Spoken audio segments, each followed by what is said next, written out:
This is By Virtue I Fall, written by Cora Reilly.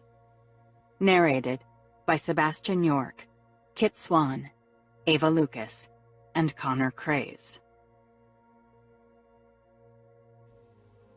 Chapter 1.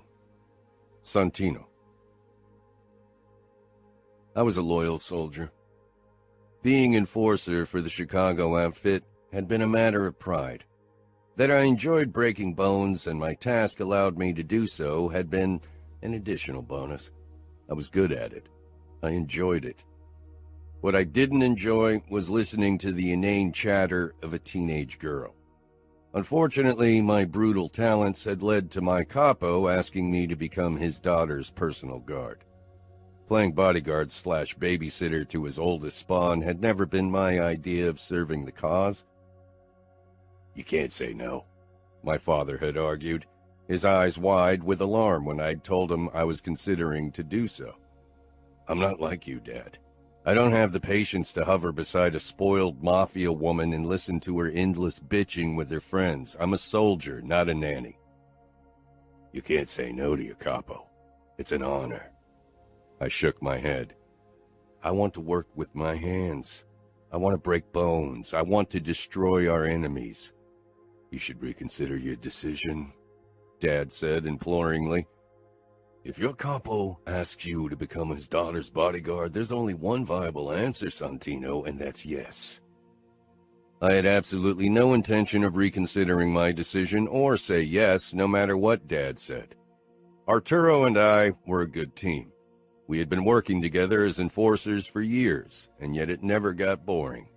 Why would I give that up for a job I would undoubtedly despise? No matter what Dante said, I would stand my ground and remain enforcer. "Why don't you come over to our house to tell me your decision?" Dante had said during our brief call. 5 o'clock. He hung up before I could tell him my answer over the phone. Sighing, I resigned myself to a fucking awkward meeting with my capo. Dante had a way with words, plus a subtle cunning that made people do what he wanted. I rang the bell, glancing back at my black 1969 Camaro, hoping I would be back inside it, racing down the streets of Chicago soon.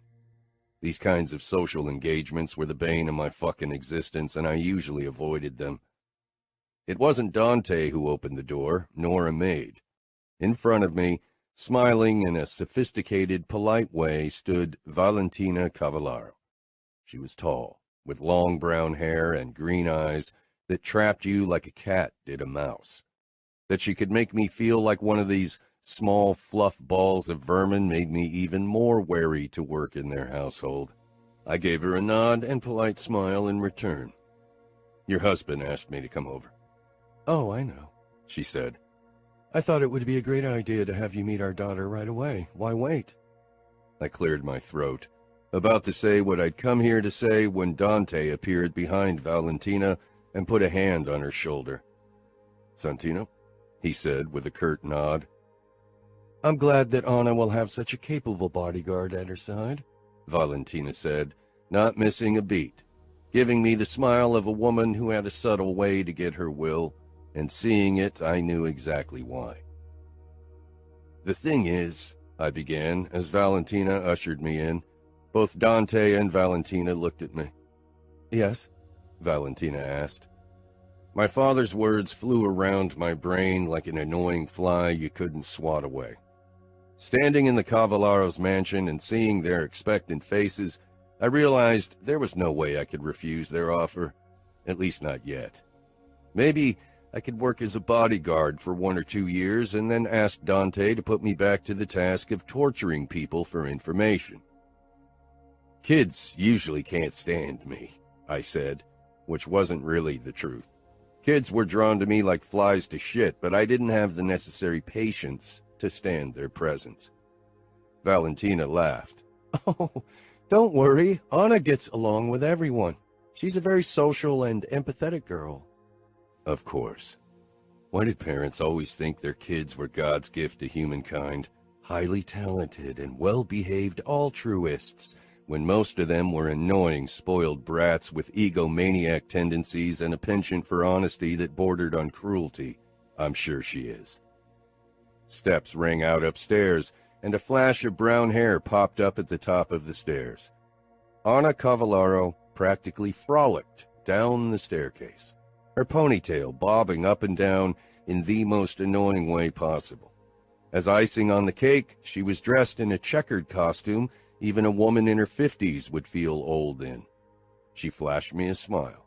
Her eyes sparkled with excitement. She pushed her hand in my direction, peering up at me. "Nice to meet you." I forced a smile that felt like it might actually freeze over my fucking face muscles. "Pleasure," I gritted out. It was a lie, but from the look in her eyes, she didn't realize it. Dante, however, seemed to look right through me. Yet, he didn't look displeased by my lack of excitement over meeting his daughter. He knew my ability to protect her didn't hinge on sympathy. I released her small hand the second propriety allowed it. Another thing I fucking hated, having to be proper. Now that I'd spent my days around Dante's daughter, my unrestrained cursing and bursts of rage were a thing of the past. "It'll be fun," Anna said. Maybe she thought I would be her friend or her personal playmate. The girl had a nasty surprise waiting for her. I would protect her. That was the extent of our bond. "So you'll protect me with your life?" she asked with a curious tilt of her head, her blue eyes trying to put me on the spot and test my sincerity. And for the first time today, I didn't have to lie. "I'll protect you until I take my last breath. Or until your father shows me mercy and puts me out of my misery." Anna. The first time I met Santino, I almost burst with excitement. I had only briefly seen him before, but even then, his tallness and handsome face had made my belly flip for the first time in my life. I was excited about having him guard me. He seemed like he could be fun to be around, and not such a stickler to the rules. I thought he and I would get along well. Soon I realized that wouldn't be the case. In the beginning, Santino had still tried to mask his annoyance over having to watch me, but it became apparent very quickly. He didn't like children, or people in general. He didn't like when I talked to him, or when I laughed too loudly, or when I breathed too close to him. He barely tolerated my existence. I was pretty sure only his sense of duty kept him from strangling Leonis or me. I was angry. Really angry. I'd been raised to be well-behaved, polite, and think before I acted. Mom and Dad were both poised and controlled in public. They were what I aspired to be. Santino sat at the table in the guardhouse with his dad and Mom's second bodyguard, Taft. I swallowed when I stepped into the room, but tried to hide my nerves. "Can I have a word with Santino?" I asked, my voice firm. I felt proud of how confident and adult I'd sounded. People always told me I was an old soul hiding in the body of a 12-year-old. That didn't stop them from treating me like a kid, though. Taft's mouth twitched and he got up. "Of course." Santino's dad gave Santino a look I didn't understand before he rose as well. With a brief smile at me, both men left. Santino leaned back in his chair, one brow slanting upward in a way that was probably meant to insult me as well. I'd learned to read the twitches of his face as a way to express what he couldn't say aloud. I couldn't take it anymore. "If you hate me so much, why did you agree to become my bodyguard?" Gone was the poise and confidence. I sounded hurt and childish, but I couldn't help it. Santino released a momentous sigh, and I could practically hear his thoughts. "Here we go. What makes you think I hate you?" "Because you find everything I do and say annoying." He didn't deny it, and that too stung. I wasn't even sure why I wanted his approval. He was just my bodyguard. Santino leaned forward, his forearms casually propped up on his thighs. You don't know what hatred is if you think I hate you. I don't. But you don't like me. I don't have to like you to protect you. I pressed my lips together, feeling a treacherous burn in my eyes. You shouldn't protect someone you don't like. You should have told my dad no if you hate the job so much. You don't say no if your capo asks you to protect his offspring. People rarely told me the truth, unless it was pleasant or even flattering. Santino never spared my feelings. It was what I liked about him, but also detested, because I wanted him to be nice to me because he liked me too. I stalked away without another word. I didn't want to burst into tears in front of Santino. It would probably only annoy him and embarrass me, and I'd done enough of that already. Heavy steps prowled after me. Anna, stop. I didn't, nor did I slow as I followed the new underground tunnel connecting our house to the guardhouse. Santino caught up with me in our basement, his fingers clamping around my upper arm. I stopped and glared up at his tall form. In case you're concerned, I'll do a bad job protecting you because I don't worship the ground you walk on. You don't have to worry. I take my job seriously. I'll protect you with my life, even if you annoy me. That's a consolation, I said, letting the snark I usually only showed Leonis come through. If Santino didn't bother being polite, I wouldn't either. At first, his disinterest in me and his lack of conversation had bothered me, but eventually, I'd learned how to get a reaction out of him. Any kind of reaction, really. It became my favorite pastime, to annoy Santino until he couldn't ignore my existence anymore. Chapter 2. Anna. I sat on the grass and dragged the pencil over the paper. The late afternoon sun warmed my back. It had taken me hours to convince Santino to take me out into nature so I could draw something else than the inside of our house or backyard. He'd eventually taken me to a park close to home, and ever since, acted as if I was air. I slanted another look at him. He stood a few steps to my right with his arms crossed as he surveyed our surroundings. Anyone with half a mind would have known he was my bodyguard. I scratched the pencil over the paper as I tried to get the sharp line of his jaw and the foreboding scowl just right. Santino had been my favorite model for a while now. Of course, he didn't know. I could imagine what he'd say if he knew all our trips to different locations had been pointless because it was always him that I drew. Sometimes I took liberty with his clothes and changed them to attire from another century to get my creative juices flowing. Today, I picked a cowboy hat and cowboy boots for his outfit.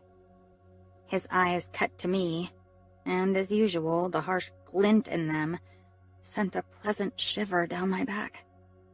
Nobody else made me feel this way. Definitely not the childish boys at my age. People wanted to please me. I didn't have trouble winning people over to my side, but my social skills were completely useless against Santino's stubbornness. He wanted to hate the job, and thus dislike me, and wouldn't allow himself to feel differently. I wasn't stupid. I knew my crush on Santino was completely ridiculous for various reasons. The main one, him being 10 years older than me. Still, I sometimes dreamed about how it would be once I was older. I returned my focus back to my drawing, shading the cowboy chaps. Lost in my thoughts, I realized too late when a shadow fell over me. My head shot up to find Santino glaring down at me, and my drawing of him. You shouldn't draw me, he growled, ripping the paper from my clipboard. You have a very prominent jaw. It's an appealing object, I said. I could see Santino thought I was out of my mind. And why the hell did you make me look like a cowboy? I shrugged. It's getting boring to draw you in jeans, shirt, and leather jacket all the time. Santino shook his head, muttering something under his breath, and tore my drawing apart. "Hey!" I shouted, as I jumped up and tried to rip the remains of my work from his hands. It was futile. Santino simply blocked me with his side and calmly crumpled the paper pieces into a tiny ball. Don't draw me, Anna. If I have to answer to your father because he finds drawings of me in your room, I'll be pissed. And how's that different from your usual mood? I asked haughtily. You're practically Grumpy Cat in mobster form.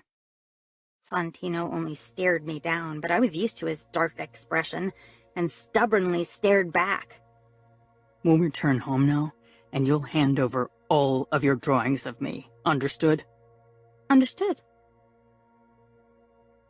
Back at home, Santino followed me into my room like a thunderous shadow and watched as I opened the top drawer of my desk where I kept most of my drawings of Santino. I handed him about 24 drawings. He browsed them, shaking his head occasionally, and one time his brows rose very high. I assumed it was the drawing of him in the wardrobe of Louis XIV. He leveled his eyes on me and then narrowed them. There are more. I made an innocent face. Santino pointed at the drawing at the top of the pile. This isn't as good and detailed as the drawing I saw today. That means you've made progress since then, and because you're such a little overachiever, you'll keep your best drawings separately to admire them. I flushed, and for the briefest moment, my gaze flitted to my nightstand. Santino staggered toward it and tried to open the drawer, but it was locked. I didn't want Leonis to get blackmailing material on me. Santino felt under the bed and then smirked. My mouth fell open when he pulled out the little key that I'd taped to the underside of my bed frame and opened the drawer. "That's private!" I hissed, but he'd already picked up a stack of 15 drawings of him. The one on the top showed Santino holding hands with my adult self. I'd used a computer app to age me, and then had drawn myself beside Santino. I really hoped he wouldn't recognize me. The stare he gave me crushed my hope. What's this? I swallowed and shrugged. I know this is supposed to be you, Anna. I recognize you, not to mention the ridiculous checkered Chanel costume no one else under the age of 70 would wear. Chanel is fashion, no matter the age, I said indignantly. You won't draw me ever again, understood? This is my last warning. He stalked out, not waiting for my reply. Embarrassment still warmed my cheeks, and I was on the verge of an angry cry when I realized something. Santino had paid enough attention to my drawings to notice the differences in my progress over the last few months. A grin spread across my face. "Anna?" Mom called, and pushed the door that Santino had left ajar farther open, poking her head in. "Can I have a word with you?" I picked up on the tension around Mom's mouth. She shared the same full lips with me, but now hers looked like a hard line. Had Santino snitched on me? I couldn't imagine it. Is something wrong? "Oh, no, sweetheart," Mom said, as she came in and sank down on the padded bench in the window frame. I sank down beside her, wondering what this was about. "With your 13th birthday coming up very soon, your dad and I thought now might be a good time to discuss your future with you." This didn't come completely unexpected. As the capo's daughter, everyone was waiting with bated breath to whom I'd be promised. Okay. "Your father and I have spent the last few months thinking about a possible bond We didn't want to rush things, especially because the boy we have in mind for you might come as unexpected. I'd heard rumors of me being married to someone from the Corsican Union to strengthen the outfit, but I knew Dad. He'd never allow me to become part of another mafia family. He'd be too concerned about my safety. Dad wouldn't even let me leave Chicago, even if that would limit my possible future husbands drastically. An underboss's son would never want to leave his city for me. You know Clifford Clark, don't you? My mouth formed an O. He wasn't someone I'd had in mind when marriage was concerned. We play tennis together. Together was a loose term in this case. He and I had never really played double or against each other, but we played in the same club, and on occasion, our tennis coach had created groups of his students to work on certain skills. A few times Clifford and I had been in the same group, but apart from a quick hi, we'd never exchanged an actual conversation. He always had a pack of friends around him like an entourage. Your dad's been working with his father. The cooperation is important for the outfit, and we're trying to create a stronger bond between our families. Having connections to the political elite can be an advantage. I racked my brain for my latest memory of him. It had been several months ago. He and a few boys had sat on the bleachers while Louisa and I had played tennis. Clifford was tall and blonde, kind of handsome. If only my hair were blonde, all the people who begged for a golden couple would have a field day. I giggled, causing Mom to give me a look of puzzlement. I just thought that he'd be perfect to satisfy the golden couple enthusiasts, but Leonis would probably have to take my place. Mom laughed. These golden couple rumors won't ever stop. I knew many had wanted Dad to marry someone other than Mom exactly for that reason. Mom put her hand over mine. You're taking it better than I thought you might. I raised my eyebrows. I'm surprised, but I don't see why I should be worried. Everyone has an arranged marriage. Then I pursed my lips, wondering why Mom was worried. Or do you think I won't belong in the outfit anymore if I marry an outsider? Sweetheart, you'll always be part of the outfit. Your marriage to someone like Clifford would help the outfit, which everyone will appreciate greatly. His family is very influential, and if his father becomes senator, this will only improve. I nodded. The outfit would be untouchable if we had the support of an important political family. I knew Dad worried a lot about our safety and the strength of the outfit. If I could help him, why wouldn't I do it? And you would have more freedoms in a marriage with an outsider. You could study art, maybe even work in the field. Our men aren't as liberal.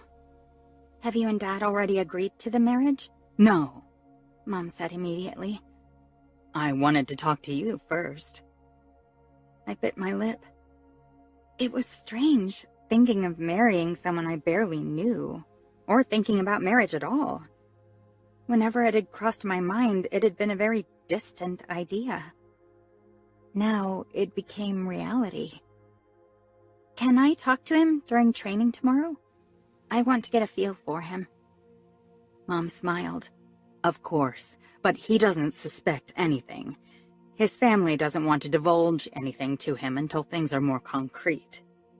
I won't tell him anything. I'll find an excuse for wanting to chat with him. You're a clever girl. I'm sure he won't suspect a thing.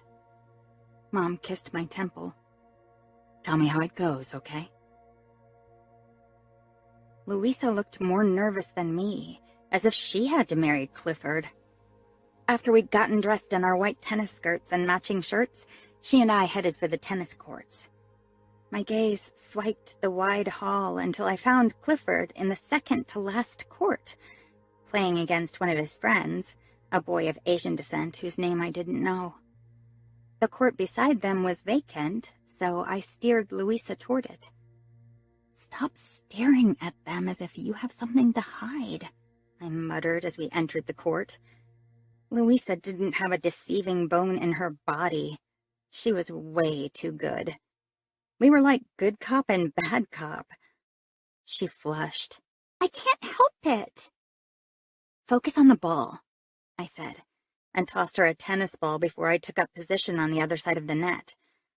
Only a low barrier separated our tennis court from the next one, where Clifford and the other boy were engaged in a heated match. Louisa and I played back and forth for a while, before I fired the ball to Clifford's side. I jogged over to the barrier. Clifford picked up the ball with a scowl. Hey, pay attention to where you're hitting your ball! You disrupted our game! He tossed the ball over to me, not even bothering to come closer. I pursed my lips.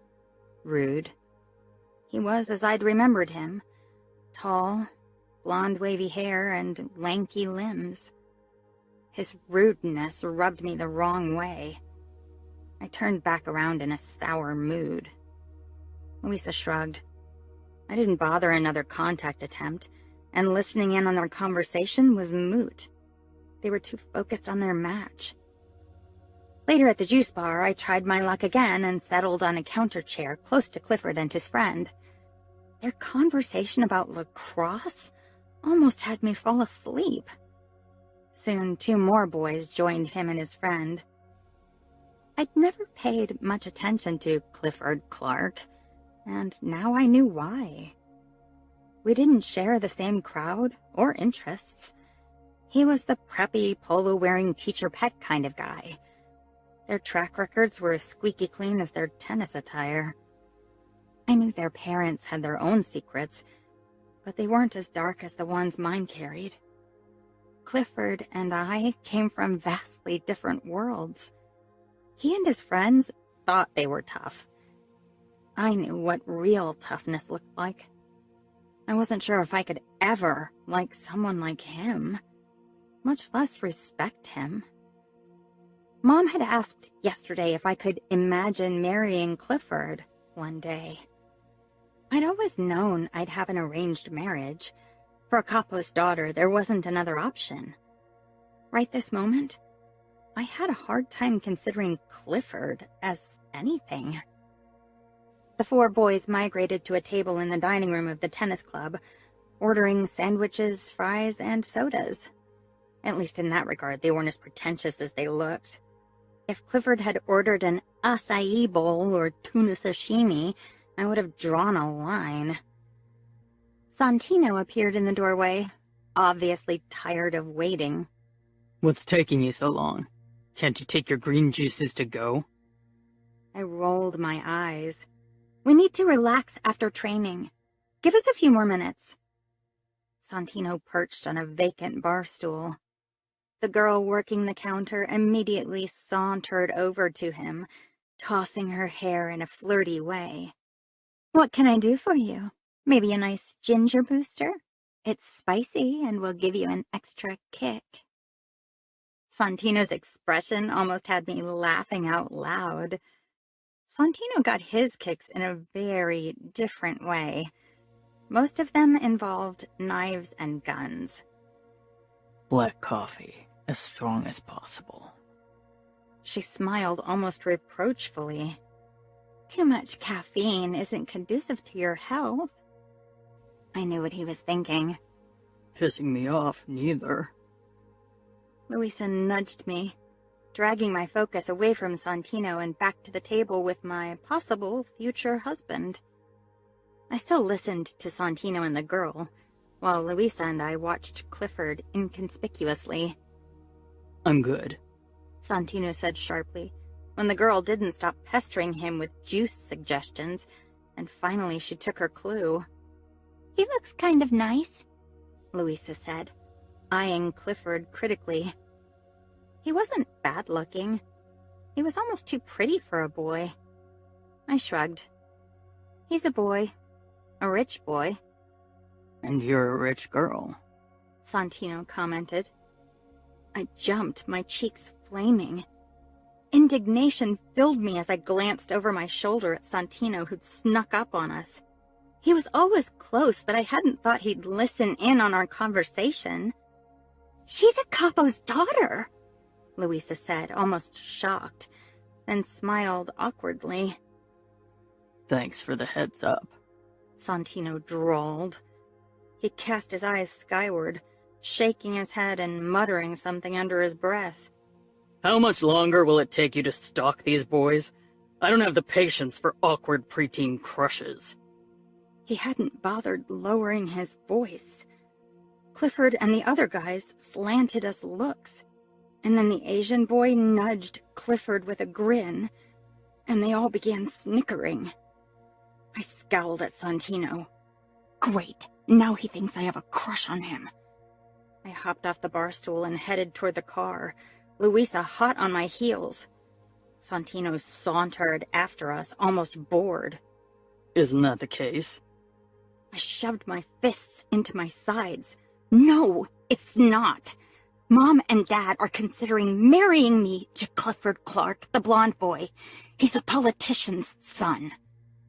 Santino slanted me a look, his face reflecting boredom.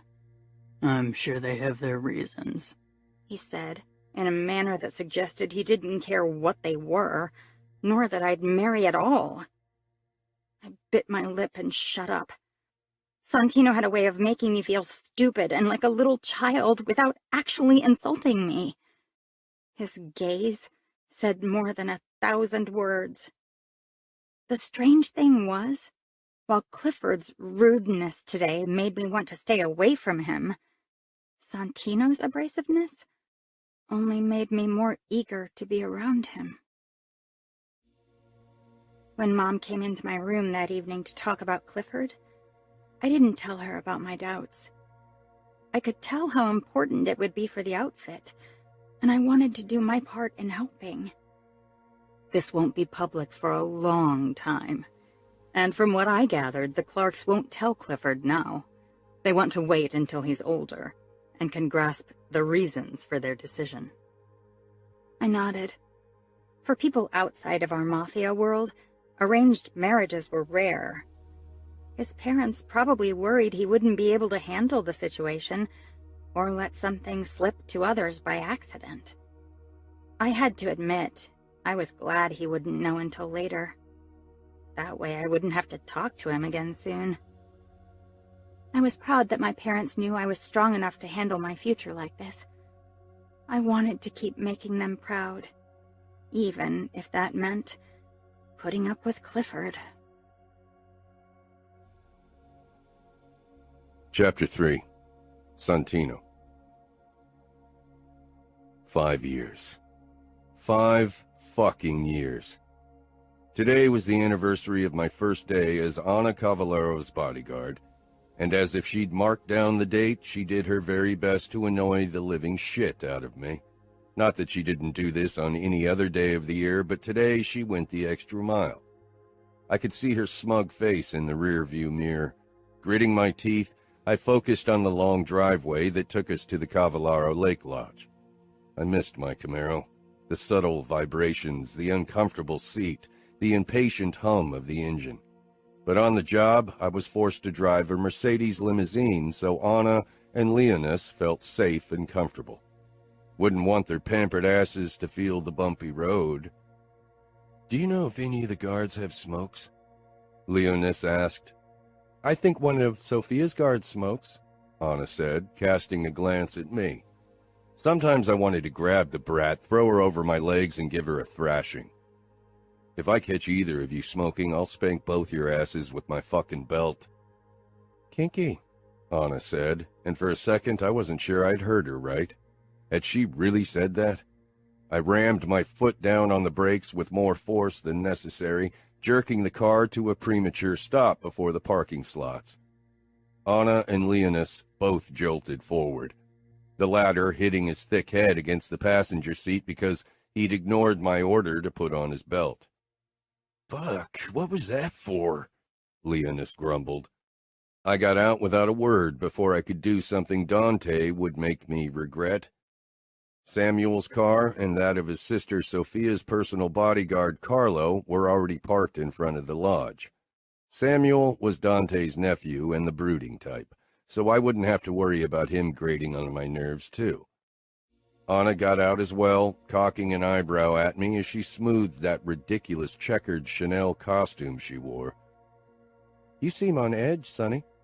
I gave her a sharp smile, swallowing a very harsh reply. "Get inside." I nodded toward the front door of the big timber lodge. "And carry your own luggage." I headed inside, not waiting for them. In my wake, I could hear them bickering because of the luggage. Low male voices came from the living room, and I found Samuel and Carlo inside. "Santino," Samuel said with a curt nod. "Stressful day?" He scanned my face. "You have no idea." Anna and Leonis came inside, the latter carrying his and Anna's suitcase. I'd only packed a bag. "Hi, Samuel," Anna said with a bright smile and hugged her cousin. Then she gave Carlo a friendly smile and shook his hand. She could be charming. I had to give it to her, little Miss Perfect. Steps thundered down the stairs. I assumed this was Sophia, Anna's sidekick and Samuel's sister. She rushed into the room, and I did a double take when I saw her. She was dressed in a skimpy white bikini and was displaying womanly curves. How old was she? 17. Fuck.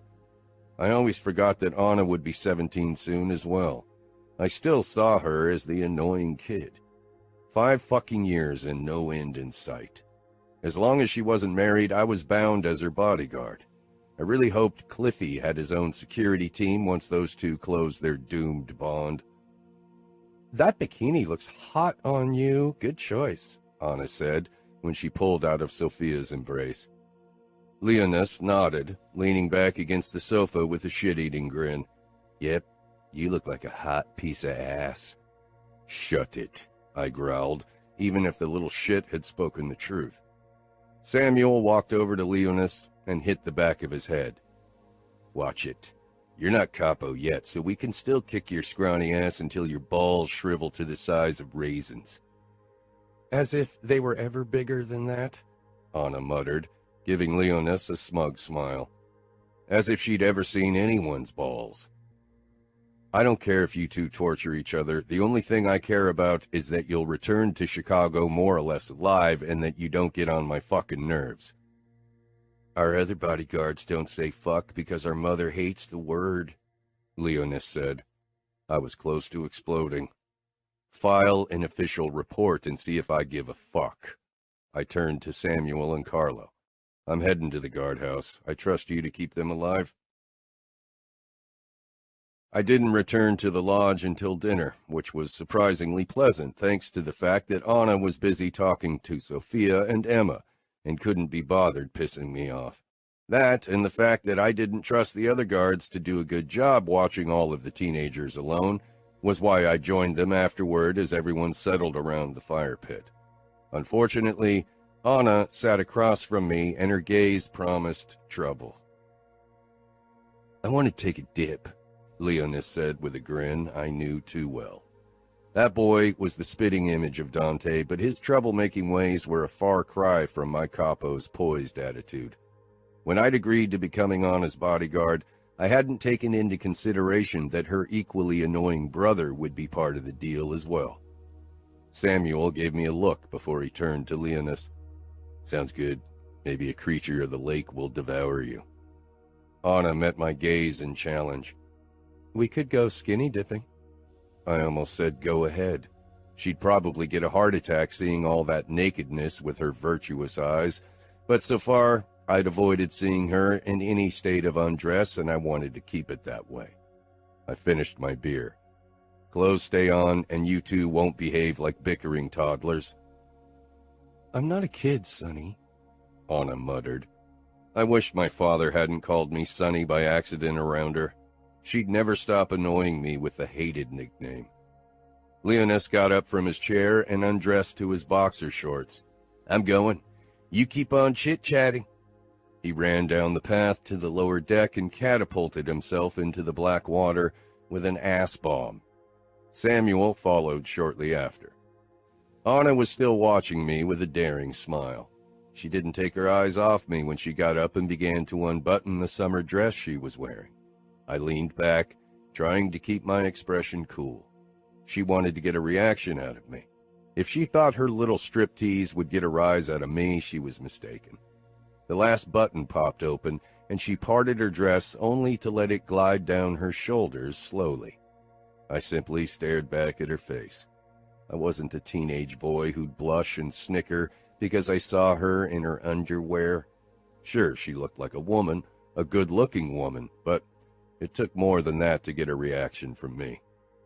Her eyes flashed with anger at my lack of reaction before she dashed toward the lake and dove in. Shaking my head, I got up and tugged my shirt out of my jeans. I'll ask for a fucking pay raise once I'm back in Chicago. Emma giggled, as if she thought it was a goddamn joke. Did my face look like I was fucking joking? Ignoring her and Danilo, I stalked down to the lower deck, following Anna's and Leonis's laughter. I jumped in head first. I needed to cool off for various reasons and was glad for the silence beneath the water's surface for once. When I emerged, after almost a minute, laughter and shrieks drifted back to me. I floated on my back while making sure to keep an eye on my two troublemakers. My moment of peace was short-lived when Anna began swimming toward me. "Do you ever just have fun?" Anna asked, hovering beside me. "Yes, when I'm not working." Anna began floating beside me, revealing way too much of her body. I cast my eyes up to the sky. "You mean when you don't have to be around me?" I didn't say anything. Her body floated closer to me, and our arms brushed, and I snapped, "I'm not your friend, Anna. I'm your bodyguard. Even if you can't act professional to save your damn life, I have to." Anna's expression turned frosty, but she didn't get the chance for a comeback because Sophia began screeching. I jerked upright in the water, scanning the area as I grabbed Anna's wrist. She, too, had stopped floating and swam beside me. Of course, it turned out to be a fucking seaweed that had wrapped around Sophia's leg. Anna smiled at me, for once not provoking. "You immediately grabbed me to protect me." "That's my job." She nodded, but still gave me that strange smile. I was glad when she swam over to Sophia to have a girls' talk. I wasn't in the mood for swimming anymore, so I made my way over to the ladder. By then, Sophia had climbed out and walked back up to the house, leaving only Anna at the deck. "You should head to bed. I don't want to have to take care of you when you have a cold," I muttered. Anna rolled her eyes. "I was going to head to the lodge anyway." She grabbed the ladder. "Let me go first," I ordered. I didn't want to have her ass right above my head while she climbed out. Anna released the rail with a frown and made room so I could climb up first. When I was up on the deck and turned back to the water, Anna gave me a knowing smile. "I really enjoyed the view." "Get out." I motioned at Leonis. "You too." Leonis grumbled but swam toward us. Anna grabbed the rail and climbed out. Immediately, goosebumps flashed across her skin. It was fucking cold. I headed back to the upper deck where we'd left the towels and grabbed 3, then headed back toward Anna, who was already halfway up the deck. I dropped 2 towels, then unfolded one and held it out to Anna. She allowed me to wrap it around her shoulders and angled her body toward me as she peered up at me with a soft smile. "Thanks, Santino." I released her shoulders quickly and nodded as I stepped back. I wished Dad hadn't taught me to be a gentleman. Most of the time I managed to refrain from acting like one. Anna didn't move, only looked at me, still snuggled in that towel. I dragged my eyes away from her, picked up the other towels and thrust one of them at Leonis's head. "Hey!" he protested, then narrowed his eyes at me. "Why don't you rub me warm with the towel?" "I didn't rub anyone, so stop talking shit," I growled. Leonis stalked past me, towel drying his hair with a snort. Anna, too, finally began to walk toward the lodge. I followed close behind her, drying my hair. When she stopped abruptly and turned, I couldn't stop anymore and bumped into her. Luckily, she had the towel wrapped around herself. "You know, Santino," she said in a sweet voice, peering up at me through those fucking long lashes, "Dad won't kill you for drying me off." She pressed her palm against my naked chest. He might kill you for all the other things we'll be doing soon. What the fuck? I gripped her wrist and pushed it down, then stepped back. This was a game we wouldn't be playing. The stakes were too fucking high. We won't be doing anything, Anna, and if you touch me like that again, you'll regret it. She held my gaze, and her smile widened before she turned around and headed into the house. Fuck, I snarled. Fuck this goddamn job. Fuck it all. What's your problem? Samuel asked. I scowled at him. He was Anna's cousin, Dante's nephew, and definitely not someone I'd confide in. This was a delicate matter, and there were only two people with whom I shared these kinds of things, Arturo and Dad. Unfortunately, their advices were usually detrimentally different from each other's. I met with Arturo as soon as we were back in Chicago. As usual, Arturo's advice had been impractical, so I decided to talk to someone not crazy and whose moral compass wasn't quite as out of whack. Dad was surprised when I came over one afternoon. Usually, we only saw each other at work or for family festivities. Since Dad lived alone, it wasn't as if he ever invited me or my sister over for dinner or tea. I'm thinking about resigning. Your bodyguard position? Dad asked in alarm. What else? Santino. Dad began in the same voice he'd used on me when I was a small kid. Anna's pushing all my buttons. I think she's flirting with me. Dad's eyes widened in shock. Then he gave me a disbelieving smile. Anna's a good girl, Sonny. She would never make advances on a man before marriage. She has everyone fooled. Dad shook his head again. Maybe you're misconstruing her behavior. She's inexperienced dealing with men, so she probably doesn't know what she's doing. I gave him a look. Trust me, Dad, she knows exactly what she's doing. Worry crowded on his face. You didn't take her up on those advances, right? He still said advances, as if I'd made them up. Fuck, Anna was good. She really had everyone fooled. That girl was playing me for her own personal entertainment. Damn it. Of course not, Dad. You should know me better. He gave me an oh please look. You've made unfortunate decisions regarding your sexual partners in the past. Thanks for the vote of confidence. I occasionally bang married women, but there are two big differences between them and Anna. They aren't my ward, and they are of age. That's a big-ass deal for me. I wasn't sure, to be honest. Your friendship with Arturo had me worried you might forget some of the rules I taught you. Arturo likes killing and torturing. That has nothing to do with my sexual preferences. Talking sex with my father was fucking strange, but if he didn't have a problem, I definitely wouldn't make one. Almost nothing on this planet embarrassed me. Be careful, okay? If you lose control, there'll be proof. I almost burst out laughing. Proof? Dad really thought I was like a dog in heat. Don't worry. I can control myself. There won't ever be anything physical between me and her. Chapter 4. Anna. I was still a little hungover from my 17th birthday party the day before. Leonis's gift had been a flask with vodka that had given me a nice buzz throughout my very adult-controlled party. Unfortunately, today, my family and I were invited over to the Clarks for dinner. Clifford's parents had finally told their son about our future marriage, and now we were supposed to meet officially. He and I hadn't talked since Santino had embarrassed me in front of him years ago, and I'd never felt the need to get closer to him. Eventually, we wouldn't have a choice, but until then, I wanted to pretend my future was still a mystery. One thing was sure. I wasn't in the mood for this kind of surely frosty dinner, but as usual, social obligations were more important than personal preferences. I never complained. Mom and Dad didn't either, and I knew they had as much interest in spending the evening with the Clarks as I did. The Clarks' house was a splendid mansion that they'd recently moved into. Mr. Clark probably said it was his wife's family money or his senator's salary that allowed him to own a place like this on the Chicago Gold Coast.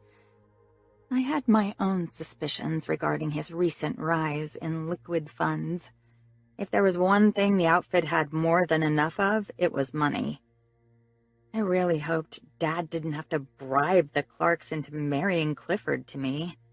That would have been icky.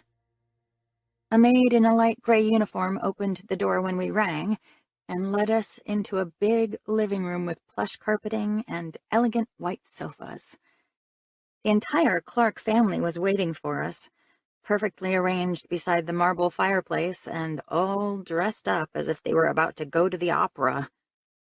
Mrs. Clark wore a floor-length, elegant dress in purple, and Mr. Clark a dark three-piece suit.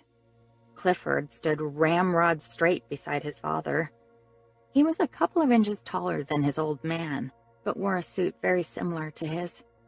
Only his unruly dark blonde locks deviated from his politician looks and gave him a surfer boy appearance.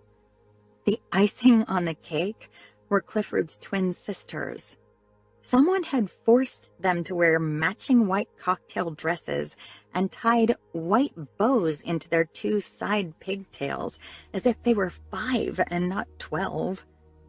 They both smiled like creepy murder dolls. Not that a single Clark mastered a somewhat convincing smile. Leonis exchanged a look with me, muttering under his breath, "What institution did the killer dolls escape from?" I almost snickered, but managed to keep a straight face. Sometimes it was unsettling how similar our minds worked. Good thing Bee stayed at home. She would have started crying the second she saw those creepy smiles. Leonis continued, oblivious to Mom's warning expression. I nudged him. Shh. Clifford didn't take his eyes off me while I shook hands with his parents and exchanged dishonest pleasantries with them. He looked almost confused, as if he simply couldn't believe that I was his future wife. I wondered if he'd argued with his parents. He wasn't bound to the same rules like people in our world, so what was stopping him from refusing to marry me? Mr. Clark pointed at his son with a benevolent smile. "This is my son, Clifford.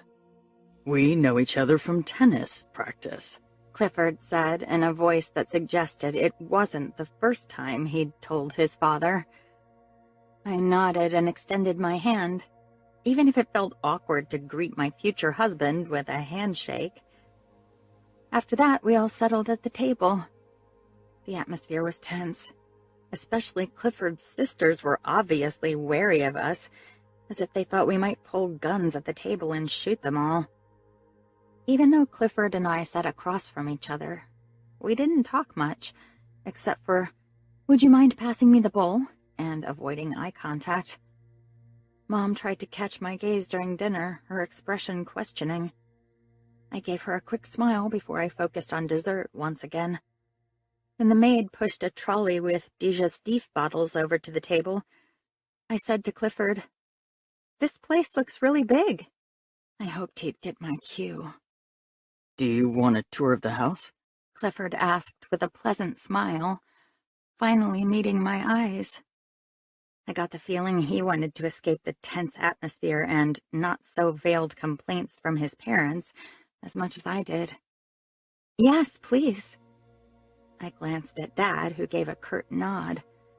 I pushed to my feet and gave Leonis a forbidding look, lest he might consider joining us.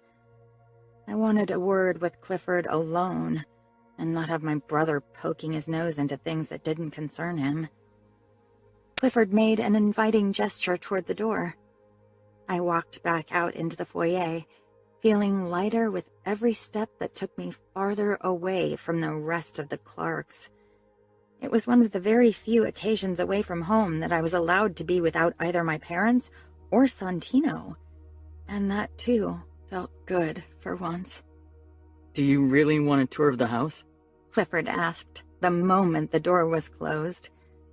I shook my head. Not really.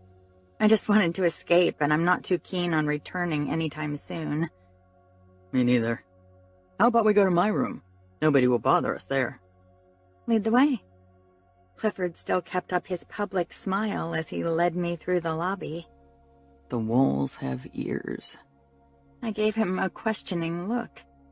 We've had some problems with personnel in the past. I nodded and followed Clifford into another hallway that led to an annex. This was meant to be the pool house, but my parents turned it into my own place. We stepped into the house, which had a big living space with a couch, ginormous flat-screen TV, a kitchen unit, and a pool table. It had a direct view of the pool and the gardens. A pebbled pathway also led from the pool house back to the porch of the main house. There was a door to my left where I suspected the bedroom to be. I was glad Clifford didn't show it to me because that would have undoubtedly become awkward. Clifford leaned against the pool table and finally dropped the constant smile. How long have you known about us? His voice wasn't unfriendly, but I caught the hint of accusation. Since I was 13. Remember back when I watched you that one day and you and your friends snickered? That was a day after I found out. My friends thought you had a crush on me. He chuckled, then regarded me curiously. That's not the case, right? I burst out laughing. No, it's not. And that's not why our parents decided to match us, if that's what you think. Only tactical reasons have led to the union, not emotions. That's a consolation, I suppose? Clifford said wryly, his face scrunched up in obvious puzzlement. Poor guy. You were really rude to me that day. Was I? It must have been bad if you still remember after all this time. I have the memory of an elephant, especially when it comes to people being rude to me. Clifford rubbed the back of his head. Still uncomfortable, but I could tell he was slowly loosening up. What did I do? You got mad because I interrupted your tennis match. Ah, I'm competitive. Sorry. I loathe losing, so I can get really rude if people disturb my concentration. Good to know. Taking notes for our marriage? Definitely. Clifford shook his head. This is really strange. Nobody from my friends is engaged yet, or even thinking about it. I can't say the same. It's common in our world for people to be promised as kids or teens. That's what I hear. I could hear a hint of disapproval in his tone, and it made me want to defend our way of living, but I held back. I didn't want an argument on this day. But we're not officially engaged yet. We need to have an engagement party and an official announcement. My father wants to wait until we're both 18. Dad had mentioned it. It was uncommon in our world to wait this long, especially if one party was as high profile as me. They make it out to be some kind of star-crossed lovers thing.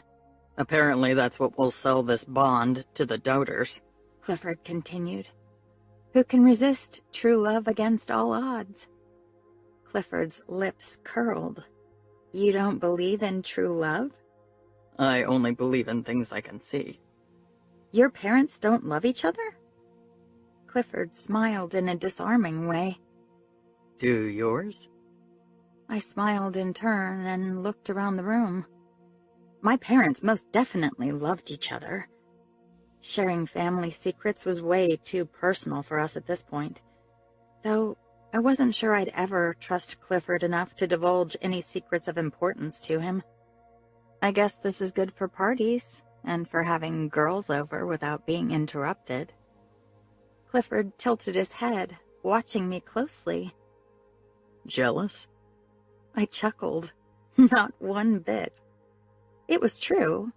It didn't feel as if Clifford were mine, and I didn't feel the desire to claim him as mine.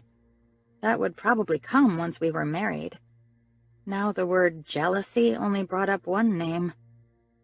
Santino.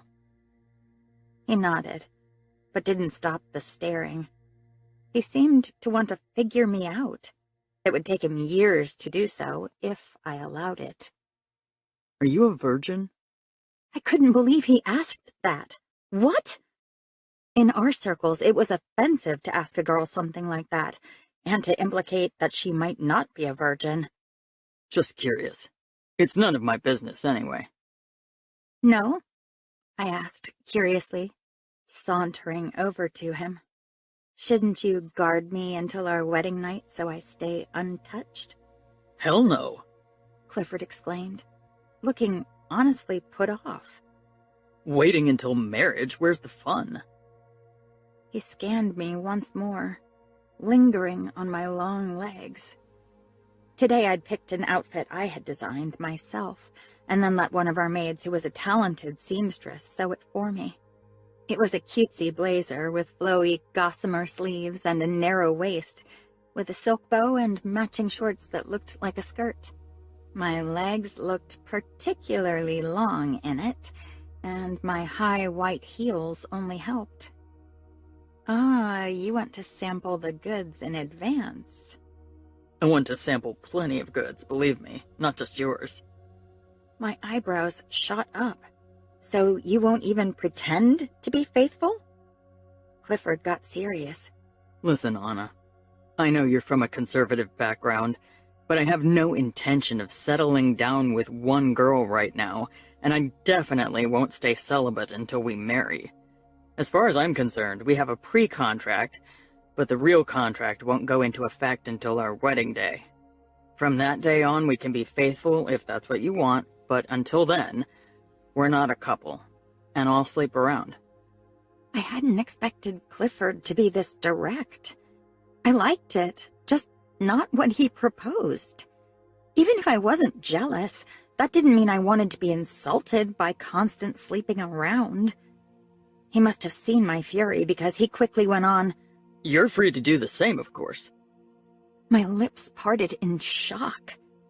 You want me to sleep with other men? He laughed.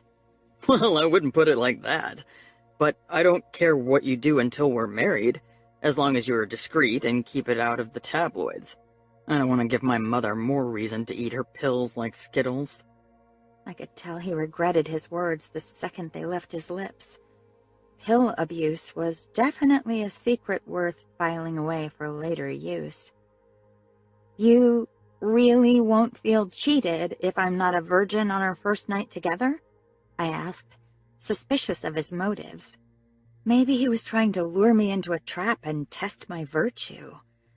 Maybe his words about his mother taking too many pills was also false, and a way to make me lower my guards. Clifford shook his head, looking mildly nauseated. I'll be blunt. I'll be glad if you aren't. I'm not in the business of deflowering girls. I'm not into blood play. No sex during periods and no virgins, which is basically the same. I burst out laughing. I fumbled in the pocket of my skirt, which was discreetly hidden in the big, elegant pleats, for a cigarette. May I? Or do you want me to go outside?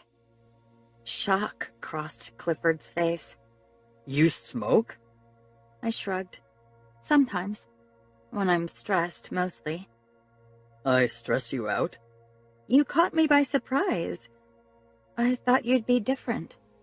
Many people do, he said cryptically, then motioned at my cigarette. Go ahead. He pulled a packet from a drawer and lit a cigarette for himself. After he blew out smoke, he said, I'm not a virgin, by the way. I didn't ask, I said with a laugh, but thanks for the info. I wasn't even curious when he'd lost it or to whom, but it made me want to ask Santino about his first time. I couldn't imagine Santino as a fumbling virgin. Clifford regarded me closely. And if you are a virgin, then have some fun. Just make sure you don't leave me at the altar. A scandal's rarely a good start to a political career. Ambitious? Absolutely. I nodded. That's good.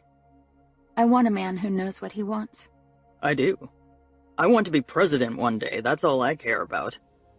I tried to see myself at Clifford's side in a few years, being the doting politician's wife.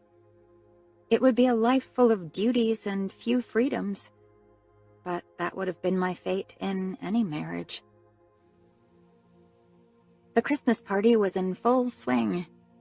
Music floated through the room, some upbeat jazz that had everyone over 30 swaying back and forth as if it was a disco tune. For some reason, everyone thought jazz was the perfect music for a party. This being my 5th Christmas party of the season, and it was only the beginning of December, I couldn't stand it anymore. Today, it was the Christmas party of the Alferas, one of Dad's captains who handled our drug deliveries to Canada. I was one of the few guests under 18, and neither Sophia nor Luisa were invited. As the capo's daughter, I always had to be at social events, no matter how much of a bore they turned out to be. All the girls who envied me for being at so many parties throughout the year had never suffered through an endless string of awkward jokes and horrid music. Maybe I'd find the music more tolerable once I was drunk like many of the adults. I scanned my surroundings. Mom and Dad were talking to Mom's best friend Bibiana and her husband Dario on the patio, and Santino had disappeared 15 minutes ago, so he wasn't there to stop me. I'd mastered the art of sneaking alcohol into my drinks at parties last Christmas season. I found it ridiculous that I was supposed to abide to drinking laws, when ordinary laws pretty much didn't hold meaning in our world. There was no way in hell I'd wait almost 4 years to have alcohol. My hand snuck up to the bowl with punch and quickly filled my glass with it before anyone could notice. As I sipped my drink, I allowed my eyes to scan the guests. After a while, I grew bored. I knew everyone, and there was no new gossip afloat, and decided to find Santino. Teasing him definitely brought me more joy than any of this. He was too easily riled up. Sometimes I was sure he enjoyed it as much as I did. Other times, I was concerned for my safety. Taking another sip, I slipped out of the living room. The sounds of the party were too loud to search for him by noise, and he was a master at blending in. I strolled through the first floor for a while, enjoying my drink, before I followed my gut instinct to the back of the house. Santino probably needed some quiet. Polite conversation always made him murderous, so he probably needed time to himself. I didn't feel guilty in the slightest for wanting to disturb him. His anger was the hottest thing there was. A strange noise came from behind a heavy oak door. I'd gotten a tour of the Alferas' house last year, so I knew it was the library. I slipped in as quietly as I could and closed the door behind me. I loved books, so I took a moment to marvel at the many spines on the shelves, even if the room wasn't as big as ours. I had a feeling this wasn't a place that was used very often. Many people in our circles had a library as a status symbol, and not because they enjoyed literature. A wheeze caught my attention, and I tiptoed farther into the room. My mouth fell open as I spotted Santino's upper body peeking out behind a shelf. Santino had his fingers wrapped around the throat of none other than Mrs. Alfera, the wife of Dad's captain. Her lips were parted, her face red. Apart from his head, I only saw his forearm and hand. The rest of him was hidden behind the bookshelf. Mrs. Alfera was kneeling, judging from her propped-up arms. Had he lost his mind? I rushed forward and froze, my eyes growing wide. Oh, fuck! In the truest sense of the word. Santino wasn't trying to kill Mrs. Alfera with his bare hands, at least not in the immediate future. They were both naked from the waist down, and Santino was banging her, looking as if he wanted to kill her. Death by dick. Heat flooded my body. My eyes darted from their naked lower regions back up to the hand around her throat. This all happened in a heartbeat, but felt like the most awkward eternity in history. Mrs. Alfera let out a strangled cry, her eyes widening comically. Screaming because someone caught you cheating when you were only a few doors down from your husband wasn't the cleverest thing, if you ask me. Santino released her throat and shoved to his feet. Of course, I stared at his erection, and holy shit, I was surprised he hadn't killed Mrs. Alfera, considering how hard he'd hammered into her with that. Death by dick, indeed. A laugh bubbled out of me, completely inappropriate, but I couldn't help it. He staggered toward me, and considering his furious expression and the overall situation, I should probably have fled the scene, but I couldn't. He grabbed my upper arm with one hand while his other tried to shove his still very erect cock into his pants, which wasn't working. Part of me worried he might do lasting damage to his member. Still, I watched in amusement. I took a sip from my drink, only increasing Santino's fury. "Stop stirring," he snarled. "I could help you with that," I said, before I could think it through. I didn't mean it like that. Despite all the teasing, I'd never been daring enough to flirt with Santino in such a forward way. Maybe because it would have given away too much, and probably would have only made Santino annoyed. Santino's grip tightened further. "Don't even joke about it, girl. I won't get killed because your dad misconstrues your words, and I especially won't get killed for the unpleasant fumbling of a stuffy virgin." I stared at him wide-eyed, unable to believe his audacity. I was used to his rudeness by now, but this took it to a new level. "Do you kill all the women you bang, or only the married women to hide the evidence?" I hissed. She wanted me to grab her throat. Some women get off when their air supply is cut off. You wouldn't understand. He finally managed to close his fly, but there was still a bulge in his pants. "If she tells anyone, I'm ruined," Mrs. Alfera whimpered, stuffing her silk blouse back into her skirt. Good luck with the wrinkles. I hoped she had a discreet maid who'd iron that for her. "Silence her!" Santino slanted her an annoyed look. "Return to the party." She staggered closer. "You have to silence her. If she tells anyone—" "Shut up and let me handle it." She finally left. "I hope she didn't suggest you kill me," I said sarcastically. "You can't tell anyone," he said in a low voice. "What will you do to silence me?" He rolled his eyes. "Stop being a bratty child. You know the consequences if word about this gets out." Banging a captain's wife would definitely cause quite the scandal. Dad would have to act. He tilted his head, eyes narrowed. "I won't tell anyone," I muttered. Santino nodded, satisfied. His eyes registered my drink. "What is that?" "Nothing that concerns you. You have your secrets, I have mine, right?" He stepped back, his jaw flexing. "Don't overdo it, all right?" I ignored his warning. The scale had tipped in my favor for now, even if he didn't like it. I touched my throat with a frown, trying to imagine why anyone would find it pleasurable to be unable to breathe. Santino followed the movement, and he shook his head, looking even more pissed. "I don't know what reason you have to be angry at me," I muttered, getting angrier. "You just made sure I'd have nightmares for months, possibly years. Good job violating my virgin eyes."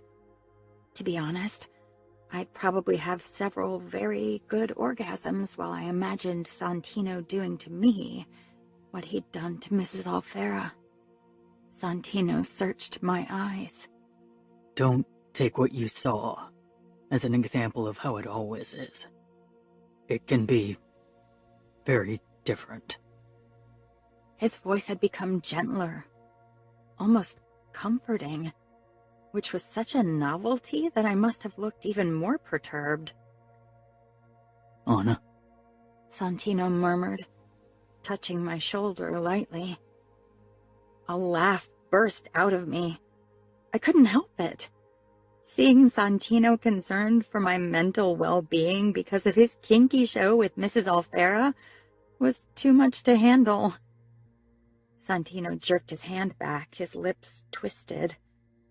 Oh, someone was grumpy. The door creaked, interrupting whatever rude thing he'd had to say. Voices drifted over to us. Santino grabbed my arm and pulled me behind a bookshelf. It took me a moment to recognize the voice as Dario's, who seemed to be talking on the phone with someone. I glared up at Santino. Don't you think it would have looked less suspicious if you hadn't dragged me behind the shelf? Now it looks as if we're hiding something. Mom would definitely be very suspicious if she found us, or if Dario told Dad, which he'd definitely do. Santino silenced me with a hard look. We stood close together as we waited for the conversation to be over. Our shoulders brushed lightly, and Santino's heat seemed to scorch me through the silky material of my dress. I would probably have appreciated the situation more if I hadn't caught the whiff of a female perfume on him. I leaned away slightly, muttering, "You should probably wash Mrs. Alfera's stink off before you return to the party. I doubt her husband will be happy if he smells it on you." Thanks for your concern. This isn't my first rodeo. So, you're making a habit out of being a homewrecker? That home was already lacking a foundation. It would have crashed down anyway. I rolled my eyes. I suppose that's what they all say. Maybe you don't realize it, but this is none of your damn business, Anna. You better make sure Cliffy keeps his hands to himself, instead of worrying about me. What was that supposed to mean? Clifford and I had spoken twice since our family dinner, and he'd found out about our future marriage, both times during tennis practice, and so far, Clifford had shown as much interest in me as a monk. He was focused on school and college and a future in politics, and I was busy with school, designing clothes, and Santino. Chapter 5. Santino. Do you have anything on her? Arturo asked, only mildly interested. Human relationships meant nothing to him, which was why I enjoyed his presence. I could voice whatever bullshit crossed my mind without worrying about offending him. Not a thing, unless you mean her occasional alcohol consumption. I doubt that's enough. She's got you. Yep, Anna had me. Since she caught me with Mrs. Alfera a month ago, she'd never stopped reminding me of her new advantage, and only a few days ago she'd finally used it to blackmail me into getting her and her bestie, Sophia, into Danila's birthday party. I knew those two had something else planned than shaking their booties to the beat, but I was in Anna's hands, and she knew it. As expected, the party turned out to be a major shit show that ended with Sophia crying her eyes out over something her fiancé Danilo had done, and Anna panicked because of her friend's state. I was majorly pissed because it was only a matter of time before someone would let something slip to Dante. Dad was already suspicious too. My career was about to go down the drain, all thanks to Little Miss Perfect. After the party, I dragged Anna up to her room in the Cavallaro Lodge, where we were staying. Stay in this room and don't do anything stupid tonight. I'm sick of dealing with this. Anna crossed her arms over her chest. Maybe you should stay here with me to make sure I behave. No thanks. I don't need any more drama in my life than I already have. I'm sure Danilo would agree with me. Her eyes flashed, and she sauntered closer to me, which looked strange in her Chucky the murder doll costume she'd picked for the costume party. Maybe it would be the kind of drama you enjoy? I cocked an eyebrow. If Anna thought she could seduce me dressed like a killer puppet, she had to be more drunk than I thought, though I hadn't seen her drink any alcohol. I don't think you have anything to offer that I'd enjoy. Now she was furious, which fit her killer doll costume so much better than the seductress expression. We both know that's not true. I didn't want to consider what Anna might have to offer. Not tonight, not ever. Go to sleep, Anna. I turned, but Anna grabbed my arm. I gritted my teeth. She was testing my patience. You don't mind bending the rules, so why don't you with me? I glared down at her. I'm not interested in you, Anna. I won't have your dad skin my balls for the sloppy, inexperienced fumbling of a virgin. Who says I'm a virgin? I laughed. This girl had written virgin all over her forehead whenever she pranced around me. Because I have been guarding you for years, and you were never alone with a guy unsupervised. That's not true. I was alone with Clifford when our families met. She let her fingertips wander up my chest until I pushed her hand down. I think he'd tell you I'm worth the drama. I had half a mind to give her a dose of her own medicine and throw her on the bed. Maybe she was playing around, but she'd become the little prude virgin the second she was in bed with me. There was no way in hell that Clifford had dared going near her with Dante nearby. Anna was a good liar, but that story was too ridiculous. I took a deep breath through my nose, resisting the urge. I was a fucking adult and wouldn't let a teenage girl's provocation drive me to inappropriate actions. I released her as if she'd burned me. This is my last warning. If you don't stop this bullshit, I'll resign. Her lips parted. You wouldn't. I leaned down. Try me. I've been waiting for this chance for years. If you resign, I'll tell everyone you banged Mrs. Alfera. I lost it. I got in her face. Do you want your daddy to kill me, Anna? Is that it? I'm sure if you ask him nicely, he'll do his little girl the favor even without dragging Mrs. Alfera into the dirt with me. I don't want you dead, Santino, she said quietly, for once earnest, which made her Chucky doll outfit even less fitting. I want you to stop treating me like an annoying burden. Then stop being one, I muttered, and closed the door in her face. I took another deep breath. Anna would eventually give up. Anna. Ever since the Christmas party, unwanted images of Santino banging Mrs. Alfera had popped into my mind. Instead of putting me off, they'd made me want to experience Santino's animalistic side myself. I could tell he was passionate and lacked control. I could only imagine what that would mean in the bedroom. Clifford's words about me doing something about my virginity had only enforced my desire to experience pleasure before marriage. If Clifford gave me the green light, what's stopping me? Of course, I had to be discreet, not just because of Clifford. Mom and Dad would certainly not be happy if word about me getting naughty made the rounds. 2 major problems stopped me from pursuing my desire. Constant surveillance through my family or Santino that prevented me from being alone with a guy, plus my unreasonable wish to experience sex with Santino. I couldn't get him out of my mind, and he was a reasonable choice. After all, he lacked morals, as his adventure with Mrs. Alfera proved, and he was the only not-related man I was alone with all the time. He and I could get naughty without anyone ever finding out. It was the optimal solution. I couldn't fall in love with someone and have sex with them, after all. My future marriage with Clifford would make a relationship really difficult. Not to mention that I didn't have time for a boyfriend. I was busy with school and my designs. Anything more than a fling was out of the question. A few months later, when Clifford invited me to his end-of-school-year party, I saw my chance. If Santino refused to see me as a woman, I'd have to settle for someone else.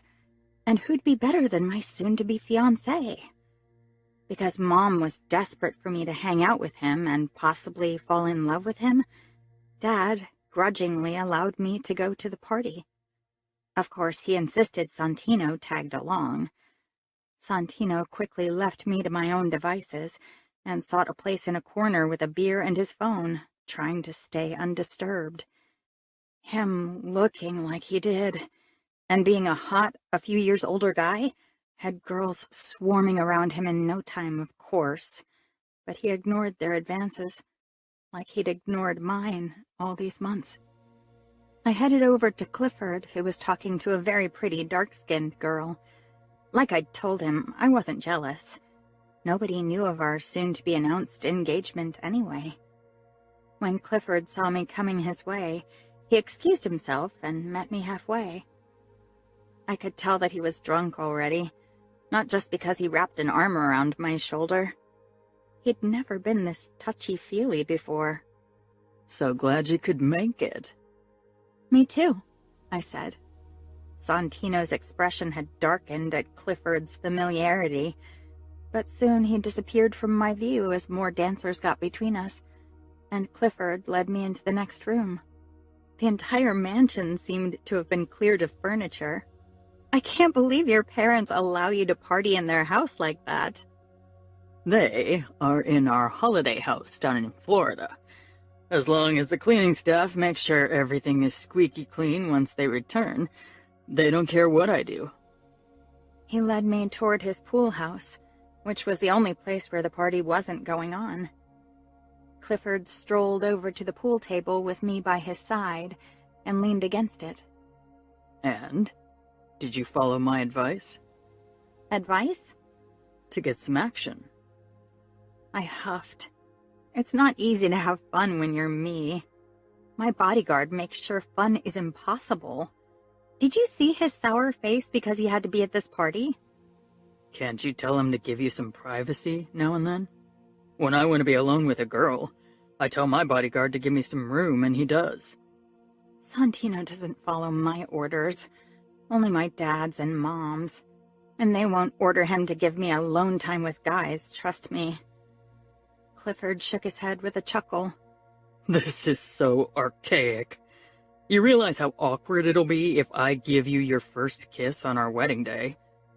That's still a few years away. More than a few, I hope.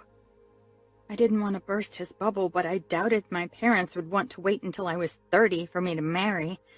It just wasn't done in our world. What makes you think you'll have more chances to be alone with guys in the next few years? Nothing. Then, kiss me now if it's more convenient for you, I muttered. A grin spread on Clifford's face as he considered that, taking me by surprise. Why not? I smiled.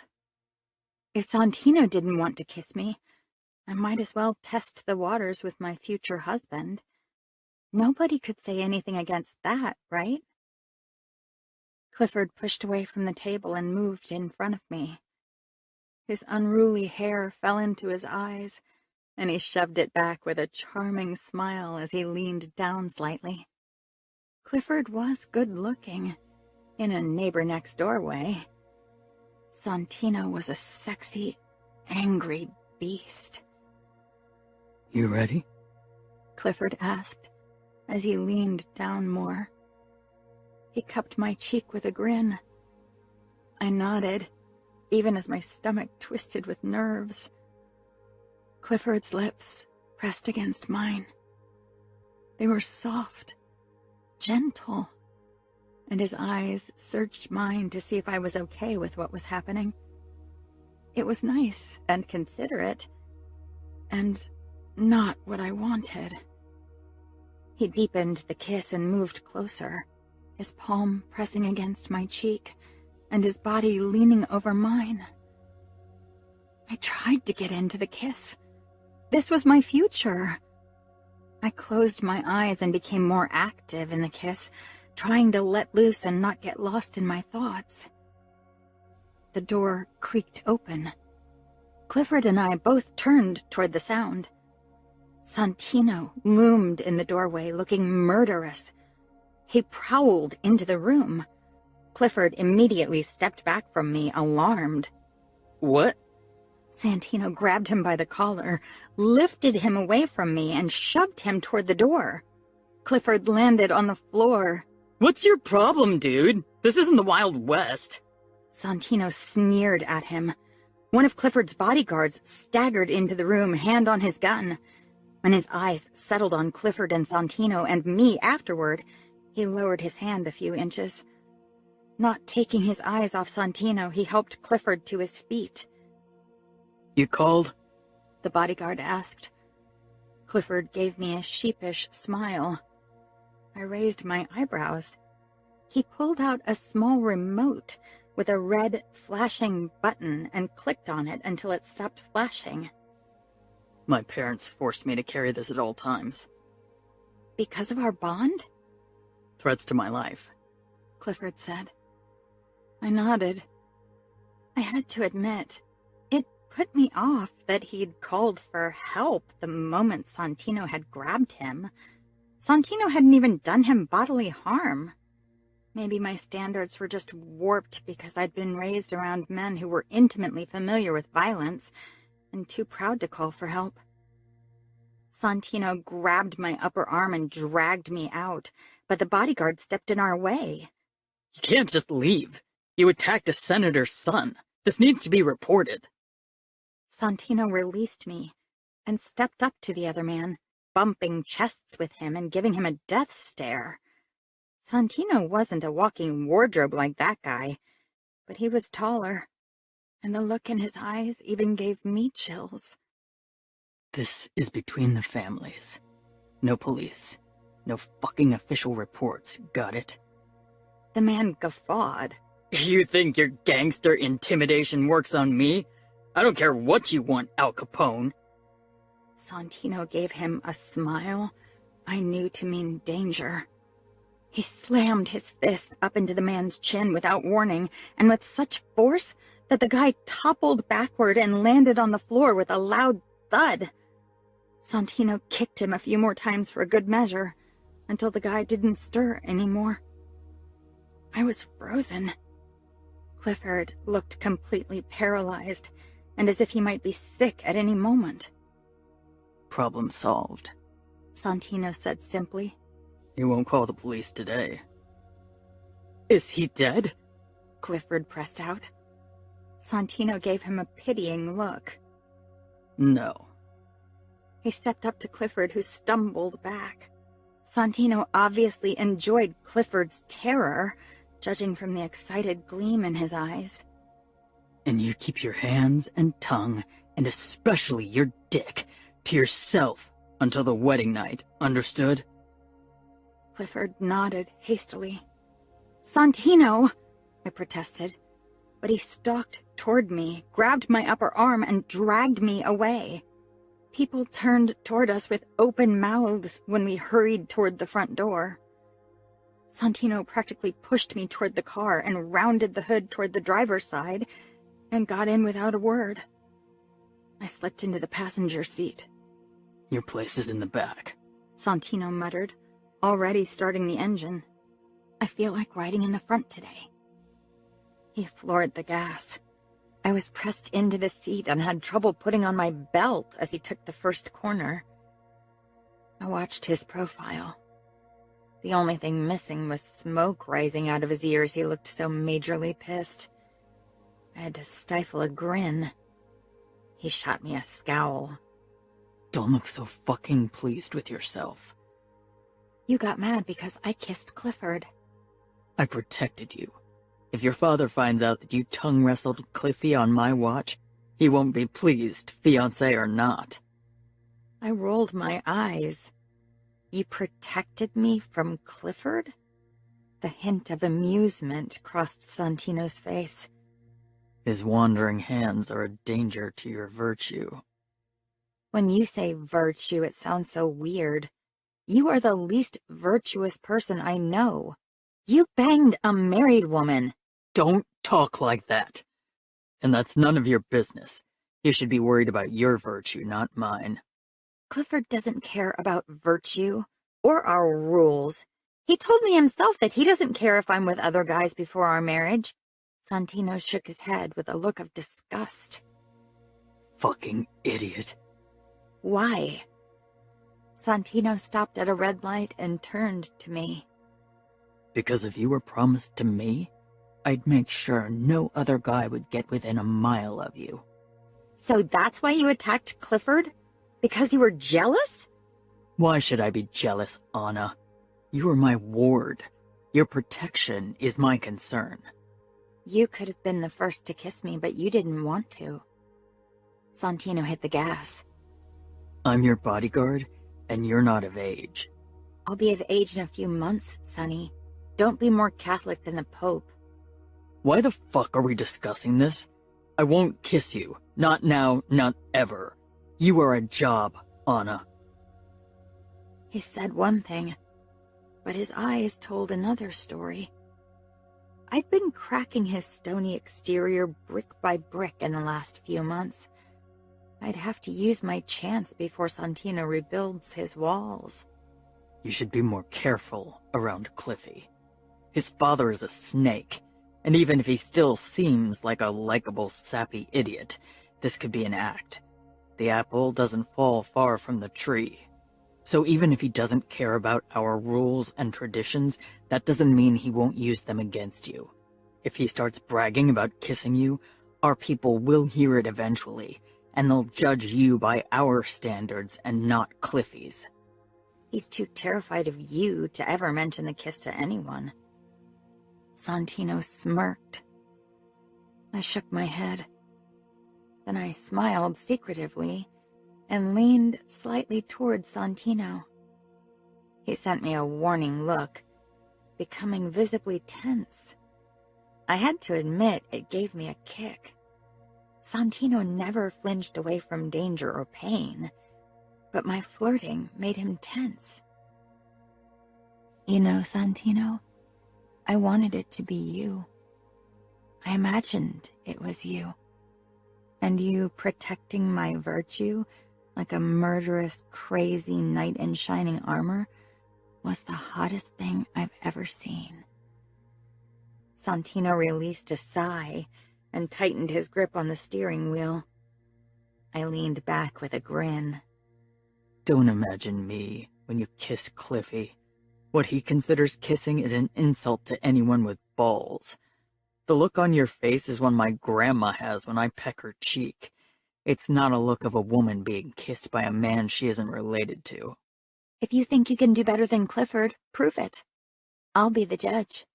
I promise I'll be fair. Santino gave a dry chuckle. I don't have to prove anything.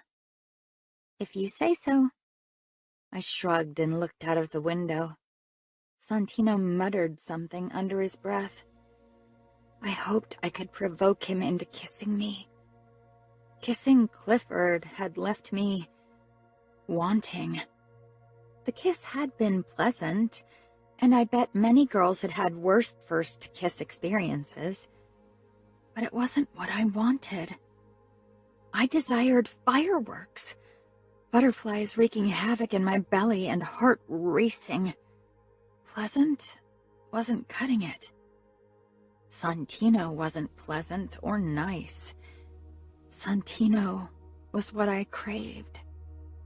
Even his iron will had to have its limits, and if anyone could break it, then it was me. Chapter 6. Santino. Anna practically frolicked up the stairs on her way to her room, probably to talk to her besties about every boring detail of her kiss. My pulse picked up thinking about the moment I'd walked in on them, seeing Clifford's lips fused to Anna's. I'd wanted to kill him in the cruelest way possible. I'd already imagined calling Arturo and making a weekend getaway out of Cliffy's dismemberment. He wasn't worthy of her. A man should be able to defend his woman. Cliffy couldn't even defend himself against a kindergarten kid. I'd told Anna I'd wanted to protect her virtue, which was a half-truth. I wanted to protect her virtue from Cliffy and every other guy so I could destroy it myself. Fuck. For a few months, things had gone downhill. My mind couldn't stop seeing Anna as the woman that she was. A fucking gorgeous, very tempting woman who played her assets in all the right ways. Fuck, and she knew it. I was a dead man walking. Santino. Dante's clipped voice tore me out of my inappropriate thoughts of his daughter. I turned toward the sound. He stood in front of his office at the end of the hallway with a look that suggested he'd read my mind. Of course I knew that wasn't why his expression didn't bode well. I strode toward him with a neutral expression. "I'd like to have a word with you in my office," Dante said in a tight voice. Of course. I entered the office, then took the seat across from the desk and waited while Dante moved behind the desk, but he didn't sit down. He stared down at me. "Senator Clark called me." "Clifford is a little snitch." Dante narrowed his eyes. "I assume it's true that you beat up one of Clifford's bodyguards and threatened the boy?" The boy had his tongue in Anna's mouth. He's lucky I didn't cut it off. Dante's eyes flashed with shock, then fury, before his mask slipped back in place. He looked toward the window, obviously trying to compose himself. I could only imagine what it did to him to find out Cliffy had his paws all over Anna. "Anna and Clifford are promised to each other. That doesn't give him the right to touch her." "Indeed. These people don't share our values. They don't have any honor. He might take Anna's virtue and then decide not to marry her." Fuck, hear me talking about virtue like I had the slightest clue what that was. Anna was right. Virtue and I were total strangers. "I'll handle the Clarks, and you rein yourself in around them, especially around the boy. I don't want another discussion with Maximo Clark. He asked me to punish you severely for the transgression and have you removed from the position as Anna's bodyguard. If Clark were a made man, he could have asked Dante to remove me as a bodyguard. After all, Anna would be family. Did you agree?" "No. He doesn't understand our rules, and I won't have him try to stipulate any kind of rules himself." I nodded. Many people in the outfit were concerned that a union with the Clarks would water down our traditions and ultimately pose a greater risk to the outfit than be a benefit. My main concern with the bond was that Anna deserved better. Dante still regarded me, his eyes practically X-raying me. "I want to make sure you protect Anna for the right reasons." This was dangerous ground I was treading on. "I protect her because of my oath. I've always served you in the outfit with my life, and that won't change." Dante nodded, but I wasn't sure I'd completely convinced him. Fuck. If he started suspecting Anna was making moves on me, and that I was even the slightest bit tempted to give in, he'd use my balls as Christmas decoration. I got up when it became clear that our conversation was over and headed out of his office and straight upstairs. I needed to have a word with Anna. She needed to use her magnificent lying skills on her daddy. I wouldn't die for such a stupid reason. I hammered my fist against the door once. That was all the warning Anna would get. I was done playing nice. Anna was sprawled on the bed on her stomach while she was FaceTiming Louisa. The last I heard was, "You should have seen the look in his eyes." If she started daydreaming about Cliffy's eyes, I'd throw up. I stalked over to her, took the phone from her hand, and turned it off. "Hey!" Anna said, as she shoved to her knees, trying to snatch the phone out of my hand again. I pushed it into my back pocket.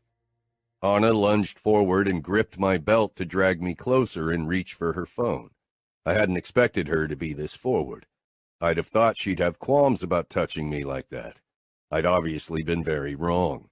Her face was right before my crotch while she tried to reach into my back pocket. I gripped her shoulders and held her at arm's length. She peered up at me with a coy smile.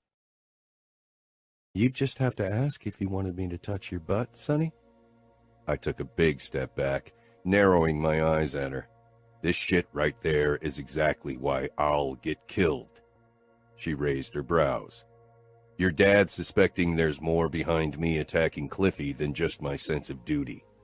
Anna pushed to her feet. Well, he's onto something, isn't he? I bridged the distance between us, snarling. This isn't a fucking game, Anna. I won't get killed because you're playing games. No, you won't, she said haughtily. You'll get killed because you're unable to resist my games. That's your problem, not mine. She was right. I should have more self-control. But with Anna, control eluded me more often than not. She knew me too well and pushed all my buttons, and I enjoyed it too often. That's over now. If you say so. And you stop provoking me and stay the fuck away from Cliffy. Anna stepped even closer, and her scent, like spring and ocean and goddamn sunshine, hit my nostrils. Why are you really angry, Santino? She asked with a knowing smile. She was too clever, too cunning, and too goddamn beautiful. Anna. I hurried up the stairs and FaceTimed Louisa the second I reached my room. Stretched out on my belly, I told her about the kiss, wanting to keep the best for last. So, how was it? Louisa asked curiously. I could tell she was sitting at her piano.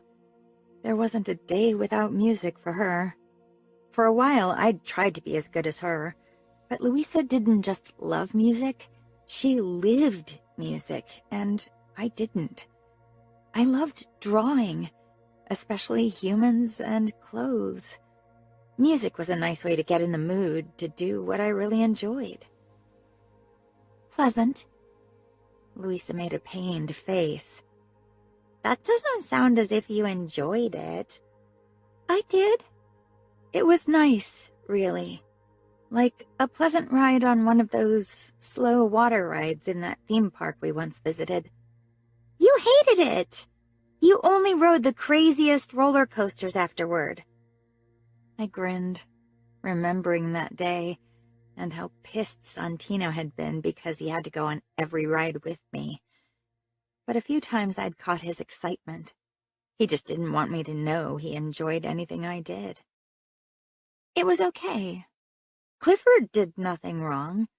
I think he's a really good kisser. Louisa watched me silently. She sighed. I know you, Anna. Good isn't what you're looking for. A grin crept up on my face. Santino caught us. Louisa made a face as if she knew I'd set it up. And? I bit my lip, my belly bursting with nervous butterflies. That expression, she points at my face, should have been on your face while you talked about your kiss with Clifford. I waved her off. This wasn't about the kiss or Clifford. Santino completely lost his shit. For a moment, I thought he'd kill Clifford. He grabbed him by the collar and lifted him off me. He was on top of you? Not really. He was just leaning into me, but that's not the point. Santino cared. Are you sure he didn't just follow your dad's orders? I shook my head, still not able to stifle my grin or excitement. You should have seen the look in his eyes. Santino burst into my room like a madman. Louisa's eyes widened in alarm. A normal reaction seeing the murderous look on Santino's face.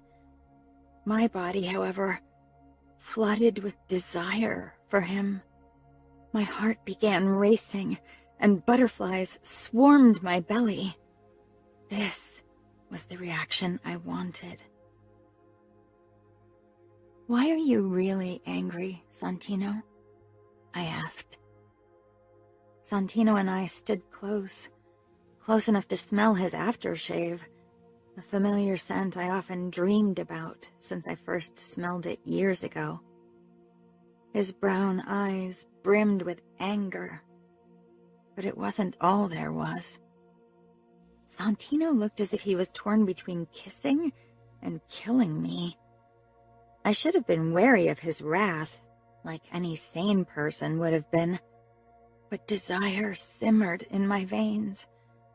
Nothing compared to the flood of desire I felt whenever I saw Santino's furious expression.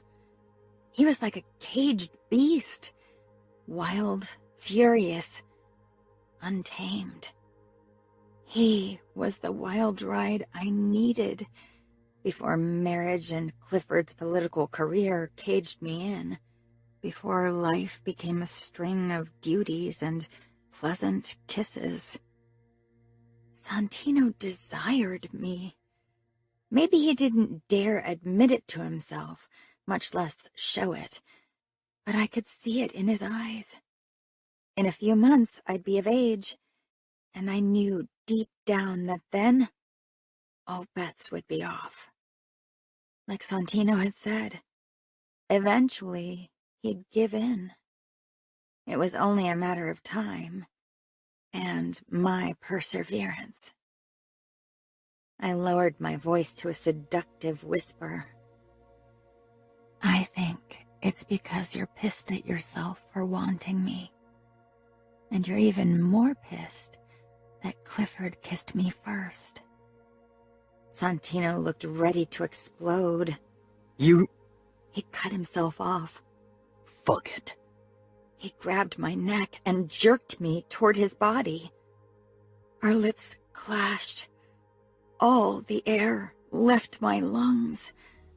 The kiss was overwhelming. A wild roller coaster ride of teeth, lips, tongue. Santino demanded I let him steer this crazy joyride, and I relinquished my control, knowing the ride would be worth it. His eyes blazed with fury. He wanted to resist, but he couldn't. His grip on my neck tightened, and the kiss became even harder. His body pressed into mine, forcing me a step back toward my bed. My mind went into overdrive, and my stomach filled with nerves and excitement.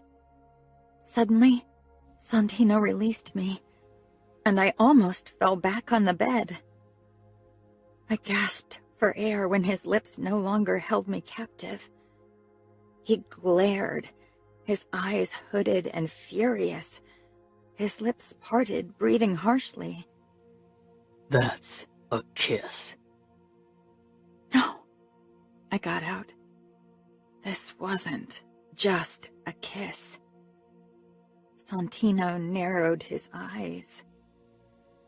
That was unbridled fury wrapped in a kiss. This was a revelation. Santino shook his head. If you like angry kissing, you'll love angry fucking. He trailed off, a look of regret passing his face. But he couldn't take the words back. I bet, I whispered. Hearing Santino for once use the word in the actual sense sent an excited shiver through my body. He stepped back, his jaw clenching. It won't happen again. It shouldn't have happened in the first place. But you wanted it to happen. And what you really regret is that you didn't get my first kiss. You didn't want it, so Clifford got it. Santino took a deep breath. He's your future husband. Clifford doesn't care whom I kiss, or if I do more before marriage. I don't care what Cliffy allows or not. I'm a soldier of the outfit and abide by our rules. I snorted. Tell that to Mr. Althera. He banged the wife of a captain, and he wants to tell me about rules? That's irrelevant. I won't be your plaything until you seal the bond with Clifford. Why not? You've been the plaything of married women before, but you can't be my plaything? I hated the word, but Santino had started it. Clifford is having fun before marriage. Why shouldn't I? Santino shook his head with a frozen expression. Make sure you get your father off our trail. Make him believe you're a good girl, and I'm your dutiful bodyguard. I probably would have been more convincing before you sexed my mouth. Your lying skills are above par. You'll do fine. He muttered, then turned on his heel and left, but not before dropping my cell on the floor with a heavy clang. I let out an enraged cry. Then I stared up at the ceiling, listening to my pounding pulse and racing heart, feeling the dampness between my legs and the heat in my belly. If this was what a kiss from Santino did to me, I understood why Mrs. Alfera had risked her husband's wrath for a quickie with him. My chance at freedom had an expiration date. Whatever I wanted to experience, I needed to do it before I married Clifford. I needed to soak up all the adventures I could. Love wasn't written in my stars, but I wanted lust and excitement, danger and joy. I wanted to collect a myriad of memories before my future caught up with me. Chapter 7. Anna. I was drawing in my room, playing around with different variations of an evening dress. The scratching of my pencil on paper always calmed me. Our kiss had left me restless. I wanted more. I also wanted to pay Santino back for being a dick, which was at odds with my first want. Or maybe not. I crumpled the paper. I couldn't focus on drawing. Anna! I groaned. Anna! Steps.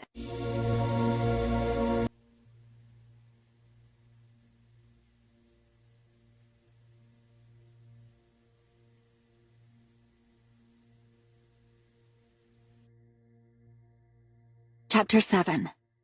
Anna. I was drawing in my room, playing around with different variations of an evening dress.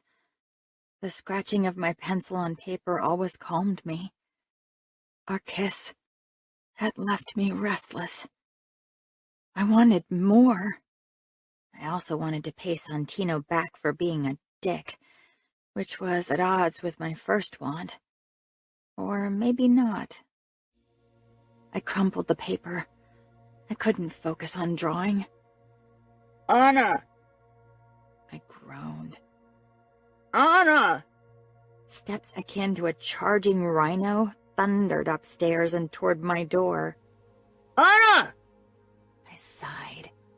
The door burst open and Leonis appeared in the doorway. What? He smirked and leaned against the doorframe, waving a letter in front of him. I narrowed my eyes. What is that? He shrugged with a triumphant smile. I stared. If I gave him a stronger reaction, he'd only annoy me more. After the argument with Santino yesterday, I wasn't in the mood for his games. It's from France. I perked up.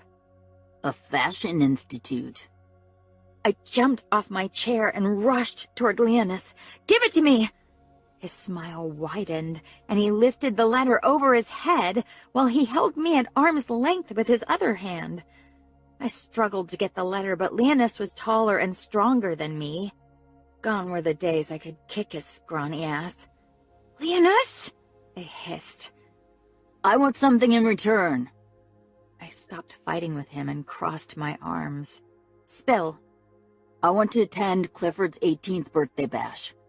Dad forbade you from any parties. You don't know when it's enough. That's why he won't find out. You'll sneak me in. Santino and Clifford will recognize you, you moron. Then it's only a matter of time before Dad knows, too. Leonis drawled, wagging his finger before my face. I had the nauseating urge to bite it off. We both know Sonny and Cliffy eat out of your hands, sis.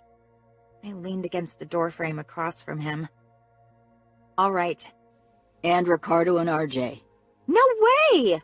I growled and lunged at him once more, trying to finally wrangle the letter from his hand. I punched his stomach, which made him choke laugh. He pushed me to the ground and sat on my stomach. Okay. I'll bring you 3 potheads to the party, but I won't go down with you if you get caught, and I don't want you to follow me like lost puppies. Newsflash, sis. We can entertain ourselves without your help. As if I didn't know it. Those 3 were the bane of my existence. Get off me! Leonis jumped to his feet and dropped the letter on my belly. I sat up and ripped it open with shaking hands, then quickly read it. Then another time to make sure I understood it right. My French was good, very good, but I was too nervous to trust my brain. Tell me what it says, I pressed out, holding the letter out to Leonis with a trembling hand. Leonis cocked an eyebrow and took the letter, then groaned. French, really? Read it! He scanned the letter, surprise spreading on his face. My heart was racing. It says that you're accepted in their undergraduate program for fashion design. I howled in excitement and stumbled to my feet, hugging Leonis. He gave me a worried look, as if he thought I was losing my mind. You want to study fashion in Paris? Want? It's been my dream for years! I hadn't told anyone about my application, not even Louisa or Sophia. I'd felt insecure for even daring to dream about studying fashion in Paris, and now that my dream could actually become a reality, a new fear set in. What if I wasn't allowed to go? Leonis handed me the letter back. Dad won't ever agree, Anna. He won't let you move to another city, much less another country. I swallowed. Leonis was right. He voiced my fears. Getting accepted into the Institute was only the first battle. The harder one was yet to come, convincing Dad to let me go. It was why I hadn't told him or Mom about my plans to apply for the program. With me already being accepted into the program, my chances of convincing Mom and Dad had grown exponentially, because now they would be taking something away from me. I could play the guilt card if necessary. I can be convincing. Even you can't be that convincing. For years, you weren't even allowed to attend school because our parents wanted to make sure you're protected. And you expect Dad to say yes to this? The war with the Camorra has been dormant for a while. Nothing major has happened since Serafina was kidnapped. Tell Dad, not me. His voice made it clear he didn't think it would work. I turned on my heel and headed downstairs, but not toward Dad's office. He probably wasn't even home. But toward Mom's office. She mostly worked at home so she could spend more time with us, especially Bea, who still needed her more than Leonis and I. If I wanted a chance to convince Dad, I needed to convince Mom first. I knocked and waited, my fingers leaving imprints on the letter. I couldn't remember the last time I'd had sweaty hands. Come in, Mom called. I poked my head in with a sheepish smile. Do you have time for a talk? Mom sat behind her desk, a modern white piece of furniture that was supported by only one diagonal leg. It was a design masterpiece. Mom and I had picked it together. She smiled warmly. Mom always made time for me, no matter how stressed she was. I'd miss having her close. I strode over to her and held out the letter to her. She took it with a small frown and then scanned it. Slowly, she lowered it to the desk, then looked up at me with a shocked expression. You applied to a fashion institute in Paris? It's not just any fashion institute, Mom. It's one of the best schools for fashion design in the world. But you applied to the School of the Arts Institute? Yes. It was the best place to study fashion design in Chicago. It wasn't Paris or New York. Mom nodded, then glanced at the letter again as if she still couldn't believe it. Paris. She shook her head. Anna. Mom, I said pleadingly, grabbing her hand. You know how much I love drawing, how much I love being creative, how much I want to design fashion, and Paris is the place to do it. I motioned at the dress I'd designed and was currently wearing, a green ombre effect dress with inconspicuous pockets on the skirt, where I could stash my phone or whatever else I needed on hand. I know, but it's far away. And this isn't just a short summer program. This is a 3-year undergraduate program. It's not like I'm forced to finish. I could start the program, and if you and Dad think it's time for me to return to Chicago, then I come back. But think of it this way.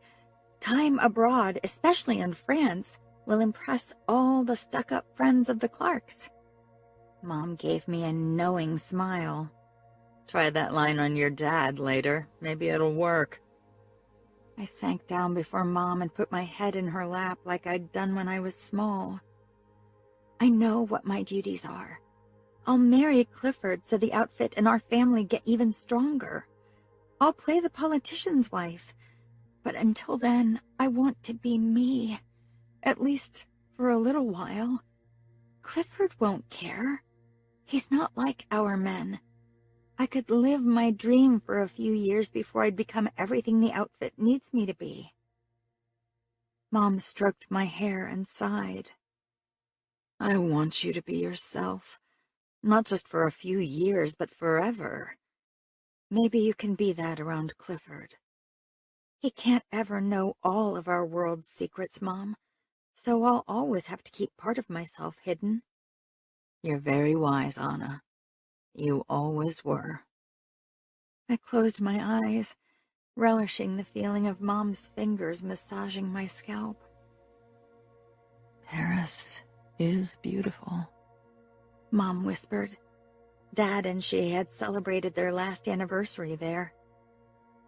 I wish I could see it with my own eyes. Mom's hands stilled. Your protection will always be our top priority. That's why I never asked to apply to the New York Fashion Institute. But Paris is far from our world's conflicts. I won't tell people who I am. I'll pretend I'm a normal student. I'll blend in. That's the best protection. You have my blessing, sweetheart. We'll figure out your protection. She laughed. But I don't know how we'll convince your father. Mom went in first. If anyone could convince Dad, then it was her. I paced in the hallway. I was tempted to eavesdrop, but resisted the urge. The voices behind the door were too quiet anyway. Neither Dad nor Mom often raised their voices. After what felt like forever, the door opened and Mom motioned for me to get in. Her expression told me the fight wasn't over yet. Dad stood in front of the window, his arms behind his back. I gave him a hopeful smile. He released a sigh. You know how dangerous our world is. But Paris isn't anyone's territory. It's far away, yes, but that's an advantage. Dad gave a tight smile. That's one way to see it. But our conflicts don't end at any borders. The Camorra won't send anyone to France to kidnap me, and the Familia has never been in the business of kidnapping women. Dad's face tightened like it always did when the darkest hour of the outfit was mentioned. I doubted he'd ever get over it. Don't you think I'll travel the world once I'm married to Clifford? His family has vacation homes in Europe. The Clark's bodyguards will guard you then. I can take Santino to Paris. He's protected me for years. He can keep me safe in Paris. Dad's brows puckered. To my surprise, it was Mom who looked more worried because of my suggestion. I definitely needed to be careful around her. If she found out about me lusting after Santino, she'd not only forbid me from going to Paris, but she'd also kill him herself. 3 years is a long time, Anna. I'll come to Chicago for the holidays and everyone's birthdays and important social events, and you could come visit me as well. We're talking about a 10-hour flight, not a short car ride, Dad said. I walked toward him, giving him my best puppy dog eyes. Dad was cold as ice, but this look always got him eventually. I don't even have to finish, but I'd love to give it a try, for a little while at least. You know I never get in trouble, Dad. You can trust me. I'll be good. Just let me live a little. Dad touched my cheek. I'll protect you at any cost. I know, but I'll be safe. Even if I let you attend the program for a while, you can't begin this fall. We agreed to have your engagement party right after your birthday. The program will already have started then. I bit my lip. My engagement party. I kept forgetting about it. Only 3 months. I could come over from Paris for it. Dad shook his head. Many social gatherings will require your presence around the time of your engagement. You can start in the spring. Okay, I said quietly, trying not to be too disappointed. Dad even considering Paris at all was already a major win. But I was accepted for the fall semester. I don't know if they'll let me start later. I'll handle it. We have a few contacts in France. I'm sure there's something we can do. 3 months is too little time to find you a safe apartment in Paris anyway. It requires plenty of planning, so spring is more feasible. So, I can go? After your birthday? I asked, trying to put Dad on the spot. He raised a blonde brow, seeing right through me. I'll talk to Santino. If he thinks he can keep you safe in Paris, I might consider letting you go in February until next summer. After that, I'll have to decide again. I stood on my tiptoes and threw my arms around Dad's neck, then kissed his cheek, which was, as usual, impeccably shaved. I'd never seen Dad with stubble. Thank you so much, Dad! I haven't said yes yet. I grinned and darted out. The moment I was in the hallway, determination filled me. Santino would never tell Dad that he could protect me in Paris. Not because he doubted his abilities, but because he didn't want to go to Paris with me. He'd kept his distance since our kiss a few days ago. I had to talk to him before he talked to Dad. I headed toward the guardhouse, and Santino crossed my way, already on his way to talk to Dad. I grabbed his arm. He looked down at my fingers with disdain. What are you doing? You have to tell my father that you'll protect me in Paris, and that you're confident you can protect me. His eyes reflected his confusion. What are you talking about? I explained the situation to him in a rush. We didn't have any time to waste. So, let me get this straight. He drawled. You want me to go to France and protect you there, 24/7, for 3 fucking years? It's probably only going to be until the summer. 6 months, tops. Dad won't allow me to stay abroad for longer. Santino gave me a look that suggested I was full of shit. France. And babysitting you 24/7. That's a big fat no. You have to say yes. No. He shook off my grip and strode away. I hurried after him and caught him in the hallway to Dad's office. Do you want Dad to find out about Mrs. Alfera and the kiss we just shared? Santino's eyes flashed with disbelief, then fury. Are you trying to blackmail me? I wouldn't have to blackmail you if you'd care about my feelings. I protect your body, not your feelings. Maybe you should do both. His jaw flexed. He was majorly pissed. So, let me get this straight. You'll snitch on me if I don't tell your daddy that I'll gladly keep your ass safe in Paris? And that you're very confident you'll be able to keep my ass safe. If looks could kill, I'd be ashes. I'd managed to piss Santino off before, but I don't think I'd ever seen him look this angry. Santino stalked toward Dad's office without another word, and knocked before I could say more. I quickly hurried away so Dad wouldn't see me. Now, I had to hope that Santino would do as I asked. Any sane person would lie to save their life. But Santino sometimes acted like a lunatic.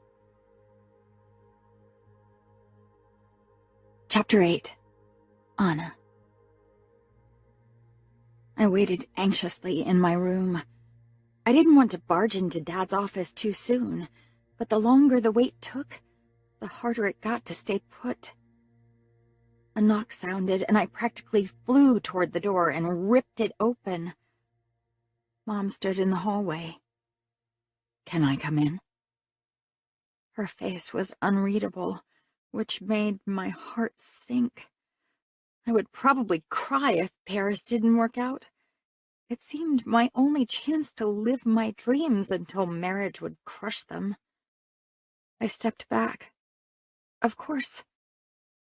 Mom walked in and sank down on my sofa. I sat beside her. "And?" I asked, unable to hold back any longer. "Your dad had a long conversation with Santino." I nodded, ready to burst. "Santino convinced your dad that he can protect you in Paris. So your father and I will allow you to start your fashion design studies." I screeched and threw my arms around Mom's neck. Mom laughed and patted my arm. "Let me finish," she pressed out, obviously struggling to breathe because of my tight hug. I pulled back, my cheeks flushed. "We'll allow you to start, but how long you'll be allowed to stay, that depends on the overall safety situation and your behavior. If we feel at any time that your safety is on the line, you'll return." "Of course, Mom. I'll be on my best behavior." Mom searched my eyes. "Your father trusts in Santino's abilities. He's a very competent soldier." She paused. "I, however, don't know if I like the idea of you alone with him in Paris." I swallowed and made a shocked face. "Why? He's been protecting me for years." Yes, Mom said slowly. "I'm your mother, but I'm also a woman, and I have eyes." I tried to look as unsuspecting as humanly possible. Mom's expression made it clear I could drop the act. "That look works on men, not on mothers." "Why?" "Because fathers want to believe their daughters are the epitome of innocence, and they'd rather preserve it than see it crumple." "I don't want to do anything bad, Mom. I just want to live a little. Is that so bad?" "If you ask most men in our world, yes. If you ask me, it depends." I knew I was treading on thin ice confiding in Mom about the freedoms I wanted to experience. But Mom was the most understanding person I knew. And despite our world, she was a feminist and wanted equal chances for women and men. "I want to have some fun before I'll have to marry Clifford." "I know Clifford is having his fair share of fun, And I suspect he won't hold himself back at the frat parties he'll attend in the next few years. Definitely not, I said, then told Mom about the strange conversation he and I had a while back. She touched my arm. Like Clifford has said, discretion is the key. As long as you use protection, I don't mind you having fun. With your marriage to Clifford, you have more freedoms than most women in our world. She trailed off. Freedom of choice doesn't mean we should choose every option available to us. Some remain unwise. I knew she was talking about Santino. I chose to stay silent. Every word I said might reveal more than I wanted. Mom was on a trail, and I didn't want to ruin my chances of going to Paris because she thought I had the hots for Santino. I want you to stay away from Santino. That's my condition. If I get the feeling that there's something going on between you and him, then you'll be on the next flight back to Chicago and he'll have a new job. Mom, you really don't have to worry. Santino doesn't have the slightest interest in me. He can barely tolerate me, and he takes his job way too seriously. Mom's eyes seemed to x-ray me. You have an iron will, and you like getting your way, sweetheart. Both can be an advantage, but it can also get you in trouble. I want to be sure that you, too, keep the expected distance to Santino. It would reflect badly on your dad if the man he chose to protect you disrespects him by inappropriate conduct toward you. Ouch. Mom knew how to land a hit. Is this really about Santino? Or do you and Dad prefer if I stay a virgin until marriage? This is solely about Santino. He has a responsibility for you, and he's much older and more experienced than you. You should pick a boy your age if you want to enjoy your temporary freedoms. Santino being more experienced was one of the reasons why I found him sexy. I had a feeling Santino knew how to give a woman a good time. Mrs. Alfera probably wouldn't risk her husband's wrath for a lackluster lover. Of course, I didn't mention either of these. Dad's 12 years older than you. Our situation was very different. I was already married before, and I was a grown woman. You're Santino's ward, and he's known you a long time. That puts you at a disadvantage. That showed how biased Mom was as my mother. You were only 23 when you had to marry Dad. In a marriage, you are at a greater disadvantage because the husband holds all the power, especially if he's capo. Dad knew you from social events since you were much younger, and you told me yourself your first marriage was never real, so really we weren't on so different levels. Only I'm not married to Santino, so he doesn't have any power over me. Arguing with you used to be easier. I grinned. Mom sobered. I have one non-negotiable condition, Anna. I don't want you and Santino to happen. That's all. You can have fun, but not with him. Don't worry, Mom. He's not interested in me, and I'm more interested in meeting a cute Parisian artsy guy. I don't have any interest in Santino. Maybe I had a tiny crush on him when I was 12 or 13, but I'm not that little girl anymore. I could tell that Mom wasn't completely convinced, but she nodded anyway. Santino. My pulse was pounding in my veins as I stepped into Dante's office. I couldn't remember the last time I'd been this pissed. Anna had backed me into a corner, and I had only one option to get out of it, telling Dante the truth about my fling with Mrs. Alfera and kissing Anna. The former was something that might only lead to disapproval and a warning from my capo. The latter, however, could cost me everything. and not just me. Dad had worked hard all his life and was well respected. Even if he had nothing to do with my shit, he would probably be dragged into the mud with me. "Santino," Dante said with a curt nod. He stood in front of the window, his arms behind his back and a look of worry on his face. Despite his age, he oozed strength, and his authority certainly hadn't been diminished over the years. He was one of the few people I truly respected.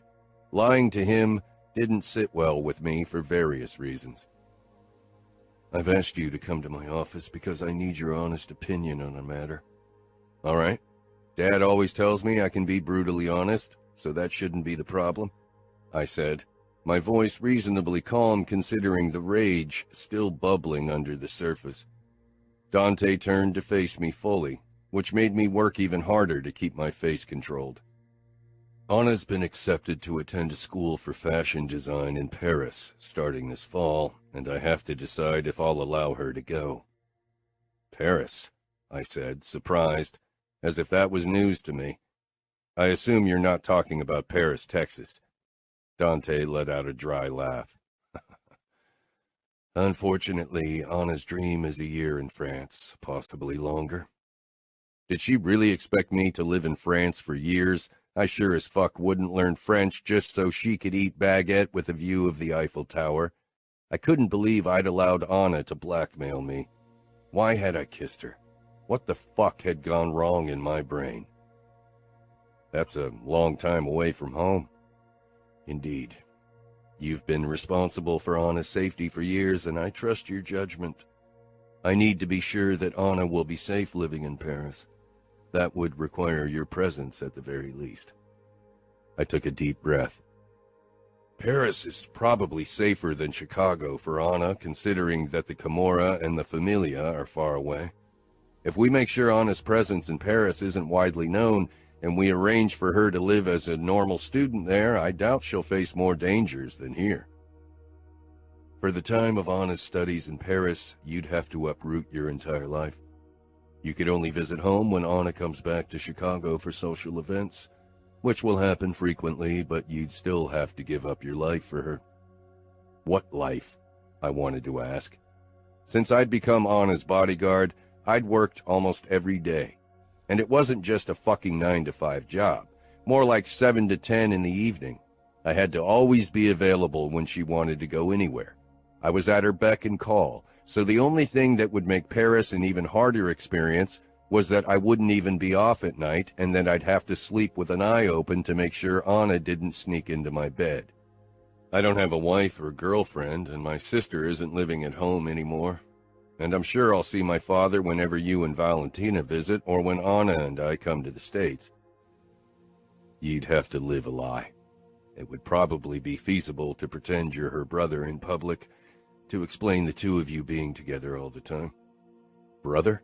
Of course. Dante wouldn't want us to pretend to be a couple, which was probably for the best anyway.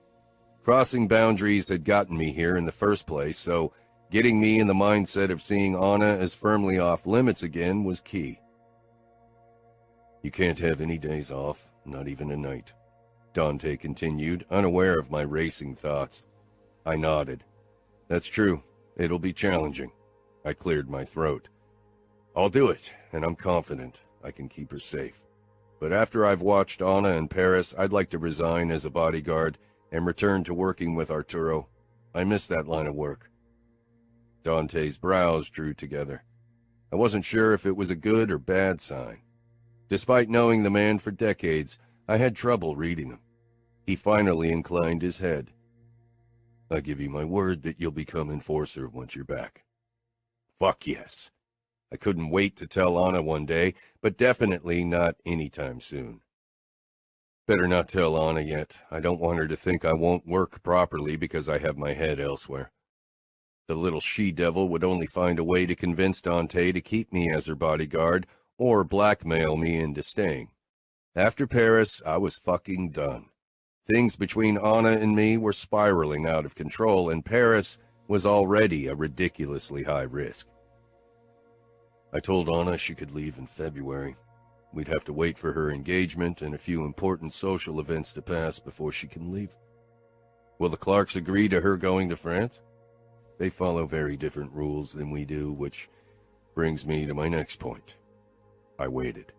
I had a feeling I knew where this was going, and it probably had partly to do with me. Because of her bond to Clifford, Anna has more freedoms than most girls in our world. I'm sure Clifford has told her so. He doesn't strike me as someone who cares what she does before marriage, and possibly not even after. The disapproval in Dante's voice surprised me. He and Valentina had decided to enter the bond with the Clarks, but I supposed it was a bit like the deal with the devil. Necessary at times, but not pleasant. Dante didn't like Maximo Clark. Not even his own wife did.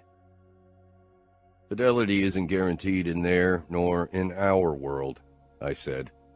I'd had too many affairs with married women who sought comfort in the arms of another man after being cheated on for years and suffering in silence. Maybe that was why I no longer believed in marriage or love. My parents had loved each other, and it had almost killed Dad when Mom had died.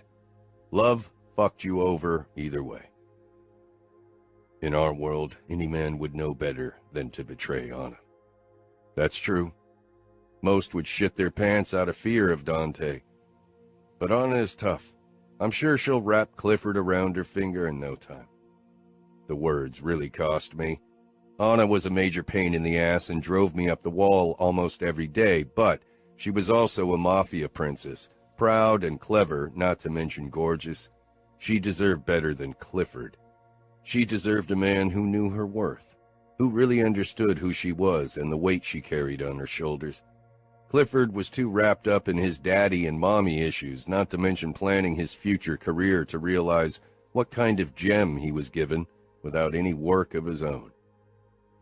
Why I'm bringing this up is because while I want Anna to enjoy Paris, even attend the occasional party with you at her side, I still need you to make sure she abides to our rules and is safe.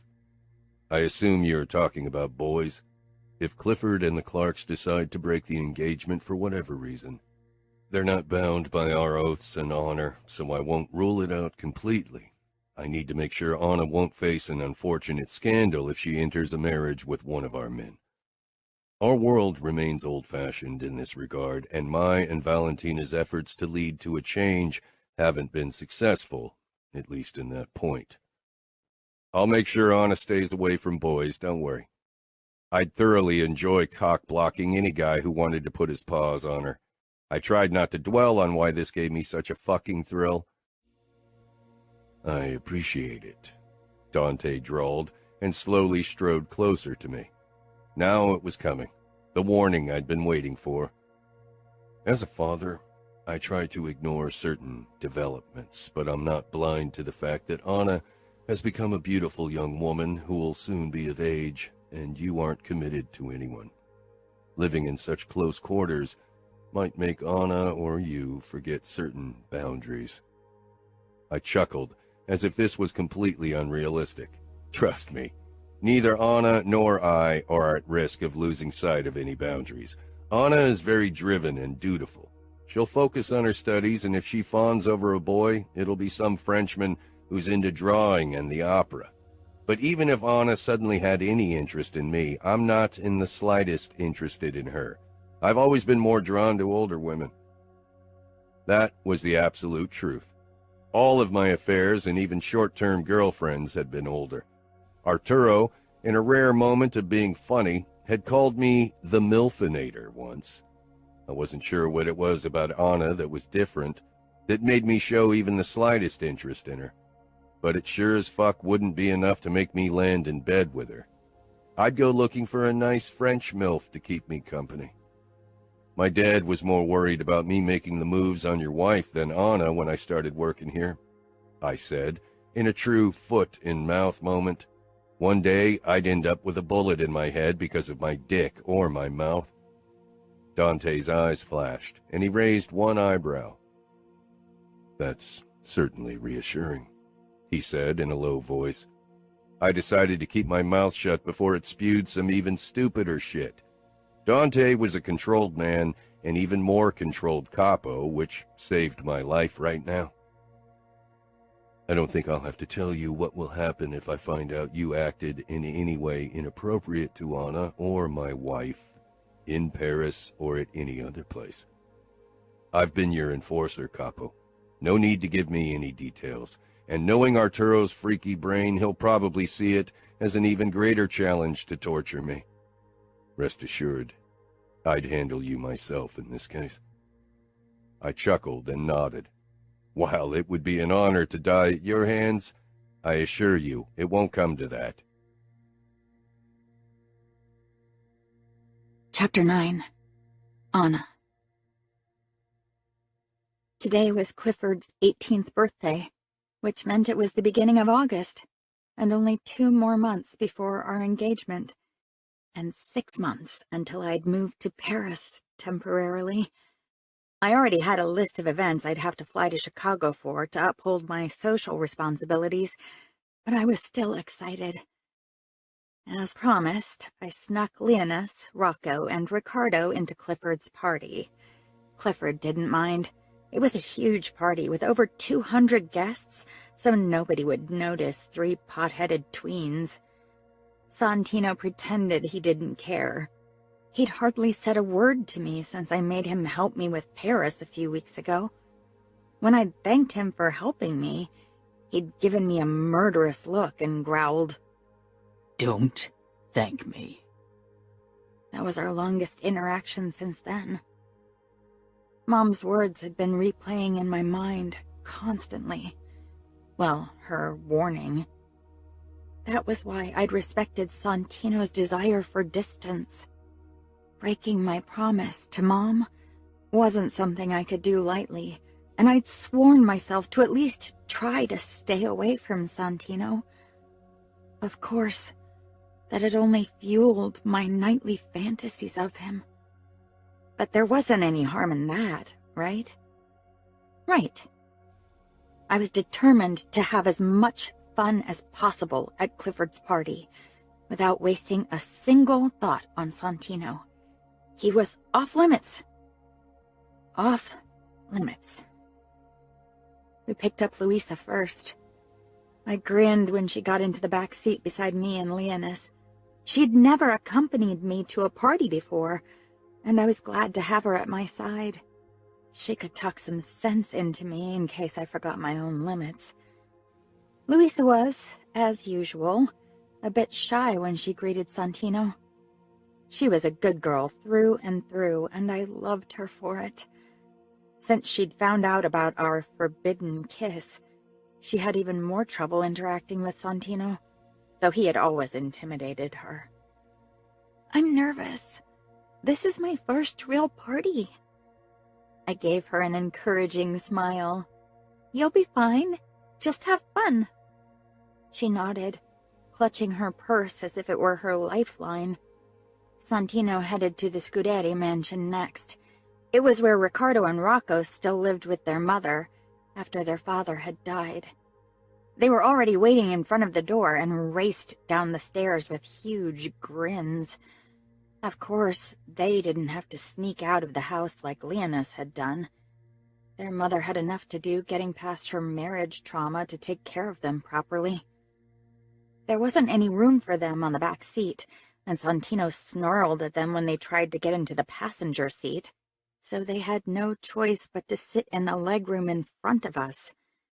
Ricardo grinned and exchanged a look with his brother when he pressed up to my legs for lack of room. "You better keep your excitement down," Leonis muttered. "Oh, he will," I said, "or he'll find out how sharp my heels are." Ricardo exchanged another look with Rocco, but they didn't get a chance to say anything because Santino hit the gas. If he thought driving like a madman would ruin the party for me, then he was very wrong. Louisa and I ditched the boys as soon as we arrived at the Clark mansion, except for our shadow, Santino, of course. We picked up drinks right away and headed toward the dance floor. Louisa took a hesitant sip from the white wine bowl. "Take it slow," I told her. I didn't want to be responsible for her passing out from too much alcohol. I'd never seen her drink before. I took out my phone. Selfie time. I want to send a few photos to Sophia to cheer her up. Her marriage with Danilo was still a bit bumpy, and I was sad that she couldn't be here with us. With her now living in Indianapolis, we'd hardly see each other often, especially now that she had wife duties. We made funny faces into the camera, and I sent the 5 most ridiculous ones to Sophia. I was glad I didn't have to marry soon. I guess I had to thank Clifford for that. I'm glad you aren't married yet, I told Louisa. Louisa made a face and shrugged. I wouldn't mind getting married, but Mom is being super picky when it comes to possible husbands. No wonder, considering her backstory with an abusive rapist of a first husband. I didn't say it. Louisa never talked about her biological father. You'll be married soon enough, and you could just pick a husband yourself. I doubt your mom would say no if you fell in love, or in lust. Louisa flushed at the mentioning of lust. I laughed and nudged her. You're really going to be the blushing virgin on your wedding night. If I was gay, I'd marry you. You're just the cutest. Louisa nudged me back, looking even more embarrassed. Do you know anyone? I shook my head in response. I hardly knew anyone, but that wasn't the worst thing. That way I could relax and not worry too much about every detail of tonight making the rounds in our circles and eventually finding its way to my parents. With Santino in my hands, my life had improved considerably. Even his increased grumpiness because of my little blackmailing scheme was worth it. Where's Santino? Shouldn't he be watching us? Louisa asked worriedly as she looked around. Santino had agreed to watch us both tonight so we wouldn't draw too much attention to us with a second bodyguard. It had only taken a little convincing on my part for Louisa's mom to agree. Adults always thought I was the good girl, so they gave me what I wanted, even the overprotective Bibiana. I allowed my gaze to search the dance floor, then drift to the bar on the patio. Most guests were outside, enjoying the warm summer night. I didn't see Santino anywhere. Only Leonis and his 2 sidekicks were chatting to a couple of girls. Suspicion filled me. Louisa was right. Santino had agreed to watch, though I doubted anyone would attack a senator's house to get to me. Where was he? Either he'd hidden away in the farthest corner for some peace and quiet, or he wouldn't dare. Most of the guests were around my and Clifford's age. Only a few seemed to be a couple of years older. If Santino banged a girl around my age, I'd make his life hell. Off limits, I reminded myself, but my heart ignored my brain. I motioned to Leonis that I'd head to the bathroom, and he pointed at his watch, which made me roll my eyes. It meant he'd come looking for me if I wasn't back in 5 minutes. Whenever he was in charge of my protection, he became this bossy, uber-protective wise guy. This was a party of spoiled rich kids who cried already when a piece of bubble gum got stuck under their boots. In our world, you asked your brother to hand you his knife so you could scratch it off, and he'd still use the blade to stab someone afterward. I could deal with any boy who dared to approach me. I'd make them cry into their fancy-pantsy white wine bowl in no time. I'll go looking for Santino, I told Louisa. Do you want to come with me? Louisa immediately shook her head. I'd rather not get involved in a fight. Who says we're going to fight? Louisa gave me a look that said, Really? I grinned. We're an explosive combination. Then I glanced around. Maybe you can head over to Leonis? I'd feel better if I didn't leave you alone here. Louisa laughed. I'm shy and not as outgoing as you, but I'll be fine, Anna. I didn't move. She sighed with a small smile. "All right, I'll head over to your brother. I'll be quick." I wiggled my fingers at Leonis and motioned at Louisa, then moved outside. Seeing how many people danced in the yard or in the pool, I doubted Clifford had invited only 200 people. The place was swarming with guests. Mom would kill me if I invited that many people to a wild party. I glanced toward the pool house, which was bathed in darkness. Clifford was clever enough to keep the party out of his own walls. That was the perfect place for Santino to chill. Or do other things. I hurried toward the glass door. The shutters were all closed, so I couldn't look inside. I pushed the handle down and was surprised to find it open. Why hadn't Clifford locked it? Or had Santino picked the lock? I really wouldn't put it past him. The moment I stepped inside, I heard giggling. The asshole. Had he really picked a girl to bang? Next time he told me I was too young, I'd give him a piece of my mind. As if a few months made such a big difference. Another giggle rang out. It sounded absolutely wrong. I couldn't pinpoint why exactly. I followed the noise toward a door, behind which I suspected the bedroom. By now the noise had turned into muffled groans and gasps, intermingling with odd, "Oh, gods!" I pushed open the bedroom door, trying to be quiet. The first thing I saw was Mrs. Clark's awestruck face. Her eyes were closed, her lips parted, and she was sweaty. Her breasts jiggled in front of her, and the neckline of her dress shoved down so it wrapped around her ribs. Her red thong dangled around her ankle as she kneeled doggy-style on Clifford's bed. The skirt of her dress pushed up on her back, so her ass was propped up in front of none other than Santino. She made a face as if the Holy Ghost had descended on her, and she chanted, "Oh God, oh God," as if she'd arise to the gates of heaven any moment. Either Clark Sr. was the worst lay ever, or Santino had a magic dick. Santino was mostly dressed, but his shirt was untucked, and his pants were open as he pistoned into Mrs. Clark with the determination of a brand-new jackhammer. In a spur-of-the-moment decision, I grabbed my phone and snapped a photo, then quickly shoved it back into my purse.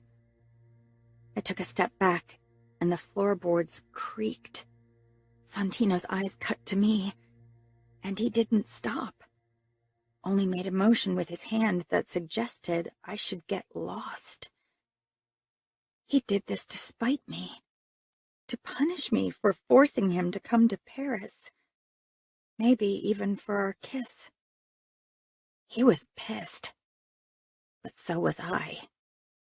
My lips curled and I turned on my heel.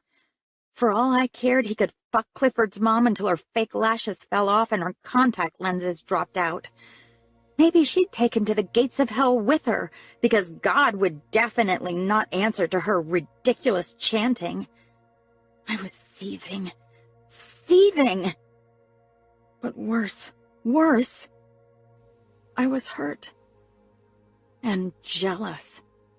And that made me even angrier, because I didn't want Santino to have the power to hurt me. I wanted him to bang me.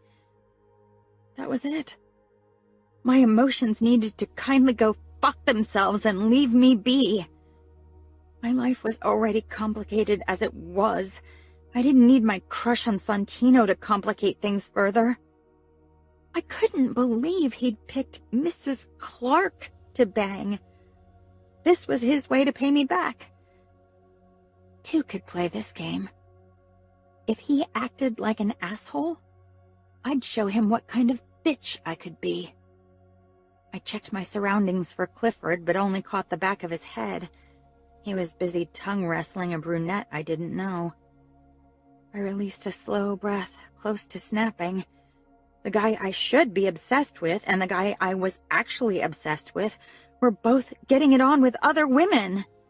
I looked around for my brother, his two sidekicks, and Louisa.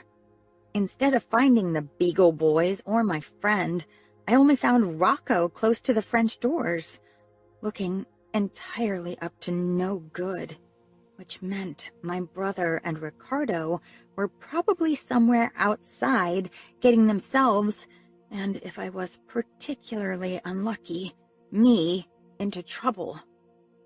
Louisa wasn't anywhere. Today wasn't my day. I scanned the crowd again as I slowly made my way over to Rocco, desperately hoping Louisa would show up again and not let herself be dragged into my brother's shenanigans. I needed a pep talk, or someone to talk me out of doing something particularly stupid.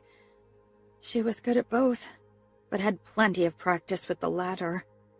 "Don't get me in trouble," I said in warning when I arrived at Rocco's side. "You look like you're in trouble yourself," he commented curiously, and with that head tilt and X-ray look that always made you believe he knew more than he should.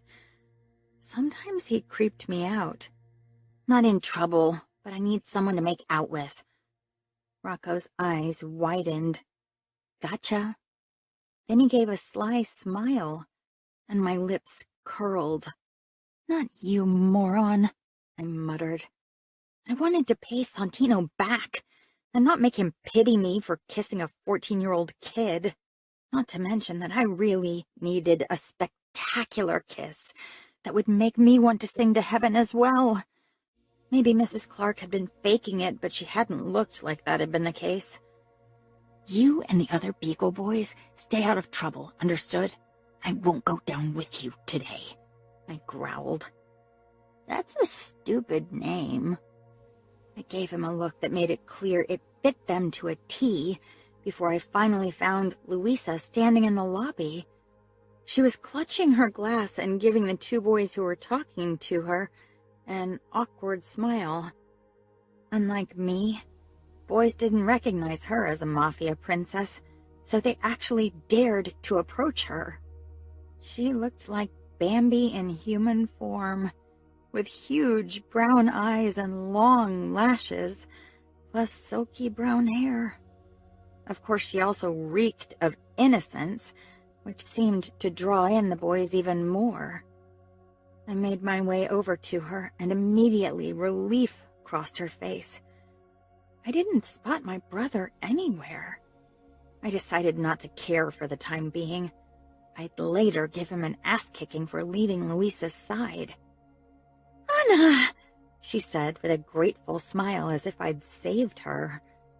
Both boys checked me out as usual, before the face of the first guy flashed with recognition, and then caution. "This is my friend Anna," Louisa introduced me. I leaned in and whispered in her ear, while deciding my chances with the guy who hadn't recognized me yet were better. "I'm going to put the moves on the guy on the right. Or have you called dibs?" It was a rhetorical question. Louisa was determined to wait until marriage for her first kiss. "He's French," she murmured. It was a clear sign, and explained why he didn't know who I was. I hit him with a charming smile. "You're from France?" I asked in French. His smile brightened. Yes, from Paris. I'm here to improve my English. "What a coincidence. I'm looking for someone to improve my French." Kissing. The guy smiled as if he knew what I hadn't said, and introduced himself as Maurice. I told him about me going to Paris, and soon we were immersed in a conversation. He often touched my arm, and his eyes darted to my lips, so I knew things were going in the right direction. "How about we head outside for a bit? I need some fresh air." Before I left with him, I leaned toward Louisa. If you see Santino, tell him you can't find me." She shook her head with a warning look. "Don't do anything stupid." "Of course not," I said with a laugh. Maurice and I strode out into the backyard of the mansion. It was still warm, and I could feel the heat rise through the soles of my shoes as we crossed the expensive marble tiles surrounding the pool area. The music was so loud, I was surprised none of the neighbors had called the police yet. Either they had been bribed, or Clark's connection to the outfit was having effects. Maurice led me toward a more secluded part of the premises, down by a pond, which was lined by a few tall trees. A bench perched on the very edge of the pond. Maurice and I settled on it, our legs touching. We chatted for a bit, but I could tell his mind was already on another task. His gaze was now practically glued to my lips. From the corner of my eye, I saw Santino step out onto the porch. I wasn't sure if he could see us from his vantage point, because our part of the backyard wasn't as brightly lit as the rest. But he'd find us.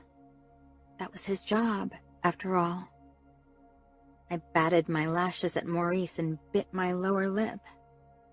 He didn't need another invitation. One of his arms came around my back, and with the other, he cupped my head and kissed me. He wasn't as hesitant as Clifford had been, and the kiss was much more enjoyable. Of course, it couldn't hold a candle to Santino's kiss. Still, I found myself being pleasantly surprised. Paying Santino back at least proved a nice experience. His palm traveled down my back until it rested right above my ass, and our kiss picked up pace. My body didn't spring to life like it had done with Santino, but I could imagine getting into it more after a while. Suddenly, Maurice was ripped away from me. It took me a moment to understand what had happened. Maurice's kiss had actually made me forget the reason for the kiss in the first place. Maurice sat on the ground with Santino standing over him. Maurice let out a string of French curses, then lunged at Santino. My eyes widened. Bad idea. Within a minute, Santino had Maurice back on the ground, face first. Santino's knee pressed into Maurice's back, and his expression suggested he wanted to break his spine. "Santino," I warned, "Maurice doesn't know who I am." Santino's cold smile hit me and sent a shiver down my back. Maybe you should let guys know before you kiss them that they're risking their lives by touching you. "Get off!" Maurice growled in English. Santino dug his knee deeper into his back, making him groan in pain. "Are you her boyfriend?" "Bodyguard," I said quickly, and moved to their side. I grabbed Santino's shoulder, feeling his muscles flex under my fingertips. Santino. Santino straightened and finally released Maurice, who immediately shoved to his feet but kept his distance to us. "Bodyguard? You're famous?" Santino sneered. She's a mafia princess, so you stay the fuck away from her unless you want me to break your spine. Maurice seemed to think Santino was joking, but a look at my apologetic face had his eyes go wide. He shook his head with another string of French curses. "You Americans are completely crazy!" He went off without another word. Santino grabbed my arm and dragged me away, but not back toward the party. Instead, toward the driveway. "What are you doing? It's not even midnight yet. I didn't get the chance to congratulate Clifford." If you think I'll stay another second at this party so I can watch you let Clifford cop a feel as his birthday present, you're very mistaken. If you think getting it on with horny teenage boys is the way to piss me off, then you don't know me. By your standards, I should probably seduce Clark Sr. I won't ever sink as low as you, Santino. Give it some time. Considering your behavior in the last few weeks, I'd say you're on a good way. You want me to be a good girl? Then stop being such a dick! We arrived at the car. Luisa was already inside. Santino leaned down, his eyes burning with rage. Whoever said I want you to be a good girl? Oh, holy shit. You want me to be a good girl around other guys? I moved even closer, grabbing his shirt. But deep down, you want me to keep my naughty side only for you. Santino gripped my hand and pried it off. I'm not playing your games, Anna, and you better stop playing them. Next time I see you with another guy, I'm going to break his bones, no matter who he is, even Clark Sr. I'll stop kissing other guys if you stop banging other women. He laughed darkly. This isn't a negotiation. So you think you can fuck Mrs. Clark and I'll just sit back and watch like a good little girl? We aren't anything, Anna. So me fucking whoever I want isn't your fucking business. It is if you're doing it while on the job. Get in the car, now. This discussion is over. I'll keep fucking Mrs. Clark and every other woman I want, and you keep your legs closed until Cliffy feels ready to marry and pops your cherry. He threw the door shut in my face and engaged the locks. I let out an enraged cry and gave him the finger. He smirked and turned, heading back to the house. Luisa stared at me with shock-widened eyes. Wow, you two will end up killing each other. Maybe you should take another bodyguard to Paris with you. No way. I won't let him off so easily. He thinks he can order me around. I know he wants me, and I won't give up until I've made him eat his words. I have a really bad feeling about this. What do you want to do? Santino thinks he knows the game I'm playing, but I haven't even started playing. In Paris, all bets are off.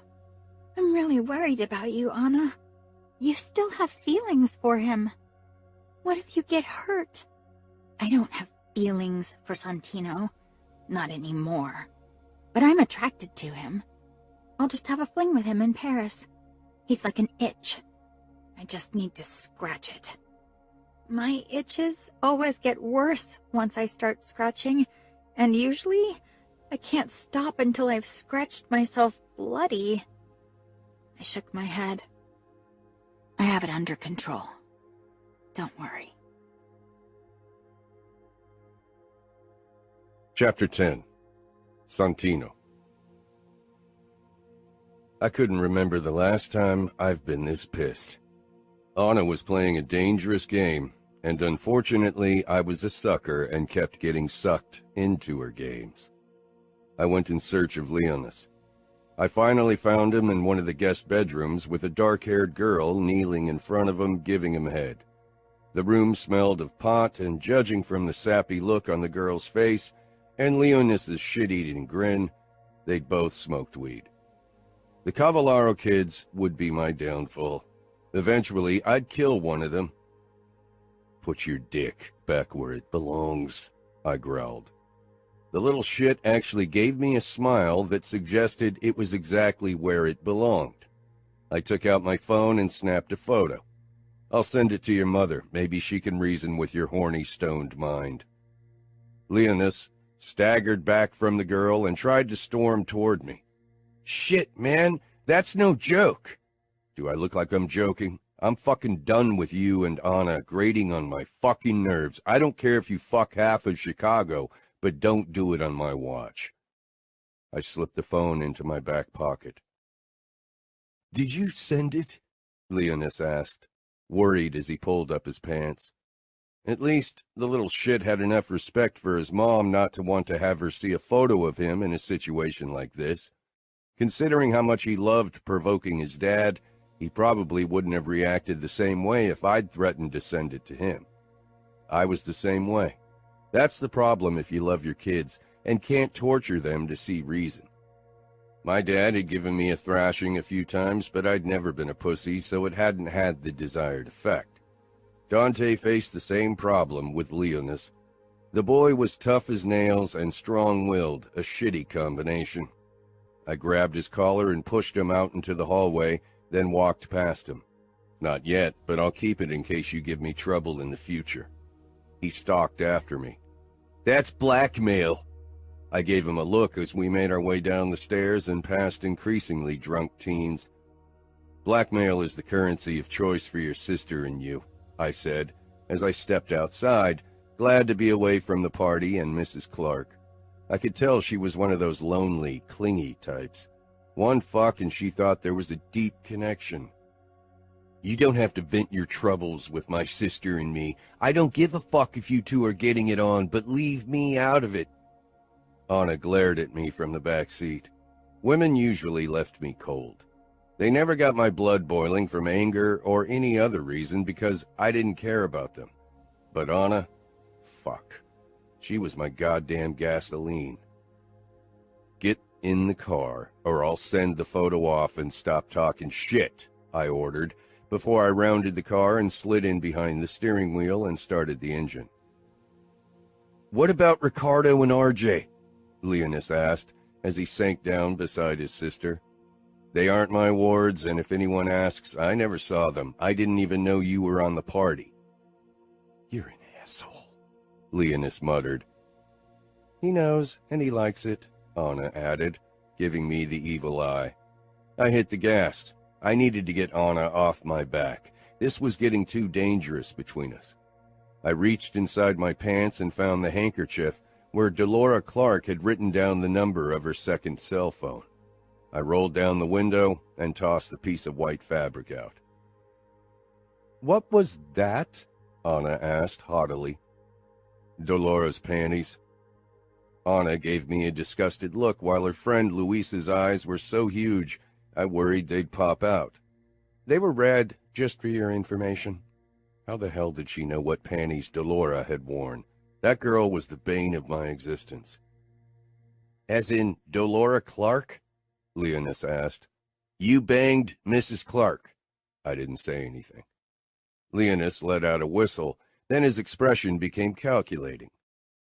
How about you delete the photo and I won't tell anyone that you're a homewrecker?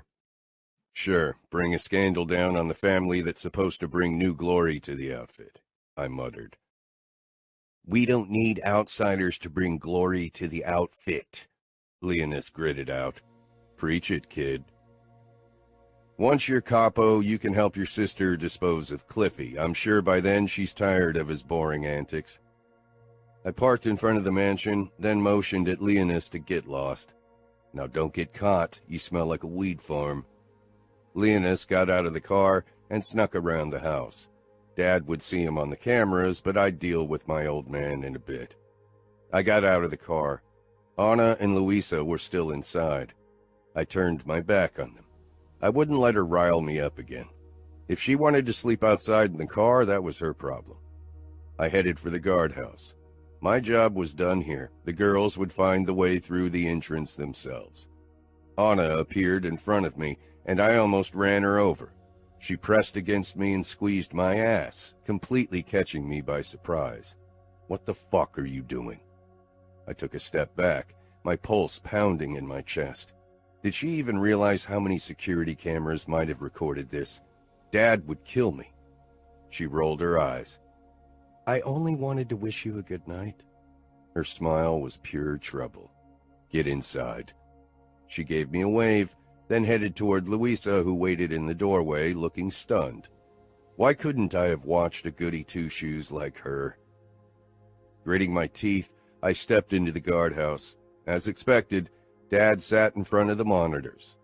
Luckily, his focus was on the monitor that showed Leonis climbing into his window on the second floor. I don't suppose you know where the boy spent the evening, Dad said as a way of greeting. I shrugged. He's got trouble written all over himself. Dad fixed me with a look. You're early. Wasn't the party supposed to go longer? The Clark kid's birthday is now. Anna and Luisa preferred to go home. The party was a bore. Dad narrowed his eyes at me. Is it because Leonis snuck in?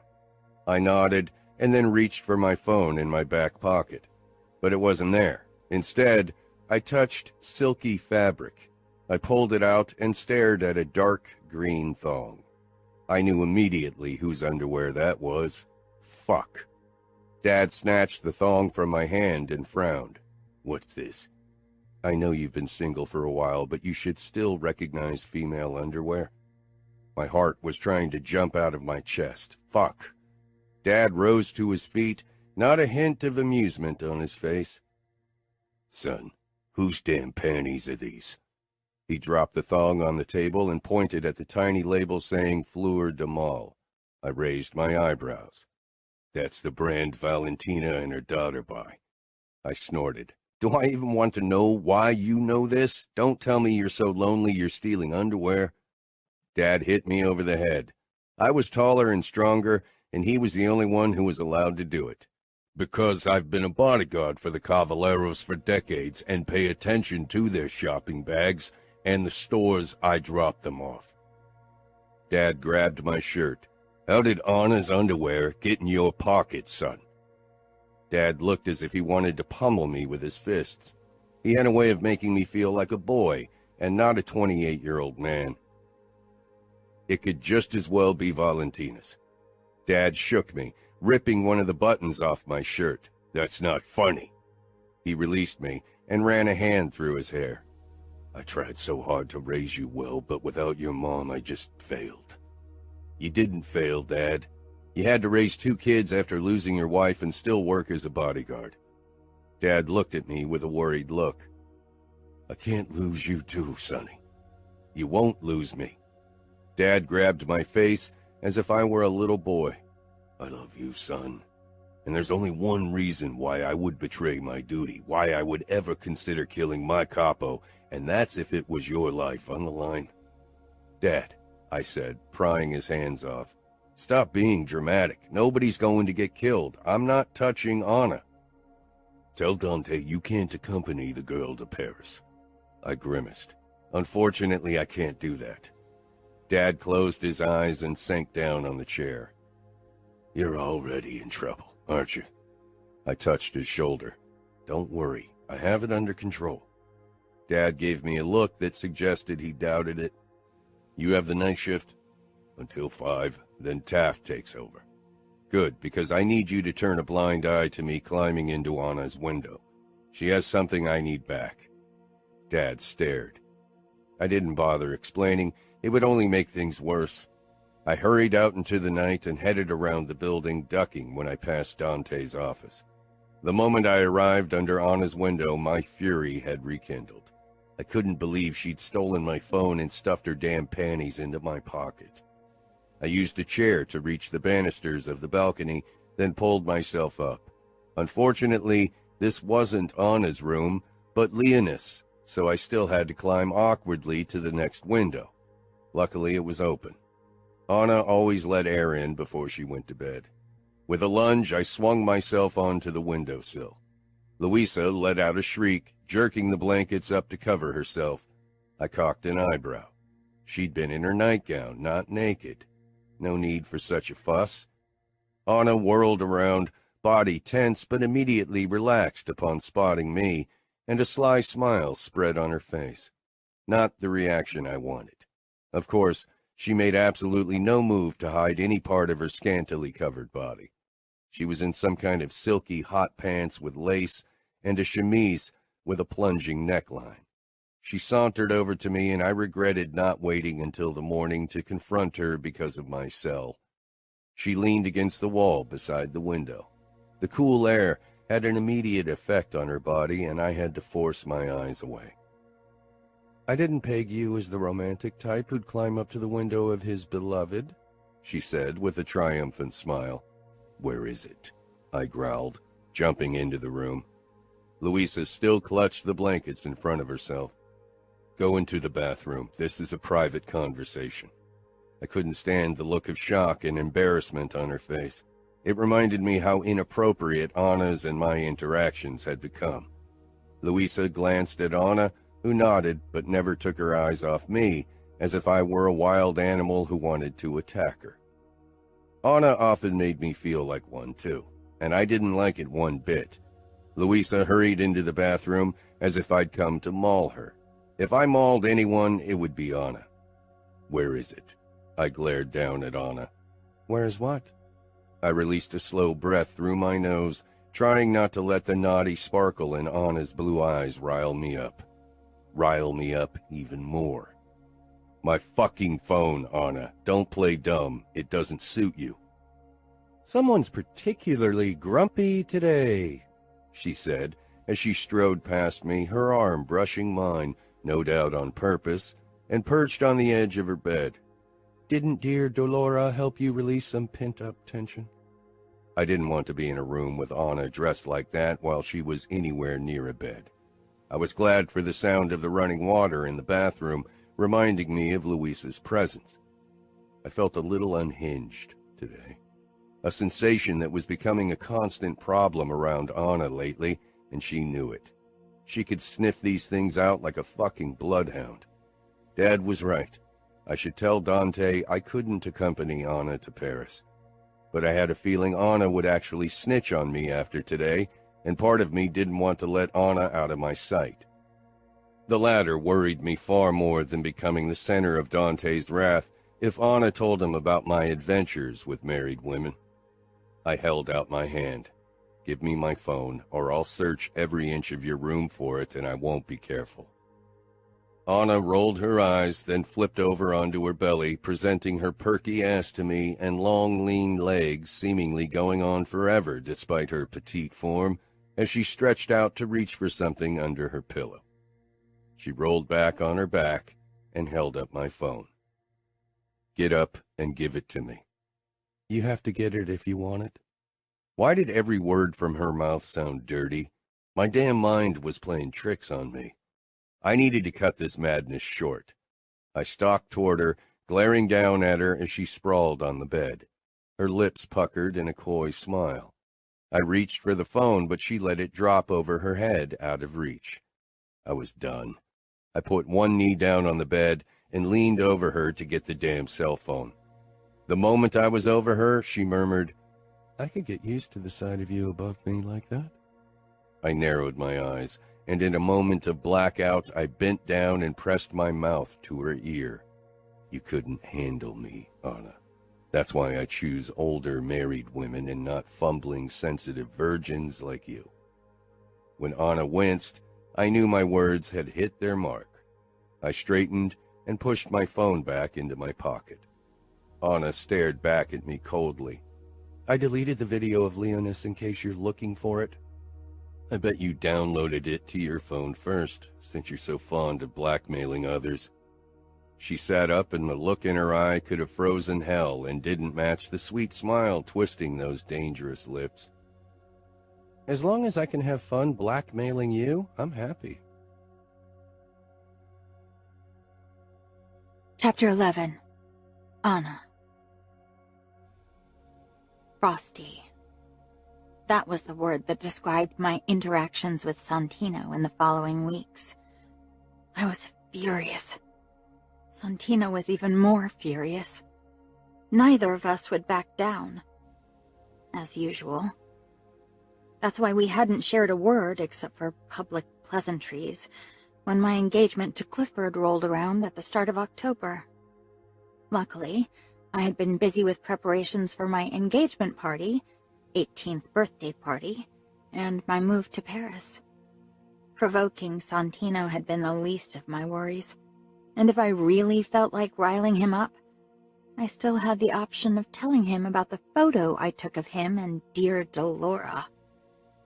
We celebrated the engagement at our home. High tables and buffet tables were still arranged in our living room and the yard from my 18th birthday party the day before. Though party was the wrong word for the social gathering my parents had prepared. It was a soirée that required me to smile politely and engage in small talk. Definitely not the excitement I'd hoped for. I promised myself to party once I was in Paris, away from prying eyes. Santino could sulk all he wanted, I'd have the time of my life in Paris. I'd picked out a white cocktail dress for the occasion, trying to play the good mafia princess everyone wanted me to be. Santino didn't react to my choice of color. Usually he would have commented on it, but he was being overly professional these days. His vigilant mask didn't crack in the slightest when Mrs. Clark entered the room at her husband's side. Heat traveled up my throat. I wasn't sure if she knew that I'd caught her with Santino. I was pretty sure Clifford was unaware of his mother's extramarital activities, and I had no intention to tell him. It would only cast a bad light on the outfit. My loyalties didn't lie with Clifford, but with my family, and I doubted that would ever change. He was a means to an end, and so was I for him. My family greeted the Clarks under the watchful eyes of our guests. We had invited people from the political elite, as well as important families from the outfit. Of course, the press was invited as well. Clark Sr. had insisted on it. His entire life played out before cameras. Clifford gave me a tense smile. In his form-fitting suit, he looked really dapper. He'd even cut his sunny boy hair short. "You cut your hair," I murmured. My father thought it would look better on camera. I nodded, though I didn't agree. Then my gaze dragged over to Mrs. Clark, who kept looking at Santino. If she kept it up, someone would eventually realize something was going on between them. I really hoped Santino would have the decency to keep his hands to himself today. If he'd dared banging her at my engagement party, I wouldn't have to tell Dad about Santino's sexual activities. I'd kill him myself. Fury sizzled in my belly. I'd thought I was over my anger, but seeing Mrs. Clark now, I realized my jealousy still burned brightly. It was a very sobering realization. I tore my gaze away and motioned Clifford to follow me to the fireplace. Dad and Mr. Clark stepped in front of our guests and shook hands. Then Dad addressed the crowd, officially announcing my engagement to Clifford. Sophia caught my eyes across the room. She stood beside her husband Danilo. They seemed to have overcome some of their difficulties from the beginning of their bond. Before my birthday party, I hadn't seen her in almost 2 months. I could tell that she was eager for a conversation. Talking over the phone was always risky, so I hadn't been able to share details of my recent interactions with Santino with her yet. After a few photos of our families, and Clifford and I holding hands and smiling at each other, the guests began to swarm around us to congratulate us. There was curiosity in the eyes of many, especially the political guests, while wariness lingered on the faces of many made men and their families. I knew my marriage to Clifford was a very controversial topic in the outfit, but I trusted in Mom and Dad's judgment regarding the bond. Eventually, the constant handshaking and small talk got overwhelming, even for someone as accustomed to it as me. Clifford gave me a look that suggested he felt the same way. The photographers must have taken 1 billion photos of us by now. I'm sure they'll pick the least favorable. They always make the best stories, I muttered under my breath. I had a love-hate relationship with the press, especially after they ridiculed one of the outfits that I'd put together a few months ago and worn to a charity event. A flowy, oversized blazer almost reaching my knees that was held together by a wide belt, and micro shorts plus a lace bralette beneath it. What had really set them off had been the checkered knee socks matching the blazer that I'd combined with ridiculously high heels. I'd felt a great amount of satisfaction when, not long after the derogatory article, girls not only from our circle, but socialites from Chicago as well, had started wearing similar outfits to parties and public events. Clifford cleared his throat at my bad-mouthing of the press, and a tense pause ensued. Too many people were watching our interaction, analyzing every facial expression, trying to read from our lips. Clifford was a politician's son.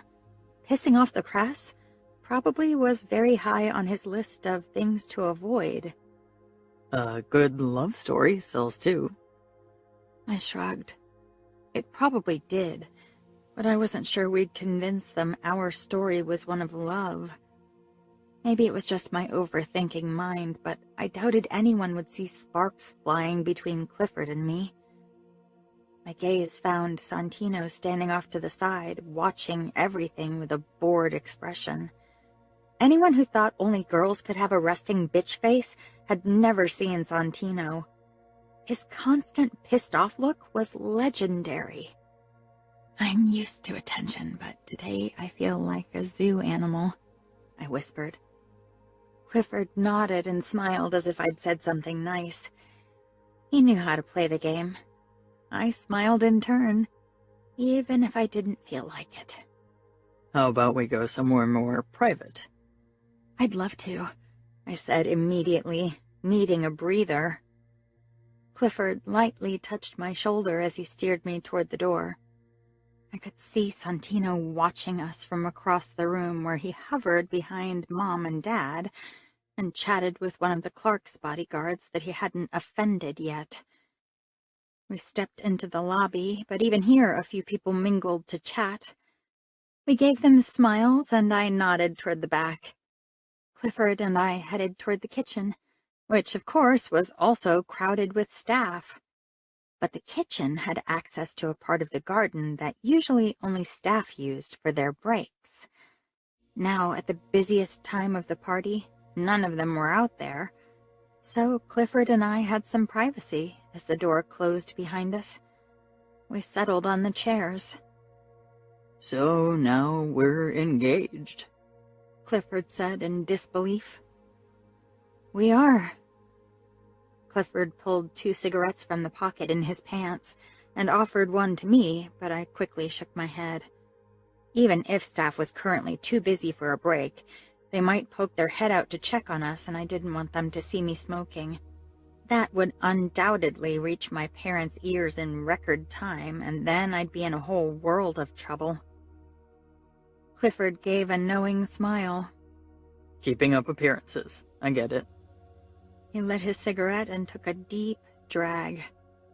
"Let me take a quick pull," I said. He held out his cigarette to me, and I took a deep drag before he put it back in his mouth. Everyone probably thinks we're exchanging spittle in a different way right now. "Would you prefer that?" Clifford thought about that, then shook his head. "Last time was a bit of a turn-off," he said with a laugh.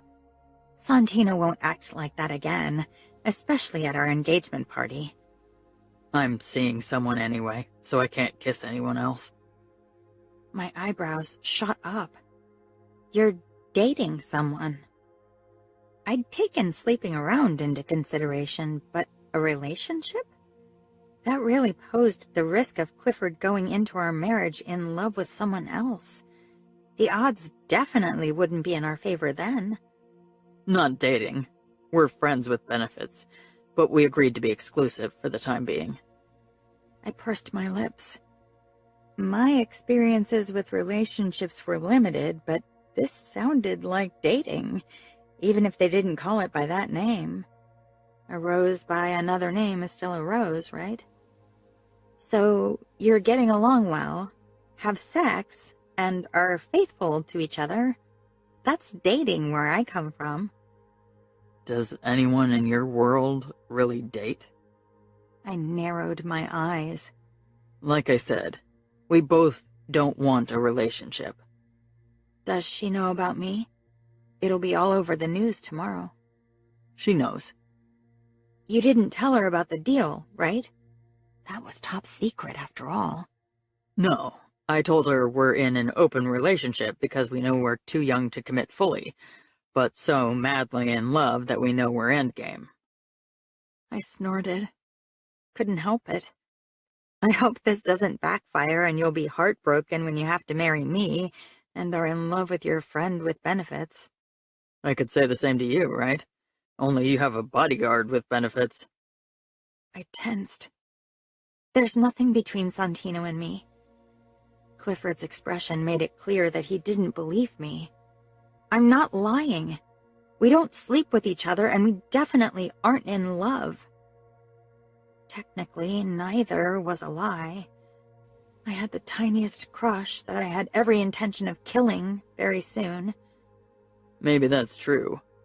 But I remember the way he looked at you when he caught us kissing, and today again when we announced our engagement. He wants you. I shook my head. Maybe he doesn't want to admit it because you're off limits, but trust me, he wants you. And I can tell that you wouldn't say no. I shrugged. So what? You said I could just have fun. Definitely. Just make sure it stays that, just fun. Don't worry. When the guests finally left late that night, I could finally breathe a sigh of relief. It had been a long day. I wasn't sure what I'd thought I would feel after I got engaged to Clifford. Maybe a stronger sense of peace with my future. But my conversation with Clifford today hadn't laid my worries to rest. He and I were bound by duty, not by emotions. He had someone he enjoyed spending time with, and I had to trust that he wouldn't get emotionally attached and either cancel our marriage or enter it being in love with someone else. I didn't try to dwell on the part of me that hoped Clifford would break our bond at some point. That wouldn't reflect well on the outfit. I put on my pajamas, but was too restless for sleep, so I snuck out of my room, hoping I wouldn't cross paths with Mom and Dad. Mom would definitely want to talk to me after my engagement. If today hadn't been as busy as it was, she probably would already have taken me aside for a talk. She wanted to make sure I was okay. And I wasn't sure I was in a state of mind to lie as convincingly as a conversation with Mom about Clifford required. I hurried across the hall to Leonis's room. I knocked, then waited impatiently. Who is it? It's me, I hissed, glancing up and down the hallway nervously. I could hear voices downstairs. Mom and Dad were probably still discussing the day's events. Come in. I slipped in and closed the door. Leonis perched on his windowsill, his legs dangling outside, a cigarette in his mouth. He threw a glance over his shoulder. He was still in his dress shirt and elegant pants, but had dropped his tie and jacket on the floor. If I were Dad, you'd be in major trouble, I said, as I closed the door and walked toward him. Dad always knocks. You are the only one who doesn't knock. He took another drag. I did knock this time, I muttered. Now that Leonis was getting older, I was protecting myself by knocking. I didn't want to catch him doing things I'd never be able to erase from my mind. I climbed onto the sill beside him, even if I wasn't too fond of the prospect of falling to my death. You aren't supposed to smoke, I said with a smirk. Leonis blew smoke into my face, making me cough. You really want to play who's more in trouble with Dad? As of now, I'm not in trouble. I've been good, as far as Dad knows. I held out my hand. Give me a cigarette. He fumbled for one in the pack, balancing on his thigh, then gave it to me with that annoying, knowing smile. Yeah, you're better at hiding your trouble-seeking ways. I shoved it into my mouth. To be fair, you aren't even trying to play the good kid most days. Leonis shrugged. Dad's stricter with me anyway.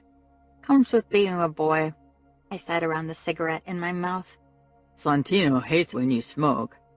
I know, but he's not here now, is he? I said. Now shut up and give me fire.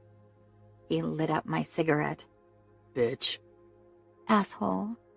I smiled sweetly, took a deep drag, then coughed. Leonis shook his head. You're just doing it to piss him off. And you're doing half the shit you're up to piss Dad off. I leaned my head on his shoulder. Let me have some fun. I took another even deeper pull, coughed even harder, and handed the cigarette to Leonis, who put it in his mouth as well. He looked ridiculous with the 2 smokes in his mouth. Only the brainless groupies crushing on him would think his quirks were cool. You can have all the fun you want for all I care. Mom and Dad probably won't see it that way, though. I won't tell if you don't tell. Works for me, sis. I grinned, then took another drag.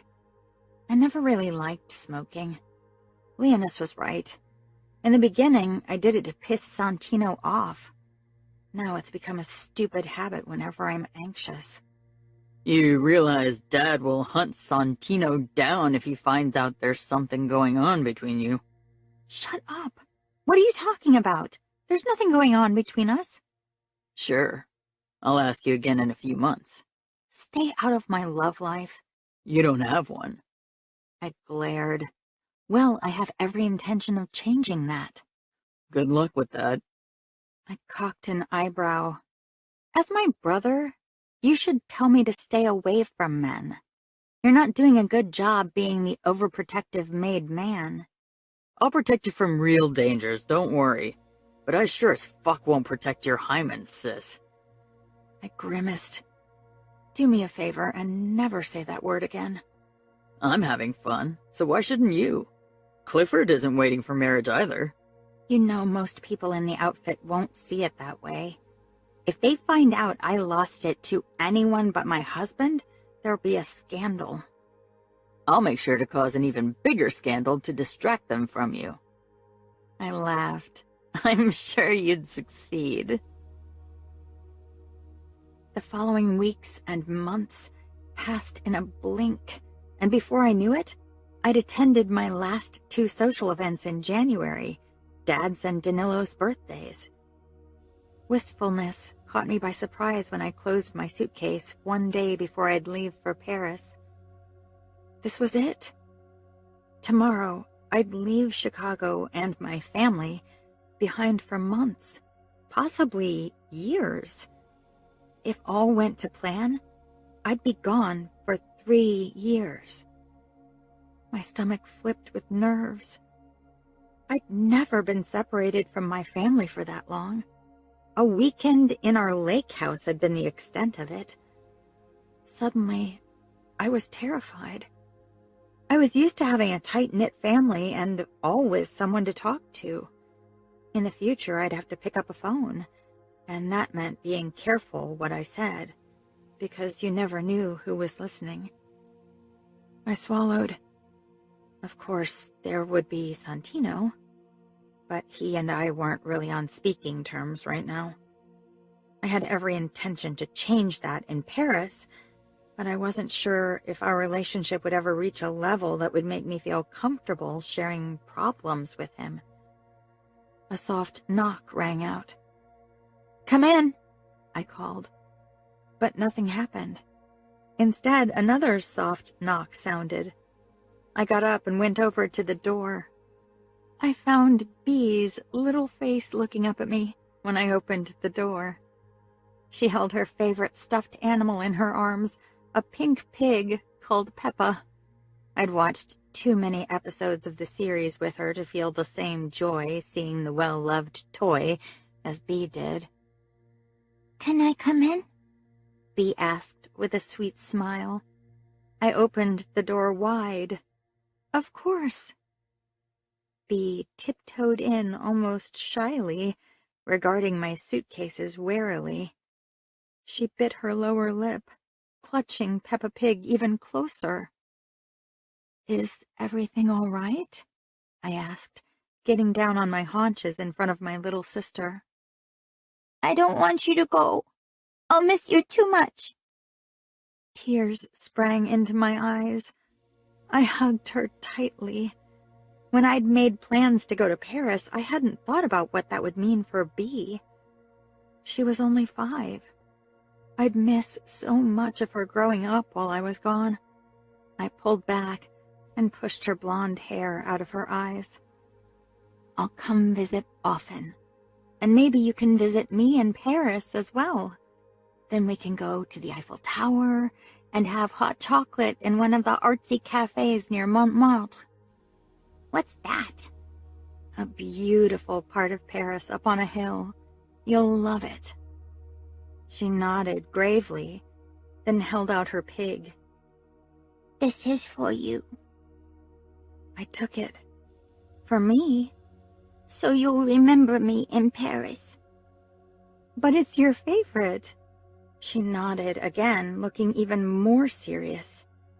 I want you to have it so you won't forget me. Bee, I could never forget you. I'll call often, and I'll send you pretty clothes so we can match even if we're not in the same city. She beamed up at me. Will you come back for my birthday? I'll come back even before that. I have a long list of events I'm still supposed to attend, so you'll see me very often. Okay, she said, sounding slightly mollified. Can we watch Peppa Pig together? It was almost 7:30, Bee's bedtime, but I agreed anyway. We settled on the bed together, Bee snuggled up against my side. I opened an episode of Peppa Pig on my iPad. We had already watched it a while ago, but I doubted there was a single episode we hadn't watched at least twice. Mom poked her head in a few minutes later, probably wanting to bring Bee to bed. My little sister had fallen asleep beside me. Mom smiled, her eyes glistening. Don't get emotional, I whispered. She smiled apologetically as she crept closer to us and perched on the edge of the bed. I'll bring her to her room. Let her sleep here. It had been a while since she'd spent the night in my bed, mainly because she was a restless sleeper, and I couldn't sleep with her kicking and turning all night. But tonight, I wanted to hold her close. Mom nodded, then kissed Bee's and my forehead before she left. I actually had to push back tears. I hadn't thought I'd feel overly emotional leaving Chicago and my family behind. Not because I didn't love them or enjoy being with them, but because I was looking forward to experiencing something new. And it wasn't as if I'd be alone in Paris. I'd always have Santino by my side. Though if he kept up his sour mood, that would probably not be the most pleasant experience. Chapter 12. Santino. Dad had come over to my apartment to say goodbye the night before my flight to Paris. Now he was watching me pack my suitcase with an air of silent disapproval that he was a master at. You know what I think about this. My opinion hasn't changed, Dad said, while I tried to shove another pair of pants into my already crammed suitcase. We were, of course, flying first class, so I could have taken 3 suitcases with me, but I was too lazy to pack that much, and so I chose to cram as much stuff as possible into a single piece of luggage. You haven't held back your opinion, Dad, and you know I agree with you. I don't want to go, and it's most likely a bad idea, but, as I keep telling you, I don't have a choice. We always have a choice. I sighed, giving up on fitting the pants into the suitcase. Yes, we do, but sometimes the choice is only between pest and cholera. I could go in your stead. Valentina and Dante trust me. They'll let me watch Anna. Anna would do everything in her power to prevent that. She wanted me in Paris with her, and in usual Anna fashion, she'd find a way to get her will. Frederica needs you here. You'll have to make sure she doesn't forget to live. She's busy, and you know she won't listen to me. She's 18 now, and with the path she's chosen, I can't interfere. You could arrange a marriage for her and ignore her choice. Dad shook his head. Not a single priest would agree to do the ceremony. I sank down on my bed and allowed myself one last look around the apartment. I bought it only last year from my savings. I'd felt proud having my own place that I'd bought with my hard-earned money. Dad had offered to give me money so I could buy a place sooner, but I'd wanted to do it myself. Now I'd leave my home behind to watch Anna 24/7. I'd never felt the desire to travel the world, to uproot my life and live somewhere else. Chicago was my home. I'd grown up in those streets, knew almost every corner, even the most notorious ones. I fucking loved going to the same coffee shop every morning, where I knew the barista's entire family history. I loved going to my favorite restaurant and being able to order food without looking at the menu because I knew it by heart. Anna was different. She wanted to experience new things, wanted to roam the world. Now she was dragging me along. She didn't care if I wanted this or not. For her, it was a game. She didn't care if I couldn't risk playing her game. Of course, part of it was my fucking fault. The kiss we'd shared had definitely sent her the wrong message.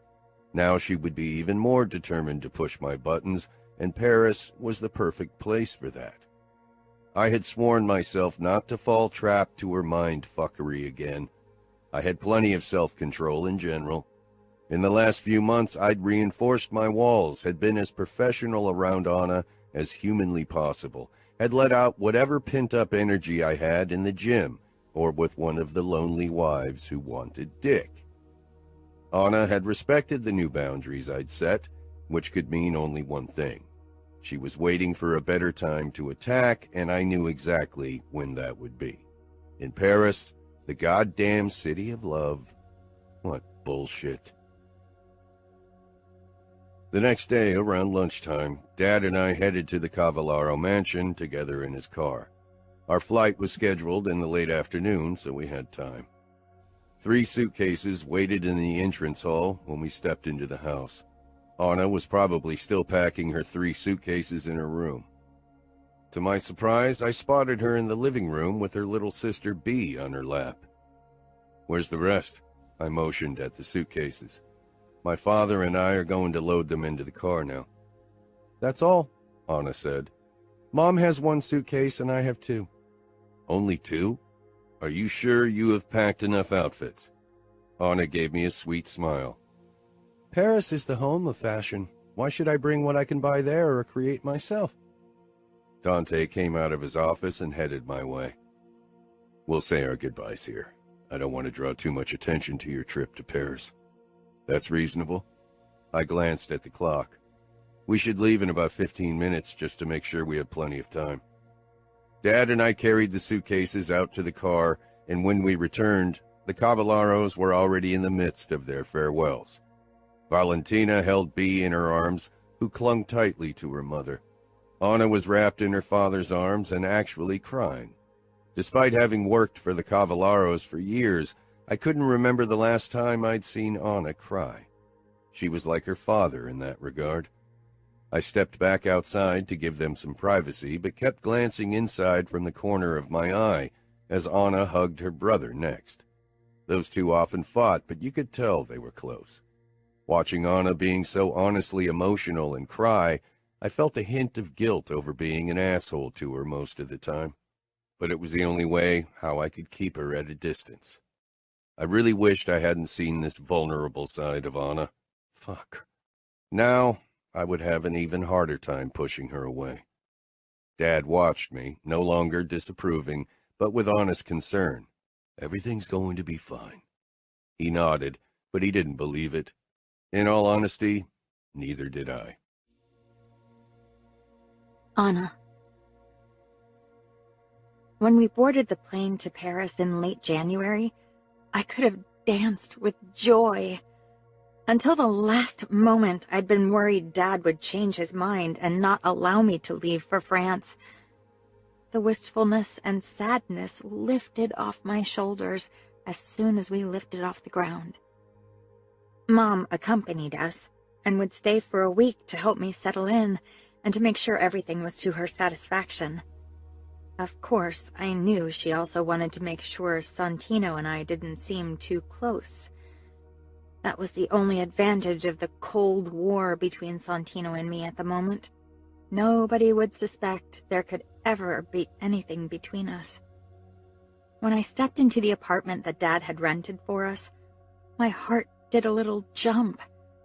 It was near the Jardin de Trocadero and had a partial view of the Eiffel Tower from the small balcony with its iron banisters and flower pots.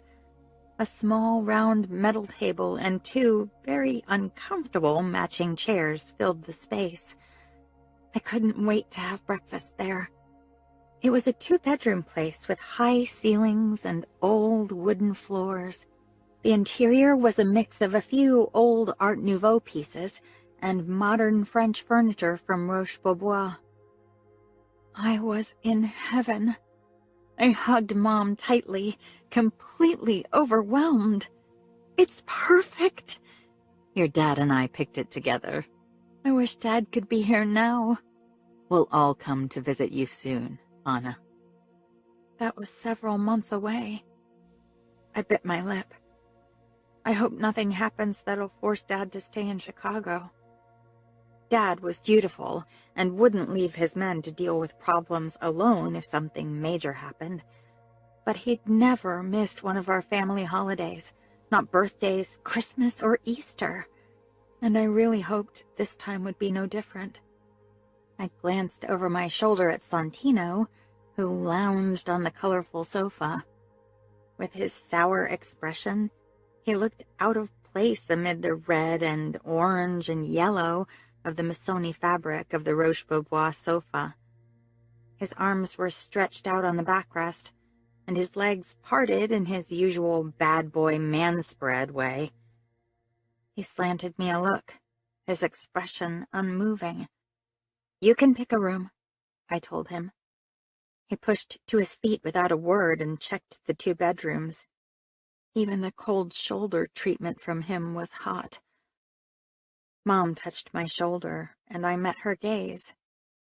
I still worry about you being all by yourself in this place. I have Santino.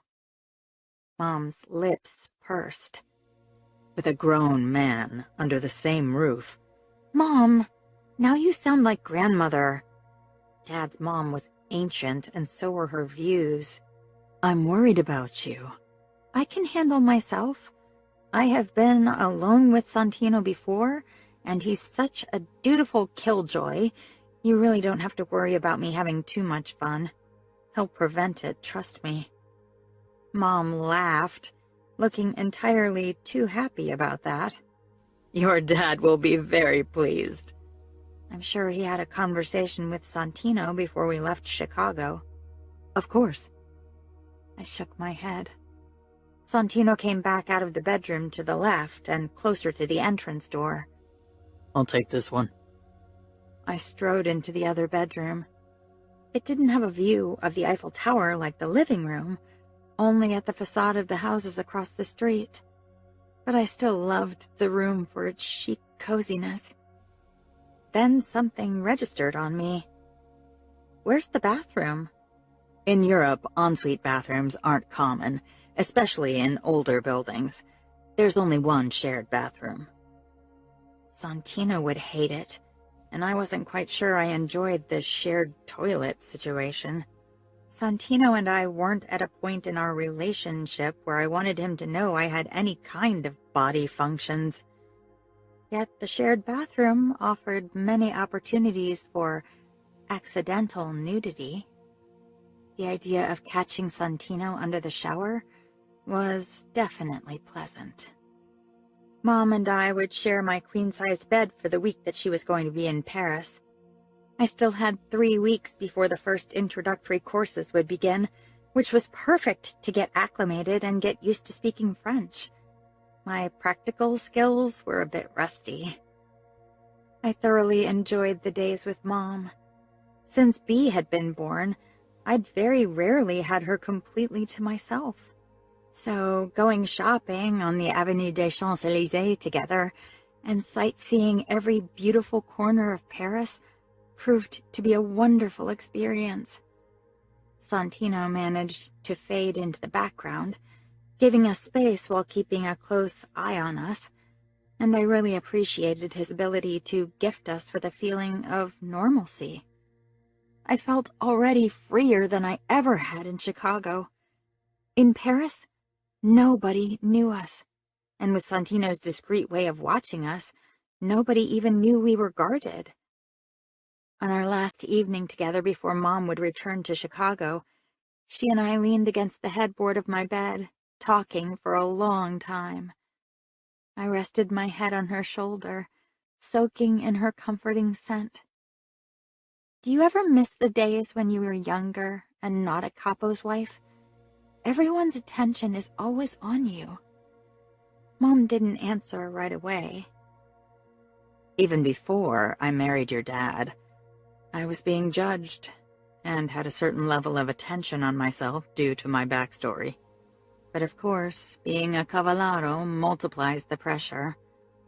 I suppose for me what helped braving the pressure of the outside world was your father's support.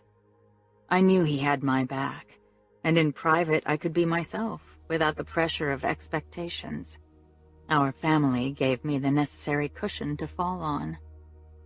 I nodded, because that's how I felt about our family as well.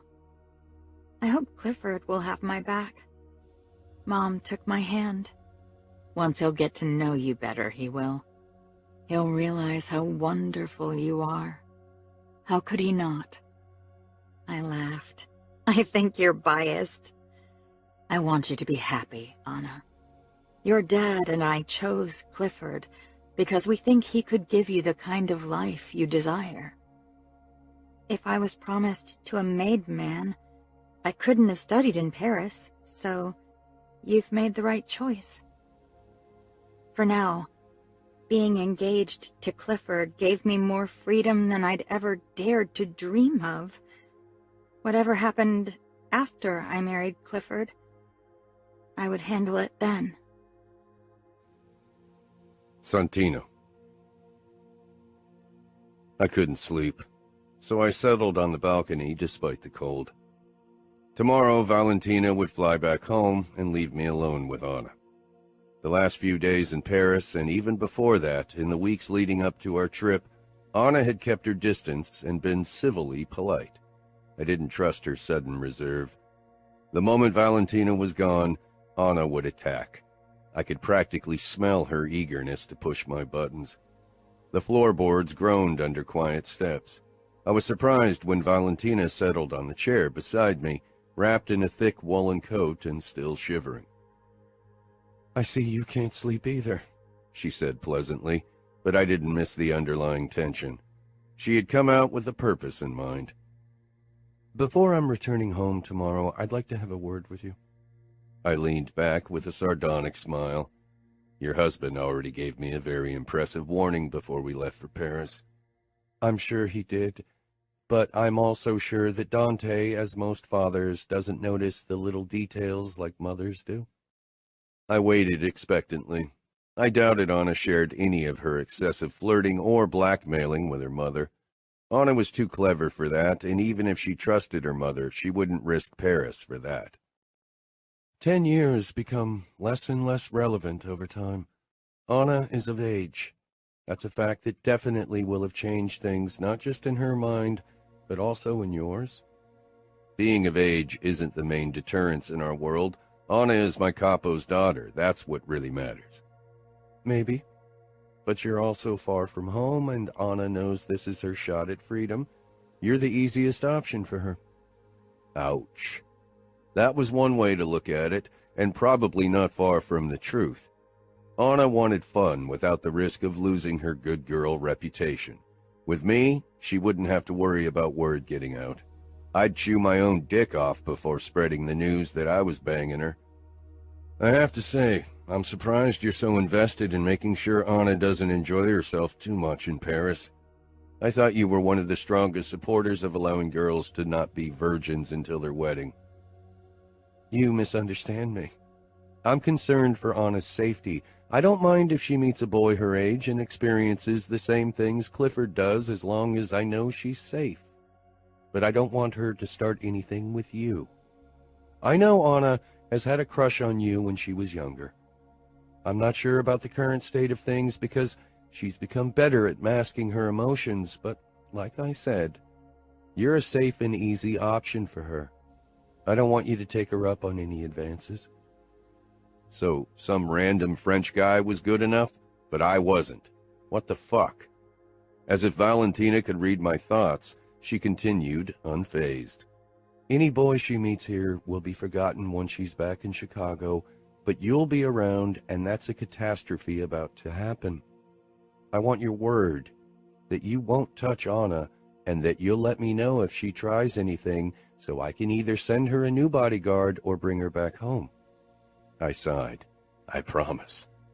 Anna wasn't the only good liar, because deep down I knew I wouldn't give Valentina that call no matter what happened.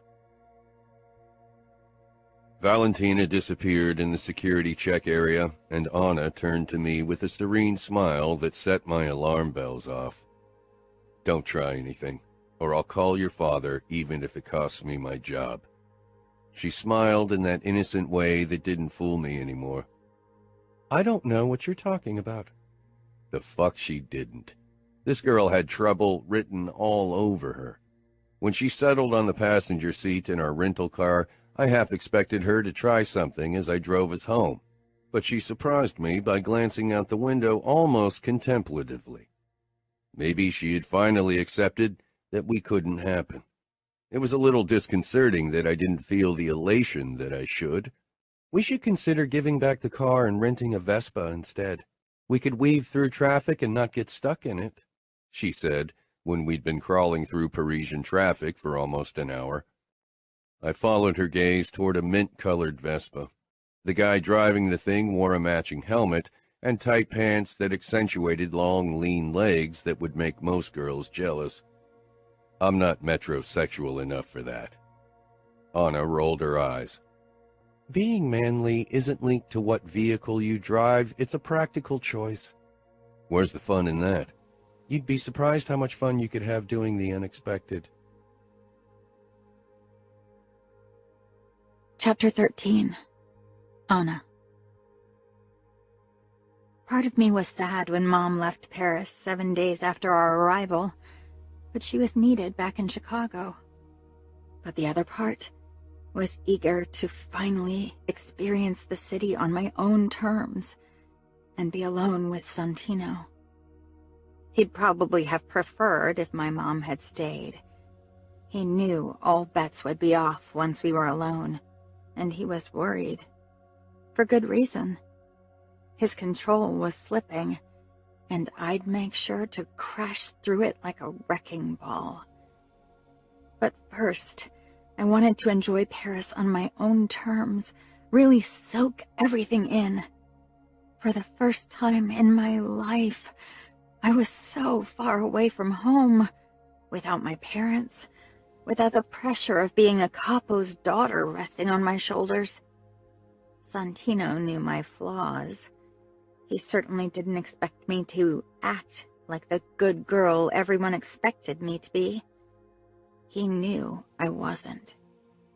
I could be good, but sometimes I just wanted to be bad, to enjoy life more than I should, to do all the things I wasn't supposed to do. One of them was, of course, Santino, but Paris first. Let's go out tonight. Fancy dinner, then drinks and a club afterward. I want to celebrate, I said the moment we stepped into our apartment. Santino's expression didn't exude excitement. If he realized how sexy the grim set of his jaw made him, he'd probably try to smile more often around me. Come on, I said with a grin. You've had to be on your best behavior while my mom was here. Don't tell me you wouldn't enjoy a night out. You're overlooking something. I'll have to watch you. I rolled my eyes. We'll have fun. Santino heaved a sigh, but then he nodded. To be honest, I'd expected more resistance from him. Either he was glad to be out in public with me, or he really needed a bit of a break. No matter the reason, I was super excited. I pushed to my tiptoes and threw my arms around Santino's neck. "Thank you! I promise I'll behave." It felt good to be so close to him, especially as he didn't immediately try to push me off. When he grew tense, I pulled back.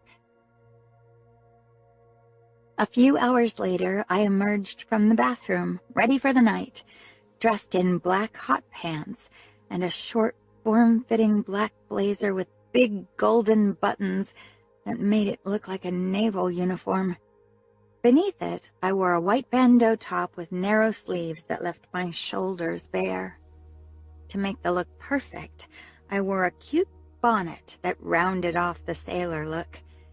Golden stilettos matching my buttons were the icing on the cake. Santino's eyebrows rose when he spotted me.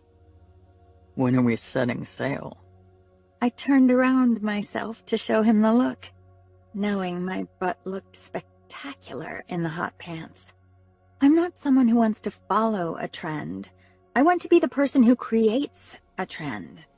Clothes are more for me than a cover for my body. I want my looks to make a statement. They are a way to express myself. And you're trying to express your interest in hooking up with a sailor and live on a boat? Santino stood. He'd put an effort into his clothes, too. The black chinos ended above his ankle and created a nice contrast to his white sneakers. Thankfully, he was wearing sneaker socks like any person with a hint of fashion sense did. The white simple shirt hugged his muscled chest in a very pleasing way, and his jacket just made it perfect. "You can swear like a sailor," I said with a shrug. "Maybe it's a message for you." Santino ignored the comment, but I knew it would float around in his brain for a while. We headed out to a small restaurant near Sacré-Cœur. Once we'd settled at the table, I felt a brief moment of worry that we wouldn't have anything to talk about, and it might become awkward. But Santino nodded toward a guy who wore very form-fitting chinos and sandals with plush golden fur lining, plus matching golden socks. I remembered the shoes and socks from the Balenciaga runway show in the fall. Explain this to me. "Well," I said thoughtfully, as I took a sip from the champagne, "it's bold." He's wearing sandals in winter with socks. How can this be fashionable in anyone's mind? Fashion always tries to break rules, at least if it wants to be progressive. Not everything is there to last, of course. But someone once said, "You only regret the things you didn't do." And I suppose that goes for fashion, too. As a designer, you don't want to do what everyone has done before you. You want to be innovative and surprise people. That becomes harder and harder over the years, and especially with fashion being such a fast business. If something has worked for years, why change it? Why not reinvent old-fashioned trends and not create new, completely insane ones? That's what I'm hoping to do. Rethink old trends and try to create something new and exciting with second-hand pieces. At least, I hope that'll work out. I don't know what to expect. You always do your thing, Anna. I doubt a French fashion professor can stop you. And from what I've seen, you always look good with your second-hand pieces. "Thank you," I said, surprised. Many people think I'm crazy for loving to shop in second-hand stores because I could afford the most expensive pieces. You could, but then you'd look like all the other rich girls. You always manage to stand out. I set down my glass with a smile. Did we just manage to have a conversation without fighting? Don't get used to it. I'm sure we'll find something to fight about soon enough. I have to say, I enjoy both, the fighting and the talking. Santino regarded me for a moment, and I couldn't read his expression, which made me unreasonably nervous. The waiter arrived with our starter then, cutting our strange moment of peace short. We ate in silence, but it wasn't an uncomfortable silence where you're grasping for a topic to talk about and every scratch of the cutlery echoed painfully. This just felt cozy and nice. Us both enjoying the delicious food, and occasionally exchanging a look when someone with odd clothes caught our eyes. One cock of Santino's brow said more than 1,000 words, and when I answered with a roll of my eyes, that gave him his answer. After dinner, we headed to a bar that also had a club on the floor below. I didn't think Santino would join me on the dance floor. Over the years, he'd always avoided dancing, but this time he followed me to the center of the club, where the beat had taken hold of the crowd, turning dozens of bodies into one pulsing mass. "I thought dancing wasn't part of your job description," I shouted into Santino's ear. That was one of his favorite phrases whenever I asked him to do something. Not part of my job description. He bent down to answer over the music. "This is an extraordinary situation. Don't get used to it." His lips brushed my ear briefly, and I shivered pleasantly. Our eyes met. We were close. Too close to be socially acceptable in our world. But these rules were suspended for now. I wondered if Santino realized it as well. That in this moment, he could be whoever he wanted to be, and not limit himself to being my bodyguard. He straightened, bringing a bit more distance between us, but not nearly as much as he would have in the past. I shrugged and allowed myself to let the music dictate my movements. My eyes closed, basking in the here and now. I rarely let loose. Dancing at social events in our circles was a statement and show for everyone around. I was being judged constantly, and I acted accordingly, but here, amid a crowd of fun-hungry tourists and Parisians alike, I didn't have to put on a show or pretend. I could be an unfiltered version of myself. Someone bumped into my back, followed by Santino's warning growl, and then I felt a strong, warm hand on my back. I didn't have to open my eyes to know it was Santino. I could feel his protective presence close to my back. Still, I couldn't resist a quick peek to see him as he danced at my side.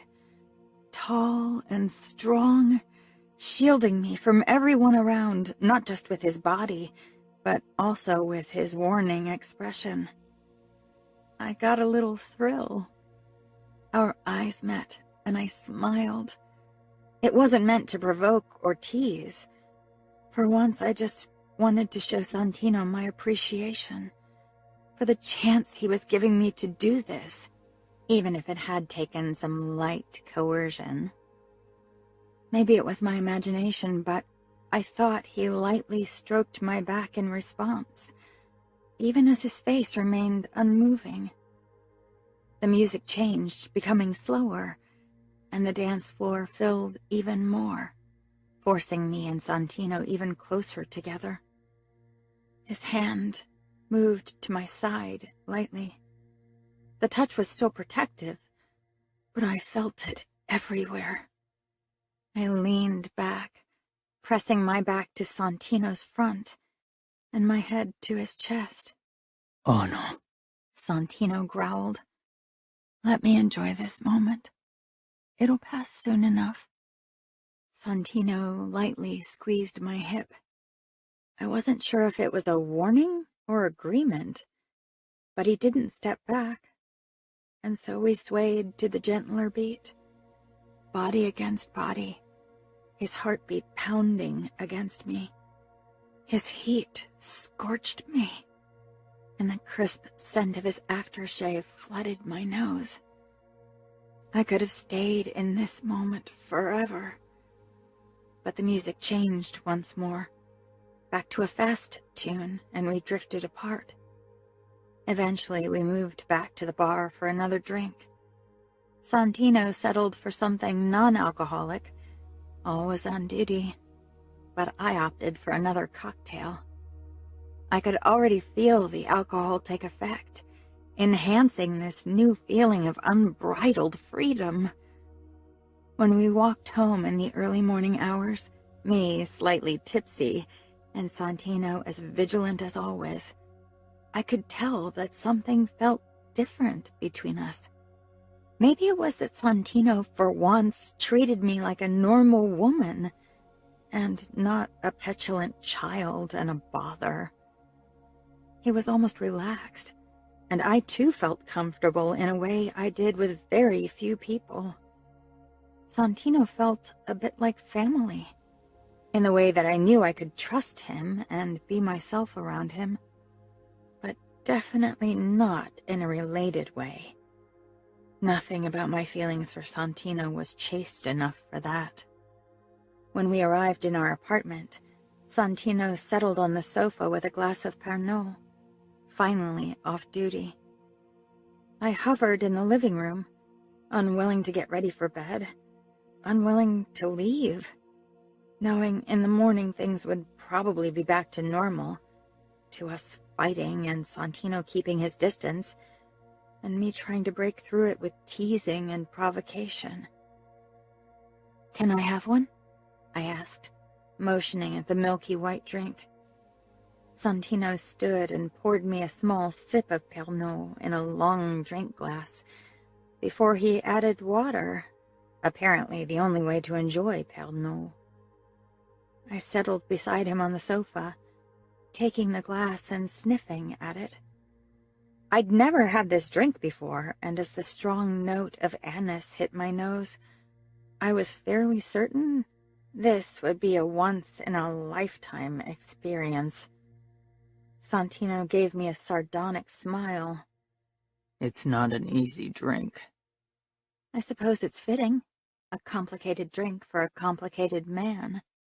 I took a sip and shuddered at the strong note of licorice and alcohol that burned my tongue.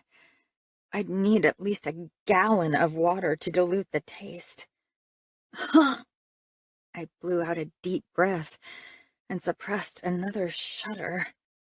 That's why you and I aren't a good idea, Santino said, surprising me. I cocked an eyebrow. Because I don't like Pernod. You said it yourself. I'm as complicated as that drink. I know you, and I can handle it. Santino took another sip, watching me in the strangest way.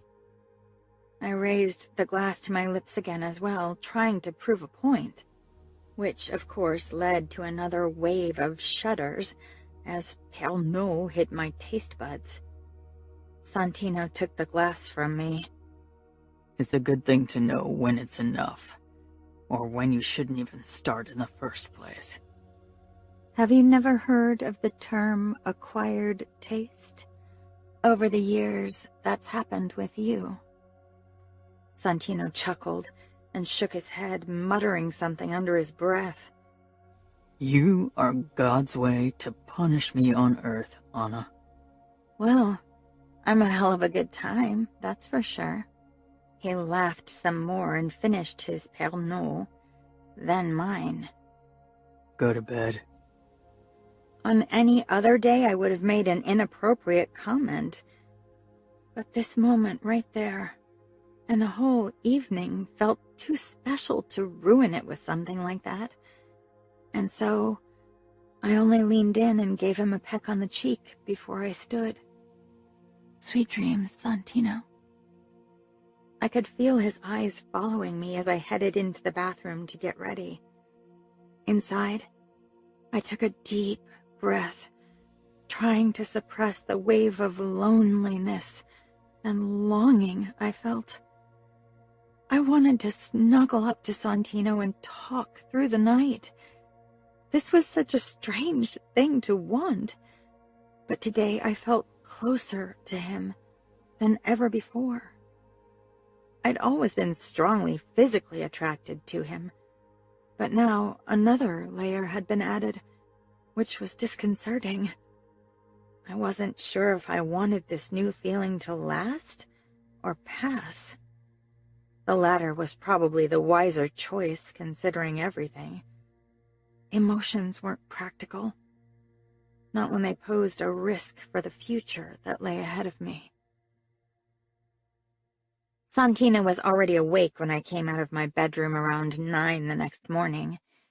Only the hint of shadows under his eyes and an even grumpier expression than usual spoke of a long night and a little too much alcohol. I wasn't sure how many more Pernods he'd enjoyed after I'd gone to bed. "I need food," I groaned as I sank down on the hard kitchen chair across from Santino. Good luck with that. We forgot to go grocery shopping yesterday. I grimaced. Mom had reminded us to go shopping before she'd left, but of course I'd forgotten it right after. I'd never had to go grocery shopping before, not without Mom. "What do we do now?" I said miserably. Santino smirked. We could go grocery shopping. "I think I'll pass out before then. I really need to eat." You're a drama queen. I scowled. How about we head into one of these tiny cafes you're always raving about? Croissant and a hot chocolate will cure your hangover. I gave him a pleased smile. "Sounds like a plan. Let me get ready." I put on a cute dress, an oversized cashmere sweater, cashmere chunky cable knit leg warmers and suede boots, and braided my hair before I put a beret hat on. Santino glanced at his watch when I emerged. 30 minutes? I thought you needed food ASAP. "We're heading to a cafe in Paris. I can't go in sweatpants." Santino rose to his feet. All right. Despite his grumbling, I didn't miss the appreciation in his eyes as he scanned me. I looked cute, even if he would never admit it aloud. We strolled through the streets side by side, the winter sun kissing our faces. On occasion, our arms brushed, and it felt marvelous. "I think we're pretty good together. You can tell that people think we're a cute couple." It was a thought that hadn't left me all night. Santino slanted me a weary look. But we aren't. Apparently his lowered guards were no longer in effect. He was back to being the distanced bodyguard. I motioned at a small corner cafe ahead of us. I'd seen a recommendation for it in a Time Out article about breakfast places in Paris. When we stepped in, a waiter gave us a curt nod and greeted us in French, then proceeded to ask if we had a reservation. His words were directed at Santino, who stared back blankly. I replied, before Santino could ask him to speak English and cost us any chance at a table. The waiter's face brightened when I spoke to him in fluent French, which was probably why we were lucky enough to get a table. Someone had canceled their reservation, and we got a small round table near the window overlooking the street. I settled on the chair. Santino, with his larger frame, bumped his knees against the underside of the table. Are these places made for kids? Not everyone's as tall as you. If you don't manspread, you'll be fine. Santino gave me an annoyed look, then turned the menu card over, probably looking for the English version, which wasn't there. He sighed. Santino was trying to find fault in all kinds of things because he simply didn't want to be in Paris. If he'd just enjoy it, he'd find joy in the differences. You should consider learning French. It broadens the horizon, which is never a bad thing if you ask me. I didn't. Santino growled. And unlike you, I don't have any spare time. French people don't like to talk in English. They'll be nicer if you at least try to speak their language. A waitress sauntered over to us and gave us a tight-lipped smile. I ordered an Americano and an egg white omelet and was about to ask Santino what he wanted when she turned to him, ignoring me. He was leaning back in his chair, man-spreading in all his muscled glory, and giving her a smile that suggested he had a secret to share with her. The expression made me want to stab someone with a fork, mostly the stupidly smiling waitress. "You American?" Italian-American, Santino said, still smiling and making me feel even stabbier. What can you recommend from your menu?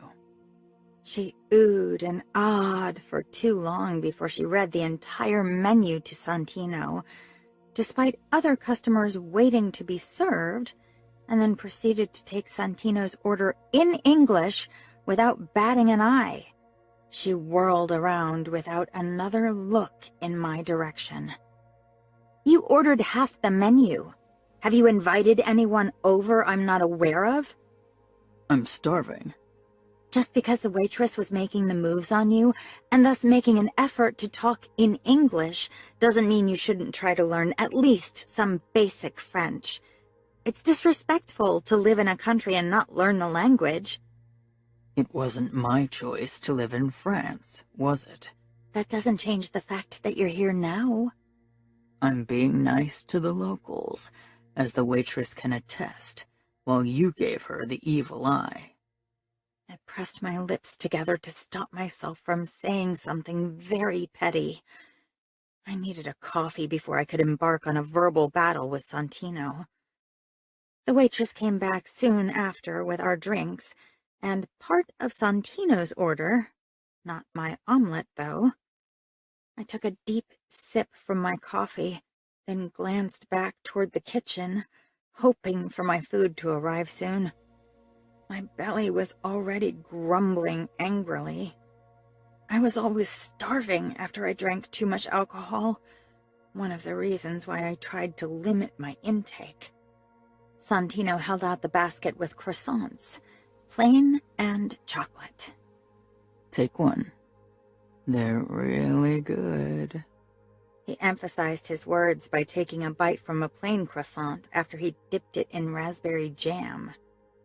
I have a figure to maintain. The girls in Paris were slim and very aware of their bodies, and I knew the girls who studied fashion design would be even worse. Santino rolled his eyes. Your figure is fine. Eat a croissant. I rolled my eyes in turn.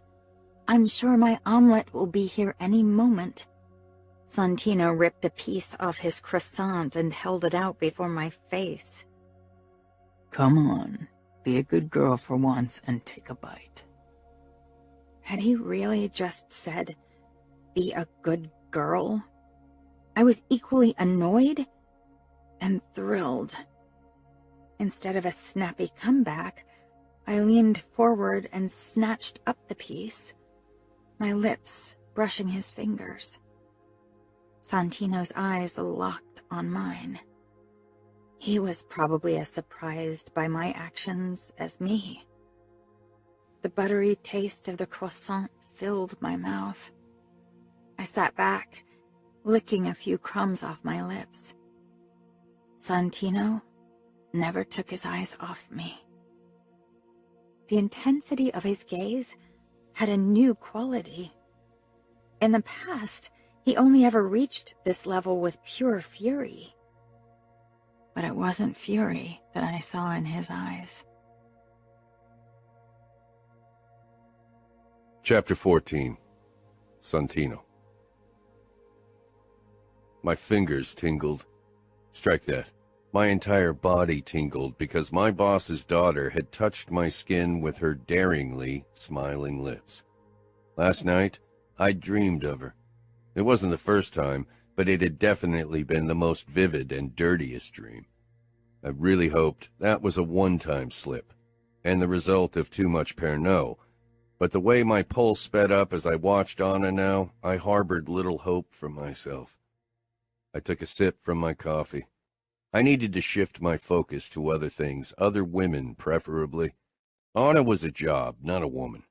I needed to internalize it until even the last fiber in my body got the message. Your expression is very strained. What's going on? Not happy with your croissant? Anna hit me with a teasing smile. I wasn't sure why, but since our evening yesterday, I found her more tolerable than in the past. It was probably a sensation that would pass soon. If I could count on one thing then, it was Anna's talent to drive me up the wall. Just trying to wrap my mind around the fact that I'll be living in France for a while.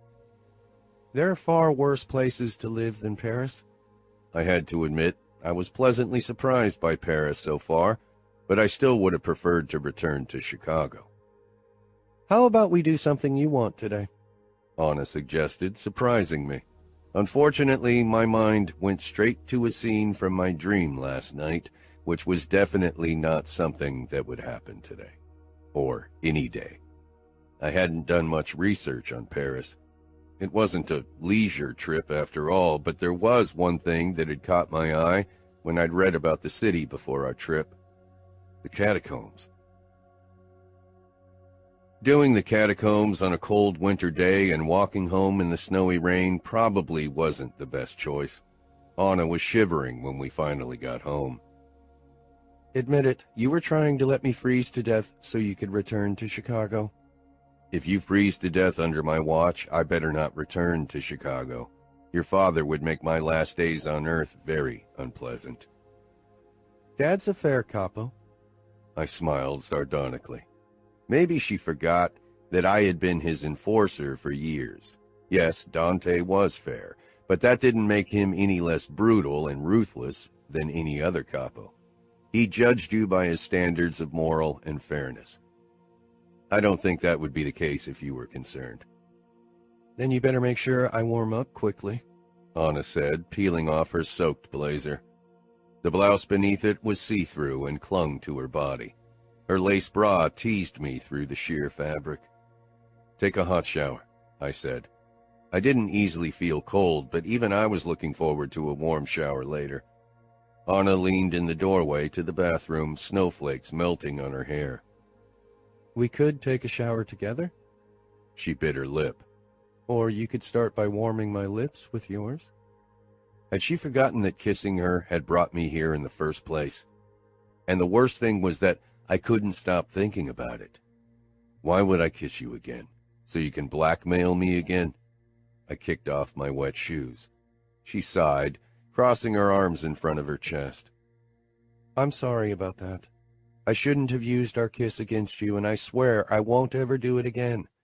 Paris just meant so much to me. More than my safety and feelings, anyway. I didn't know you had feelings. You're so good at hiding them. I only stared at her, not in the slightest amused. And I sure as fuck wouldn't start sharing my feelings with Anna, especially when they had been all over the place in the last few weeks. It's not true.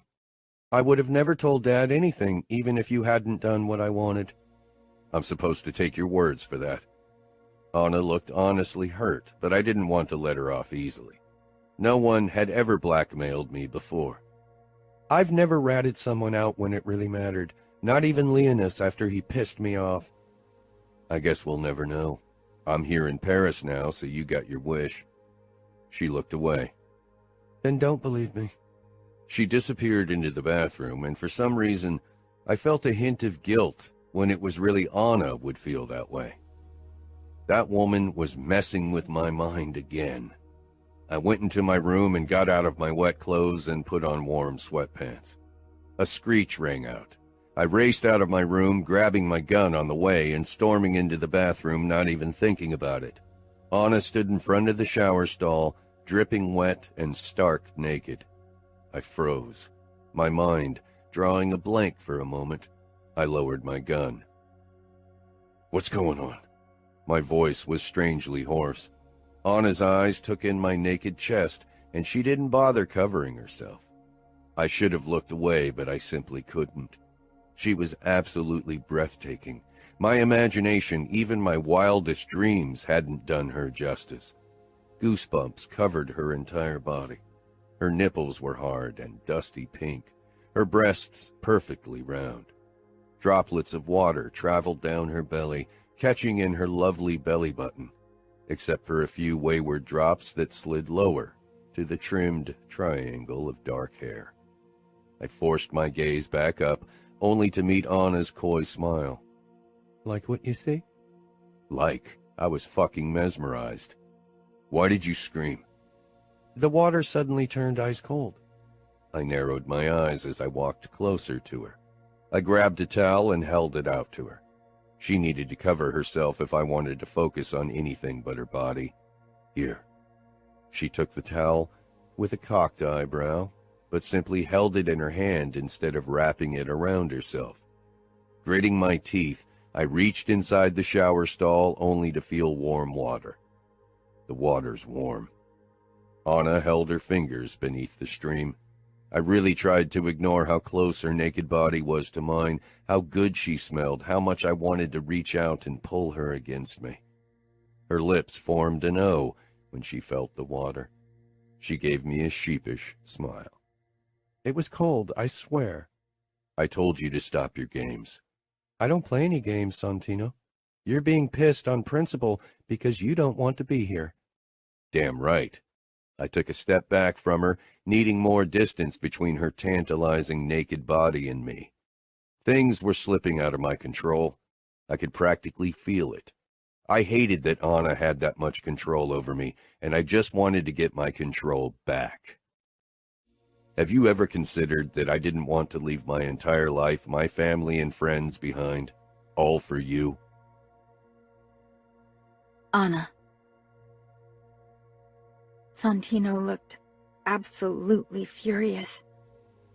I swallowed. I hadn't asked him. It was true.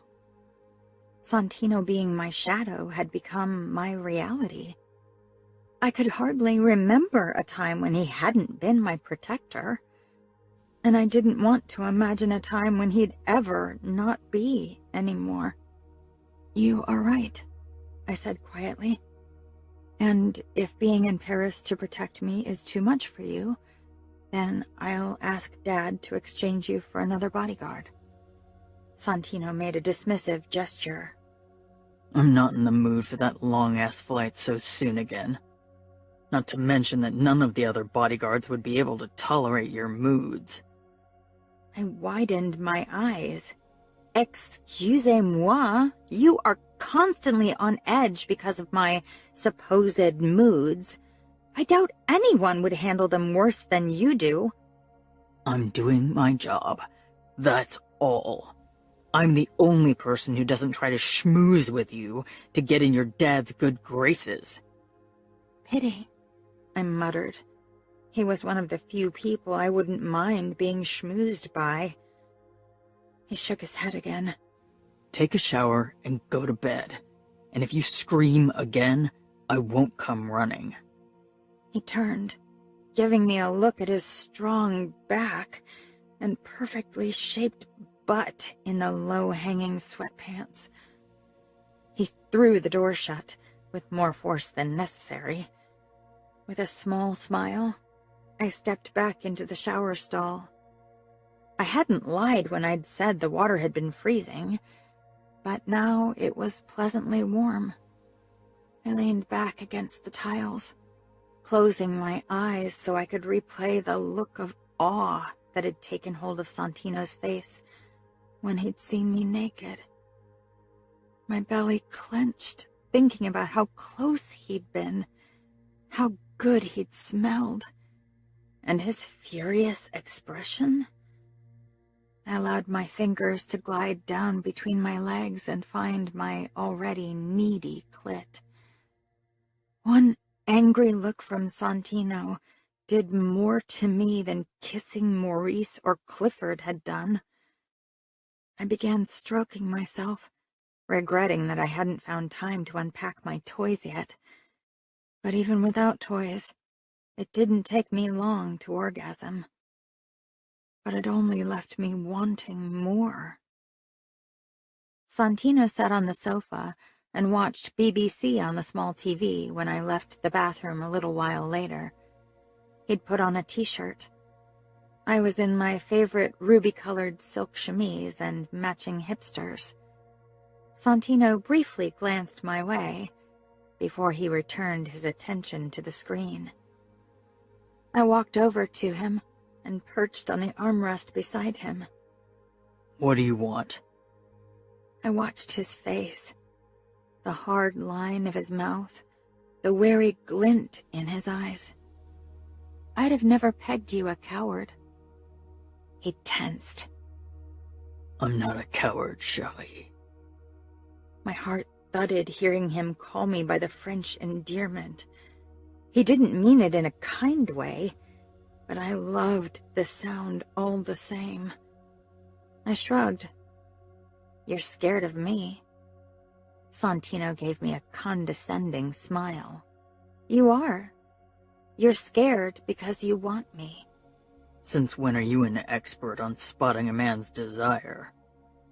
I hated how abrasive he could be, how easily he could brush me off when I knew what I'd seen in the bathroom. When I kissed Maurice and Clifford, I could see their desire for me. Clifford's a good kisser, by the way. It wasn't a straight-out lie. I assumed Clifford was a good kisser, considering his success with the ladies. Only because I hadn't particularly enjoyed it didn't mean he wasn't. Fury gleamed in Santino's eyes. He could say what he wanted, but he hated that I'd kissed other guys. You don't want to bang me, but you look pissed when I talk about kissing other men. Cliffy isn't a man. He's a boy, and once you've been with a man, you'll know the difference. You're forgetting about Maurice. Santino scoffed. He isn't a man either. Who said I haven't been with someone else than Clifford and Maurice? I said in frustration. You know Clifford doesn't care about our traditions. He doesn't expect me to wait until marriage. Santino's face became pure stone. Good for him. Then a taunting smile pulled at his lips. You can do whatever you want, but I won't kiss you again. I learned my lesson. I could have screamed in frustration. Why did he have to be so stubborn? I decided to try another, more honest approach. I'm dutiful like you, Santino, but I want to live before I spend my life being the good politician's wife. Clifford enjoys himself. Why shouldn't I? He only stared. I wished I knew what went on in his head. Would you rather I enjoy myself with someone else? Your father asked me to protect you, and that's what I'm doing. I huffed. From sex? He looked back at the TV. I got up with a shrug. Then I'll just get myself off without your help, like I did in the shower. I turned, not waiting for his reply, and went into my room, not bothering to close the door. You know where to find me if you find your courage. Steps rang out behind me, and then Santino grabbed me by the shoulders and whirled me around so I was facing him. He glowered down at me. What is it you really want, Anna? For me to lose control? My mind? My job? My life? His voice was harsh and low, stoking the fire in my belly. He was the sexiest man I'd ever seen. He was everything I wanted.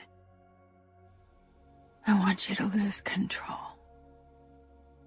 Santino growled and shoved away from me, taking 2 steps back. Without another word, he stormed out of my room and threw the door shut. I bit my lip and closed my eyes, listening to the furious beating of my heart. My golden cage allowed me few pleasures, even fewer thrills. But provoking Santino always breathed life into me. Chapter 15. Anna. The next few days I gave Santino some room and focused on my schedule. The first introductory courses were about to begin, and I wanted to make sure I had everything I needed. I also signed up for an additional sewing course. I had already taken sewing lessons with our maid in the months leading up to my move to Paris, but I was still far from good. I knew I needed to get better if I wanted to get a good understanding of how clothes were made. How could you be a good designer without being able to sew a piece of clothing yourself? Santino worked out in his room, while I stayed in mine. Eventually, we headed out on foot to go to a second-hand shop that also sold sewing machines to people who wanted to upcycle items. My mother used to sew, Santino said when we picked up an older model that still required plenty of handiwork. Surprise washed through me. He rarely talked about family, and if he did, it was about his dad. I wasn't sure what to say, completely caught off guard. I'd have thought he'd keep his silence for a few more days to punish me for my teasing. It's a handy skill. Santino nodded simply, and silence descended on us once more as he carried the heavy machine while we strolled back home. As we waited on the sidewalk for the pedestrian lights to turn green, a group of nuns came our way. I stepped back with a small smile. Santino, however, let the nuns pass with a hostile expression, as if they'd personally offended him. "What's your problem with nuns?" I asked, as we finally crossed the street. The sidewalk here was narrow, so Santino and I had to walk arm against arm, which felt nice. Santino had stopped walking a few steps behind me, since we were alone in Paris anyway. It felt less and less like a working relationship. "I don't have a problem with nuns," he said nonchalantly. Whom was he trying to fool? I'd known him for years and seen him at his worst and best. Mostly worst, though. I knew when he was lying. I made a face that made it blatantly clear I didn't believe him. Right. Did you hit on a nun and she refused your advances?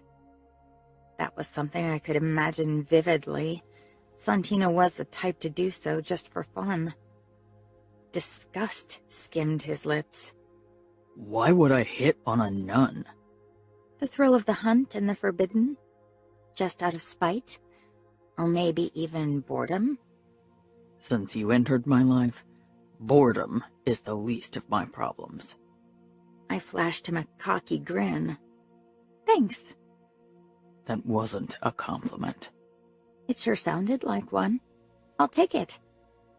Santino shook his head, but I could tell he was fighting a smile. I really wished he would let it win more often. The sun had been shining all day, and it almost felt like spring. Considering how cold it had been a few days before, this caught me completely off guard. Let's head into the park and soak up the sunshine for a bit. Santino nodded, and together we headed toward the lawn at the base of the Eiffel Tower. To my surprise, we weren't the only people. Several people had put down blankets and sat on the grass, drinking wine and chatting. Let's do the same. We don't have a blanket.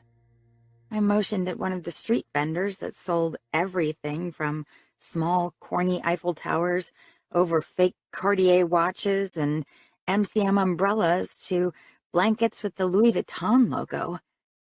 Santino went over to the man and bargained for almost 10 minutes until we got the blanket for half the price and an umbrella for free. We settled on the blanket. The ground was still cold, not yet warmed from the sun, but I didn't mind.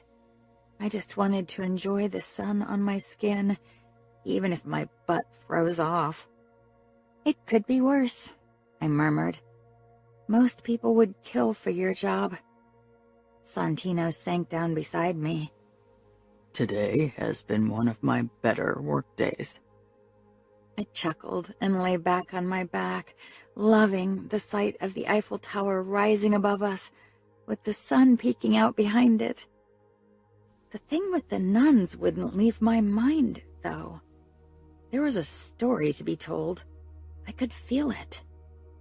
I rolled over on my belly, pushed up on my elbows, and propped my chin up on Santino's thigh. What are you doing? He asked, in a low, tense voice. He'd straightened his back, ready to spring, and I could feel his thigh muscles flex under my chin. Chill. I'm only getting comfortable. I won't ravish you in the middle of a park. Santino didn't crack a smile, but I couldn't help but grin devilishly. I loved when I could rattle him. Little fazed Santino, but I did. Big time. He narrowed his eyes. You realize the paparazzi would have a field day if they got a photo of us like that. It would make headlines. Nobody knows we're here, and Dad would prevent it. Probably. He'd also roast my balls on a barbecue. I let out a pleased sigh as I shifted, so my cheek rested on Santino's thigh instead. My pulse had picked up being so close to Santino, and the part of him I had every intention of getting more acquainted with very soon. Anna. The low hum of warning in Santino's deep voice sent a pleasant shiver down my back. I closed my eyes. Can you rub my back? I feel like napping. Anna. I cracked open one eye. How about this? You tell me what nuns ever did to you, and I'll sit beside you like a good girl. Santino considered it for almost a minute before he heaved a sigh. All right, but get up first. No, you go first. You'll only run off if I lift my head. He chuckled. Sometimes I really don't know what's going on in your head. It's called creative chaos. My sister's a nun. I sat up. My lips parted. Really? Yeah. She's been a novice since last July. Wow. But why? I let out a stunned laugh. Does she hope to cancel out your sins? Santino stared off toward a group of people, his expression serious. I sobered immediately, realizing this really bothered him. Not my sins, no. I touched his hand, which rested on the blanket. Santino? His eyes found mine, and my heart clenched. I wanted to wrap my arms around him, kiss him, hug him. Misguided guilt, I suppose, he said quietly. I racked my brain for the family history of the Bianchis, but all I knew was that Santino's mom had died when I was very young. I didn't know why, had never asked. I didn't know anything about his sister. I wasn't even sure if I'd ever met her. What happened? Does it have something to do with your mother? Santino's body became tenser. I expected him to pull away and say something dismissive. Santino didn't do emotions. Not deep emotions, at least. My mother died giving birth to my sister Frederica when I was 11. I didn't even know that Frederica was close to me in age. Only 1 year younger. I'm so sorry. Santino nodded. Frederica blames herself for it. She denies it, but I can tell.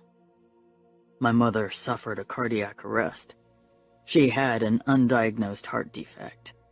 It could have happened at any other time, but because it happened during labor, Frederica blamed herself. Your poor dad. And you were only a young boy. This must have been such a horrid experience. I wondered if Santino had some kind of strange Oedipus complex because he'd lost his mother so early, and that was why he always picked older, married women. But it's not her fault. Did your dad ever blame her? No. Santino said firmly. Dad treated her like a princess. But he always kept working for my parents. How did he manage with 2 kids? One of his sisters helped us out, and once Frederica was a bit older, I took care of her a lot when Dad wasn't home. Later, when I began to work for the outfit, my aunt took over most of the time, though. I took a deep breath and linked my fingers with Santino's, even if I feared he'd pull back. I'm really sorry for your loss, and I'm sorry that your sister's suffering because of it. Maybe being a nun will help her realize that it isn't her fault. She's not living. She's only existing. She should enjoy life, not beg for forgiveness for something that isn't her fault. I nodded. After that, we sat in silence beside each other, our fingers still entwined. I would have leaned my head against Santino's shoulder if I hadn't feared spooking him. I was content with holding his hand. It was more than I'd dared hoping for. The sense of peace and contentment I felt being close to Santino in such an innocent way showed me that my heart still hadn't given up, even when my mind had settled for a fling. Eventually, Santino removed his hand and straightened, his expression becoming hard again. Our moment was over. We should head home. Santino didn't say a word as we walked through the darkening streets. It was becoming increasingly cold now that the sun was gone. My phone beeped and I glanced down. Surprise widened my eyes. Hey, Anna, it's me, Maurice. I'm back in Paris, and your brother told me you're there as well. Why don't we meet up? I don't like how our last encounter ended. Who's it from? Santino asked. Maurice, I said, before I could think it through. Tell him no. No matter what he wants, the answer is no. I frowned at his commanding tone. Maybe he only wants to chat because you assaulted him last time. He better make sure I don't assault him again. I'm allowed to see boys. You heard what Mom said. I doubt your dad was involved in that decision. What's really your problem, Santino? You say you don't want me, but you don't want me to meet any other boys. I'm not a boy, Anna. The Maurice kid probably won't mind taking a bite off you, even if the cake is promised to another. But I don't want a fucking bite. I'll eat the cake. That's ridiculous. You won't meet Maurice. End of story. I glared, but he ignored me and opened the front door of our apartment building while he held my sewing machine under his other arm. Our ascent was stopped by our neighbor from below. She was a married woman in her early 40s with 2 kids and a husband who worked on an oil rig. Like many French moms, she didn't look like one. She was always impeccably dressed, had a slim figure, and a flirty smile that was completely inappropriate for a married woman. Since we'd moved in, she'd set her sights on Santino, and he'd immediately introduced me as his sister, which had only fired up her interest. Santino, she said in her heavy accent, I need your help. And we both knew with what she needed help. Your husband being gone for 6 months at a time probably made you particularly horny. Santino didn't miss a beat as he leaned against the wall and gave her a slow, dirty smile. Jealousy burned through me. It was almost as if he was trying to cancel out our meaningful conversation with a meaningless fuck. I hated this. hated that he'd rather bang some French wench than give us a try. You're going to marry. We could have something special for a little while.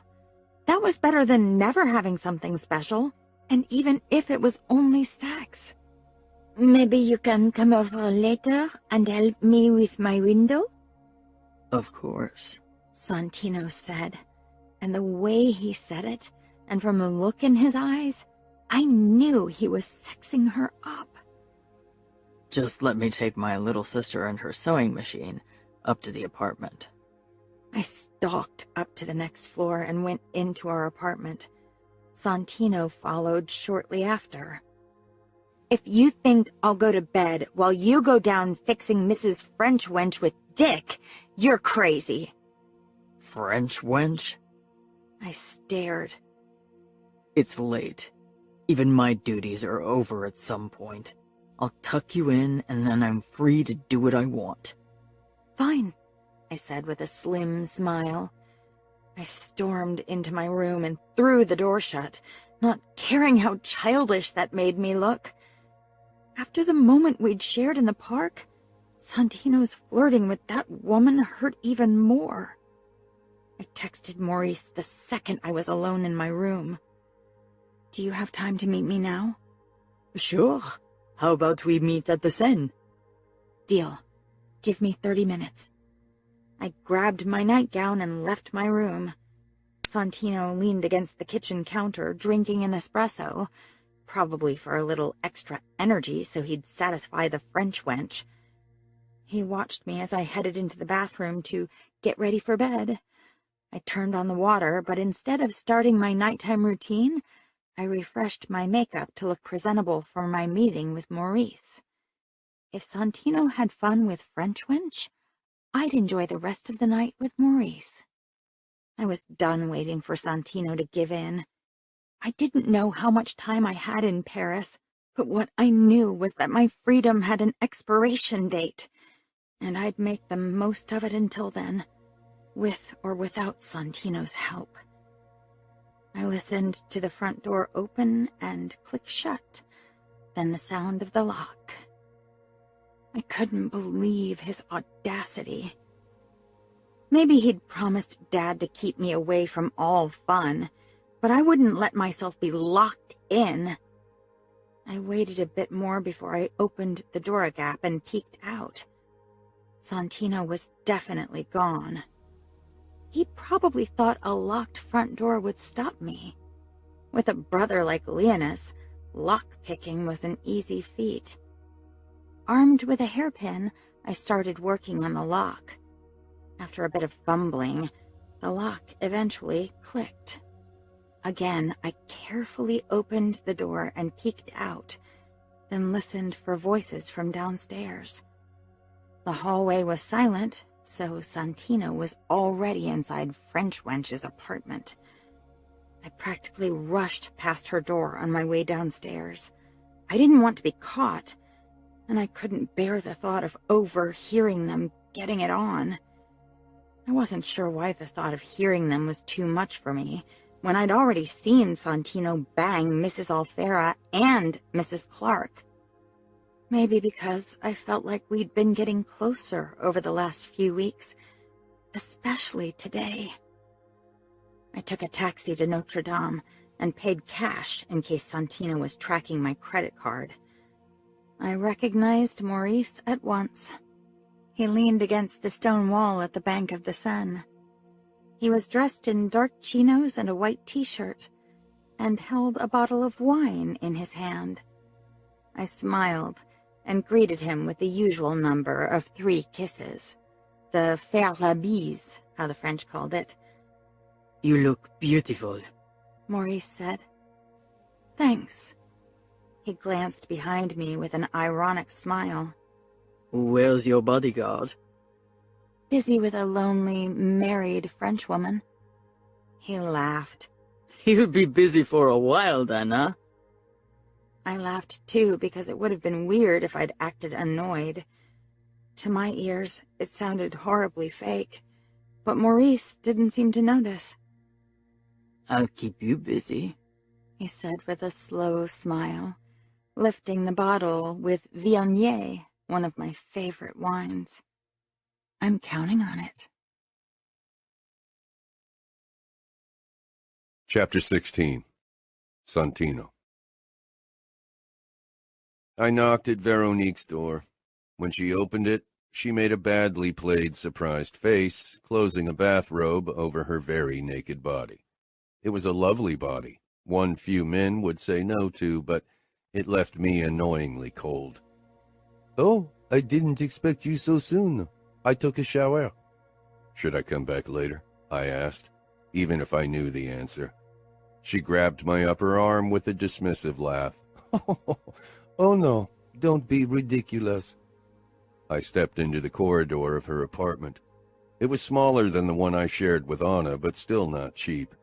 Her husband probably earned good money on that oil rig, while his lonely wife sought the company of men like me. "Come in," she said, leading me toward the kitchen. "Maybe you can take a look at my table as well? It's wobbly." I nodded and got down on my haunches to inspect the table. Veronique positioned herself right beside me, her bathrobe slowly becoming loose and revealing long legs and the hint of a shaved pussy. I peered up at her face. It spoke a clear language. She wanted a night full of hot sex, and she knew I was a man who could provide it. Problem was, my head wasn't down here. I couldn't stop thinking about Anna, about the conversation we'd shared, and about the way my pulse picked up whenever she flirted with me. Anna, too, wanted me for the fun I could provide. I'd never minded being the fling kind of guy, but with Anna, the idea simply didn't sit well with me. Veronique touched my shoulder. "Santino?" I glanced at her pussy once more. I could spend the night banging a lonely, horny woman, or I could return upstairs. For what? I wasn't sure what I wanted anymore. Anna, definitely. That was the damn problem. I shoved to my feet. "The table is fine. Let me check the window now." I strode toward the window, which was jammed, but I couldn't see how I could fix it. "Do you want a glass of wine?" I shook my head. I should go. Not waiting for a reply, I left the apartment and hurried up the stairs. Anna had become my cock block. I went to unlock the door, but it wasn't locked anymore. I shoved open the door and stormed in. Anna wasn't in the bathroom. I only found her nightgown thrown over the bathtub rim. I whirled around and checked her bedroom, even if I knew I wouldn't find her there either. What I found was her cell phone. She probably suspected the tracker we'd put in it. Did she even realize how dangerous it was for her to run around without a way to contact me? "Damn it!" I roared as I rushed back down the stairs and knocked at Veronique's door. She opened a moment later, looking confused. "I need your Vespa. My sister's run off and I need to go looking for her." She took the key from a hook on the wall. "Do you want me to call the police?" "No," I clipped as I grabbed the key of the fucking Vespa and hurried down the stairs. Taking a car would take longer, so even if I hated the yellow-colored thing, it would do me a better service if I wanted to find Anna as quickly as possible. I meandered through traffic, regretting not checking Anna's text. Where would a French Casanova like Maurice take Anna? Probably some cozy nook where he could put his paws all over her. Fuck, and what if something happened to her? I'd never forgive myself. I headed for the Eiffel Tower first. Too many people had gathered on the grass below the steel construct, drinking wine and chatting despite the cold. I didn't see Anna anywhere. I jumped back on the Vespa and raced away. One of the most romantic places at night was the area around Notre Dame, especially the Seine embankment. When I dismounted the Vespa at my destination, I followed my gut. It didn't take me long to find a place where many couples had gathered, with a view of the church and the Seine to get it on. I didn't see Anna anywhere, though. I searched the area for another hour until I gave up and headed toward Montmartre. But I didn't find her there either. Panic was starting to set in. If I didn't find Anna until the morning, I had to consider calling Dante so he could organize help. I couldn't risk waiting too long before I rang the alarm. If she'd been kidnapped, every hour mattered, and calling the police was out of the question. It was 4 in the morning when I headed back to the apartment. My shirt stuck to my sweaty body, and my veins were still pulsating with adrenaline. I parked the Vespa in the street and froze when I spotted Anna in front of the building. She didn't have keys, so of course she had to wait in front of it. I stalked toward her, torn between overwhelming relief and fury. Anna's lips were puffy, as if she'd spent the night glued to Maurice's lips, or worse. The mere idea made my blood pump with jealousy and rage. "You're lucky I'm supposed to protect you, or I'd kill you," I growled as I grabbed her arm, unlocked the door, and dragged her upstairs. To my surprise, Anna followed along without much protest. I released her once we were in our apartment and away from curious eyes. "Where the hell have you been?" "You're in a foul mood. Didn't the French wench cheer you up? She gave you her Vespa as a thank you, I suppose." "Where the hell were you?" I got in her face, so very close to exploding. I immediately smelled the alcohol on her breath. "Are you drunk?" She grinned. "Maybe. I think we shared 2 bottles of very delicious wine." I gritted my teeth. "You met with Maurice?" "I did. Why should you be the only one to have fun?" "I'd find the fucker and chop off his head. What happened?" I wasn't even sure why I was asking. Anna's lips were swollen, her hair tousled, and her blouse buttoned the wrong way. Even an idiot could guess what she'd been up to with Maurice. Maybe I should have expected it. Anna was an 18-year-old who finally got a taste of freedom. She'd been trying to seduce me for weeks, hell, months now. Of course, she'd eventually find someone else who'd scratch her itch. Regret tasted bitter in my mouth. Why did I not take her up on her offer? Why did I have to act noble when I decidedly wasn't? Anna smiled crookedly. "It's the city of love. What do you think happened?" I nodded, bottling up my rage as deeply as I could, even when I wanted to roar. Anna wasn't mine, had never been, and would never be, but my heart didn't care. I was jealous. "I hope it was worth pissing me off, because from this day on, I won't leave you out of my sight for a second." "Is that so?" I didn't say anything, only glared at her, even if it hurt looking at her when the proof of what she'd done with Maurice screamed at me. I hadn't hooked up with anyone in more than a month now, because Anna had wormed her way into my head and wouldn't leave. Anna shrugged. "All right." She began unbuttoning her shirt. "What are you doing?" "If you'll follow me wherever I go, I might as well undress right here." Still not done playing. I didn't react.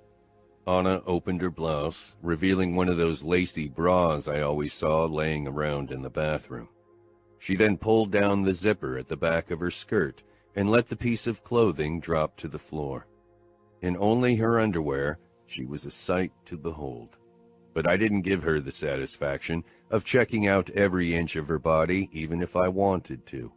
I had seen her naked, had memorized every inch of her body. "I'm heading into the bathroom now," she said, turning around, presenting round-ass globes to me. She bent forward to pick up her skirt. The string of her thong between her ass cheeks teased me and barely covered her pussy.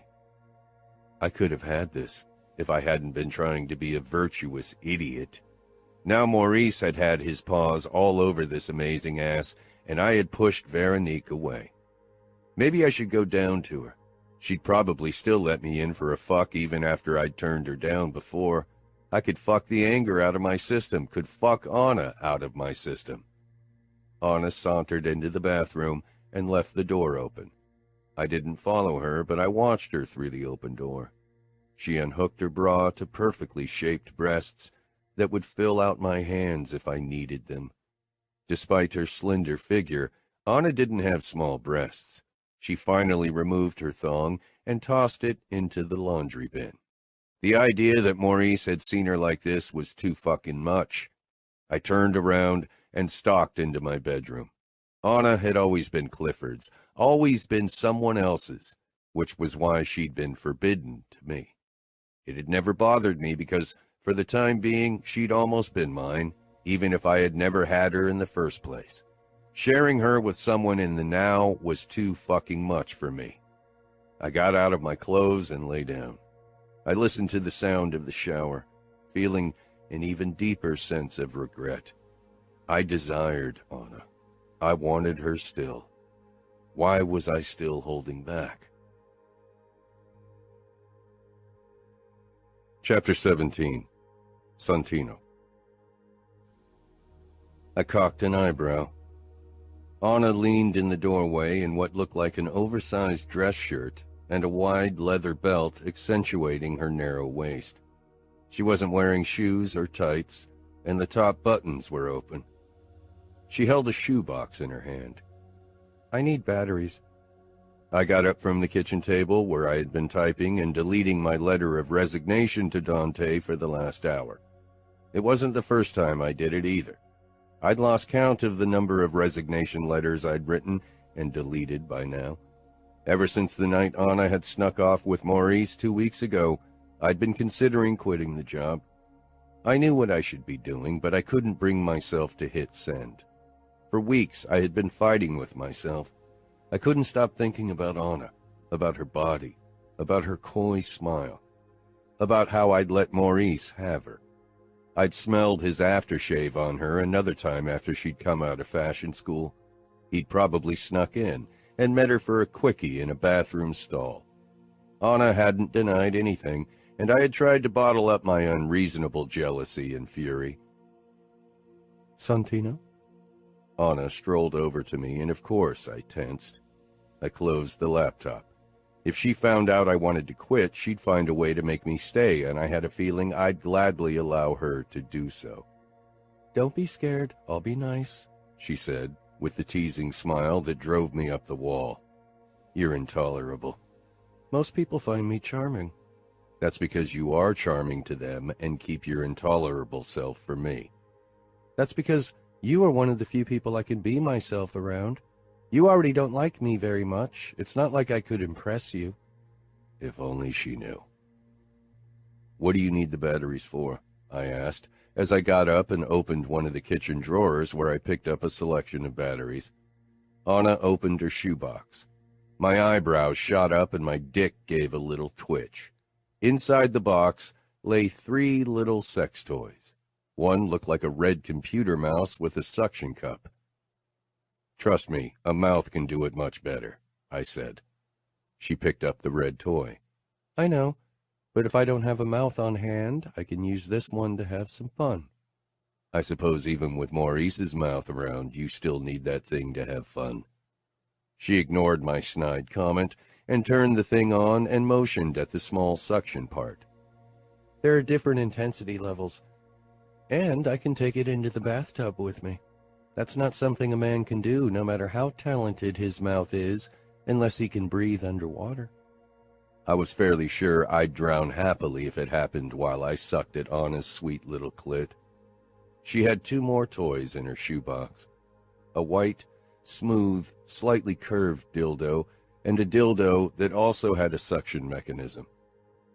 They are all very good. I suppose it's a good thing you don't have to worry about Cliffy being pissed if he can't poke your hymen with his dick, considering Maurice and your dildos got there first. She simply smiled, not at all fazed by my words. Just thinking that Maurice might have been the guy who'd popped her cherry 2 weeks ago drove me up the wall. I really wanted to find the guy on principle and kill him. Anna motioned at the red toy. A light was blinking red, and then the suction stopped. I need batteries for this one.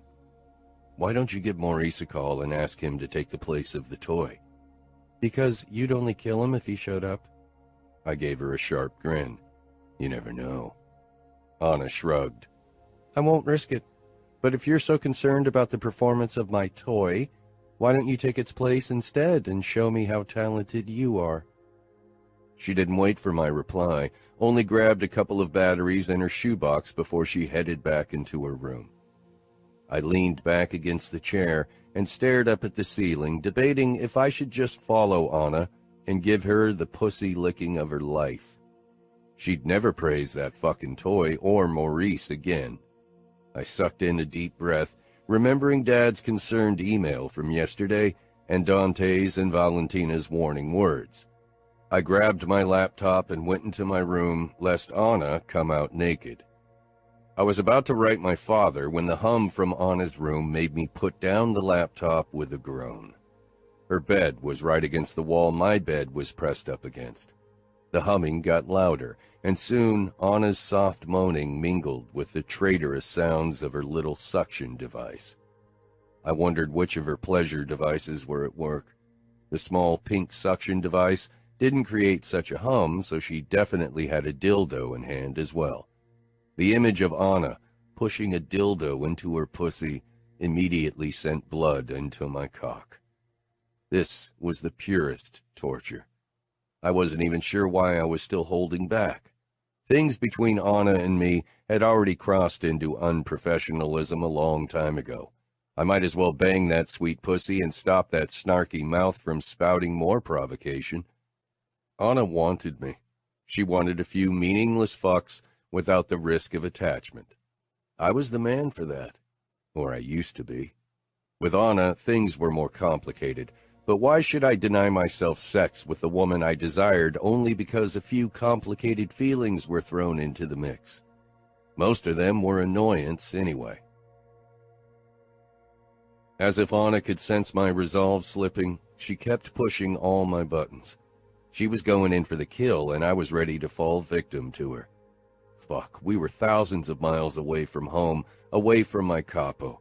I'd banged married women with their husbands sleeping in the next room and thrived on the thrill, but with Anna it was different, mainly because of Dante.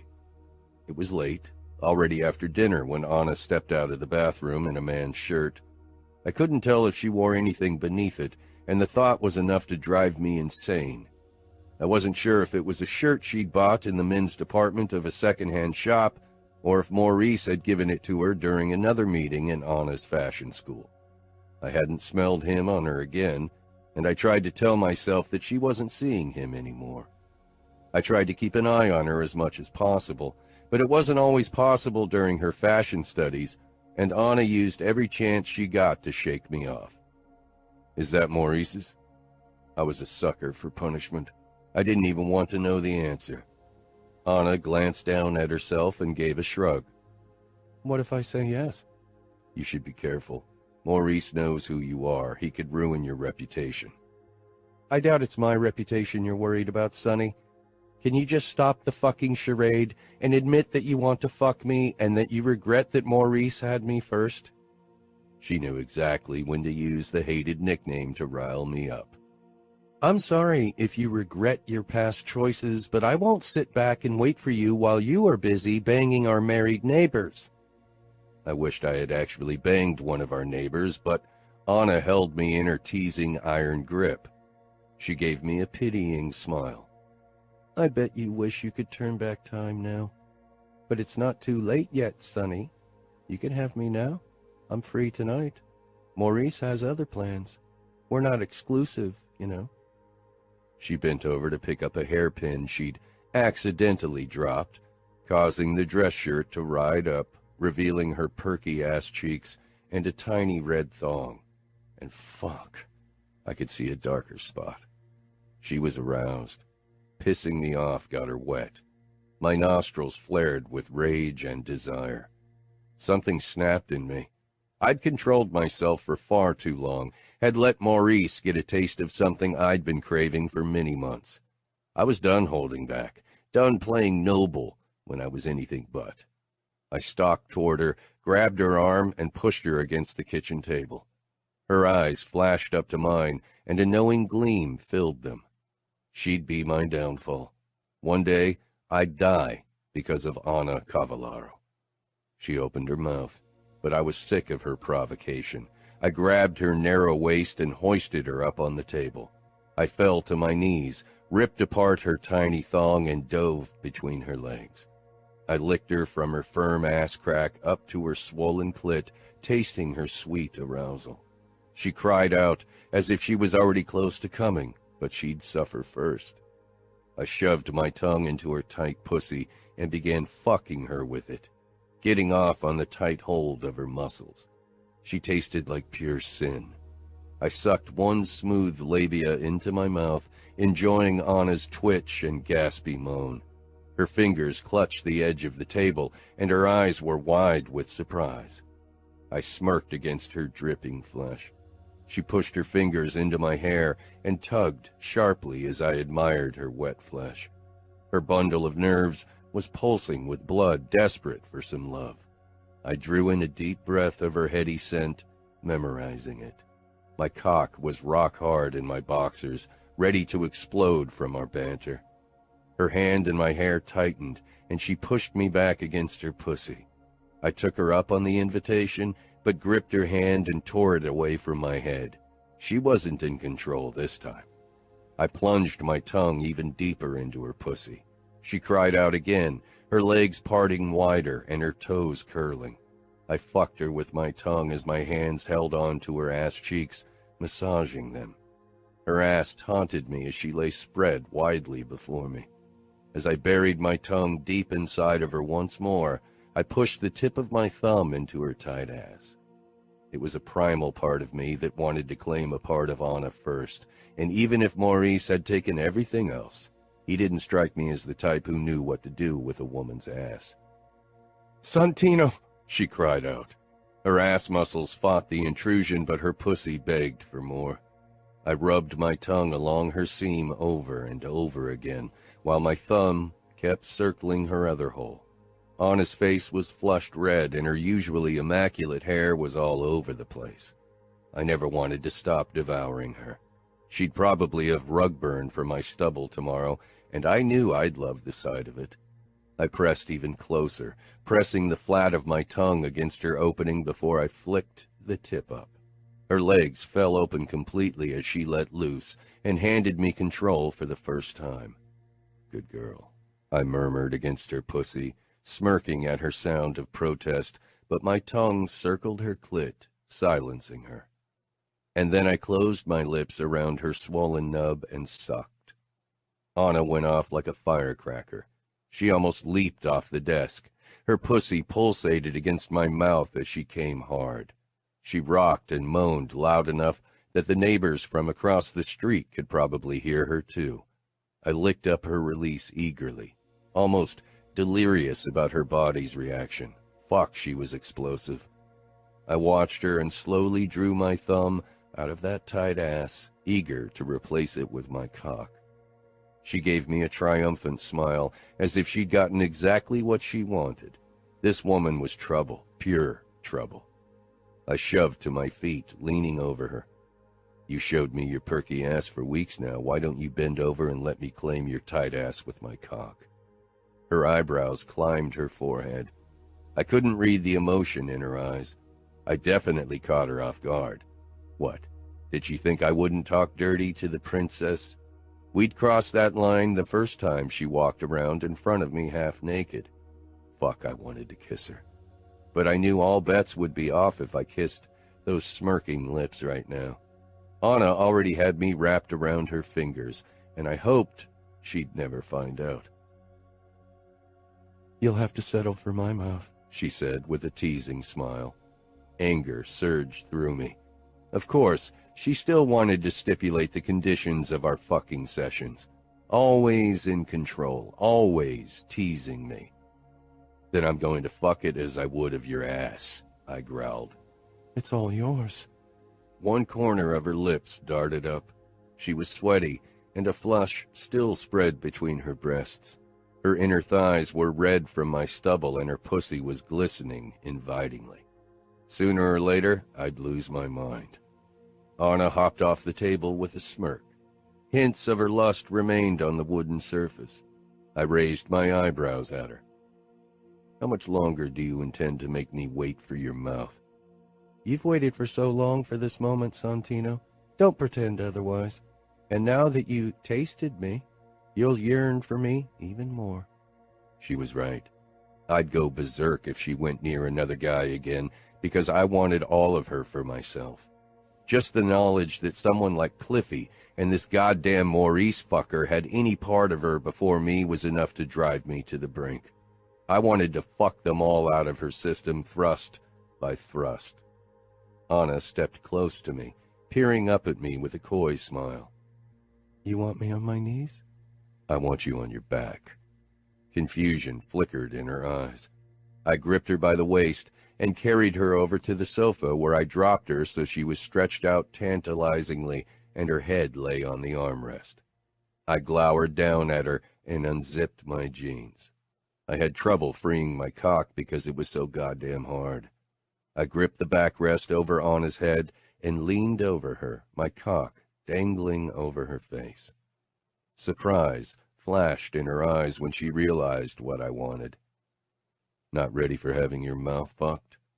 Her expression became taunting. "I'm not the proper virgin, remember? You aren't the first to claim my mouth." She moved her head farther back, stretching her narrow throat and peering up at me daringly through her long lashes. "If this is what you want, it's yours." I wanted so much more, but I'd take this before I got nothing. I bent my knees slightly as I guided my cock to Anna's still smirking mouth. My tip brushed her lips, coating them with my lust for her before I parted them. My grip on the armrest tightened when my cock slid deeper into her mouth. She stared at me, but I couldn't read her for once. "Ready?" She smiled around my cock. I began to slide in and out of her mouth, leaning even more over her. Soon my thrusts sped up, taking more of her mouth.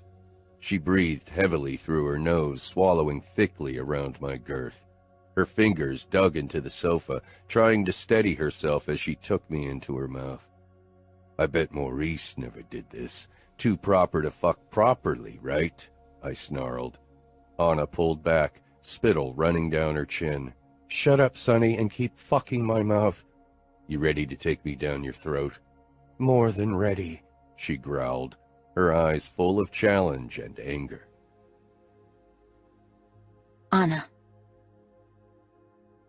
Santino and I had been pushing each other more and more in recent days, ever since I'd returned home from my night with Maurice.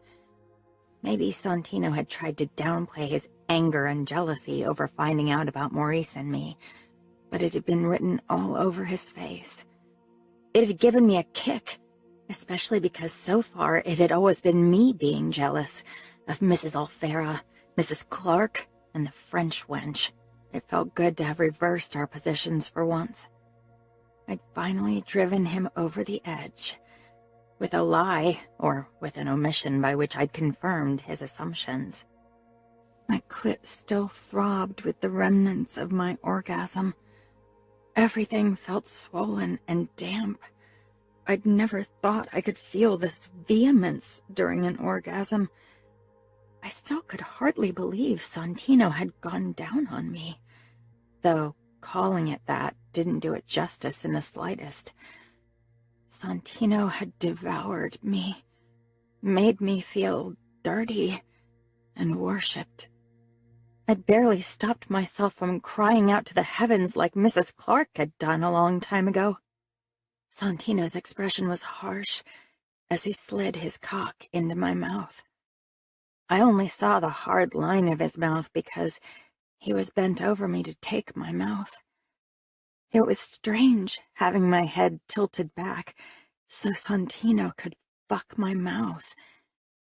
It wasn't that I didn't enjoy it, or wouldn't have enjoyed it under other circumstances, but the tension between us right now was toxic, so this felt like he was punishing me.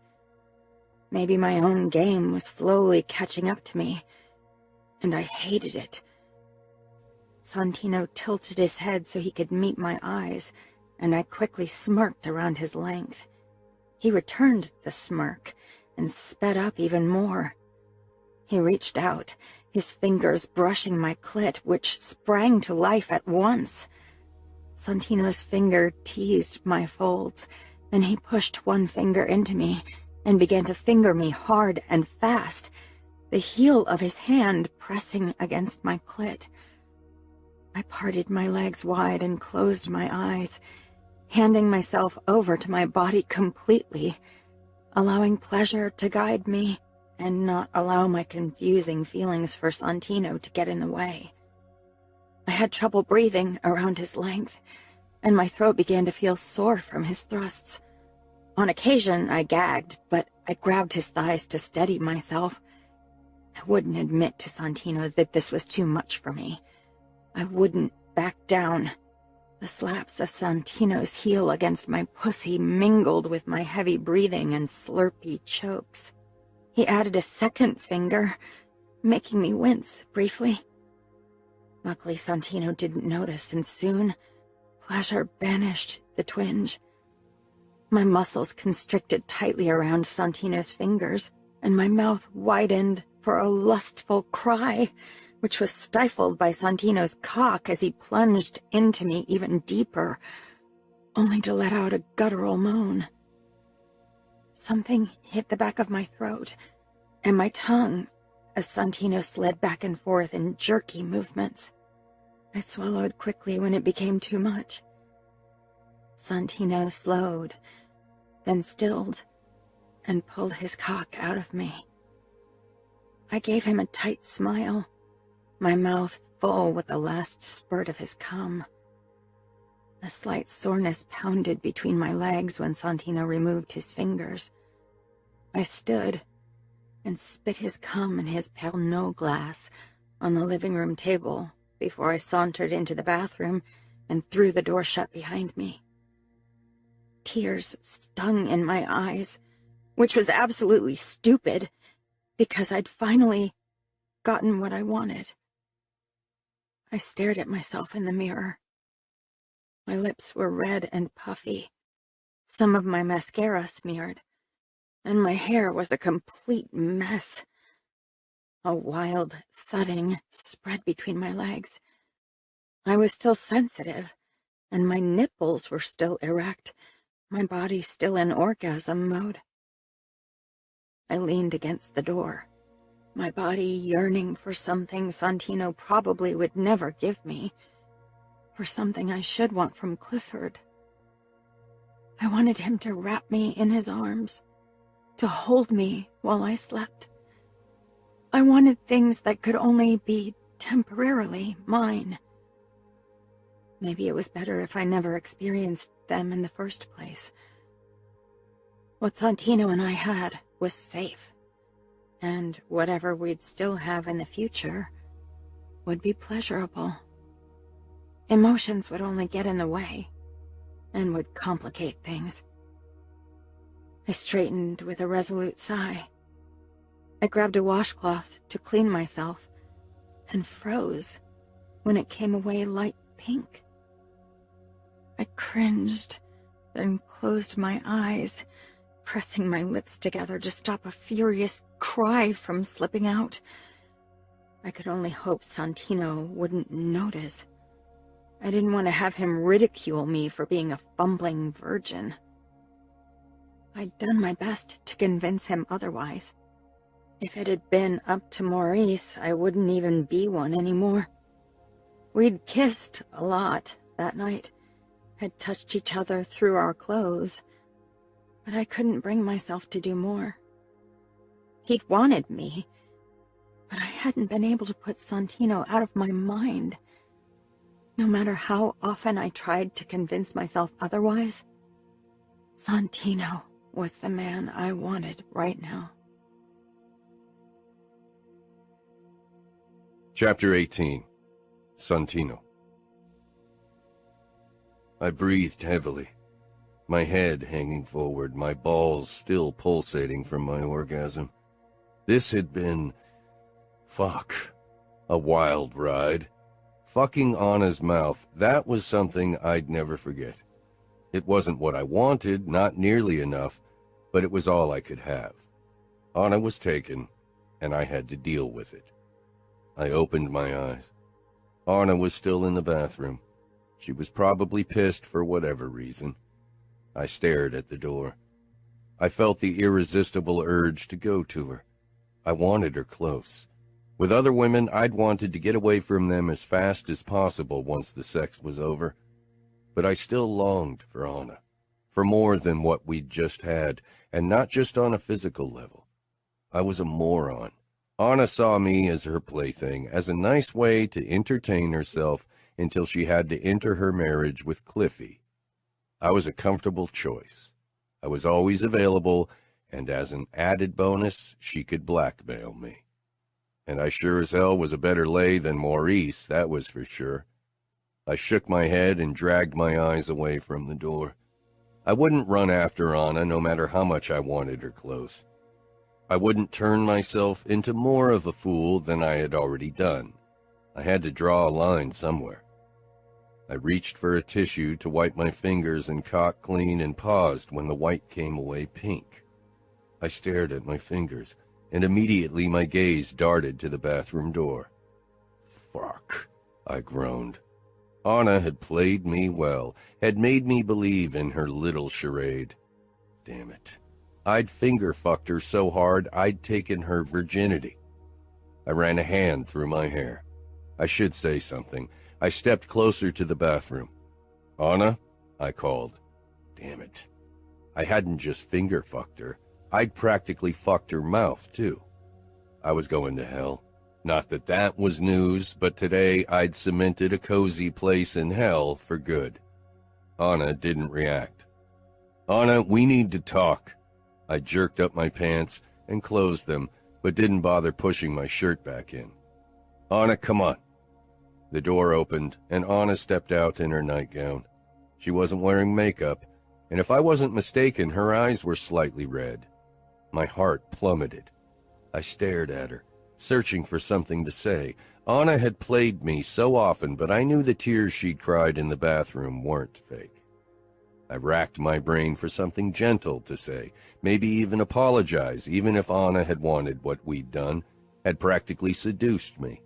Still, I felt like I had done something wrong. I cleared my throat, making my voice as gentle as I was capable of, which still wasn't much. Being gentle wasn't my strong suit. We should talk. Anna shoved past me. I'm not in the mood to talk. You gave me what I wanted, now I want sleep. She breezed away and into her room before I had the chance to say another word. Then she closed the door audibly. I stayed where I was for a while. Part of me wanted to follow her, but what was I supposed to say? And maybe it was better if I didn't seek her out now, because I was angry too. Angry because she'd pretended to be something she wasn't. If I'd known she hadn't done the deed with Maurice, I may have been able to hold on to my meager control. Fuck, who was I kidding? I would have given in eventually. I decided to wait until the morning to confront Anna again. We both needed time to clear our heads. Of course, I couldn't fall asleep that night. All I could think about was Anna lying in her bed and possibly crying. I wanted to protect her. Over the years, my duty had become a deep urge. I wanted to keep her safe, even if she managed to make me want to kill her half the time. I must have dozed off when I heard shuffling in the corridor. My eyes darted to the door, which opened a second later. Anna's slender form appeared in the doorway. She leaned against it, regarding me. The light from the street allowed me to make out slightly more than outlines. I can't sleep, she said. Her voice was calm and quiet. I sat up, the covers bunching at my waist. I can't sleep either. Silence settled between us. Do you want to talk? Anna nodded and came in. She perched on the bed, and I lifted my covers, not even thinking about it. She looked like she needed to be consoled, and I wanted to be the one to do it. I couldn't fight it. I wanted to have her close, even if I was pissed. The briefest smile flitted across Anna's face. Not her usual provocative or challenging smile. It was a small, sweet smile, one that made my pulse speed up in a way it had never done because of a woman before. She crept under the covers and sat beside me with her back against the headboard. Then she looked at me. She didn't say anything, only looked at me. I almost leaned forward and kissed her again. Having her in my bed was bound to lead to more unfortunate events. You should have told me the truth and not pretended to be experienced. Who says I'm not experienced? She asked haughtily. I turned on the lamp on the nightstand, wanting to see the expression on her face. Cut the games, Anna. There was blood on my fingers. Her gaze moved away, and the hint of a blush traveled up her throat. Anna rarely avoided eye contact. She always held my gaze, no matter how furious I was. I admired that about her. She was tough and clever, cunning even, which had made me forget that she used to be a sensitive girl. She'd learned to hide that side of her over the years. I wasn't quite innocent about that development. She shrugged, as if it were irrelevant. I've never been with Clifford or Maurice or anyone. What happened between us last night was the most I've ever done. I've always wanted it to be you who kissed me, touched me. She shrugged again. And I got what I wanted. I became very still. Now you know, she said. Damn it, Anna, I growled, focusing on my anger. Anna's admittance wreaked havoc with my insides. You should have told me sooner. It doesn't change anything. It changes things. It doesn't. Don't make a big deal out of it. I'm not. I just want some fun, and I know sleeping with you will be fun. It's a big deal. And we didn't sleep with each other, and we won't. Fuck, but I wanted to. I wanted to forget my duties and Anna's and only listen to my body and my heart. What about fucking? That's what you've called it until now. If I take your virginity, I'm not doing it by fucking you. Every time that follows after will be fucking. Did I really just suggest I pop her cherry? I should ask Anna to leave my bed and try to return to an appropriate polite distance. But when had we last managed polite distance? There'll be more than one time? Anna asked, angling her body toward me. She smelled of Yasmin and me. This realization sealed my fate. Possessiveness and desire flooded me. There won't even be one, I lied, even as my body sprang to life, as I imagined making her mine at least temporarily. No other woman had ever made me feel such a myriad of emotions, and in such intensity, no less. With Anna, life was a roller coaster ride. With her, I didn't miss my days as enforcer, never felt boredom. You don't sound convinced, she said. Because I'm not, I admitted. Well, you could still fuck the French wench again if you don't like my performance. What the fuck was she talking about? I don't care about your performance, and from what I witnessed a few hours ago, I'd say it'll be outstanding. But let me make something clear. I didn't fuck Veronique or anyone else since we arrived in Paris. Why not? Anna asked. I narrowed my eyes. Don't play dumb, Anna. You're way too clever to be convincing. Why not? She repeated more firmly this time. Because of you. Fuck it. You are in my head and I can't get you out. I want you like I've never wanted anything in my life before. I like the sound of that, she whispered, smiling slightly, and leaned closer. She peered up at me, and my gaze lingered on her lips, on lips that had given me pleasure yesterday evening. Seeing her now, without makeup and smiling sweetly, I couldn't imagine fucking her mouth, but I knew there was another Anna. I wanted them both. Good girl Anna and naughty Anna. I want this. I want us in this moment in time. Like I said, I'm not bound to stay a virgin. I'm sure your parents would disagree on this, as if it still mattered. What had already happened between Anna and me was enough to make Dante kill me. I doubted he'd differentiate between me fucking Anna's mouth or her pussy. I was a dead man either way. I couldn't resist anymore and ran my palm over her arm and back. Anna immediately pressed into me, one hand on my chest. We're both adults. If we want to have fun, then that's our business. Don't play noble, Santino. I'm not, I said with a smirk. Did she really think anything about me was noble? After what had happened last night? but we're both not acting like responsible adults when we're around each other. I need to pretend to play by the rules at least. You seem to lose any sense of self-preservation around me. Fuck. I'd fucked her mouth and dipped my thumb into her ass before I'd even taken her virginity. I had a first-class ticket to hell. Anna pursed her lips. What's that supposed to mean? You kept up the charade of being experienced just to prove a point. She didn't say anything. I wished I knew what she was really thinking about what happened between us. She brought our faces closer. I didn't tell you because I knew it would have reinforced your will to stay professional. You wouldn't have lost control if your protective streak had won out. I shook my head. She had me wrapped around her little finger. I'm fine, really. You cried. I still felt slightly sick thinking about it. She actually rolled her eyes. Because of our constant fighting, because it felt like you wanted to punish me for being with Maurice. Not because you pretended to have slept with Maurice. I'll be honest, I hated the idea of him being with you, but that's not why I angry fucked your mouth yesterday. I was just sick of your provocation, but mostly I was pissed at myself for my inability to stay cool and resist you. Okay, she said simply. I still can't believe yesterday was the first time. Someone fucked your mouth. With Anna smiling this sweetly at me, I couldn't even say the words, much less let actions follow.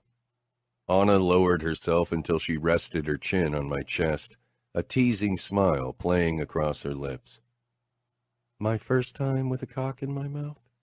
Naughty Anna was back, and fuck me, I'd missed her. A cock in your mouth and fingers in your ass and pussy. I've had fingers in my pussy before.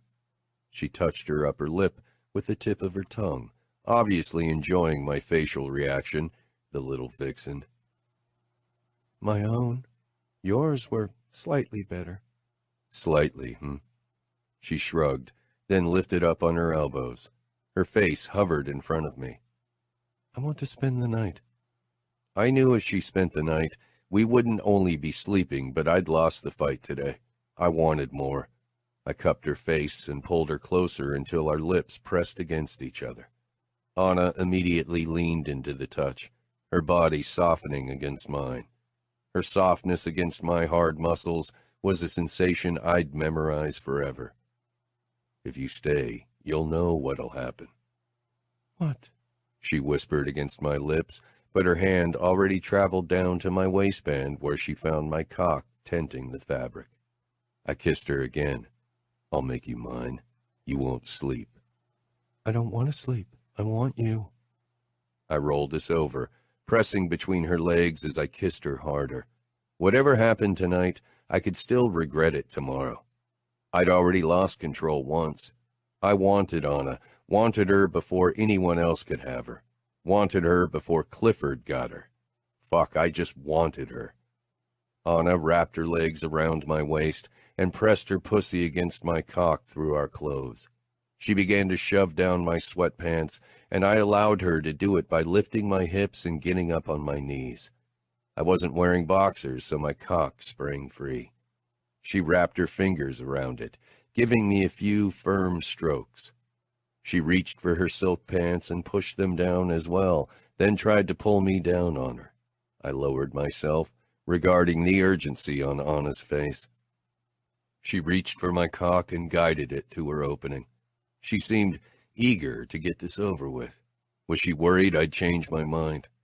Nothing on this planet would have made me change my mind now.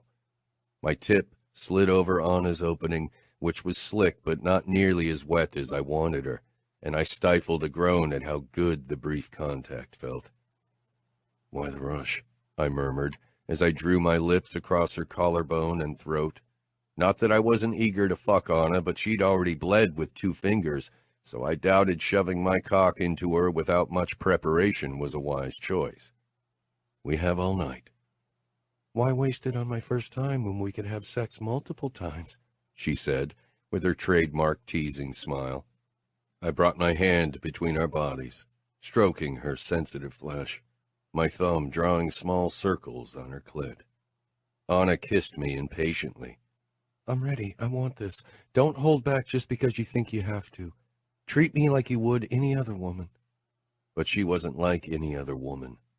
I kissed her, then followed her demands as I hooked her leg over my waist and settled between her legs, my tip pressing up to her opening. I knew this wasn't going to work, but if Anna wanted something, she wouldn't stop until she got it. I shifted my hips, pushing my tip into her. Anna winced, her nails digging into my arms. Her expression pinched with pain and her body tightened, not just visibly. Her walls squeezed the life out of me, which caused a mix of intense pleasure and slight discomfort for me. I told you so. She scowled. Don't be a smartass now. She pushed out a breath, then shook her head. Okay, you were right, but I thought it would be easy because your fingers already did most of the job yesterday. I smiled wryly. My cock's bigger than 2 fingers. Yeah. She couldn't pretend anymore, and I didn't want her to. Anna still wanted to prove a point, to show me she was all woman. But now it was my turn to show her I was a man who'd make sure the girl he was with enjoyed the ride. I pulled out of her slowly. I know you like to have things go your way, but now it's my turn to be in control, and you'll follow my lead. No more arguments. You'll do as I say for once. Yes, sir, Anna said with a laugh. I chuckled, then pushed up on my elbows. I helped Anna into a sitting position before I slid her chemise over her head, revealing her pretty breasts. I lowered my head, catching a nipple between my lips. Anna sighed, her hand cupping my head as I worshipped her breast. Her skin was smooth and smelled marvelous. I couldn't get enough of it, of her moans, her twitches. I licked a trace over to her other breast, giving it the same attention that I had the first. My cock rubbed over the covers torturously, mourning the loss of Anna's tightness, but fuck, I'd make good on my word and give Anna a marvelous time. I trailed my hand down her belly, over her brown triangle to her pussy. Her lips were slick with arousal, far more than before, and I pushed her legs apart to have better access. My lips found hers for a deep kiss as I began to scissor her slowly, really taking my time to make her feel every stroke. Anna's eyes brimmed with desire as she locked eyes with mine. Her cheeks were flushed, and she was beginning to sweat as our bodies garnered heat from our closeness. I stroked a finger over her sensitive opening, and she answered with a tilt of her head, seeking penetration. I kept teasing her, my fingers brushing her folds and her opening lightly. Then I finally slid my middle finger into her while my other fingers pressed against her folds, massaging them. She clutched at my arms, her breathing growing more labored. I fucked her slowly, savoring the moment. I hadn't done nearly enough of it yesterday. I lowered my mouth to her hard nipple once more, teasing it with my lips and tongue while my thrusts sped up. Anna met me thrust for thrust, desperate for release. I added a second finger and slowed briefly until she relaxed around me. By now, Anna was close, her body taut as a bowstring as she got closer to the edge. I pressed my thumb against her clit as I thrust into her, and Anna arched up, her eyes pressing shut as she cried out. I lifted my head to watch her, but never slowed my fingers, which slid in and out of her easily now. When Anna stilled, I stopped too, and gently pulled out my fingers. This time, there was no blood. I smirked and lowered myself on top of her once more. Tracing my nose along her cheek, I sucked in her scent once more. Now she smelled even headier, sweeter, and more like me. Almost mine. Anna and I kissed for a few minutes, legs entangled, our sweaty bodies flush against each other. My cock was nestled between Anna's thighs, my tip sliding along Anna's clit as I shifted my hips. She moaned softly. Try again. I chuckled at her impatience, then shook my head. Not yet. There's no price for rushing this, trust me. I want your body desperate for more, ready to take all of me. I'm ready to take all of you, she muttered stubbornly. What did I tell you? To be a good girl and obey? I closed my eyes with a groan, then shook my head. What am I supposed to do with you? Take me? I chuckled again, then opened my eyes and climbed down her body until I was nestled between her spread legs. Soon, but first, I kissed her swollen pussy lips, then brushed her clit with the tip of my tongue. This. I welcomed the subtle saltiness as I dragged my tongue over her puffy pussy. It was slightly red and sore from my finger fucking and my tip. I pressed my cheek against her inner thigh, putting my head down comfortably before I began to lick her. Anna was still sensitive from her orgasm, so I took my time. This time I didn't devour her in fury. I savored her like my last meal, and was rewarded with moans and even more arousal.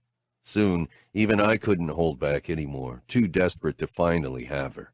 I climbed back up, reached for a condom in my drawer, and rolled it down my cock before I lowered myself on top of Anna. Was I good enough to be rewarded? Anna asked. More than good, I said in a low voice, then added roughly, I want the real you. No pretense, no games. Be you when I'm in you. Give me the real Anna. Anna swallowed but softened further. I bent down for another kiss and shifted my hips, sliding into her. She felt like perfection, and as wet as she was, her body welcomed me readily. When she tensed, I went even slower, allowing her body to adapt. When I'd settled all the way in her, we stared at each other, our breathing labored. This felt right in a way I'd never be able to put into words. Anna never took her eyes off me when I began to move inside of her, slow and controlled at first, but soon I held back less, letting Anna's moans guide my movements. A few strands clung to her sweaty forehead, and she clutched my biceps every time I pushed into her. Her hips rose to meet my thrusts, with breathless moans that sounded like music to my ears. Soon my control began to slip, and despite Anna's moans and her eagerness, I could tell she wouldn't come again, so I let loose, really allowing myself to focus on the feel of Anna's walls around my cock. When I came, her hold on me tightened, and I pressed my nose into her throat as I succumbed to a wave of pleasure. Anna raked her fingers through my hair, her nails scraping my scalp in a way that sent another pleasant shiver through my body, even as my cock still twitched inside of her. This had been wow. When I stilled, Anna did too. She released a small, happy smile, sounding almost relieved, which made me chuckle in turn. I lifted my head with a sardonic smile. Glad it's over. She grinned that cheeky grin I usually despised, but now found almost endearing. Far from it. Good, I rasped, because there was no way I could stay away from Anna now. Chapter 19. Anna. Santino pulled out slowly and sat back on his haunches. The condom he was wearing had blood on it, which made me feel self-conscious.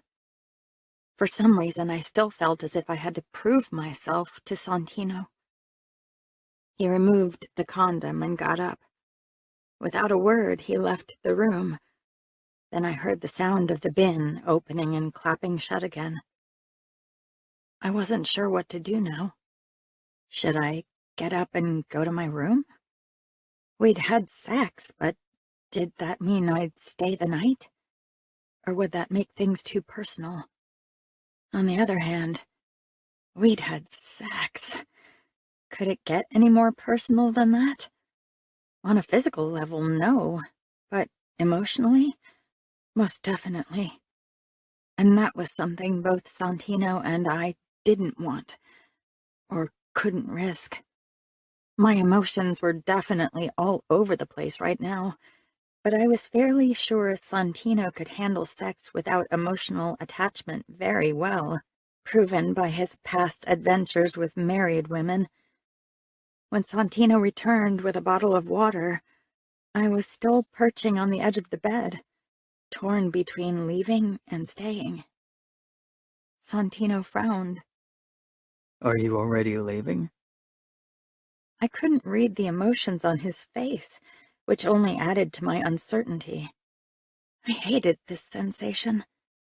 I shrugged. Santino sank down beside me. We didn't touch. He held out the bottle. You should fuel up on liquid. Why? Have you planned any athletic activities I'm not aware of? I joked, and grabbed the bottle from him before I took a deep gulp. Santino smirked. I had more activities planned for the night, yes. His expression didn't leave any room for guesses. Santino was still horny and ready for another round. I cursed my sore body. I lowered the bottle slowly, considering pretending my pussy didn't feel as if it had gotten a thrashing. Eventually, I shook my head. I needed to accept my body's boundaries, even if it meant I'd have to return to my room and not enjoy this moment of closeness with Santino anymore. It was for the better anyway. I don't think my body can go again. I need a break. I could feel my cheeks heat at my admittance. Annoyance at my body's betrayal rushed through me. I gave a small shrug as if it didn't matter. I pushed to my feet. What are you doing? Santino asked, his brows snapping together. I thought... My face heated even more. I wanted to roar in frustration. I motioned at the door. I can return in the morning when my body's recovered. Santino's expression said I was completely out of my mind. You sure as fuck won't go to your room now. You'll spend the night in my bed. Really? I asked, surprised, glad I could mask my relief. Do you always have sleepovers with your affairs, even if they can't go another round? Santino glowered and scooted back until he was propped up on his pillow. This is different. Now get the fuck back into bed. Different how? I wanted to ask, but I kept my mouth shut.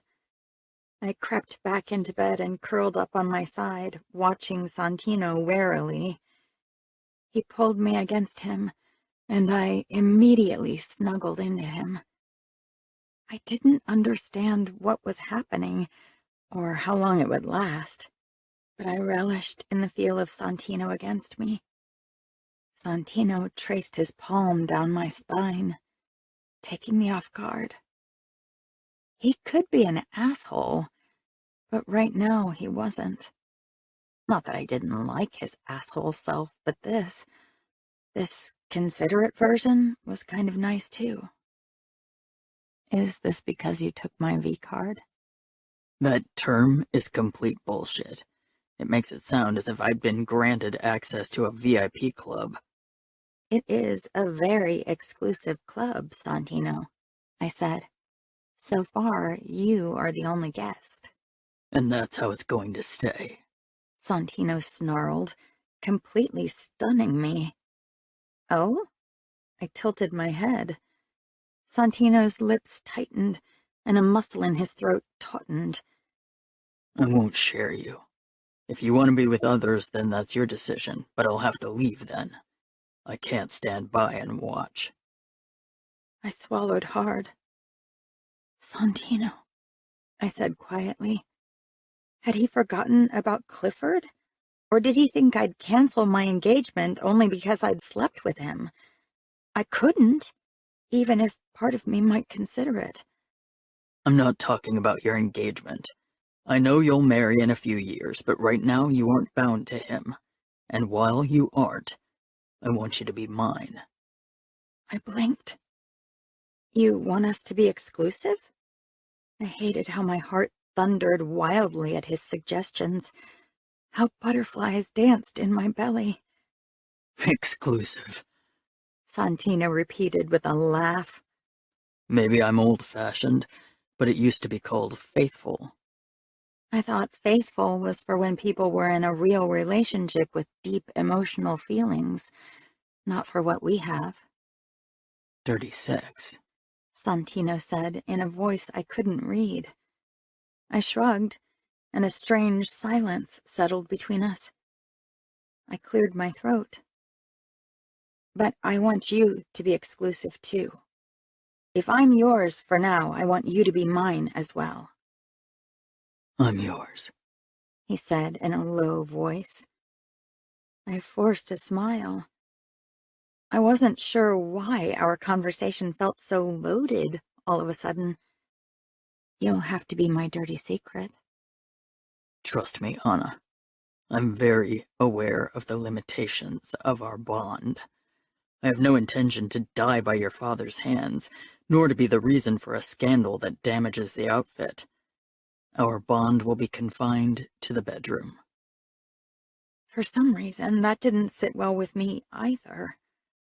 What I wanted, and what I could have, were at odds right now. Santino cleared his throat. How do you feel? For a moment, I was sure he meant emotionally, and that would have been a question I couldn't have answered honestly.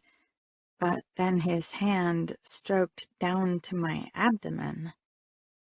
Not too bad. I'll be ready for dirty deeds soon. I must have dozed off shortly after, because when I came to myself again, the sky was turning gray outside.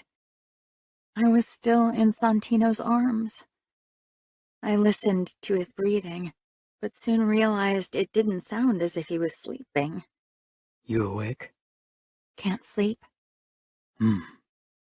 Eagerly waiting for me to be ready for round 2, I teased.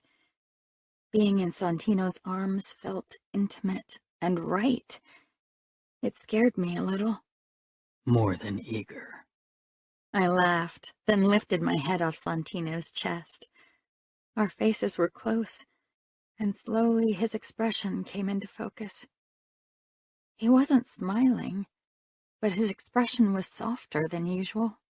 Aren't you worried about catching feelings for me if we cuddle all night? I tried to break the moment of tenderness, worried I'd like it too much. Santino slapped my ass lightly, making me jump. Any kind of sleepiness vanished in a blink. I raised my eyebrows. I really wish your mouth was sore, too. I poked my tongue out at him. Maybe you need to angry fuck it again like you did yesterday. Santino glowered. Oh, someone was in a mood. It was almost endearing how concerned he was about me.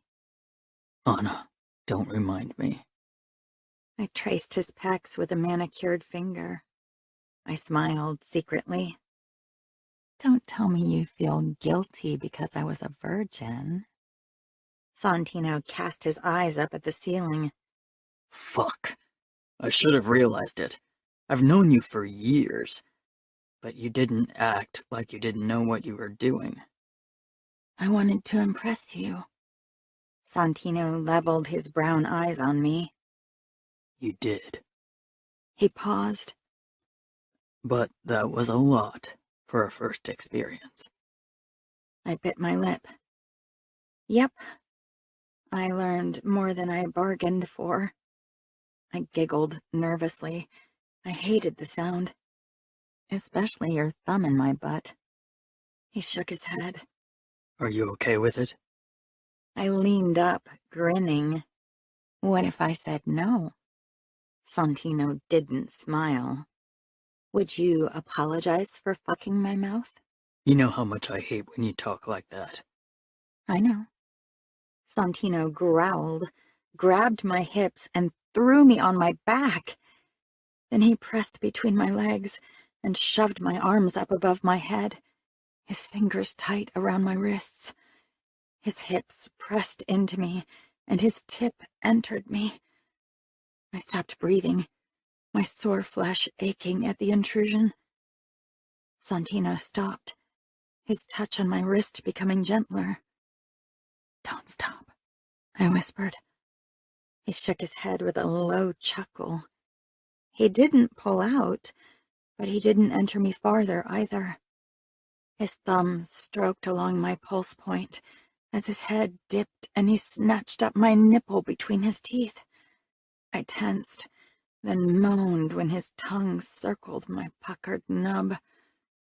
For a long time, Santino's lips and tongue lavished my breasts, and only our low breathing could be heard in the room. Soon, he reached between us and guided his tip back and forth over my opening and clit. I panted at the small lightning bolts of pleasure that radiated through me, at the firm pressure against my sensitive nub. I was soon slick with arousal and panting for more. Santino looked up from my breasts. You want more? All of you, I said. His smile widened, becoming hungrier and more possessive. He flipped us over, making me cry out in surprise as I suddenly found myself on top of him, straddling his hips. His cock pressed against my pussy, his tip digging into my belly insistently. His balls pressed against my pussy, and that felt strangely erotic, too. I straightened my back, my palms pressed against Santino's abs as I looked down at him. Ready to ride me? Santino asked with a dirty grin. My core clenched. Downplaying any nervousness I felt, I raised my hips with an answering grin until Santino's tip nestled between my folds. Santino regarded me as if I was the center of the world, as if I was all he desired, and it gave me a confidence boost. I lowered myself very slowly. Santino's tip breached my opening. I tensed briefly at the feeling of fullness and soreness. Santino wetted his thumb and began to rub my clit, though I was aroused enough. Still, I enjoyed the sight of Santino's strong hand giving me pleasure. I watched with half-lidded eyes as he stroked me lightly. My nipples were almost painfully hard with lust, and I reached up and began to tug at them. Santino let out a low groan that only spurred me on. I tugged and twirled at my nipples while I rotated my hips slowly and lowered myself until Santino's cock was settled all the way inside of me. I clenched and stilled, my tongue darting out to wet my dry lips. Santino was panting, his abs constricting and his expression full of desire. His thumb rubbed my clit faster, and I clenched again. Let loose, Santino said. I wasn't sure what he meant, but I decided to focus on the sensations of him filling me, of his thumb circling my slick clit, of my fingers tugging at my nipples. I didn't move my hips, only allowed my walls to clench around Santino's girth, and then my clit pulsated and the sensation coursed through my body. I cried out, clenching even more and pinching my nipples almost painfully as I came. Just like that, Santino rumbled, caressing my clit gently as I came down from my high. I dropped my hands and supported myself on his chest, panting as if I'd rode in a rodeo. Santino cupped my ass cheeks and squeezed. Now you're ready to ride me. I was more than ready. If possible, my orgasm had made me even hornier. I felt overly stimulated and ready to come again. It was an electrifying sensation I couldn't get enough of. With my hands still pressed to his chest, I began to lift my hips slowly, letting Santino's cock slide almost all the way out of me before I sank back down. I soon picked up pace and added rotation until Santino's expression was twisted with lust. I like feeling like I'm in control of you, I pressed out as I clenched around him, causing him to let out a harsh moan. Santino gave me a look I didn't understand, and his fingers on my ass cheeks tightened. I leaned down, catching his lips for a kiss. Santino cupped my head, deepening the kiss without hesitation. I loved how Santino's pelvis rubbed my clit in this position. This felt more intense, but also closer. For a long time, Santino and I stared at each other while my hips moved slowly. You said every time that followed would be fucking. I whispered harshly. This doesn't feel like fucking yet. A knowing gleam filled Santino's eyes before one corner of his mouth darted up in a cocky grin. I can give you all the fucking you want, no worries. I wasn't sure it was what I wanted, not all I wanted, but it was what I had to settle for. Santino gripped my hips and began to thrust upward with hard, deep strokes that echoed through my body like an earthquake. It hurt and felt impossibly good at the same time. I clasped his forearms, needing to steady myself as he slammed into me over and over again, his pecs and abs straining from the effort, his expression harsh and lustful. Tell me if it's too much, he gritted out. I nodded, but I wouldn't tell him, because this hard fucking, this side of Santino was safer for my heart, and that part of myself I wanted to protect more than a sore pussy. When Santino came a few minutes later, he took me over the edge with him, and I sagged down on his chest in a breathless heap. His heart beat furiously under my head, and my own matched his in intensity. Santino's hands glided up from my hips to caress my back, and I allowed myself to enjoy the sensation before I straightened. By now it was light outside. I glanced at the clock on Santino's nightstand. I need to get ready for classes. Santino nodded. I climbed off him. He removed the condom. Do you want me to throw it away? I'm heading into the bathroom anyway. I'll put it in the bin in the kitchen. I nodded, then grabbed my clothes from the floor and hurried toward the bathroom. When I stepped into the shower and allowed the warm water to massage my sore body, I was torn. I was ecstatic over what had happened, but at the same time, I wondered how we'd make it work. Sex without attachment, commitment with an expiration date, exclusivity or faithfulness. I wanted more of what Santino and I had had, but I knew sometimes more was too much. Chapter 20. Santino. When I typed my daily email to Dante and Valentina the morning after I'd slept with Anna, I still felt a sense of disbelief over what had happened. We'd fucked. Twice. I'd taken Anna's virginity, and had asked her for exclusivity, how she put it. I wasn't sure what had gotten into me. I'd never cared if any of the women I'd been with had slept with others. Naturally, they'd been married after all. But with Anna, the mere idea that she might be with someone else made me want to kill the person. Just the thought that she'd be Cliffy's one day made me want to kill the fucker now. Part of me considered confessing everything to Dante, not because I was trying to be noble and come clean with my capo.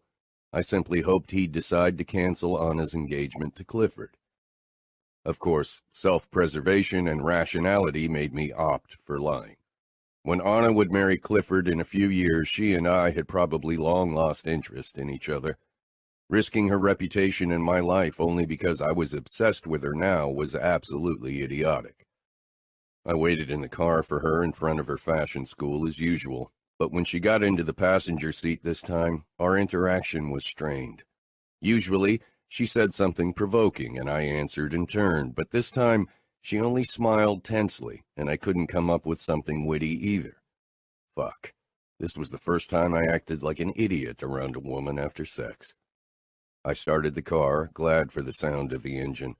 We didn't talk the entire car ride. Once back in our apartment, I prepared a strong coffee for us. Anna cleared her throat. I don't like this. I want things to return to how they were before we had sex. For a moment, I thought she wanted us to return to not having sex, and I was most definitely not in favor of that. Anna rolled her eyes.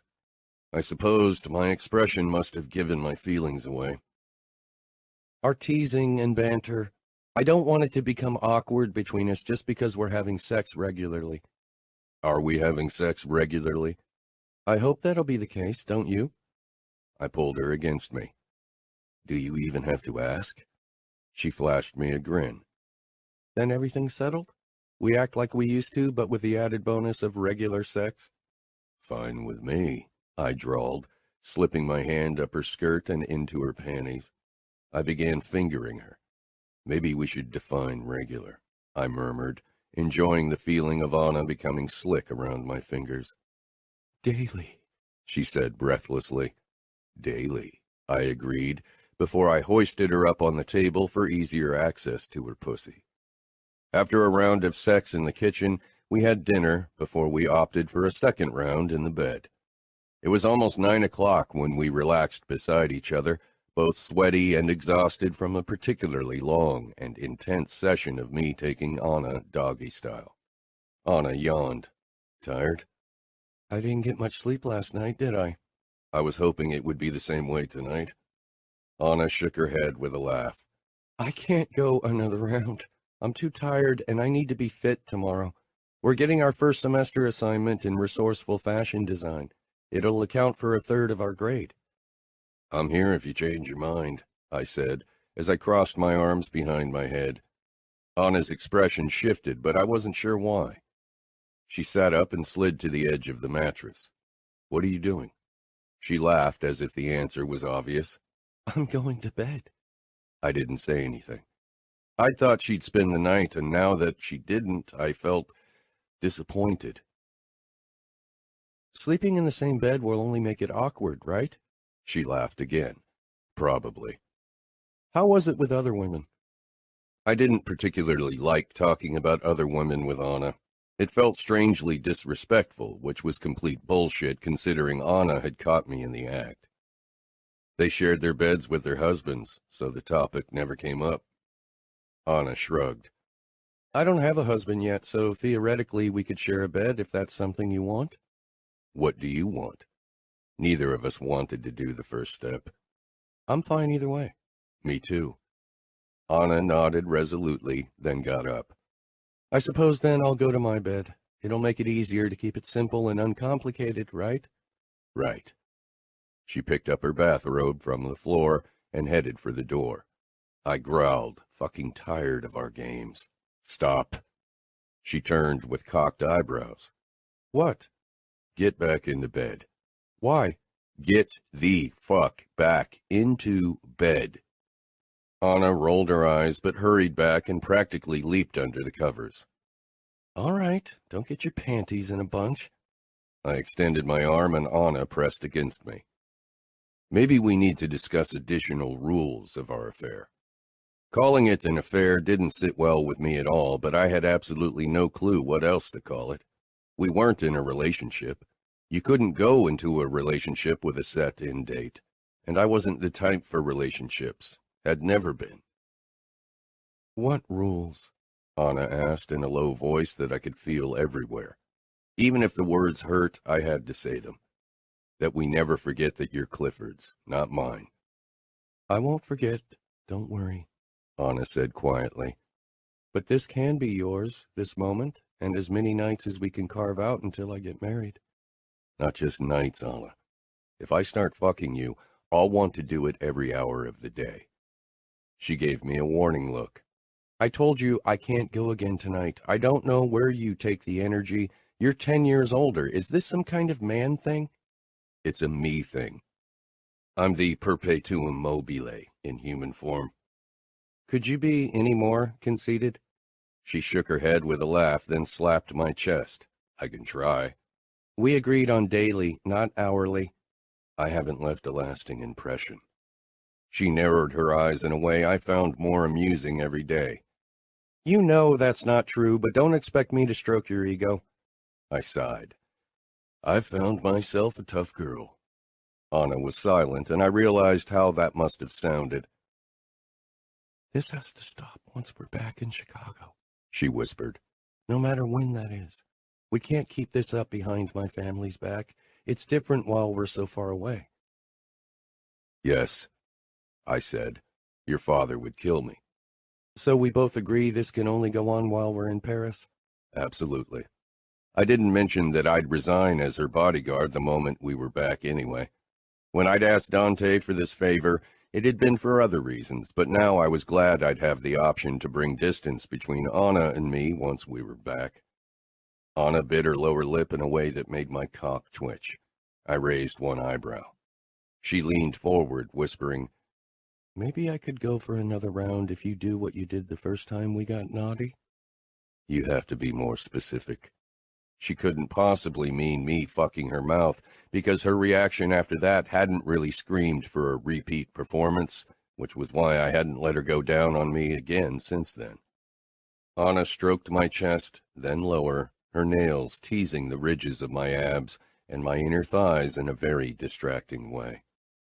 It was kind of hot to have you over me like that, taking my mouth, being all dominant and angry. Blood shot into my cock as the images from that first night flitted through my brain. Don't say something like that. Why not? Because it gives me all kinds of ideas you're not ready for. I'm more than ready. I told you. I thought it was hot. You disappeared in the bathroom afterward to cry. You don't know that I cried. Your eyes were red and puffy. I sure as fuck won't do something that gets that kind of reaction from you, chérie. Anna looked surprised. For once, I hadn't said chérie to piss her off. I'd heard the difference, too. I like it when you call me chérie, as if you mean it. I meant it. Had meant it before, too, even if I'd hidden it behind taunting and sarcasm. Anna had annoyed me a lot in the past, and still did most days, but over time I'd realized I kind of liked it. I mean it. I thought it was hot. I ran off into the bathroom afterward because I wanted to be more than an angry fuck. You could never be just an angry fuck, and you know it. Our eyes met, and suddenly this felt too intimate. I wouldn't have put up with as much as I did with anyone else. I cared about Anna too fucking much, which was the main problem of my existence. Adding sex to the mix was a risk. I'd never fallen for a woman I'd slept with, but I had a feeling Anna might change that, and I shouldn't risk it. Liking her for her spunk was okay, but anything that went beyond that would be fatal. Anna shrugged. You're more than an angry fuck, too. I kind of like you, Santino. You give my life the necessary spice. I chuckled. Ditto, chérie, ditto. So, what about a repeat performance of that first naughty night? I shook my head with a growl and pulled her toward me for a kiss. How could I say no? Anna. Now that Santino and I had stipulated certain rules, I felt much better. Of course, no one knew better than me that it was one thing to have rules and another to follow them. Yet I was willing to take the risk because being with Santino felt too good to give it up. And not just in the physical sense, though that was absolutely mind-blowing. I still got goosebumps and a pleasant tingling between my legs when I thought of our sex life in the last few weeks. The one time Maurice had tried to contact me, I'd told him that I was no longer on the market. Being with Santino was more than fulfilling. I couldn't imagine being with anyone else at this point. It was the end of March, and the weather had been sunny and warm the entire week, which allowed us to discover more of the city on foot when I wasn't busy with my studies. Santino and I strolled past small groups sitting on the grass, with the Eiffel Tower rising above their heads. Almost all of them were tourists or exchange students. Most Parisians avoided the area around their city's landmark. I hadn't yet grown tired of taking a stroll down here, but even I often sought the more secluded places of the city. I had my phone in my hand, seeking inspiration in everything. I rarely took photos of the sights themselves. I'd done that the first time I'd seen them, but now I was looking for the particular in the ordinary. Movement on the ground near a bush caught my attention. I immediately started taking photos. One of the city's several pigeons was picking at a fry when a rat poked its head out and attacked, wrangling the piece of food from the befuddled bird, and rushed back into its bush. I lowered my finger from my phone screen, but remained vigilant in case another oddity happened. It took me a moment to realize Santino was watching me. Other people take videos of the Eiffel Tower. You of a rat fighting a pigeon over a piece of baguette, Santino muttered, but despite his grumpy expression, I could tell he was amused. One thing gets you to the most watched TikTok videos, the other not. Santino narrowed his eyes. Don't tell me you're using this useless platform. There are only half-naked teenage girls dancing to shitty rap music on there. He shrugged with a smirk. I suppose that's your crowd. You know, Sonny, TikTok is algorithm-based. It says more about you than TikTok if the only videos that are suggested to you are half-naked girls. I'll let your dear brother know. It was his TikTok account I checked when I confiscated his phone last time. Sure, I said, stifling a grin. Our banter gave me life.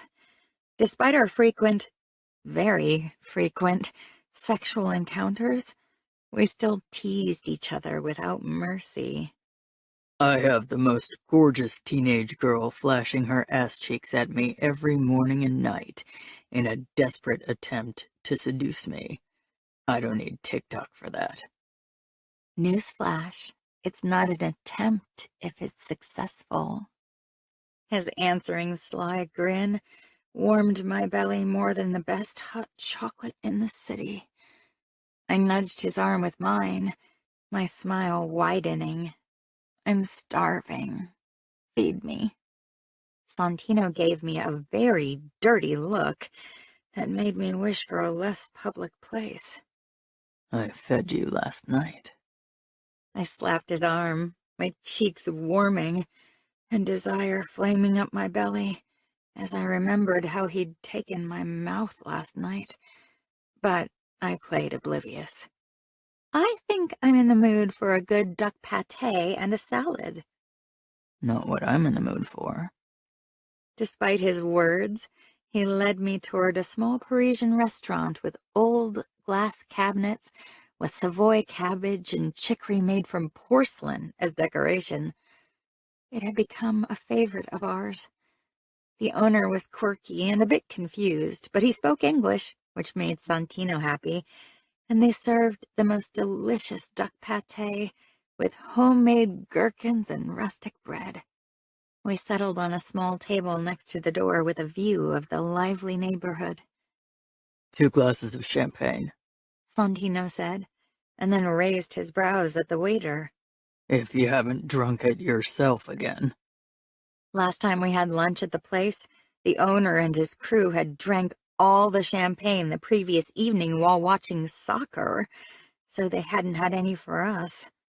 With a sheepish smile, he served us 2 glasses of champagne. Are we celebrating anything?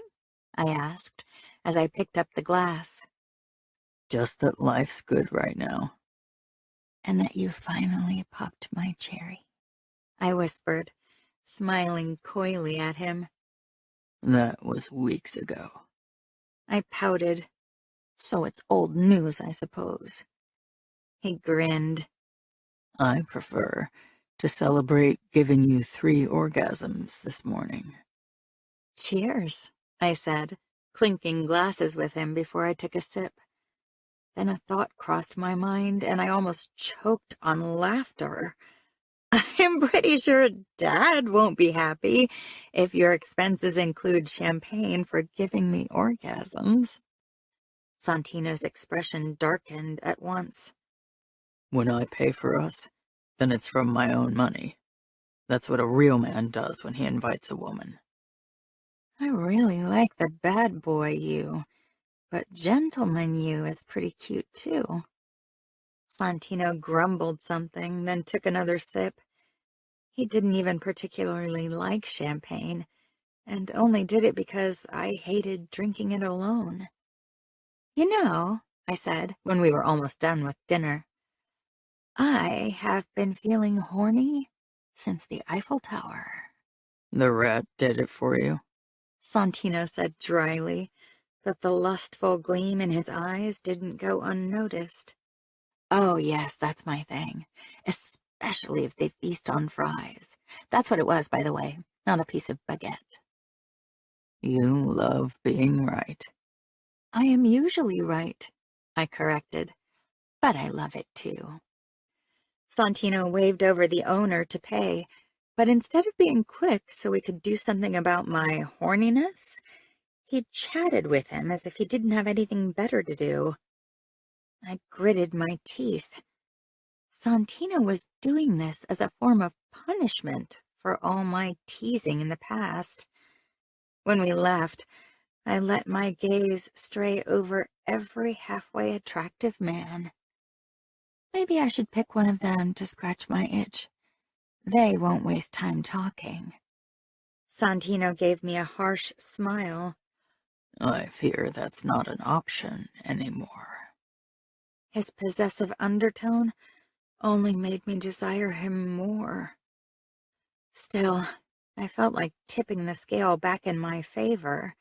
So when we arrived back at our apartment, I stalked straight into my room and locked it before I took my favorite little dildo from its place in my drawer and turned it on. Santino hammered his fist against the door. Let me in. Maybe later. I have an itch to scratch. I'll take the door down. I walked over to the bed and stretched out on it, then slid my soaked panties down. I teased my folds with the vibrating tip of my dildo, moaning softly. Anna, you have 3 more seconds before I'll kick the door in. I bit my lip with a smile and turned up the vibration before I pushed the head of the dildo into my pussy. I moaned. A bang sounded and the door flew open, then slammed against the wall behind it. Wooden splinters and plaster tumbled to the floor. I cried out in surprise and sat up, my eyes wide. Santino stepped in. I warned you. His eyes darted to the dildo I was still holding, and which was still half buried inside of me. Fuck, he grunted. I lay back once more. Let's see how you explain that to our landlord. You really think I give the slightest fuck about him when I see you fucking your sweet pussy with a dildo? I shrugged and eased the dildo slowly deeper. Santino watched me with hunger-darkened eyes. He opened his pants and pulled out his cock, which was eager to join in on the action. My mouth watered seeing it, but I kept pleasuring myself with my toy, as if I wasn't dying to feel Santino inside of me. When he began stroking himself, I lost it. I tossed away the dildo. Santino didn't need another invitation. He charged toward the bed with a smirk and grabbed my ankles, then tugged me toward the edge of the bed before he plunged into me. I cried out and almost came right away. I wasn't sure how long we got lost in each other like that, when the bell suddenly disrupted us. Few people rang the bell, so I was a bit confused, especially when it rang again. Santino slid out of me with a vigilant look. He grabbed his gun and hurried out of the bedroom. When he returned a short while later, his expression didn't bode well. I sat up at once, fearing the worst. If my parents visited now, we'd both be doomed. My bedroom probably reeked of sex, and my tousled state didn't really help. "Who is it?" I asked, as I stood, picking up my panties from the floor and righting my dress. "Your fiancé." Chapter 21.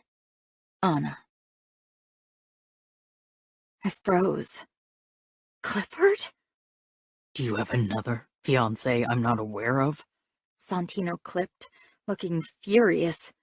"What is he doing here?" "Ask him. I haven't opened the door yet to find out." I swallowed. I couldn't send him away without talking to him. What if he told my parents he couldn't reach me? Maybe I could pretend I wasn't home. "Can you let him in while I try to make myself presentable?" "Sure," Santino gritted out. Before I could say anything else, he stalked away. I slipped into the bathroom and quickly washed and put on a load of perfume to cover Santino's scent.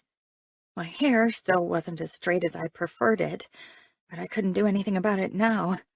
At least I didn't look like I'd been banging my bodyguard. Taking a deep breath, I emerged from the bathroom. Santino and Clifford were in the living area. Clifford stood awkwardly beside the sofa, as if he wasn't sure it was safe to sit down, which was understandable given Santino's expression. He leaned against the kitchenette with a murderous look, his arms crossed. I gave a strained smile, still completely stunned by Clifford's appearance. I'd have thought we wouldn't see each other again until I returned to Chicago for the next social gathering. My pulse was still fast. This time, however, for a vastly different reason than 15 minutes ago. I could only hope Clifford didn't realize what Santino and I had been up to. If he let something slip to his parents, and they talked to mine, Paris would be over and Santino would be in major trouble. "Hey," I said, as I walked over to Clifford. We hugged briefly, which felt completely awkward, especially because Santino was watching us. "You are here," I said unnecessarily. "I wanted to surprise you." "I am surprised," I said, laughing nervously. I motioned toward our balcony. "Why don't we sit outside? The weather's still nice." Clifford glanced at Santino, then nodded. "Sounds like a good idea." Just like Clifford, I was eager to get away from Santino, who looked ready to kill my fiancé. And not just that, I felt strangely guilty toward Santino, as if I were cheating on him by talking to Clifford, when it should be the other way around. "You don't look happy. Am I interrupting anything?" Clifford asked with a glance toward Santino as we sank down on the chairs outside. Because it was getting dark and only March, the temperature had dropped considerably from my stroll with Santino earlier. I shivered, but would rather freeze to death than bear the strained atmosphere with Santino and Clifford in one room. "Of course not. I'm just busy with fashion school, that's all." I wasn't even that busy yet. Most of my courses so far were introductory, because the spring semester was only about to begin. Clifford gave me a boyish smile. Maybe it was because I spent so much time with Santino, but Clifford seemed too young. "That's why I came on a weekend. I thought surprising your fiancé like that was a good start to a marriage." It probably was for a love marriage, which ours decidedly was not. The man I was close to falling in love with watched us from the sidelines and would never be my husband. And I feared that the man who'd become my husband and I was supposed to love would never own my heart. Not in the way Santino already did. It wasn't love, because I wouldn't allow myself to feel that way, but my heart was definitely beating for Santino in a way that wasn't healthy, considering my planned future. Clifford shrugged. I suppose I was wrong. Don't worry, I'll keep myself busy until my flight leaves on Monday. He really flew over all the way from the States for a weekend to visit me?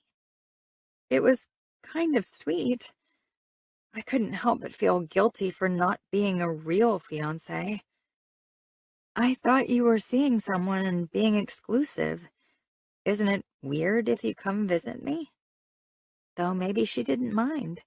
After all, they weren't dating, and she knew he was engaged to me, which was strange in itself, but anyway. We decided not to see each other anymore. It got weird with you now officially in the picture. I didn't want to risk emotions getting in the way on her part. A scorned woman is a dangerous woman. My gaze darted to Santino. With him, I didn't have to worry about word getting out. He was used to being the man in the shadows, but I could tell that he didn't like to be reminded of it. He was no longer watching us and preparing an espresso instead, but I knew he was very aware of what went on outside, and he didn't like it one bit. I'd always relished in his brief moments of jealousy, but not today. We can have lunch tomorrow if you want. You came here all the way, after all. A pity date? Clifford asked, sounding as if he was joking. But he had a point. It was out of pity. No, I lied. Where are you staying? Maybe I can come over so we'll have lunch in the hotel restaurant? In the Four Seasons. Of course. We'll meet in the lobby at 12? I wanted to get Clifford out of the apartment as soon as possible. It felt too awkward. He nodded and stood with a knowing gleam in his eyes. Good. Then let's meet there. I wasn't really looking forward to spending the day with him, especially because I knew how pissed Santino was going to be in the next few days. I accompanied Clifford to the door, and Clifford pressed a kiss to my cheek. I hope he won't have lunch with us. I laughed tightly. Don't worry, I'll tell him to wait in the car. I closed the door and breathed a sigh of relief. You'll tell me to wait in the car? What am I, a dog you can give orders to? I huffed. I had to say something. We can't risk making Clifford suspicious. Santino nodded, his jaw set tight. He was angry, but I could tell that wasn't all. He looked jealous and upset. I didn't even want to imagine being in his stead. I would probably lose my mind if Santino was promised to a woman and would meet her for lunch, but I wasn't sure what else to do. I thought he didn't care if you fuck other men. I didn't like how callous he sounded all of a sudden. You and I have known each other for a long time. Clifford would realize that it's more than sex. Is it? I went over to him and touched his chest. He didn't soften, not his body or expression. Come on, don't be like that. You knew I was promised to Clifford when we started sleeping with each other. It's not a secret. I thought you preferred the no-strings-attached sex. Santino didn't say anything. I bit my lip coyly and got down to my knees in front of him. Let me make it up to you. He scowled down at me. You really think a blowjob and sex is going to make everything better? I'm more than my cock. My heart clenched. He was so much more to me, but he couldn't be. You know Clifford is my fiancé. I can't very well send him off without spending a bit of time with him after he crossed the Atlantic to be with me. Santino gripped my arms and pulled me to my feet. I need to catch up on sleep. Without another word, he walked into his bedroom. We'd spent every night together in the last few weeks, but I could sense that I wasn't welcome in his bed tonight, so I went over to my bedroom. Maybe it was my memory, but I could still smell sex. I sank down on the bed, feeling torn. Santino and I had only just started sleeping with each other, and I could tell it had already changed how we felt about each other. Santino had become possessive, and I definitely felt emotionally attached to him. How much worse would it be in a few months from now? Or in a year? Could we really keep risking it? My lunch with Clifford was pleasant and surprisingly uneventful. If he noticed the lingering tension between me and Santino, he kept his thoughts to himself. I was glad. I really didn't want to discuss my complicated relationship with Santino to my fiancé. Luckily, Clifford had a cousin who studied at the Sorbonne and planned to spend the rest of the day with him. Knowing he had other people he wanted to visit in the city made me feel less obligated to spend time with him, which was good, because I could only think about Santino anyway. He had barely spoken to me all morning, treating me like he had in the past. It bothered me, which in turn made me wonder how it would be once we were forced to return to a solely professional relationship. On our drive back to the apartment after my lunch with Clifford, I turned to him. "What are we doing, Santino? We're supposed to have fun. If you're constantly pissed because I have to interact with Clifford, then it's going to be really tough on the both of us. You know I can't ignore him. I'm not kissing him or doing anything else." I know, Santino gritted out. "Then why are you being so hostile to me?" I'm pissed. I widened my eyes comically. Did he think I hadn't noticed? He sighed, his fingers around the steering wheel turning white from pressure. I know you have to talk to him. I know he's your fiancé and your future. I'm mostly pissed at myself because I didn't think it would bother me that much, but I really don't like the idea of sharing you. You aren't sharing me now. I guess not, but I will eventually. Not really, I said quietly. Because once I'm married, we can't be together anymore. I realized I no longer thought we'd stop once we were back in Chicago. That's a consolation, Santino muttered. I closed my eyes and leaned my head against the window. Maybe it would be best if we stopped this now.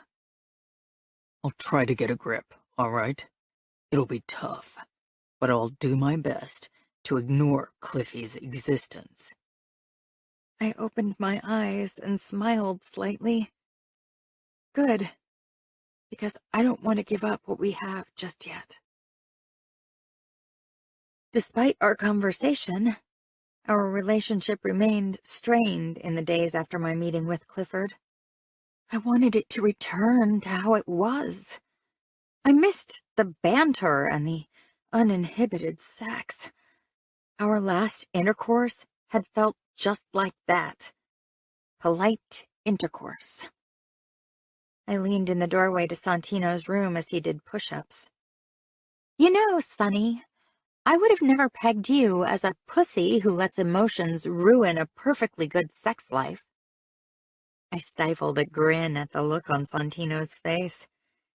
He pushed to his feet, his sweats hanging low on his hips, and sweat glistening enticingly on his upper body. Did you just call me a pussy?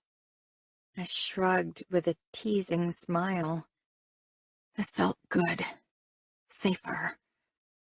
Santino stalked toward me, and I whirled around, but before I could dash away, He slung an arm around my waist and slapped my ass hard.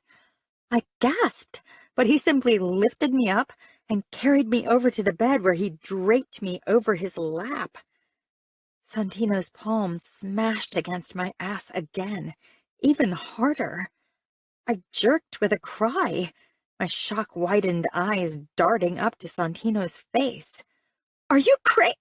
Santino shoved away my panties, and I moaned, my head falling forward when he slid 2 fingers into me. As usual, our banter had already prepped me well, and my muscles welcomed him gladly. If I'd known this would shut you up, I would have finger-fucked you over my lap sooner.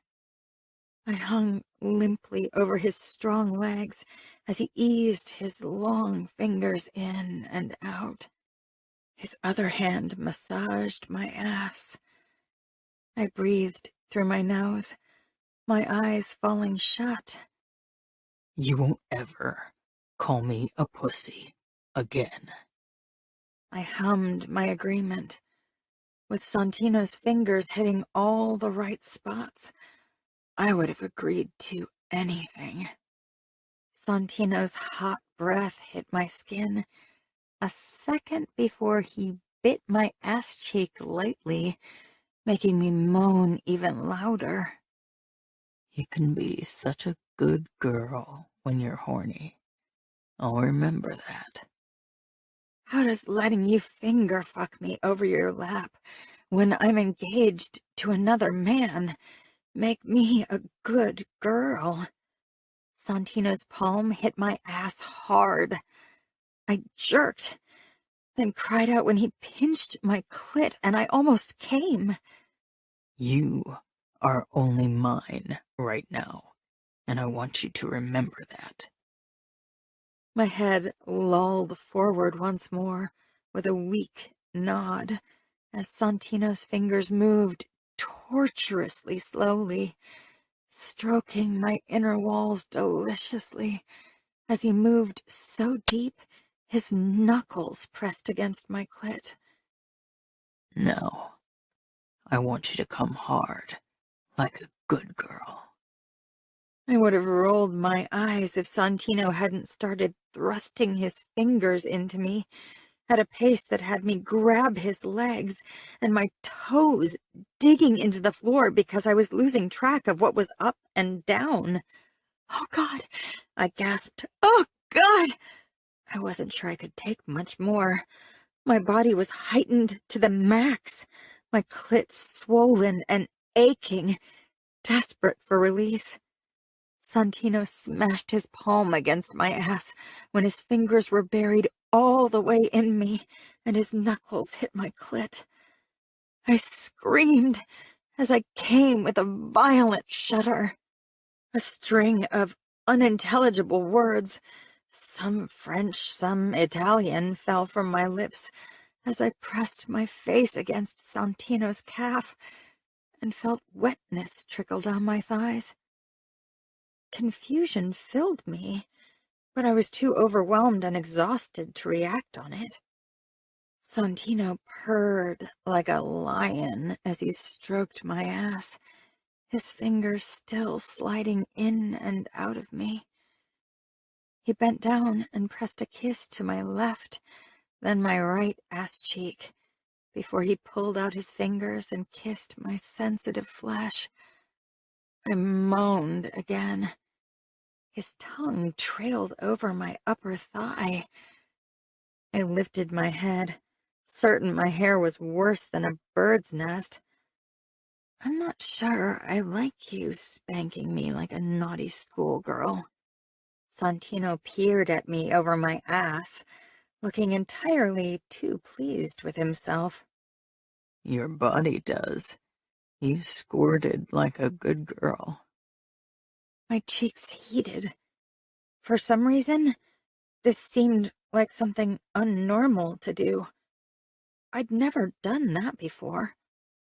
Trust me, making a girl squirt is a badge of honor every man wears proudly, Santino said, reading me as usual. Lying on his legs had become increasingly uncomfortable due to his erection digging insistently into my belly. His smile broadened, becoming almost wolfish. Let's see if I can earn another badge. Santino gripped my hips and tossed me on the bed.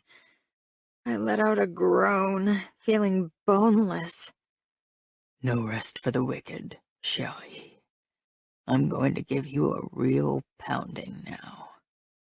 Santino positioned me so I was sprawled out on the bed with my face turned toward the wooden bars of the headboard. You better hold on tightly. This is going to be rough. I bit my lower lip to stifle a grin.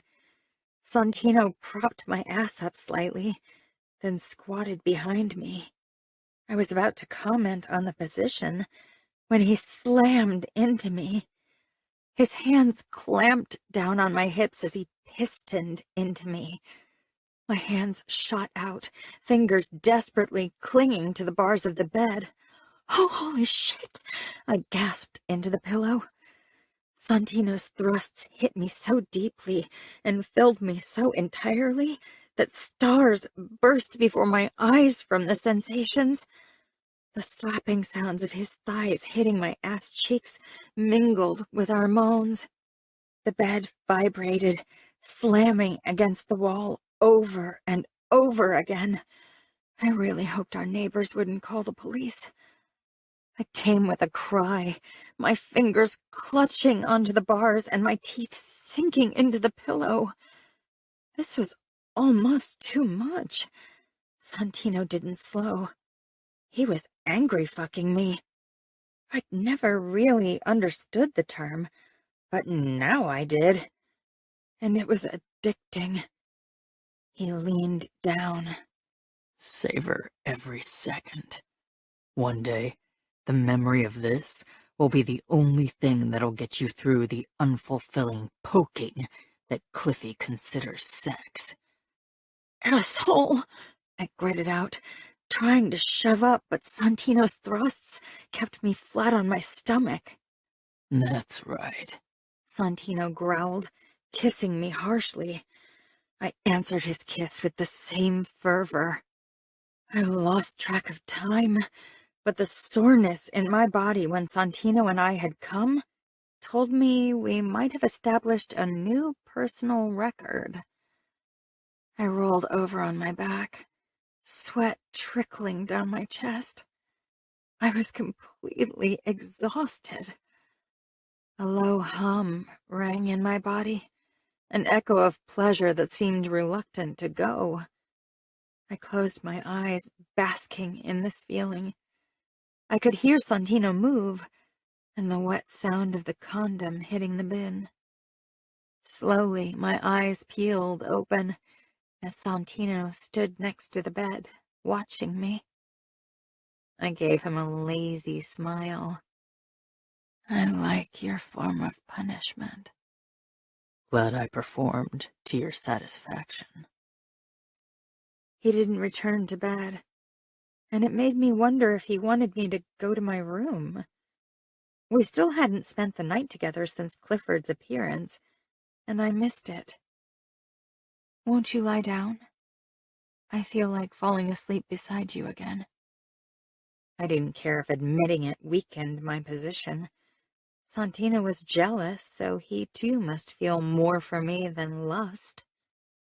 You think that's a good idea? It most definitely wasn't. Nothing about this was a good idea. I don't care.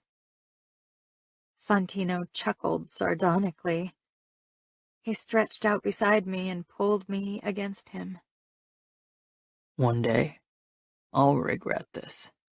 But as you put it, I don't care. Chapter 22. Santino. This was the first time I'd face Anna's family again after we'd started our affair, or whatever we had. At this point, it was hard to say. Whatever it was limited, and if Anna and I didn't manage to hide our less-than-professional relationship from her family, it would be terminated long before Anna entered the holy bond of marriage with Cliffy, by my cruel death at the hands of Valentina and Dante.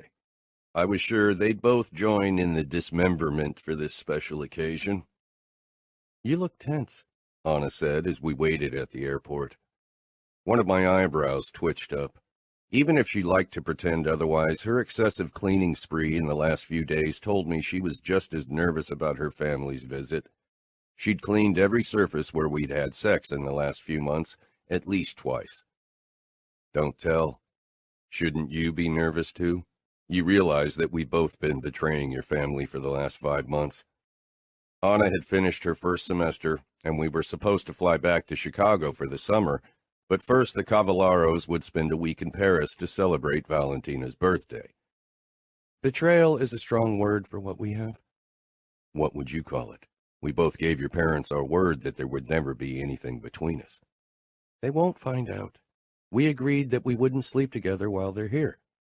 It would be easier to pretend we weren't sleeping together if we kept a physical distance, but it would be hard.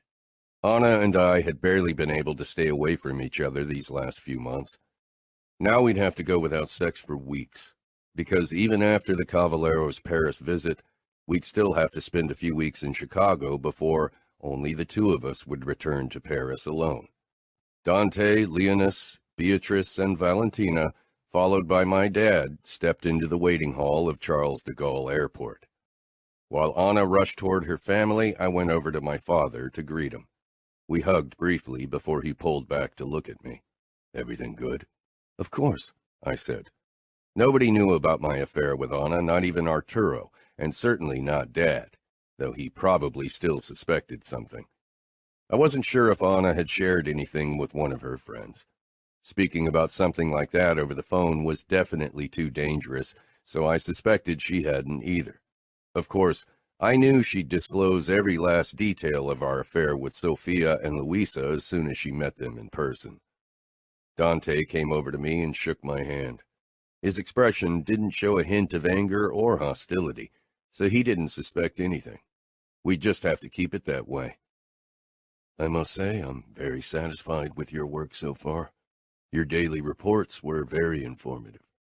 And mostly made-up shit. I had to leave out half of the activities Anna and I embarked on. I'm glad. Valentina came over next, and even she seemed less suspicious than last time. It's good to see Anna so happy. Thank you for making sure she's safe while living her dream. It's an honor, I said. Why don't you and your dad join us for dinner tonight?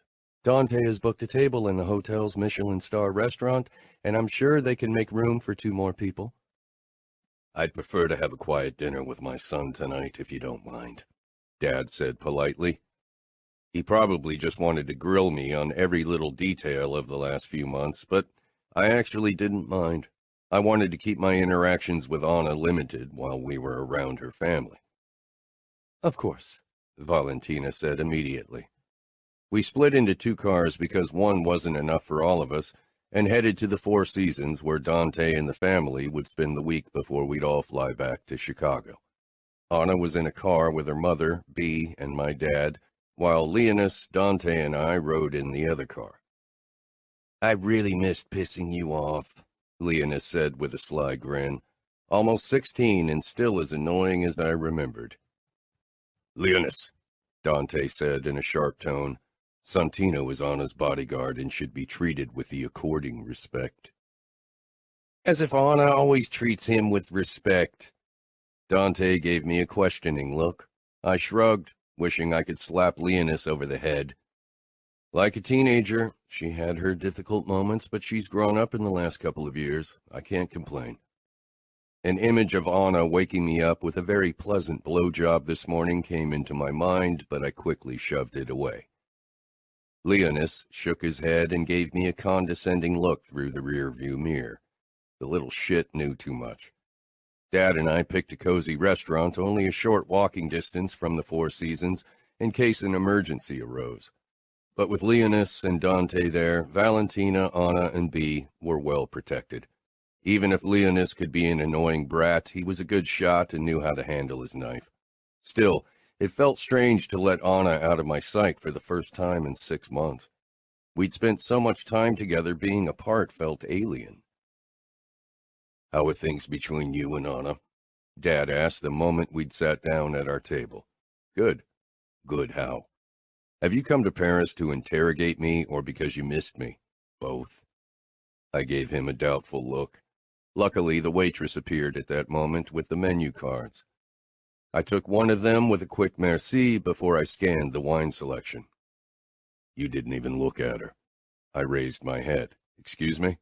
"You didn't even look at the waitress." "Of course, and I even said thanks."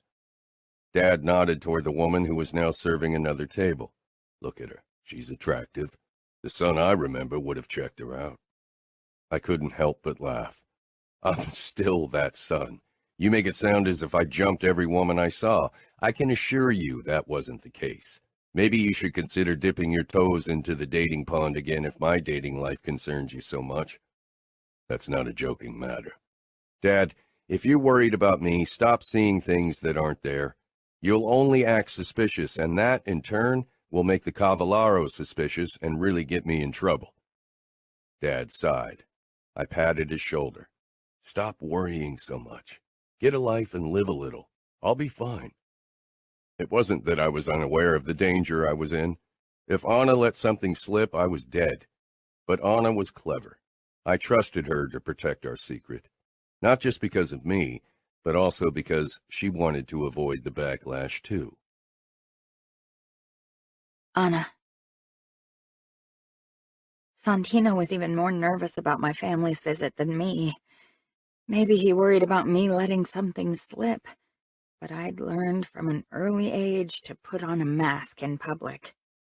Now I only used that talent to put on a mask for my family. That didn't mean I didn't feel guilty, because I did, especially when I looked Mom and Dad in the eyes. But I had no other choice if I wanted to stay in Paris and protect Santino. Maybe the lingering guilt was why I was glad when my family's visit in Paris was over and we all flew to Chicago. It felt strange being back home when so much had changed. The last few months in Paris had been freeing, exhilarating, and I'd started to take this newfound freedom for granted. Back in Chicago, with its limitations, I realized the freedom I'd gotten drunk on would be taken from me in a few years. What Santino and I had in Paris was doomed. I joined Dad in his office a couple of days after we'd all arrived in Chicago. Mom was already there as well, standing next to Dad by the window, and it looked as if they'd been arguing. "I'd like to discuss your future with you," Dad said calmly. I'd always assumed Mom and Dad would allow me to return to Paris for my second semester. They'd never said the opposite, but Dad's words made me doubt it, and I was terrified. I didn't want to stay in Chicago. Not yet. I wanted to live a little more, enjoy more time with Santino.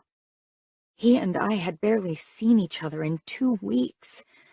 We hadn't shared a single kiss, much less more. My body yearned for his closeness. "Okay," I said hesitantly. "I thought Santino and I would be returning to Paris after Bee's birthday in August." Mom and Dad exchanged a look that made me increasingly nervous. Mom came toward me and touched my shoulder. "If that's what you want." I nodded vehemently. Of course! Why wouldn't I? I love the city and my fashion studies. It's my dream come true. Mom touched my cheek briefly. "Your father and I had concerns in the beginning, but we have to say you proved us wrong."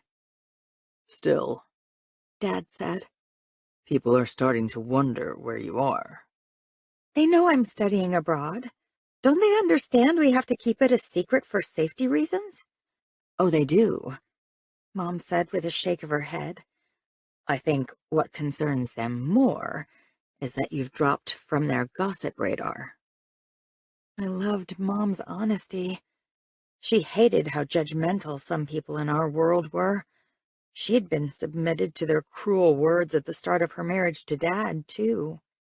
If people don't know the truth, they make up their version of it, Dad said.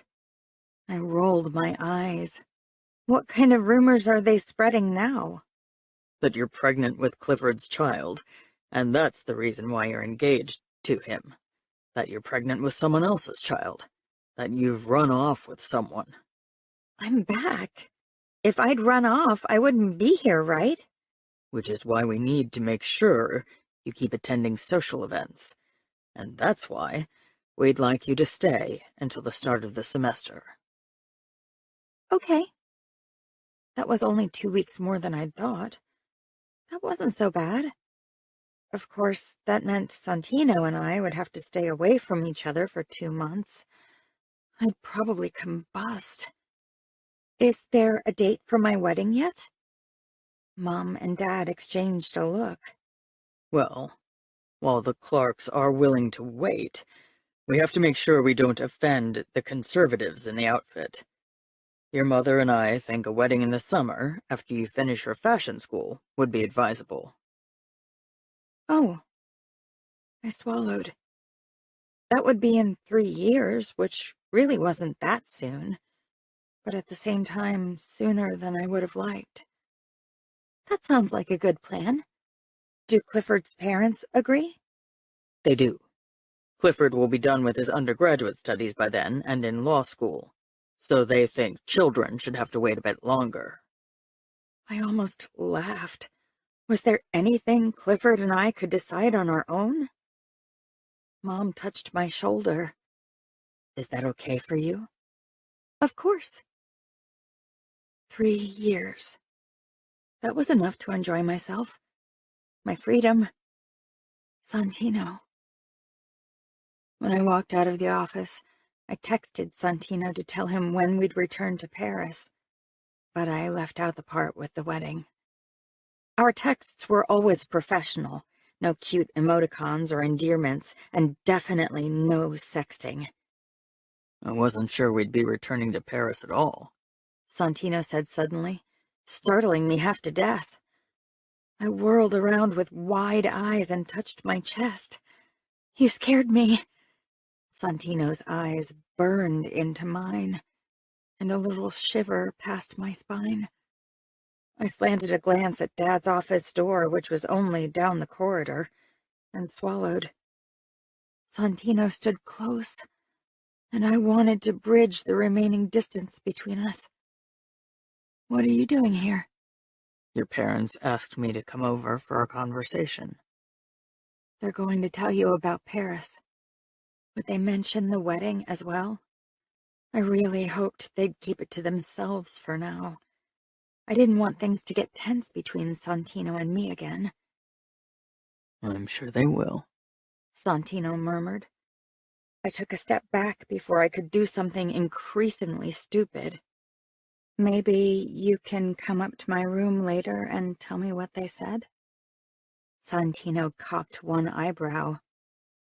I think it would be a better idea if you came over to the guardhouse. I have the night shift and can't abandon my position in front of the monitors. If you come over at 10, I'll have time for a quick chat about Paris. I stifled a smile. Did that mean he was alone in the guardhouse? I appreciate that, I said politely, and amusement twisted Santino's lips.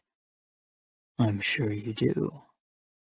I turned around, trying not to be too giddy.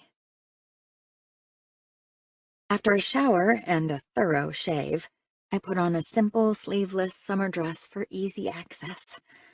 I didn't bother with underwear. I wasn't sure how much time we'd have, so I wanted to avoid wasting time. I headed through the underground corridor toward the guardhouse and knocked. My pulse picked up in anticipation. Santino opened the door and motioned me in, acting professional, and as if we weren't meeting for a booty call. At least, I hoped that was what it was. He closed the door and took in my outfit. He could probably see that I wasn't wearing a bra, because my nipples were already growing hard. As expected, your parents told me we'd be returning to Paris in early September. My face made it clear that I didn't care. I perched on the edge of the table with the monitors. That's not why I'm here. No? I narrowed my eyes, then opened my legs wide so my dress rode up, revealing I wore nothing beneath. Santino leaned against the door with a groan. You're going all in. We don't have any time to waste. Santino chuckled. I can't lock the door, so this is very dangerous. I thought you had the night shift alone. I'm alone in the guardhouse, but there are other bodyguards on the perimeter as always. My father, for one. He wouldn't tell on you, right? Santino pushed away from the door and prowled closer. Didn't we agree to stay away from each other while in Chicago? His expression told me he had other plans. Do you want to stay away from me for 2 months? Santino reached me and grabbed my thighs, staring down at me with lust-hooded eyes. Fuck no.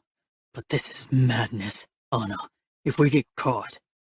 I grabbed him through his clothes. We won't. Santino released a sharp breath. Then his gaze scanned the monitors. All clear, but this will have to be quick and dirty. I laughed. Perfect. I helped Santino free his cock, desperate for him. I don't have a condom on me. He gritted out, regret twisting his features. Me neither. I could ask my brother for one. I giggled. I couldn't help it. Santino didn't look amused. He groaned and pressed his forehead against my shoulder. I bit my lip. We don't need one. Santino raised his head with a confused expression. A week before my family came to Paris, I went to a doctor and asked them for the pill. I've been taking it since then, and they're now effective. You didn't tell me. I shrugged. Somehow this felt more monumental than it should. This was just a practical matter after all. I'm clean, obviously, and you haven't been with anyone else since last December, right? Yes, and I've never gone bareback. Then we're good to go. Santino looked almost amazed. He leaned forward and kissed my lips gently, before his fingers found my opening to test my readiness. I was more than ready. Grabbing my ass cheeks, Santino dragged me toward the edge of the table, before he plunged into me with one hard thrust. His lips clashed down on mine, swallowing my moan. The monitor shook with every thrust. I clung to Santino almost desperately, my legs wrapped around his hips. He jerked down the top of my dress and pinched my nipple. I was getting closer and closer when Santino tensed. Your brother's in the garden. He's probably just looking for his stash of tobacco and weed that he keeps buried under the bushes. Don't stop. I'm almost there. Santino's grip on my ass tightened, and he sped up even more. You're going to be my downfall. I clutched his shoulders as my release burst through me. Santino followed soon after, and it felt different than before. Intimate, in a way I couldn't quite define. We didn't have much time to bask in the sensations. After a quick goodnight kiss, I righted my clothes and hurried back through the corridor. I stepped back into the hallway of our mansion and came face to face with Leonis, who was sneaking around too. He definitely smelled of weed. You should stop smoking that shit. We all have bad habits we can't break, right? Leona said with a knowing smirk. I narrowed my eyes. I don't know what you're talking about. You and Santino are doing it, Leona said matter-of-factly. I glanced around nervously and dug my nails into his forearm. Shut up! You don't know what you're talking about. Leona scoffed. How about we go to my room before you piss your pants? He stalked away, and I had no choice but to follow him upstairs. I had to find out if he knew more than he should. The second we entered his room, I said, "Why would you say something like that?" Leonis grabbed a packet of cigarettes from under his bed. Cut the act, sis. I'm not blind or stupid. If you keep doing weed, you'll be soon, I muttered. Leonis sank down on the windowsill, raising his eyebrows expectantly. Clifford approached me after his love visit in Paris. What? When? I stumbled toward him and perched beside him, my pulse speeding up. At a party. He asked me if I knew what was going on between you and Santino. The color drained from my face. If Clifford started asking questions like that, Santino and I were doomed. What did you tell him? I told him that he didn't know what he was talking about and that you were an honorable woman. I also warned him to keep his mouth shut if he knew what was good for him. Thank you. Leonis smiled wryly. You're welcome. But banging your bodyguard, sis. Really? I slapped his arm. Shut up.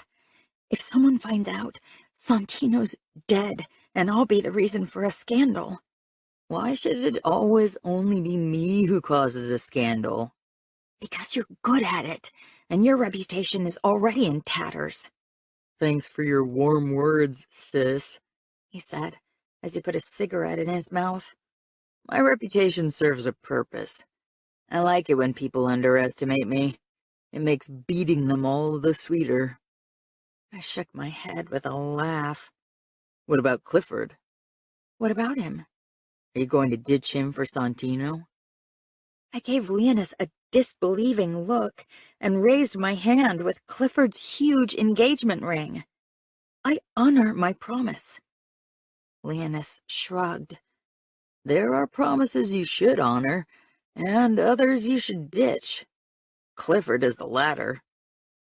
I rolled my eyes, then snatched the cigarette out of his hand and took a drag. Do you realize what kind of scandal it would cause if I didn't marry Clifford? Our families made a deal. Our parents are counting on me. Leonis shrugged. Promising you to Clifford was a mistake. The Clarks won't ever be part of our family. You'll always have to be careful what you say around them, even Clifford. You are a means to an end to them. But so is Clifford to our family, I argued, squinting into the darkness outside of the window. A shitty base for a marriage. Most arranged marriages are built on a shitty base.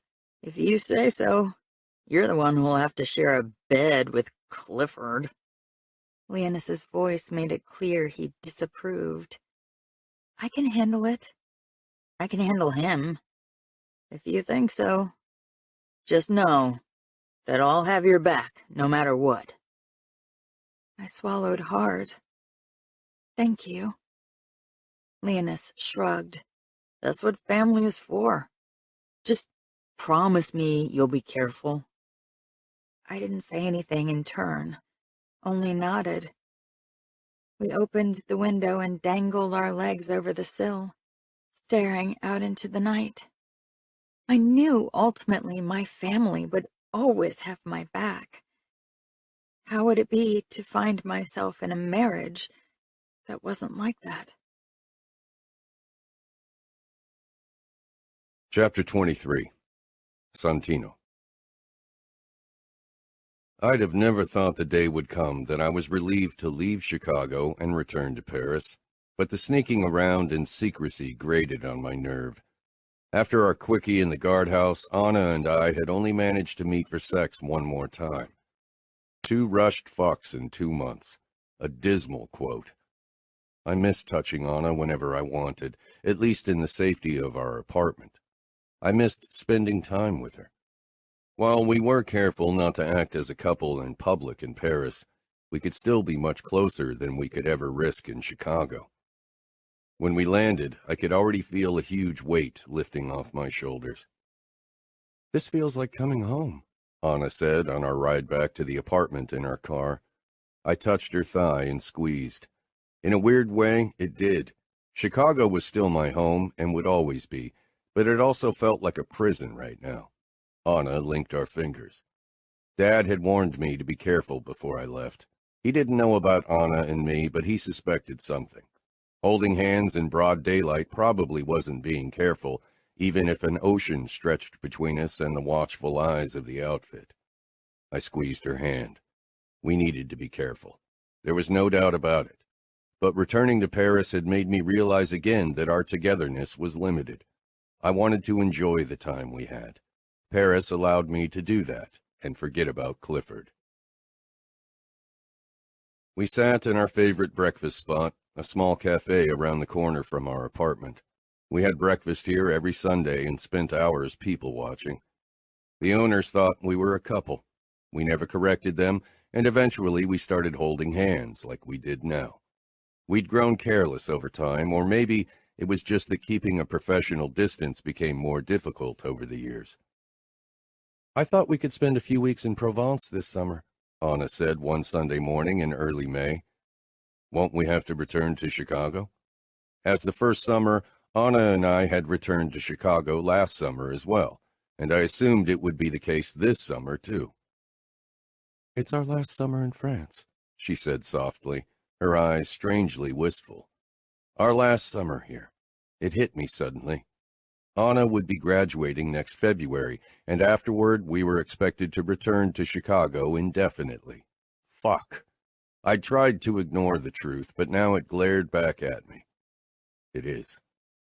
"I asked my parents if I could spend at least part of it traveling through France, and they agreed. We have the first 3 weeks of July."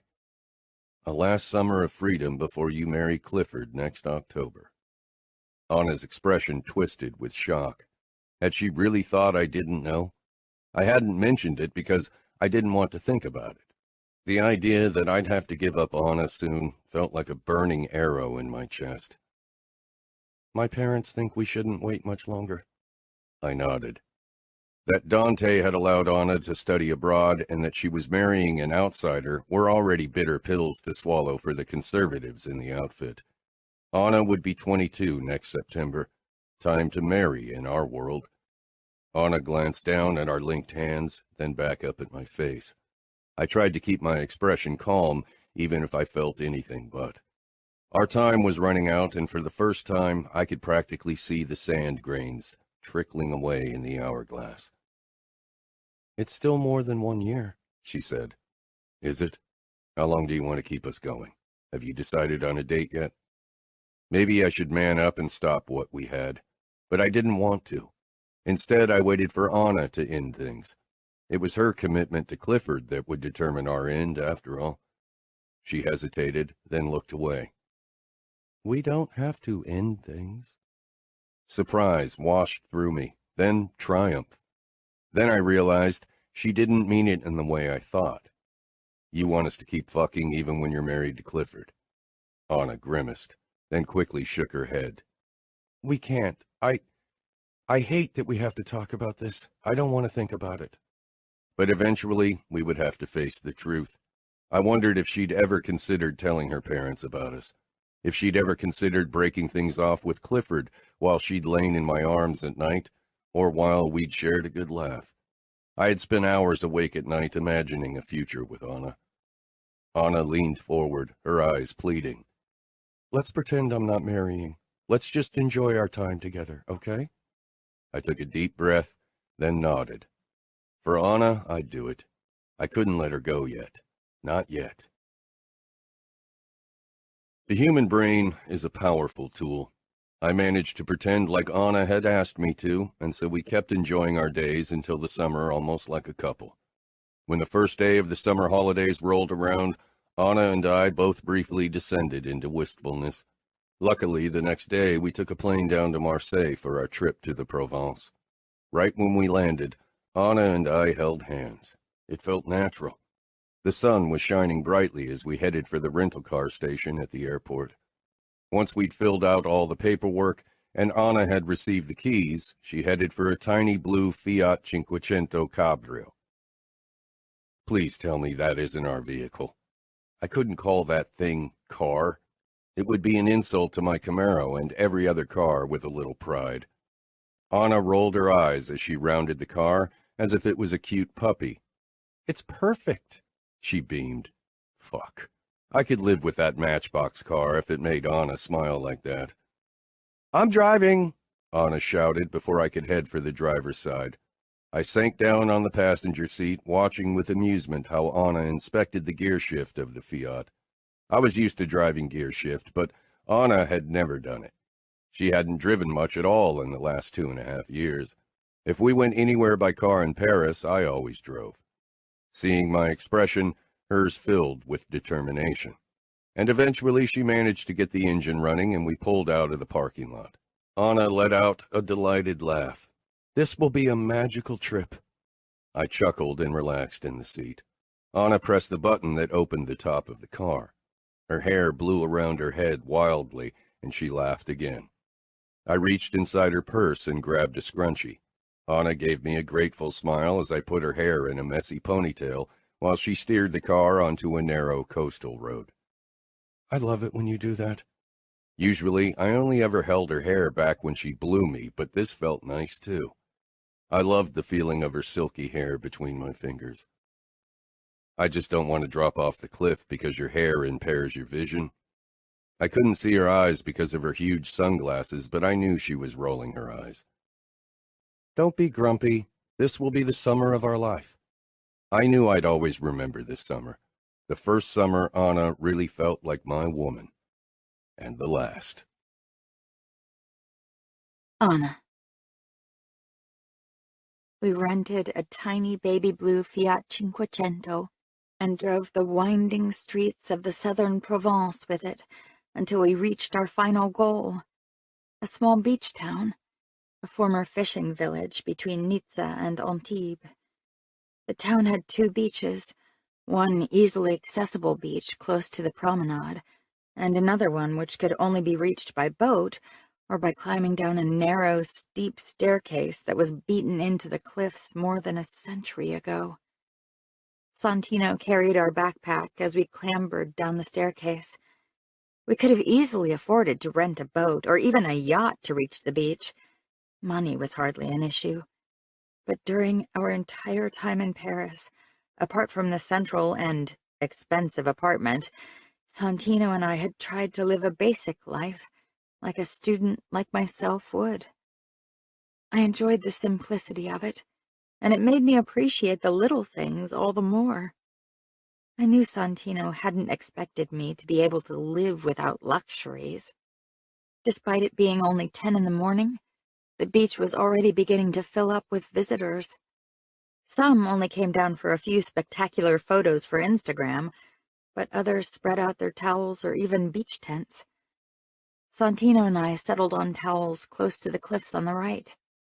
Because this part of the beach was still in the shadows, it wasn't as populated as the rest, and so Santino and I could enjoy a touch of privacy.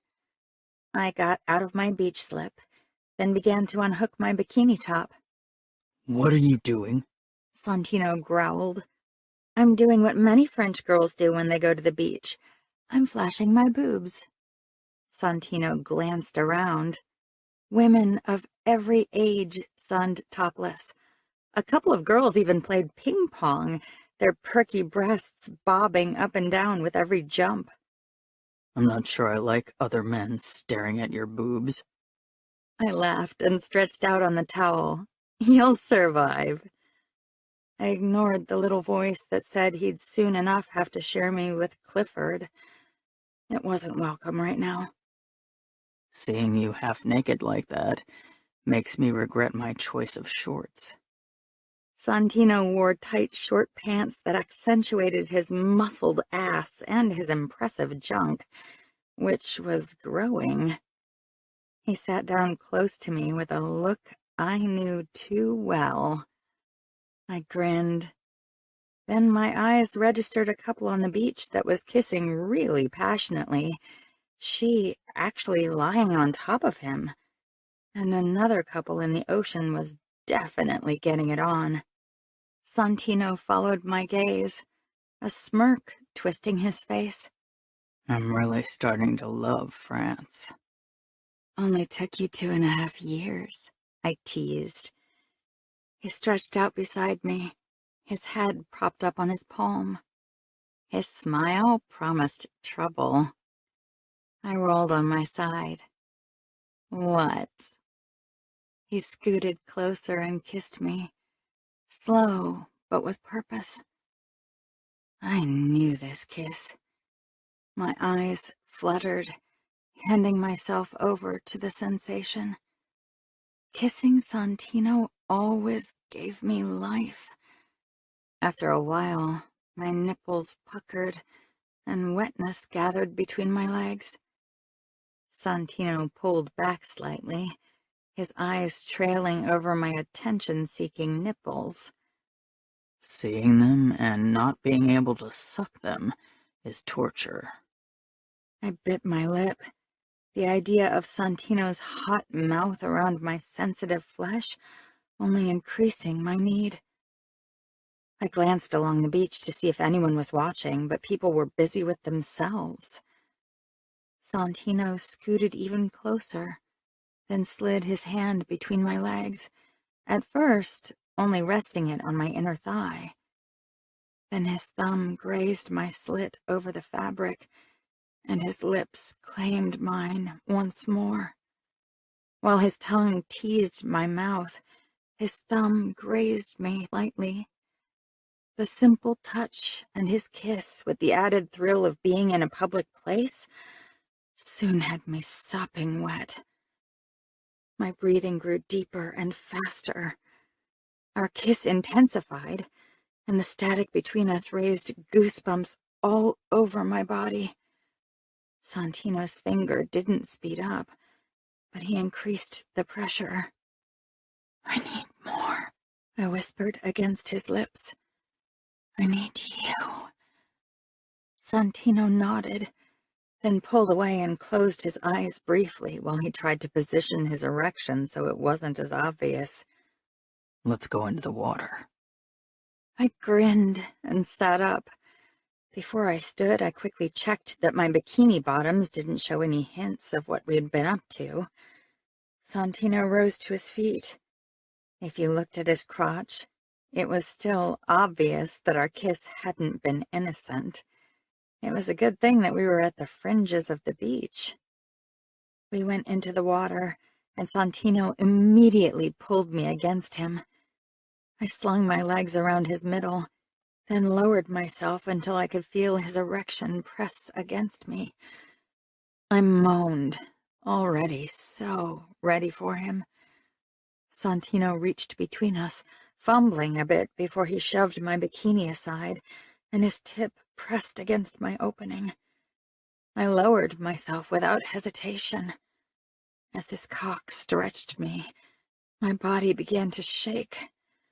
Santino immediately captured my lips, swallowing my moan as I came around his cock.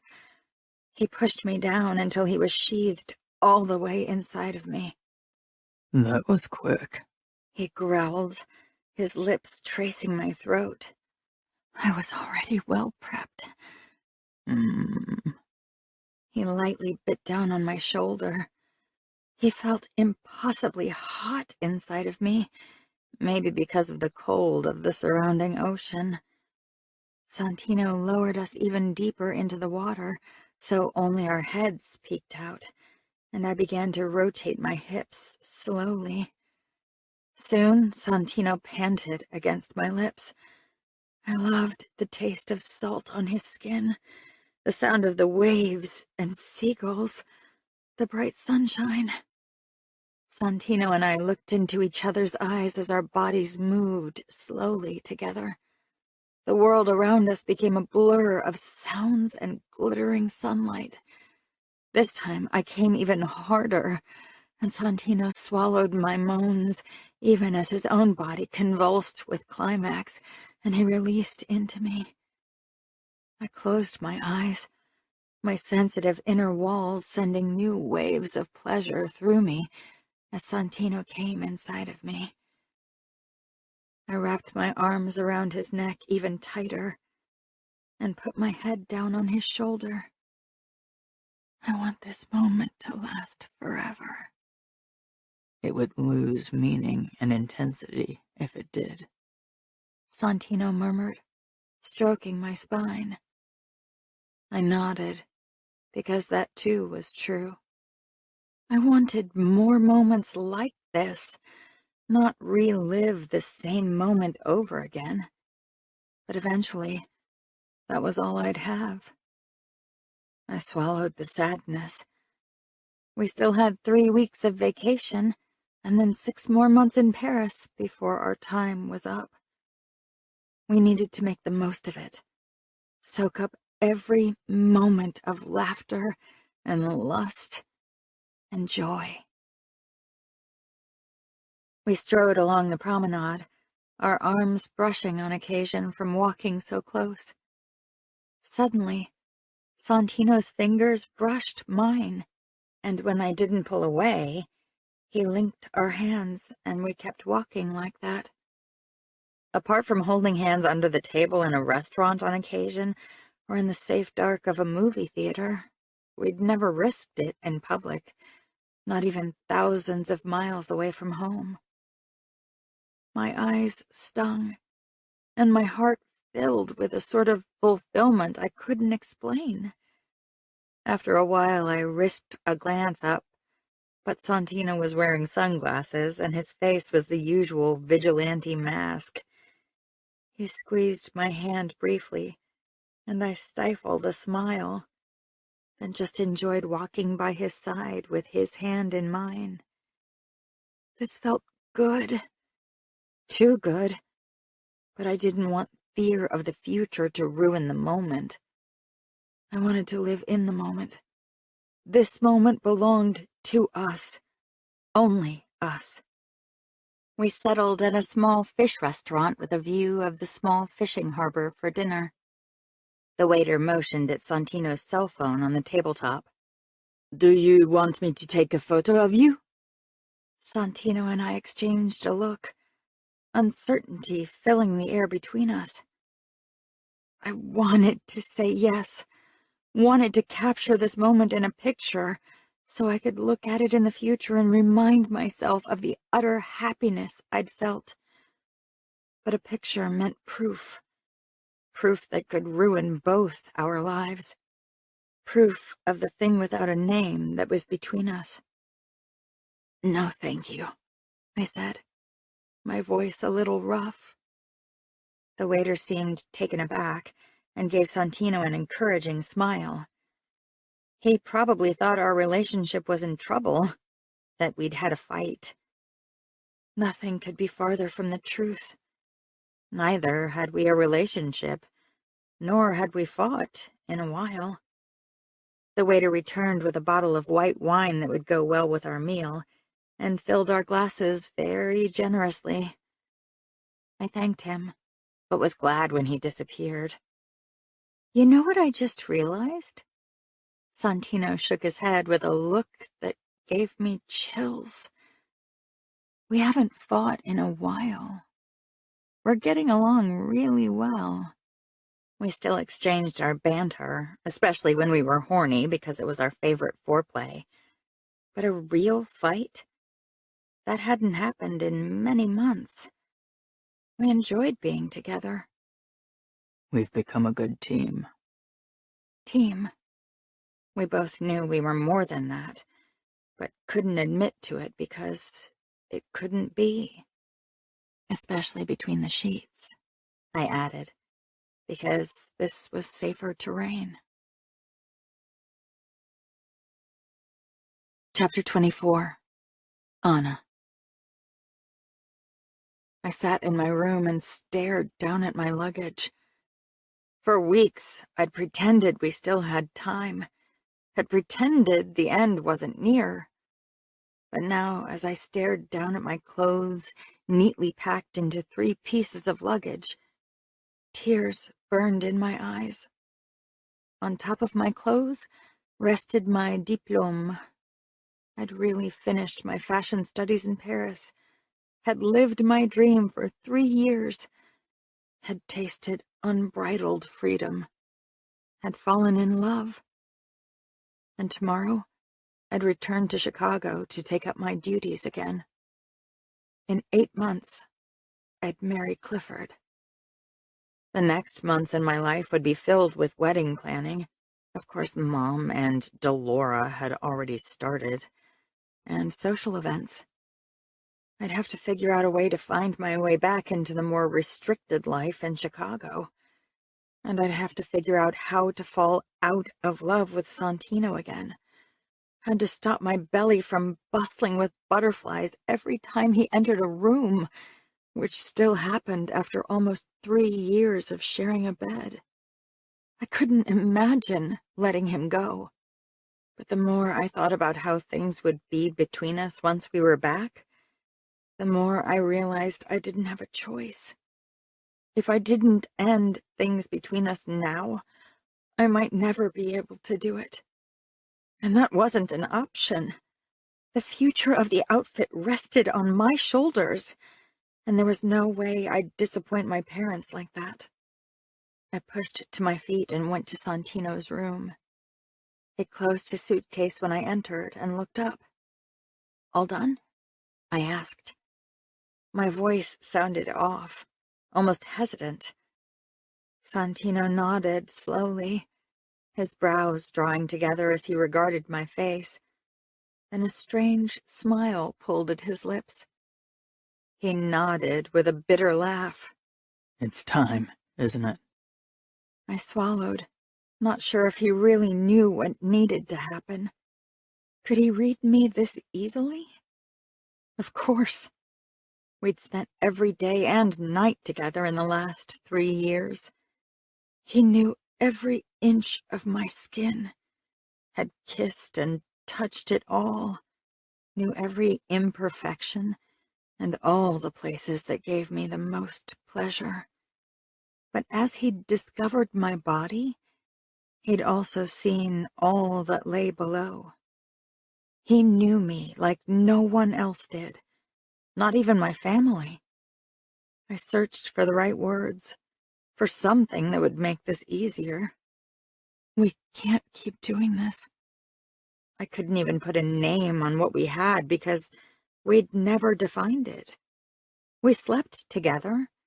We shared a bed and jokes. We bantered and talked seriously. Maybe we were friends with benefits, but Santino and I had never been friends. Not really. And it didn't feel like we were now. Could we become friends? Could any part of our connection survive in Chicago? Was it clever to even consider it? "Having sex?"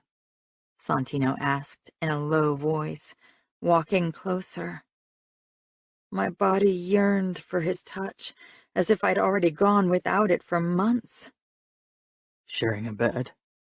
Spending time together like a couple?" Couple? Had he just compared us to a couple? My heart seemed too heavy for my rib cage, as if it might fall and shatter on the floor any moment. We always knew it couldn't last. We knew how it would end. "You marrying Clifford?" "Yes," I said tonelessly. He stopped in front of me, touching my cheek. I stared at his chest, afraid to meet his gaze. I knew it would consume me whole. "Have you ever, just for a second, considered following your heart? Have you ever allowed yourself to consider canceling your engagement and giving us a real chance?" I couldn't believe what he said. Couldn't believe he broke our unspoken agreement to not consider a future together. Why did he have to make this harder than it was? Had I considered it? Yes, of course. Every night I fell asleep in Santino's arms, and every morning I woke beside him. But I'd never allowed the idea to fester, and I wouldn't allow it now. No, I said firmly. Santino nudged my face up, his brown eyes locking on mine. I steeled myself. You're a good liar, but I know you. You know me well, Santino, but you don't know everything, especially not my heart. First and foremost, I'm loyal to my family, and they need me to marry Clifford. I won't disappoint them. Marrying a bodyguard would most certainly be a disappointment. I glared. We always knew this couldn't be. Don't act like you were about to propose to me. You're right. I suppose it's a good thing, then, that I asked your father 3 years ago to let me return to the job of enforcer after Paris. That way we won't see each other anymore. A clean cut, how you want it. I froze. I thought I'd at least still see Santino, still be able to talk to him. You never told me. He shrugged. Like you, I often forgot there was a time after Paris. I forced a smile. You never liked being my bodyguard, so now you get your wish. Santino glanced at his watch. We should go to sleep. Our flight leaves early. I pressed my lips together. Won't we spend our last night together? I forced my lips into a coy smile, not wanting to be sappy. Santino's expression was emotionless. I don't think that would be wise. We should spend the night in our beds. You're right, I said, with forced resoluteness. A clean cut is what we need. I turned around and returned to my bedroom, wiping my eyes brutally. We were silent on the flight back home. Santino watched an action movie on the small seat TV, and I stared out of the window. I hadn't slept much last night and felt bone tired, but my whirling thoughts kept me awake. I hadn't seen Clifford since his impromptu surprise visit in Paris almost 3 years ago. We'd always missed each other, with him studying a few semesters in Oxford and traveling to political events with his father, and me being gone in Paris. I had a feeling he'd avoided me, and I hadn't minded. Seeing him would have only ripped open wounds that hadn't even happened yet. Since then, a lot had changed. I had changed. Santino and I had changed. We'd gotten even closer. What we had gone far beyond the physical. What we'd had, Santino and I, we couldn't be anymore. This morning our interaction had been detached and professional. I'd hated every second of it. It was probably for the best that he wouldn't serve as my bodyguard anymore. I was nervous. Nervous how I'd return to my old life, how I'd manage to allow closeness with Clifford, how I'd convince everyone I was okay. Leonis was the only one who knew about Santino, but he wasn't the person to whom I'd talk about heartbreak, because it felt like heartbreak. Falling out of love with someone took more than a conversation about a clean cut. Maybe I could tell Louisa and Sophia, but I had practically lied to them these past 3 years, too.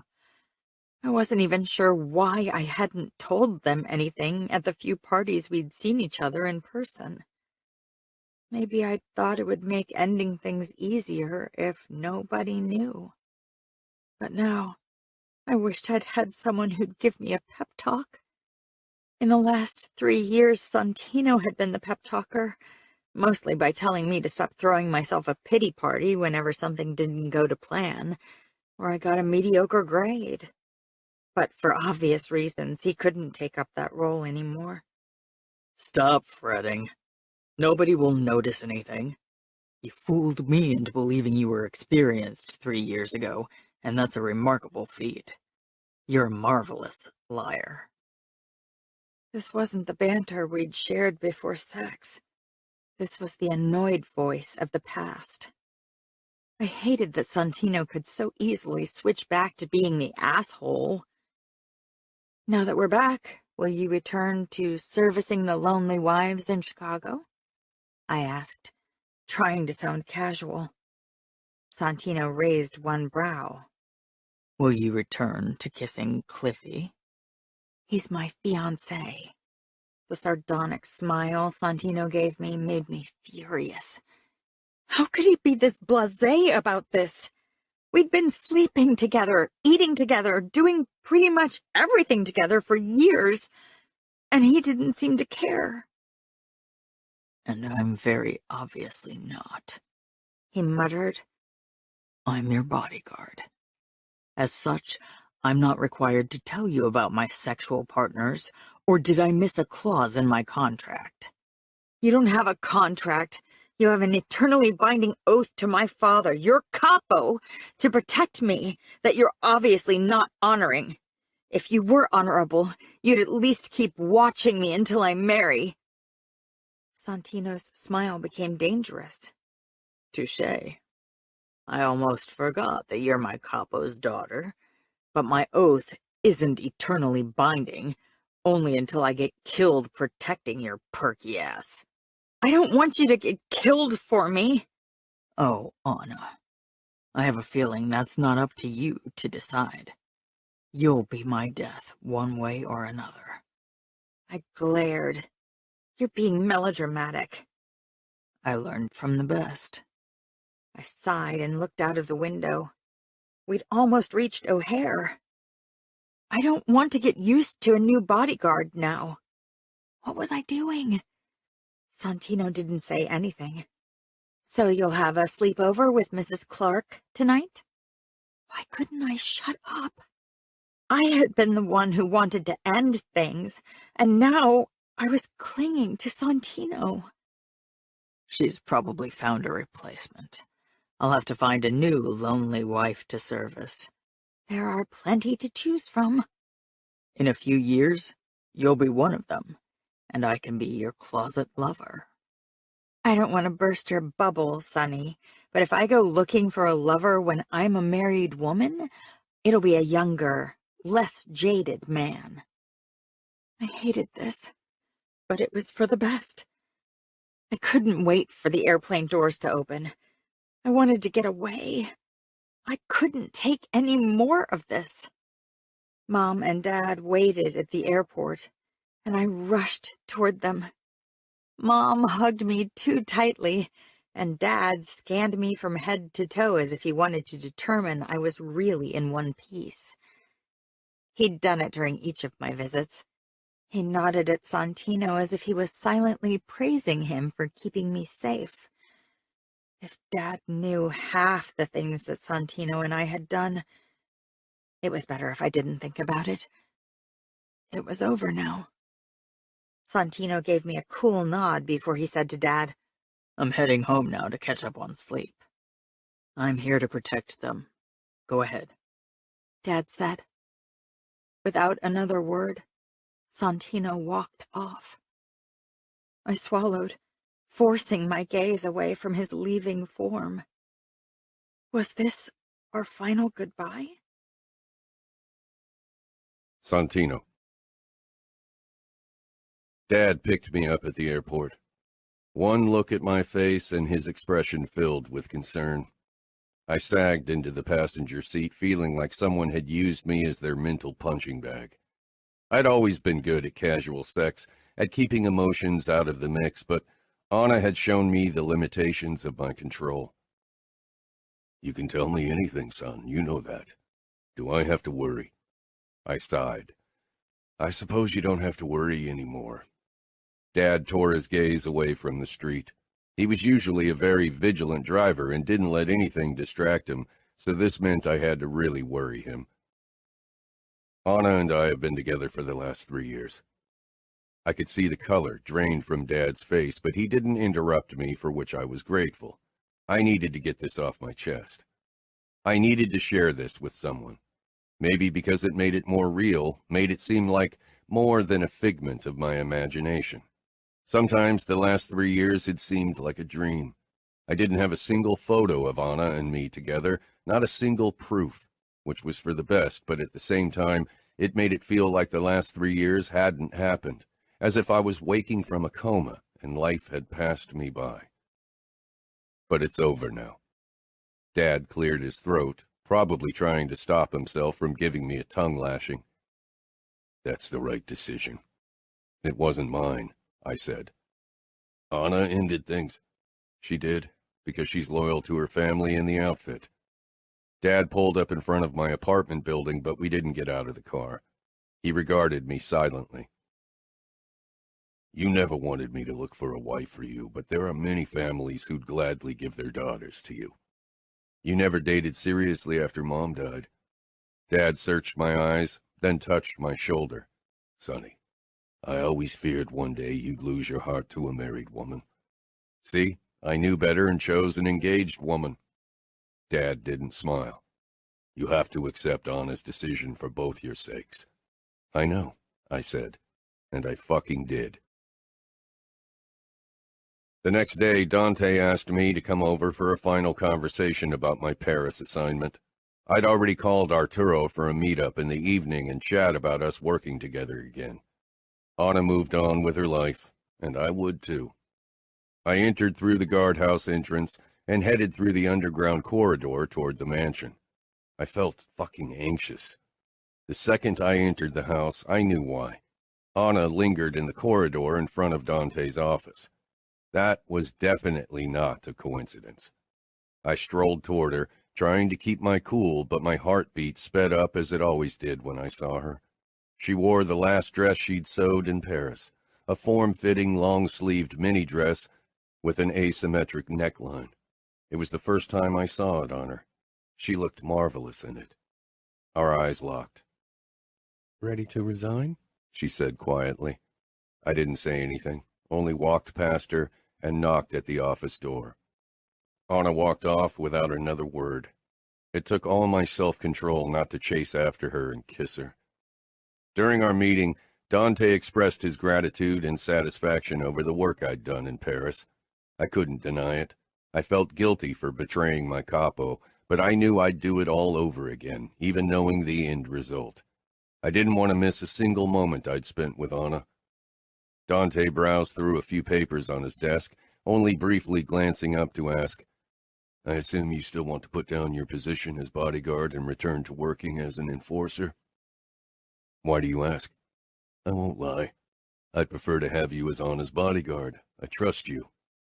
But I'll honor my promise, so if you want to be enforcer, the job's yours again. I've actually been thinking about remaining Anna's bodyguard.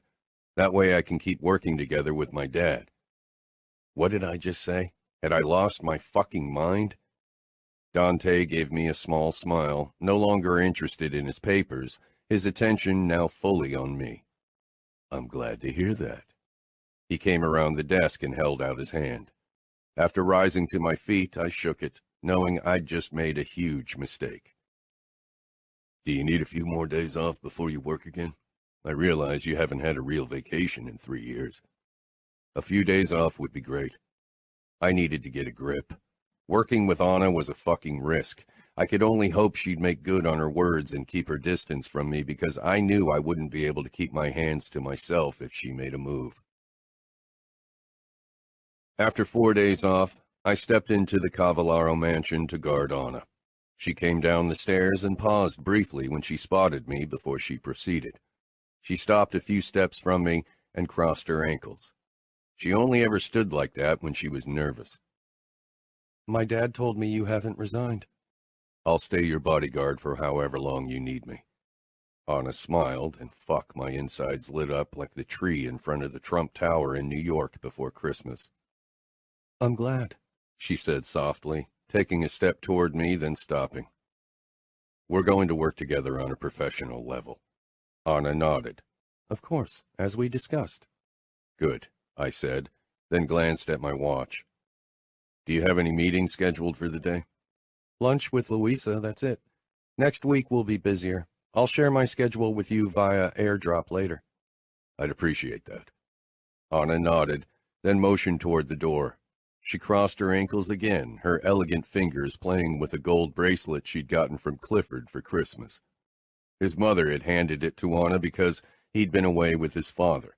It was the first time Anna wore it since that day, and it was a painful reminder of the man she actually belonged to.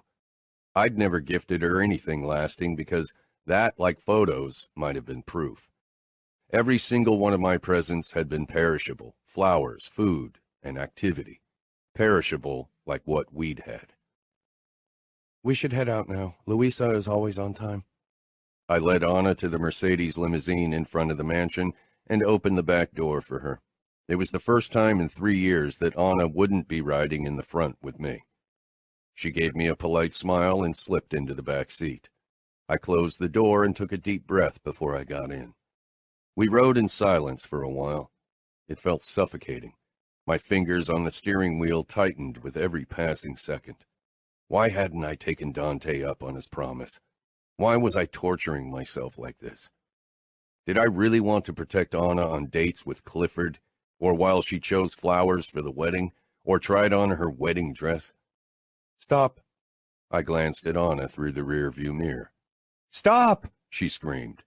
I swerved the car over to a diner parking lot and came to a halt. I unbuckled my belt and turned around.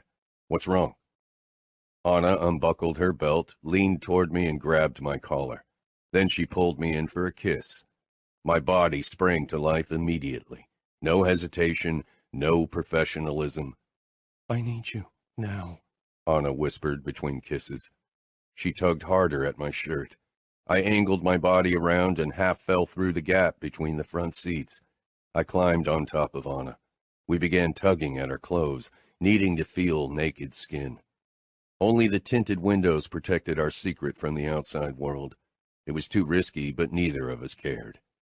When I plunged into Anna, our bodies flushed together, I knew I'd take whatever Anna was willing to give me for however long. Maybe it would be enough. Chapter 25. Anna. After our time together in the car, I arrived at lunch with Louisa 15 minutes late. I promised myself that the fling in the car was a one-time thing, a last goodbye. It became clear very quickly that Santino and I couldn't stay away from each other.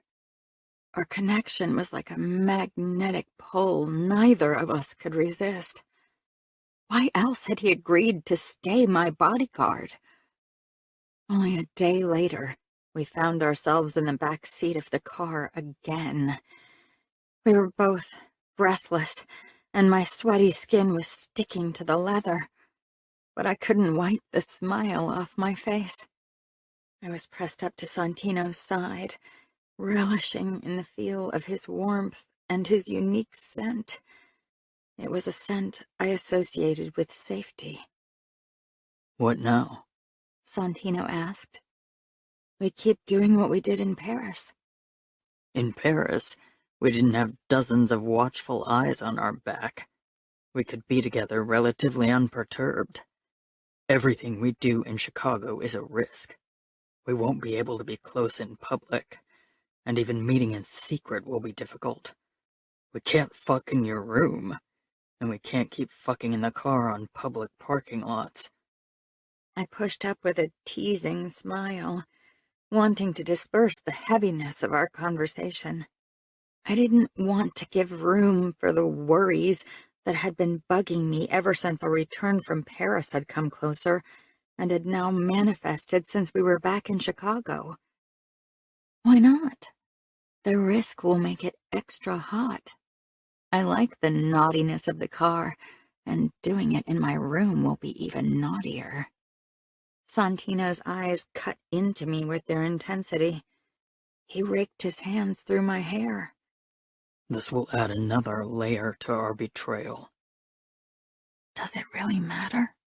I whispered. Mom and Dad would be disappointed either way if they ever found out. Which they wouldn't. Let's be each other's secret for however long we can. I never minded being someone's dirty secret, but I really wish I wasn't yours. It's all we can have. My hands were sweaty when I entered the Clark mansion with Mom, Dad, and Leonis. Delora celebrated her 50th birthday, and of course we were all invited. It was the first time I'd see Clifford again, which made me feel unreasonably anxious, especially because Dad had chosen to take Santino with us and not Enzo. Clifford and his mother greeted us while his dad was busy talking to a couple of senators. Delora hugged me briefly, which felt awkward, especially when her gaze cut to Santino right after. Did she think he'd give her a special birthday present? He wouldn't. Right? Were we still exclusive? Or had our kind of breakup in Paris changed things? The mere thought that Santino might touch another woman made me see red. Clifford stepped up in front of me, forcing my attention toward him. A brief moment of awkwardness followed, which Clifford cut short by leaning down and kissing my cheek. It was a brief peck, nothing that screamed couple, but it still made me feel guilty because Santino had to watch it. From the corner of my eye, I saw him walk across the room to take up position there, his expression stone, but his eyes burned with jealousy. How are things? Clifford asked with a polite smile. He seemed less boyish than I remembered, calmer and more confident, and not just because he was dressed in a posh suit. Good, I said, accepting his extended elbow. He led me toward the buffet. Will he cause trouble? He didn't have to elaborate. It was plainly clear whom he meant. I allowed myself the briefest glance toward Santino, who was scanning the room in a professional manner. No, why would he? Will any of the girls you dated in the last few years cause any trouble? Hardly. See? I said with a firm smile. Everything is good. Santino. I would have never thought I'd wish to be back in Paris. I'd missed Chicago, and I was glad to be back in my city, but being here meant I could no longer be with Anna. Now we had to sneak behind everyone's back to catch a moment of privacy. I'd always enjoyed the thrill of being caught. I'd gotten off on how dirty the sex felt when it was forbidden. But for some messed up reason, I didn't want sex with Anna to feel dirty and forbidden. I wanted people to know that she was mine and that I fucked her. Of course, what I wanted and what I did were two very different things. And so I stood off to the side at a party in the Clark's mansion and watched Anna. Luckily, she and Clifford weren't attached to the hip. Seeing them together always made me feel murderous. Anna was busy talking to Clifford's sisters, while he was talking to another politician's daughter. Santino, a familiar voice said, and Delora appeared by my side. I'm heading out into the gardens for a little stroll. Why don't you catch some fresh air as well? I didn't look her way. I'm fine where I am. You need to find someone else to catch fresh air with. I'm no longer on the market. You have someone? Yes. The word left my lips without hesitation. Even though I knew I couldn't keep Anna in the long run, I had her now, and I didn't want anyone else. For however long I'd have her, I'd be faithful. Good for her, she said with a shrug, then sauntered off. I caught Anna's gaze from across the room. Of course, she'd watched me talking to Delora. It gave me satisfaction to know that she was jealous. She gave me a quick smile before she returned her focus to her conversation. I dragged my eyes away and noticed Clifford leaving the room. The girl he'd been talking to was gone too. 20 minutes later, the girl returned, and a couple of minutes later, Clifford followed. I headed his way when I noticed his fly was still open and a hint of makeup stained his white shirt. "How about you head to the restroom and clean up before anyone notices anything?" I growled. He glanced down at his shirt and gave me a tight smile before he left. Anna appeared at my side with a too bright smile. I hated those fake smiles she put on whenever she was around Clifford's family. Of course, she'd noticed how Clifford had left with that girl. I didn't like how he disrespected her openly, which didn't even make sense considering Anna was getting it on with me as well. Anna motioned at the French door. "I need some fresh air." I nodded and followed her outside. When she turned to me, I knew she had other things in mind than clearing her head. She took a step closer and gave me a coy smile. "How about we get naughty in the pool house?" "Is this to pay Clifford back or because you're horny?" "Does it matter?" It did. The thought that Anna felt the kind of jealousy over Clifford that I felt for her made me feel like shit. Damn it. When I didn't say anything, she whispered, "I'm horny, okay? We haven't had time for each other in almost a week." I gave her a smirk, though I was still mulling over her reasons for wanting to fuck now. "Then lead the way." Anna grinned before she strolled along a paved path farther from the patio. I followed her like a good bodyguard. She knew exactly where to go. Of course, I remembered the pool house, too. Delora had led me here as well. Anna pushed down the door handle, but the pool house was closed. I took out my knife and wedged it into the lock until the door popped open. Anna's smile became downright naughty. She held out her hand, and after a brief scan of our surroundings, I took it and let her lead me inside. The place was still mostly how I remembered it. Anna didn't hesitate and purposefully dragged me into the bedroom. "Really? Cliffy's bedroom?" I muttered. Anna shrugged. "He isn't really living here anymore. I miss sharing a bed with you. This looks comfy." "Haven't you tested it with Cliffy?" I wasn't sure why I said that when I knew Anna hadn't been with him. I couldn't put my jealousy aside. "Don't ruin the mood. We don't know how long we have. Maybe Clifford or Delora will need the place for their activities soon." I grabbed her by the hips. "I hate the thought of you using me to get back at Clifford, but I want you too much to let it stop me." Anna pushed up on her tiptoes and kissed me firmly, but I was still pissed. I pulled away with a harsh smile. "Be a good girl and get on your knees." Anna lowered herself down onto her knees slowly, never taking her eyes off me. Did she even realize how crazy she drove me with that expression? Anna unzipped my pants. I shoved my hand into her hair, pushing her toward my waiting cock. She parted her lips and took me into her mouth, her eyes locked on mine, and that teasing smile still twisting her lips. I stared down at her, feeling a strong sense of possessiveness I couldn't banish. Anna was mine, was meant to be mine. I gritted my teeth against a moan, my fingers tightening in Anna's hair. She trailed her tongue around my tip before she took me deep into her mouth. I groaned, my fingers twitching. I needed more of Anna. I grabbed her shoulders and pulled her to her feet. I kissed her harshly, still angry, but refused to focus on it now. I reached under Anna's skirt and pushed her panties down, then pushed her down on her back before I climbed on top of her and thrust into her in one hard thrust. Anna arched up with a moan, then bit her lip, stifling the sound. "We need to be quiet, right?" She laughed. I reached between us, finding her clit and pinched, wanting to draw out another moan. Anna gave me an indignant look, pressing her lips tightly together. "Do you want us to get caught?" I thrust harder into her, deeper, my fingers working faster on her. If someone found us, Dante would punish me severely, but it would be worth it. Anna nicked the skin over my bicep in warning. I clashed our mouths together, swallowing her next moan. I wouldn't ruin Anna's reputation like that, not for my own selfish needs. If I wanted to stop the wedding, I'd have to figure out another way. After sex, we righted our clothes. Anna reapplied her lipstick that she'd rubbed all over my cock. "Will you make sure Cliffy knows what happened?"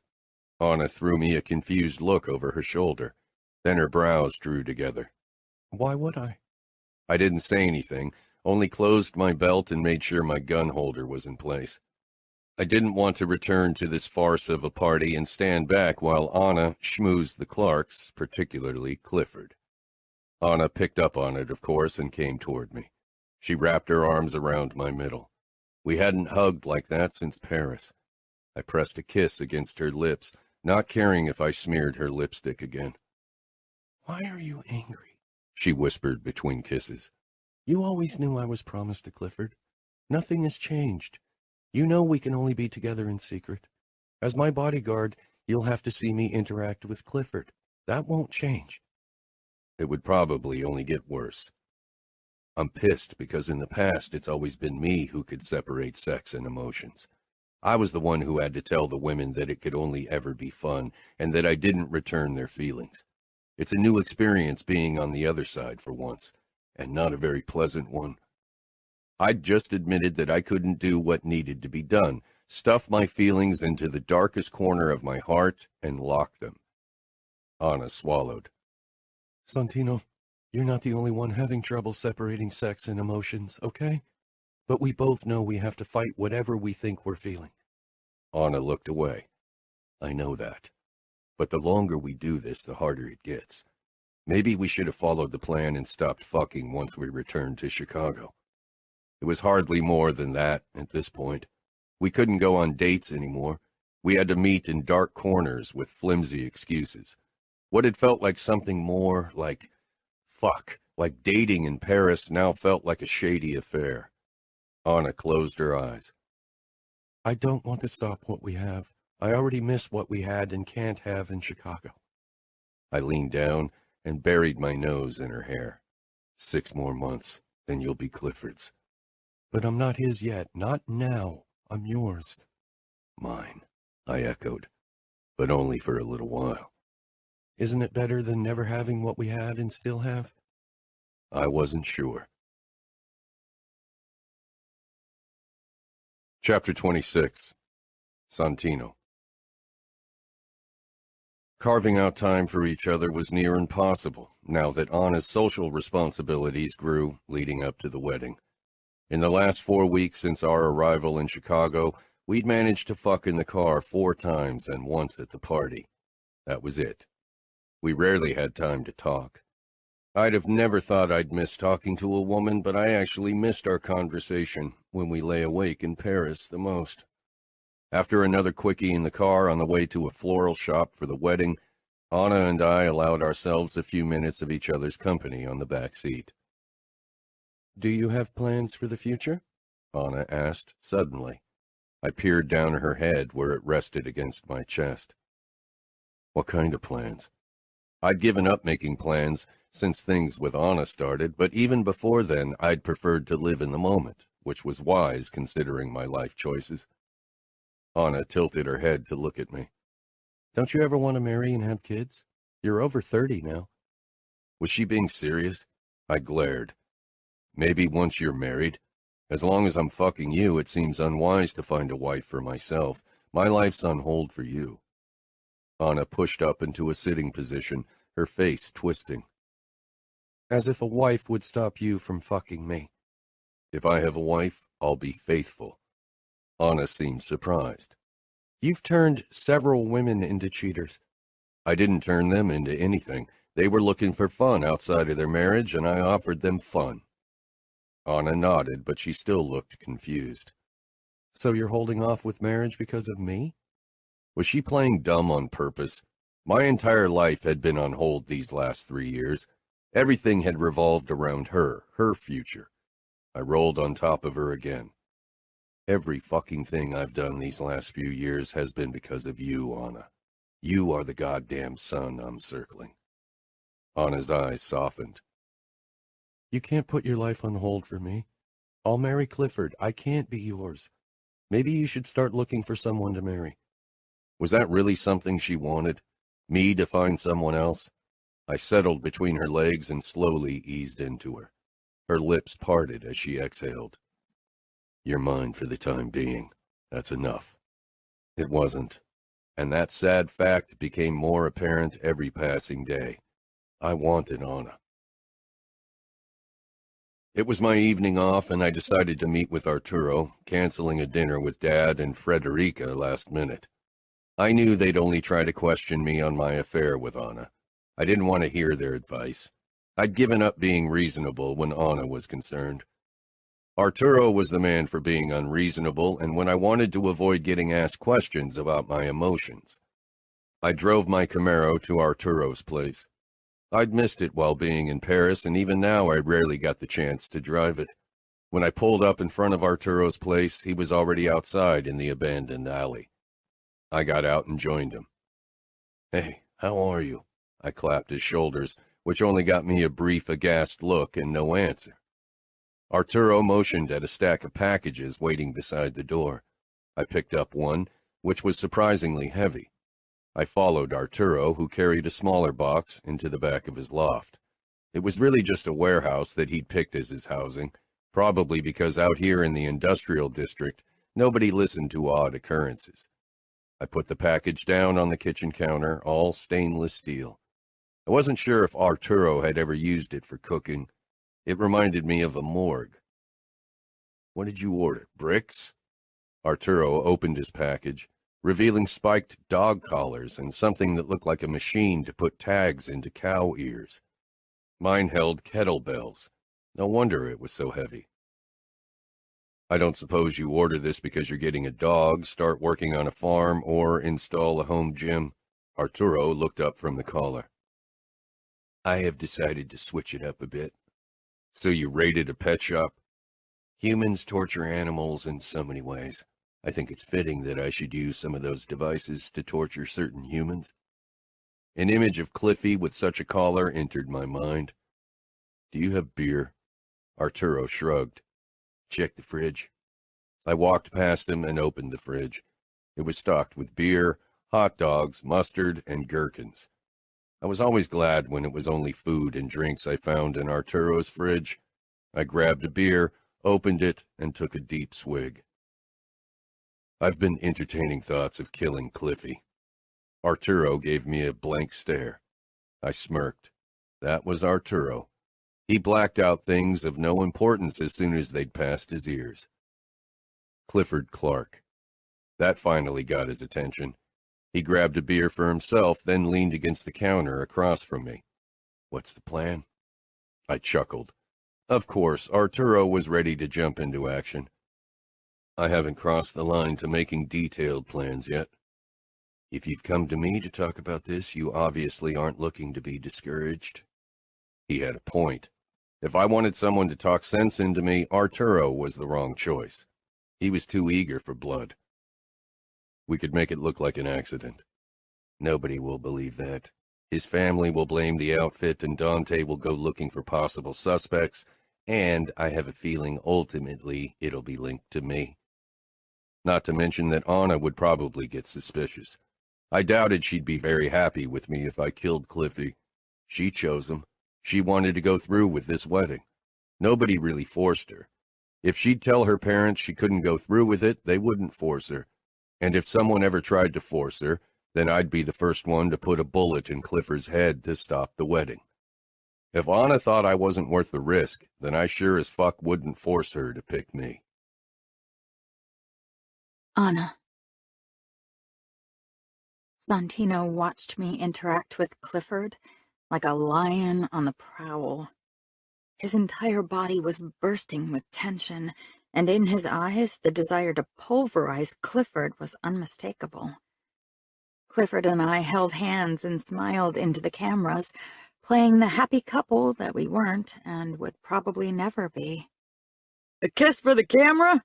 a journalist called, and before I could react, Clifford leaned down and kissed me.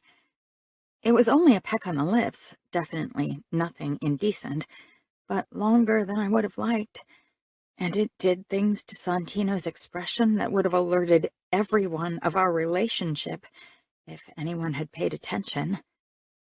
I cleared my throat and smiled back at the camera. Guilt settled in my stomach. I felt as if I'd cheated on Santino, but he and I weren't we couldn't be. Even if what we had now felt like a real thing, like more than just a fling, it didn't stand a chance against what lay ahead of us. I'd married Clifford, so if anything I should feel guilty toward him, because what Santino and I did was definitely more than an innocent peck on the lips. Clifford and I held hands the entire time. With only 5 months until our wedding, we needed to start acting as if we were in love. Neither of our families could use nasty rumors in the press. Eventually, I pretended I needed to go to the bathroom, but in truth I went looking for Santino, whom I found in the lobby, sitting on the stairs and staring down at his phone. "Shouldn't she be watching me?" I asked, with a teasing smile as I headed toward him. Clifford's bodyguards are there, not to mention your father. I prefer to stay here, away from the madness. I stopped beside him, leaning against the handrail. "Are you mad?" Why would I be, He murmured in a deadly voice. Because you and Cliffy are all lovey-dovey? He took me by surprise. I wouldn't have kissed him. Why not? You're engaged, and the future dream couple of Chicago. You knew all of this when we started sleeping together, I said quietly. It was an argument we'd had so often in recent weeks.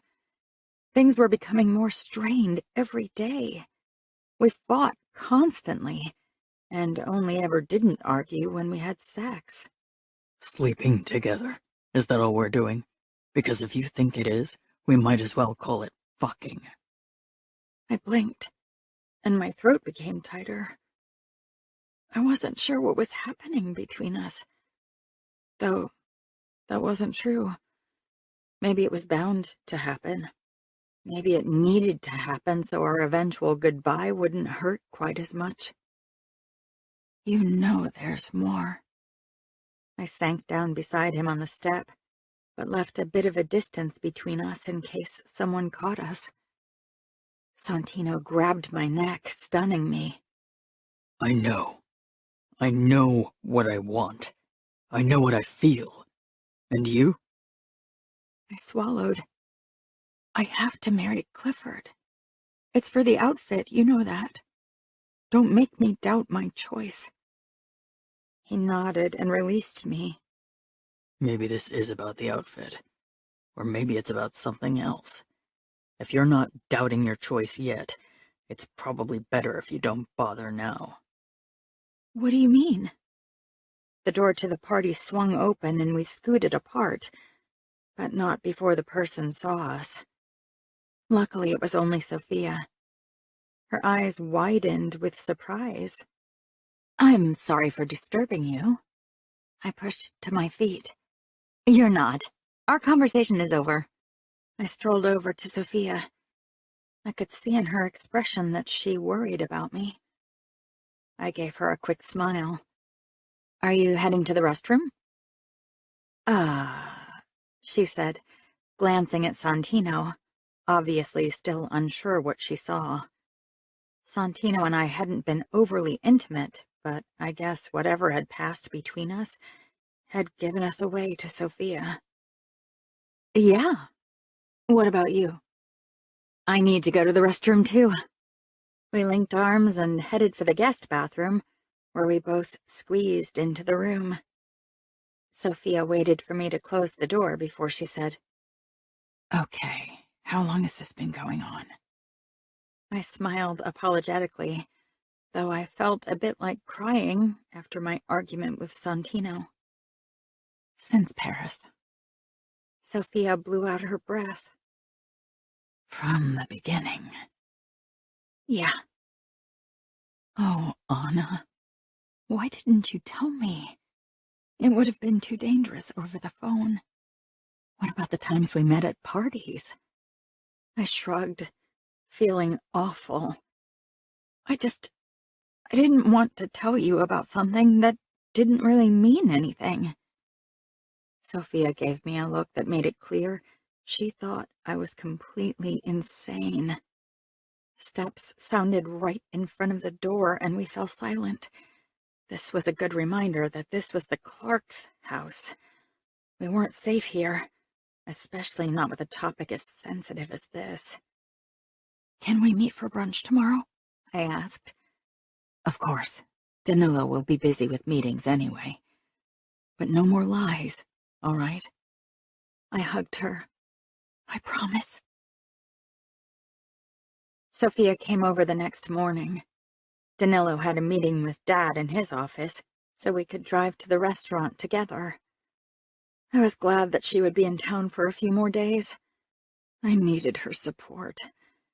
I'd considered asking Luisa to join us, but it would have been too overwhelming to brave both their questions at the same time. I'd meet with her another time to talk about Santino. She was busy with her wedding preparations anyway, so I didn't want to burden her with my Santino problems. Sophia and I went to brunch in my favorite place, where they served the best Belgian waffles. Of course, Santino drove us there, so the ride to the restaurant passed in silence, except for the occasional professional interaction between Santino and Sophia's bodyguard, who sat shotgun. Santino was clever enough to give us some room, and settled far from our table next to the entrance of the bistro. I sipped at my black coffee and picked at my fruit salad. Next week I'd go wedding dress shopping, so I didn't want to risk gaining weight. Not to mention that I rarely felt very hungry anymore. The stress with Santino and the upcoming wedding were taking their toll. Sophia watched me over her waffles, then slanted a quick look at Santino, who sat at a table with her bodyguard across the room to give us privacy. "Do you really think you can go through with the wedding?" Every day I was a little less sure I could, but we were only 5 months away from the wedding.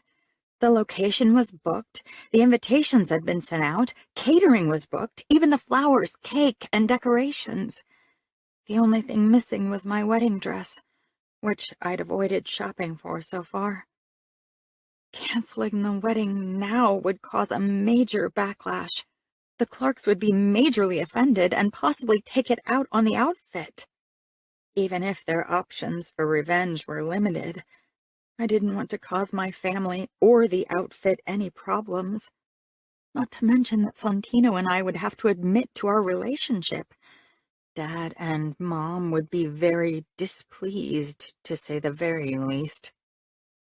Sophia sighed. "That's too long a pause, Anna." "I have to. I can't back out now. Clifford isn't bad. He's good-looking, intelligent, driven.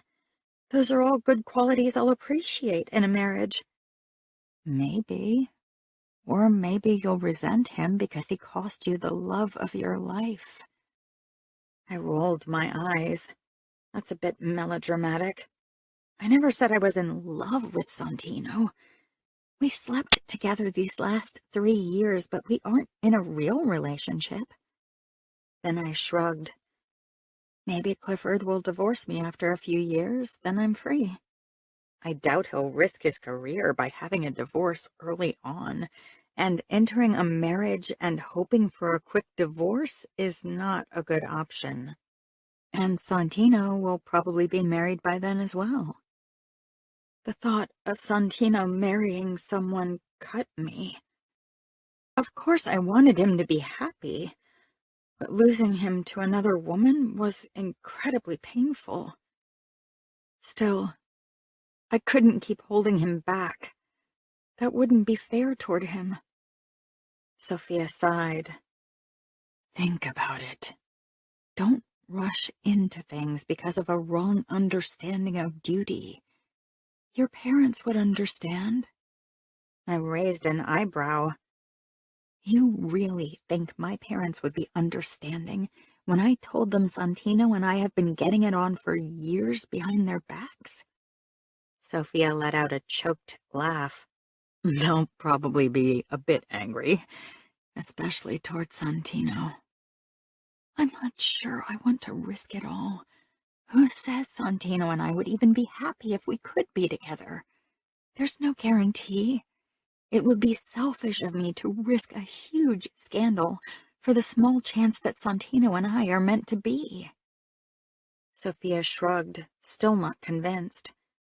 Maybe then your feelings for him really aren't strong enough, and it's for the best if you give him the chance to move on, so you too can move on with Clifford. Chapter 27. Anna. Santino stayed in the car in front of the store when I went to my first appointment in the bridal store with Mom, Sophia, and Luisa. Only Sophia's bodyguard joined us inside because Danilo was always particularly vigilant. "I thought you'd design your own dress," Sophia said when I browsed through the dresses on display. I'd always thought so too, but for some reason, I couldn't bring myself to do it. I didn't feel inspired in the slightest. Mom joined me and motioned at a beautiful classic dress with lace. "I think you'd look beautiful in this." It was actually one of my favorites from the dresses I'd seen so far. "I'll try it on." 30 minutes later, we emerged from the bridal store, and I'd chosen the dress Mom had suggested. It was beautiful, elegant, and made me feel beautiful. The vendor had asked me if I felt the dress. I wasn't sure what she meant. It was pretty, and would make people admire me, but was I overwhelmed by feelings when I put it on? No, not that I'd expected it. This wedding wasn't about emotions, and I'd long given up hope that it could be.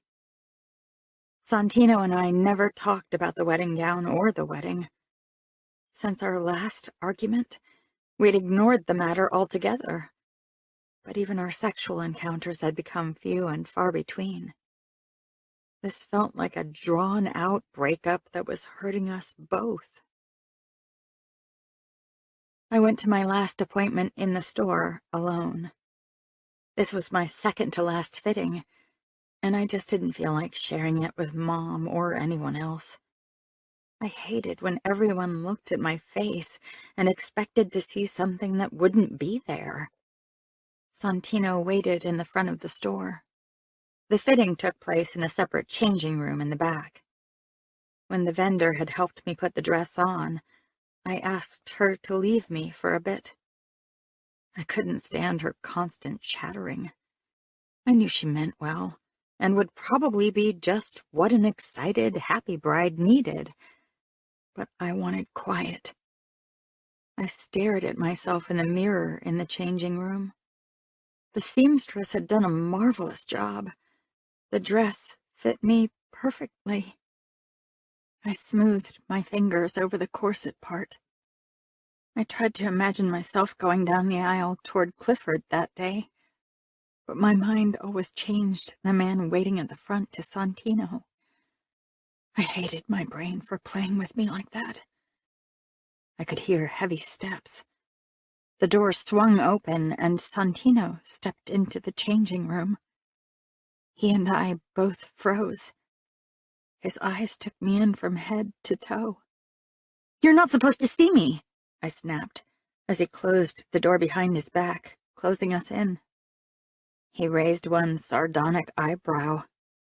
"I'm not the bridegroom." "Right." I shrugged. My throat became tight. A feeling I wanted to get rid of as soon as possible. Still, I want this to be a surprise for everyone on my wedding day. His eyes consumed me in a way that made me feel impossibly hot. "You look beautiful, but you should have designed your dress. You're far too talented to wear someone else's design." Surprise washed over me. This was the nicest thing Santino had said to me in weeks, and it hit me right in the feels. I was still self-conscious about my fashion designs, especially something as important as a wedding dress. It would have taken too much time, and I don't think Clifford would have noticed the difference. He leaned against the door and shoved his hands into his pockets. I would. Your designs always have a special touch. Sophisticated sexiness. I let out a laugh. Sophisticated sexiness?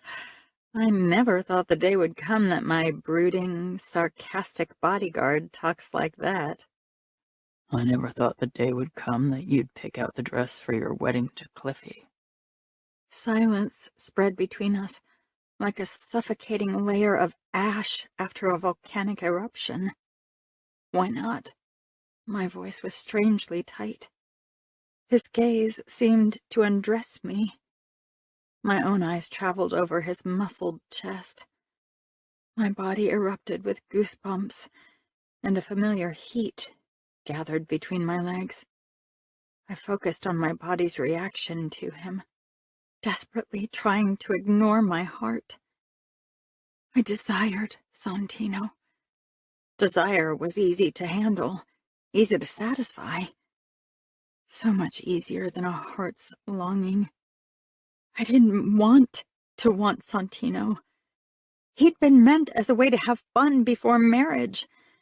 An uncomplicated and safe way to enjoy myself. And damn had I enjoyed myself. Santino gave me a slow, confident smile that suggested he knew exactly what I was thinking.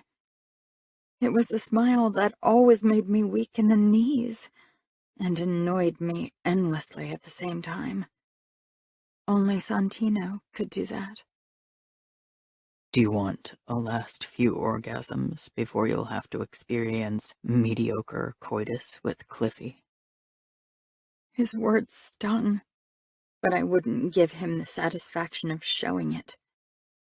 Maybe he was pissed that I was marrying Clifford, but I'd never lied to him. He'd known the rules of our bond from the start.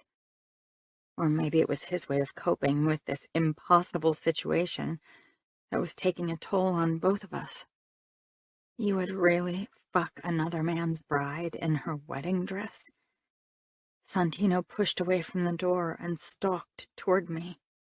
My insides tightened with desire at the fire in his eyes. I've done far worse, Sherry. Santino's French was still horrid, and I knew he kept it that way to annoy me. I don't doubt it. He stopped right in front of me and stared down at me. He reached beneath my short dress hem until he found my panties. I'd asked the seamstress to shorten the dress in the front a bit to make it a bit more individual. Now it gave Santino better access. I clamped up. Santino, I need to wear these panties on my wedding day. His smile became sinfully challenging.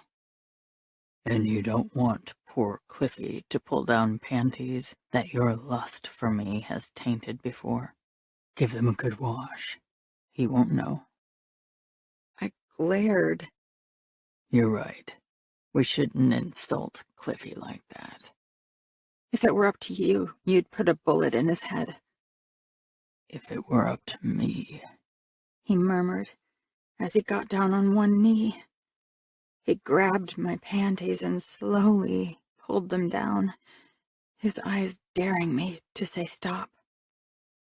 Instead, I helped him by lifting my feet. He neatly folded the flimsy piece of clothing and put it down on the ground beside him. Then he reached under my dress again, gripping my ass, and his head dove under the skirt. His tongue dove between my folds. I sank my teeth into my lower lip, my hands coming to rest on his head through the layers of my skirt. The vendor wouldn't come back unless I asked her, but this was still risky. Pure madness, and felt wrong on a level I couldn't put into words. I watched myself in the mirror, the hazy lust in my eyes, my heaving chest and rosy cheeks. Then my gaze dropped to Santino's half-hidden form, hidden beneath my wedding dress. A bitter smile twisted my mouth. Many years ago, I'd condemned Santino and the cheating wives for what they did. And today, I let Santino eat me out in my wedding dress, only 1 month before my wedding. Was I really that different? Maybe he hadn't cared if I had other men before our wedding, but I doubted he'd be happy to find out I'd fucked another man in the panties and dress I'd chosen for our wedding. I shoved the thought aside. I didn't want to think about it now. Santino grazed my clit with his teeth, making me gasp. Don't tell me you're thinking about Cliffy while I lick your pussy. Not in the way he suggested. I'd probably imagine Santino for the rest of my life when Clifford and I were intimate. Don't stop, I said softly, almost pleadingly. Santino breathed out before he slipped his tongue along my slit once more. We didn't talk anymore, and Santino's mouth and tongue were almost careful and reverent in their exploration. This felt like a goodbye. Would every sex feel like goodbye now? Every touch soaked in wistfulness. Santino's finger brushed my lower lips apart, while his lips cupped my clit gently. Only the tip of his finger teased my opening, slowly circling it. I clung to his head desperately, but never took my eyes off my reflection. "Santino," I whispered. He answered my breathy plea with a deep thrust of his finger, and soon established a slow, steady rhythm that matched his lips around my clit. "Please," I whispered. I'd never begged for an orgasm, and this felt like I was asking for much more. Santino slipped a second finger into me, at the same time as he sucked my clit hard. I came with a small shudder, my hips rocking slightly.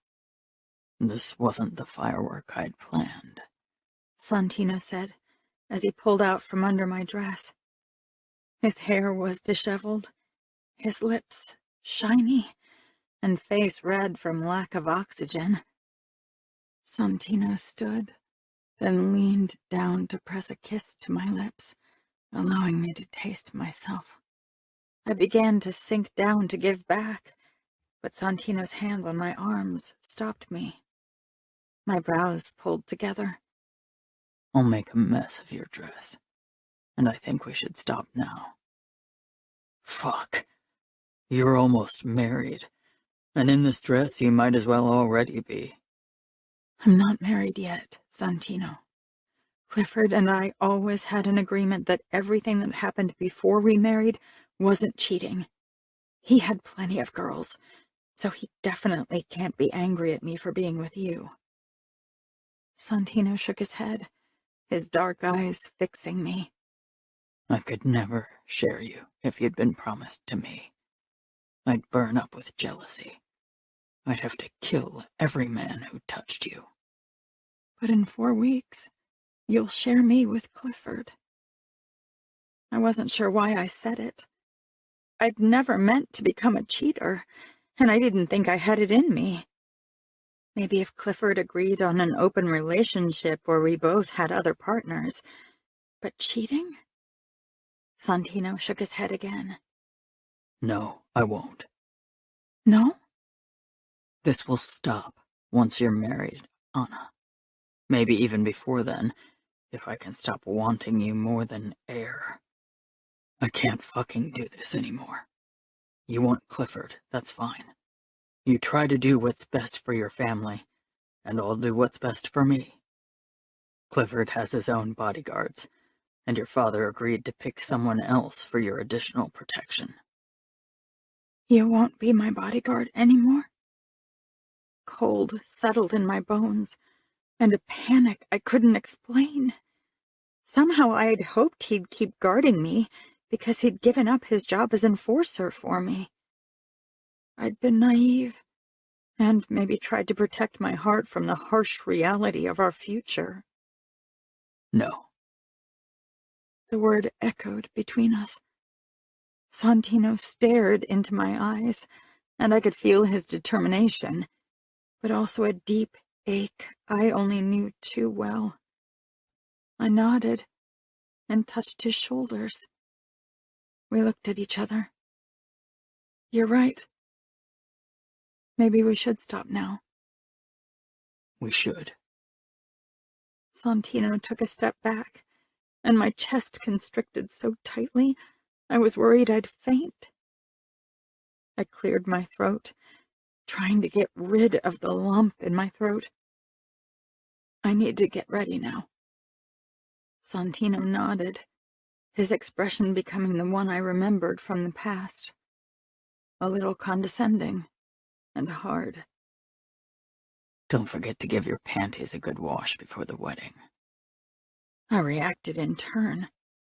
I'm sure Clifford won't mind if I don't wear any underwear. Santino turned and left. The door fell shut behind him. I grabbed the mirror frame, needing to steady myself.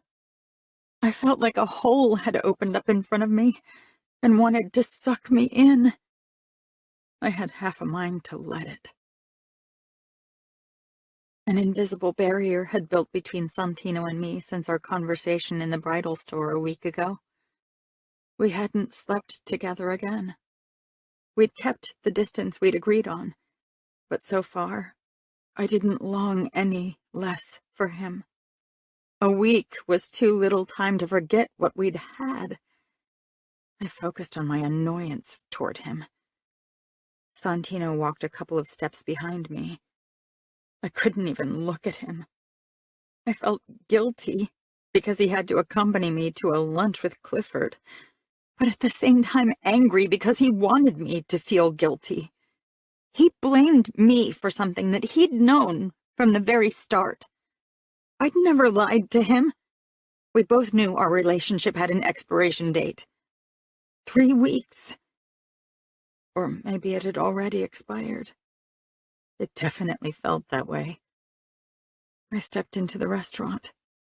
Clifford and 2 bodyguards were already there. Of course, Cliffy needs 2 guards to protect his pampered ass, Santino muttered under his breath. His words put fuel to the fire of my anger at him, at myself, at the situation, even at Clifford. I turned to him, hissing, "Stop insulting Clifford. Grow up and get over your hurt pride. I'm going to marry him. Accept it and move on." Santino's expression became stone, but his eyes sent another stab of guilt through me before they too became hard and cold. He nodded once.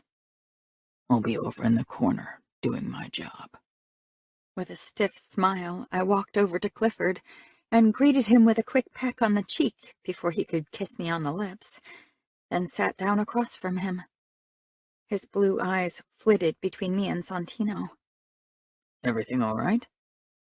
Of course. My bodyguard is only counting the days until he'll be freed of me. He hates the job. Clifford narrowed his eyes in thought. You're a very good liar, but he carries his emotions on the sleeve. Will he cause problems? My smile became thinner. You can stop asking me that. I told you he won't. Let's talk about the reason for this meeting. There have arisen some safety concerns regarding the wedding, so we might have to switch the location to prevent an incident. My mouth fell open. You want to switch locations 3 weeks before our wedding? It's necessary. My father is very concerned for his, and possibly my, safety. Is that the reason for the 2 guards? He nodded. I leaned forward. Is this because of your father's pro-choice stance? It is. He got several threats on his life since then, and because I stand by him on this, I got them too. You're marrying into the mob. This wedding will be safe, don't worry. My father has arranged the highest security measures possible. Still, the location has been public knowledge for a long time. A last-minute change will make possible attack plans even more difficult. If someone wants to kill your father and you, they won't pick a mob wedding for that. Even a fanatic will pick a more successful option. It would be a very public statement. Anytime someone attacks you or him will be a public statement. I caught Santino moving across the room. He was running like a madman, his gun drawn. Our eyes met, and in his, I caught pure determination, but also blank fear. A shot tore through the room, and blood splattered my face. Santino collided with me, tearing me to the ground, toppling over my chair. I landed on the floor, my ears and head ringing from the impact. Santino shielded me with his body, completely covering me and trying to drag me away. More shots rang out.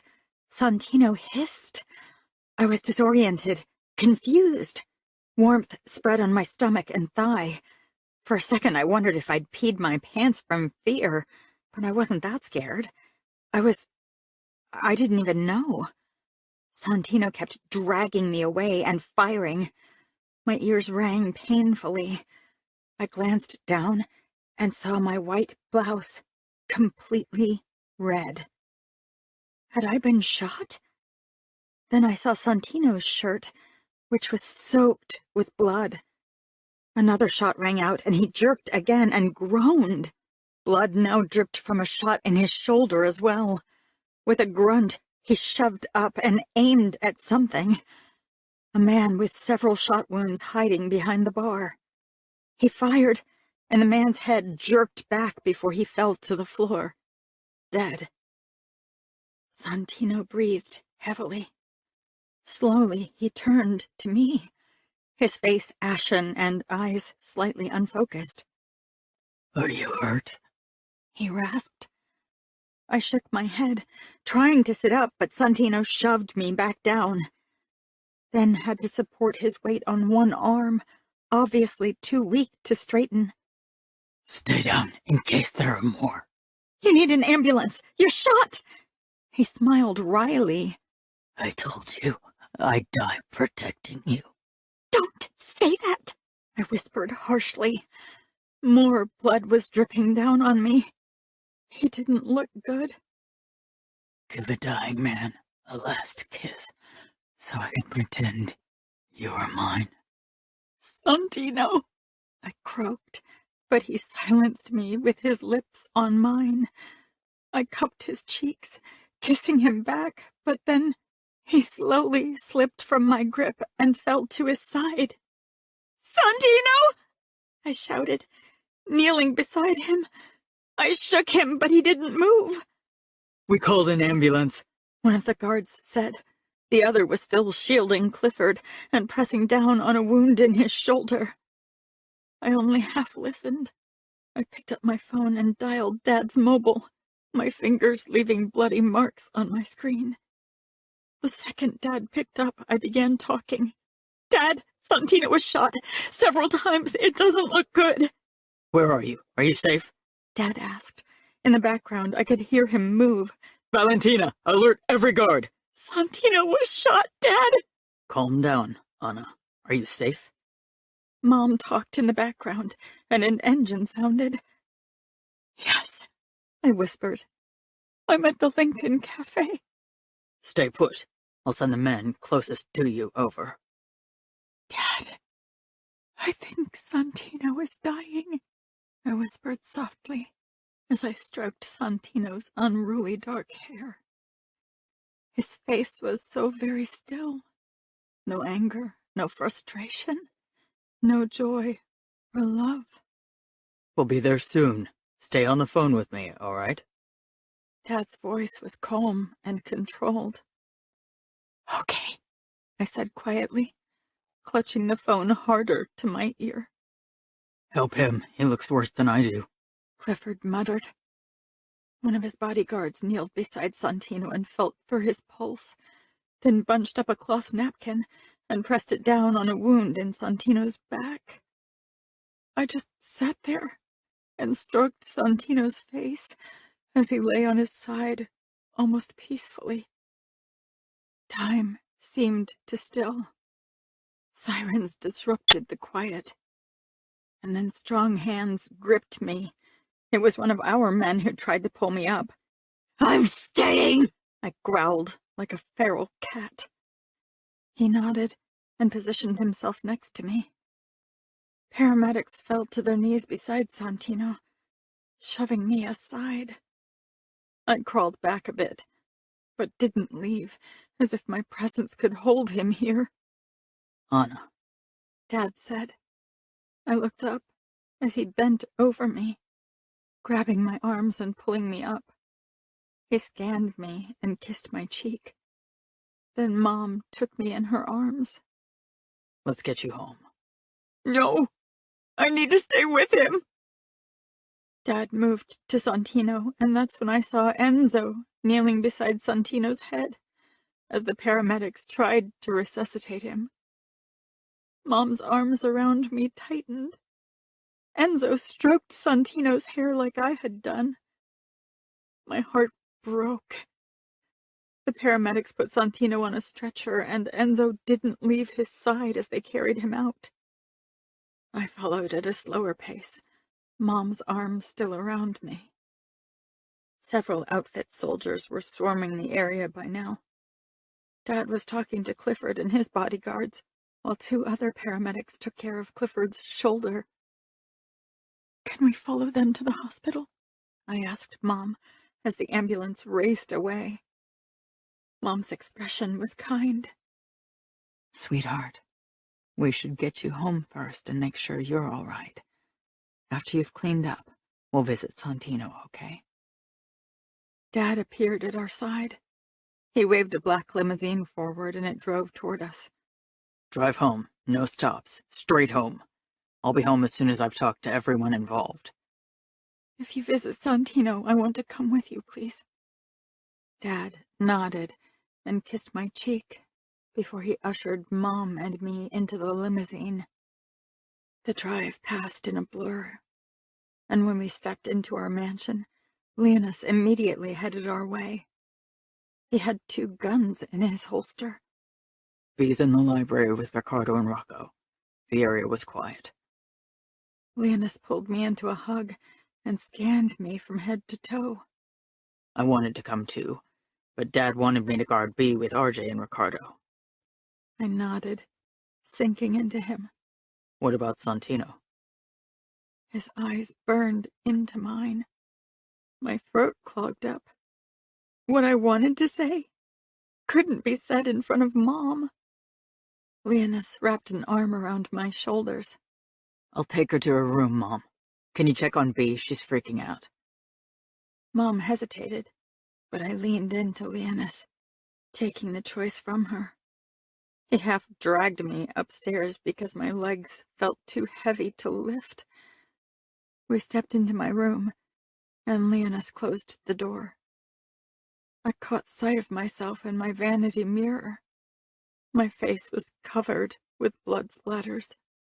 I wasn't sure if they were Clifford's from his shoulder wound or Santino's, but the blood soaking my white blouse. That was all Santino's. "Toilet!" I croaked. Leonis dragged me into the bathroom and held my hair as I threw up into the toilet. When I stopped retching, he flushed the toilet.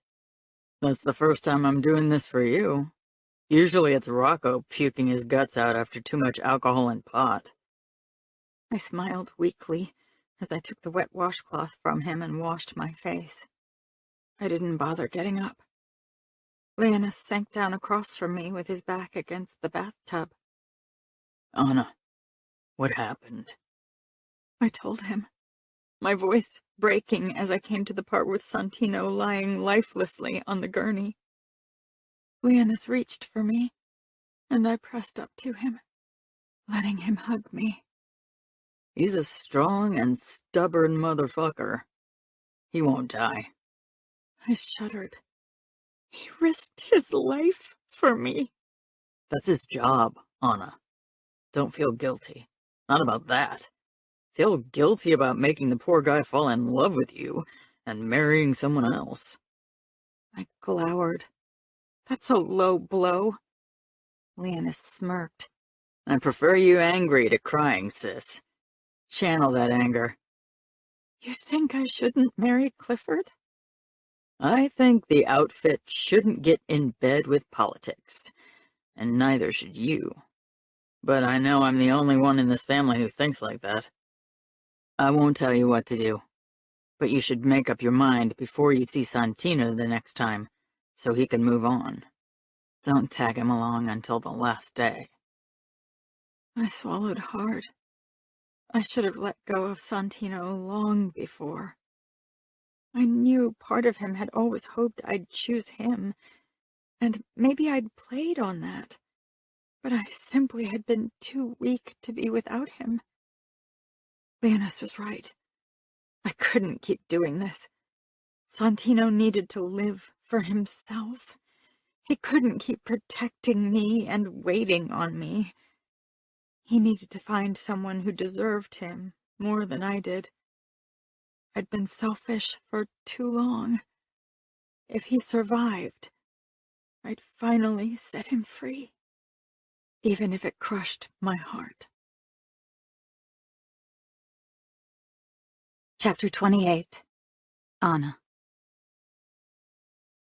I wiped over my eyes and nodded resolutely. I got ready and drove to the hospital with Mom and Leonis. I didn't dare consider Santino not making it. He was strong. Nothing could stop him. Mom took my hand and squeezed. He did what he was meant to do. I'll forever be grateful for that. She almost made it sound as if she wouldn't be able to tell him that herself. The closer we got to the hospital, the stronger my fear became. I swallowed, tears springing into my eyes. Leonis sent me a worried look. He's going to be fine. When we arrived at the hospital, we were ushered toward a waiting area where people sat while their loved ones were in surgery. Enzo sat in one of those uncomfortable baby blue plastic chairs, his arms propped up on his thighs and his head hanging low. Beside him sat a girl I assumed was Santino's younger sister, Frederica. She had her arms wrapped around herself and was staring at the door that led toward the operating rooms. I hovered uncertainly at the entry. Mom headed straight for Enzo and sat down beside him, putting her hand on his shoulder. He peered up through bleary eyes.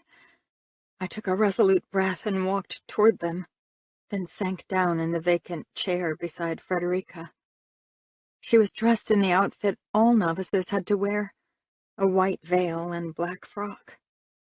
She must have been in the final stages before taking her final vow. I'd never met her, but from the stories Santino had shared on occasion, she seemed familiar. She only briefly glanced my way, but her eyes were vacant, staring through me. I acted on impulse and took her hand, squeezing it. It felt strange giving a nun comfort, but I reminded myself that she was human like me. A piece of a cross peeked out from her other hand. "I'm sorry," I said quietly. She finally looked at me. "For what?" "Santino is in there because of me. Because he wanted to protect me. Santino lives for his job. For you." She said the last part almost inaudibly, and my heart clenched tightly. What was I doing? The door swung open and a doctor stepped out. Enzo got up at once and headed for the man. The rest of us followed a few steps behind. "He's stable. We had to remove his spleen, and he suffered internal bleeding. We're monitoring him closely." I breathed a sigh of relief. Mom gave me a relieved smile.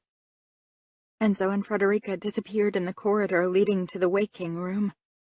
I wanted to go with them, wanted to be there when Santino woke, but nobody knew of our bond, except for Frederica, perhaps, if I hadn't misjudged her cryptic words.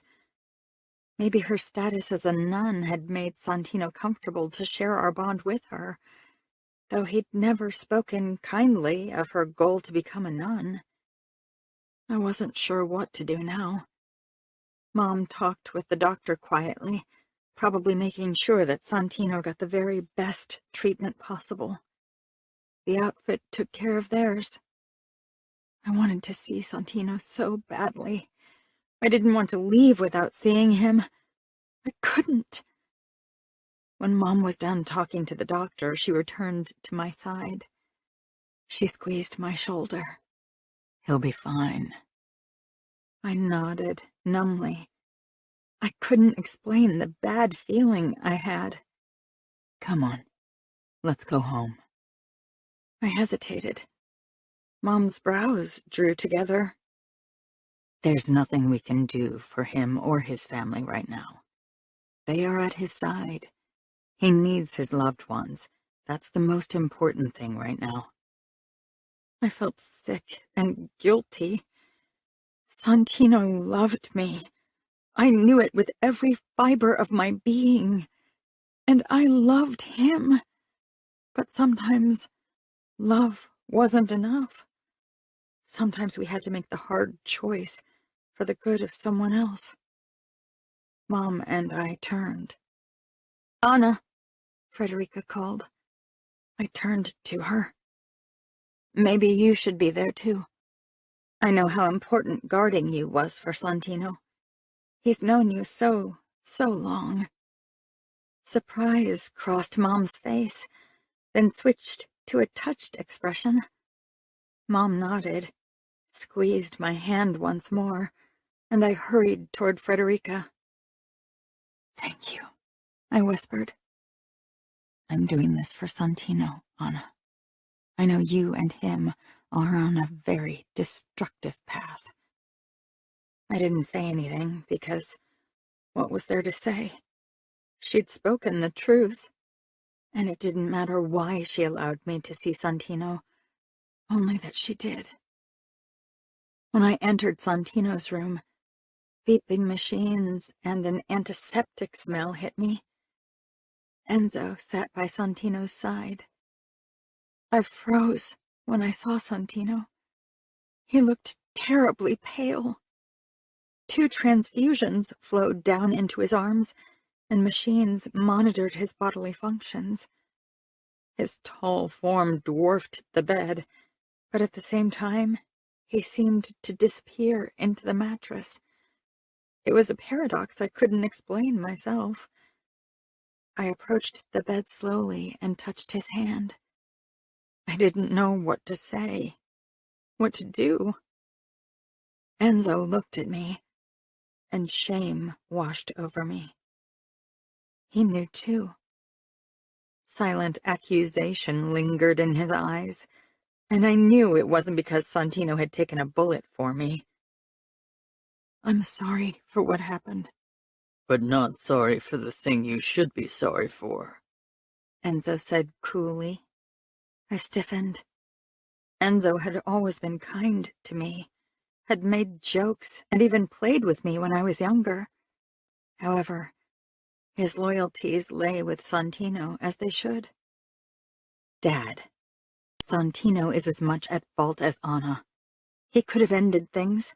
He's an adult who has to take responsibility for his actions." Enzo shook his head, looking tiredly down at his son. No, his heart wouldn't let him. I stepped back from the bed, away from Santino. He was right. "We shouldn't discuss this now. We don't know how much Santino can hear," Frederica admonished. Your fiancé is in this hospital as well. Maybe you should see how he's doing, Enzo said. I nodded, swallowing hard. "I hope Santino wakes soon. I won't bother you or him again." I turned on my heel and left. Enzo was right. Leonis was right. I had to be strong and let him go. Santino wouldn't end things between us, not even once I was married, despite what he'd said. He'd be my lover, and slowly wither under the bitterness sharing me with Clifford would cause him. Our bond would become more and more toxic, until all the beauty that it had held in the beginning would have died. Mom waited for me in the waiting area, and her expression became worried when she saw me. What's wrong? Nothing. Santino will hopefully wake soon, and I should probably go to Clifford. I hear he's here too. Mom definitely knew something was the matter, but she didn't prod. Mom had always honored my boundaries, and knew I'd eventually come to her if I wanted to talk. It had always been like that, except for my bond with Santino. I wondered if I'd ever be able to talk to her about it. Maybe in a few years, when I was married, and years would soften the blow of this shocking truth. Together we asked around until a helpful nurse led us toward the room where Clifford was treated. Our 2 bodyguards stayed in front of the door with Mom and Clifford's 2 bodyguards as I slipped into the room. Clifford was alone in the room. He perched on the edge of the bed, staring down at his bare feet. His upper body was bare, but a bandage covered his left chest, shoulder, and arm, which was fastened in front of his chest. He looked up through his unruly blonde hair. I hadn't even noticed that he wore it longer again. Then he smiled strangely. Another person in my life whose second choice I am. I sank down beside him.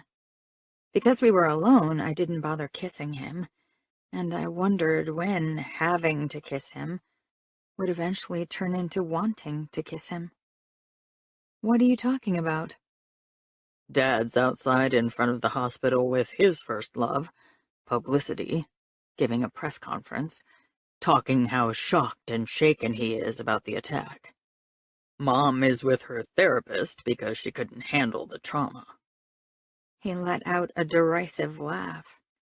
And you were with your bodyguard, the man you'd rather marry. That's not true, I said faintly. You don't have to lie to me. I hate liars. I'm surrounded by them. How are you feeling? I motioned at his arm. The pain meds are decent. The 2 bullets only did moderate damage. He met my gaze and again smiled strangely. Now I got shot. I wonder if this will give me the street credit to make you see me as a man. I see you as a man, I protested. We only have 2.5 weeks until the wedding. He was right. 2.5 weeks. I'd always rounded it up to 3 weeks in my head because it seemed less daunting. I know. Everything's prepared. Dad is probably already upping protection. Are you worried you won't fit into your suit because of the bandages? Do you want to marry me? We agreed on it.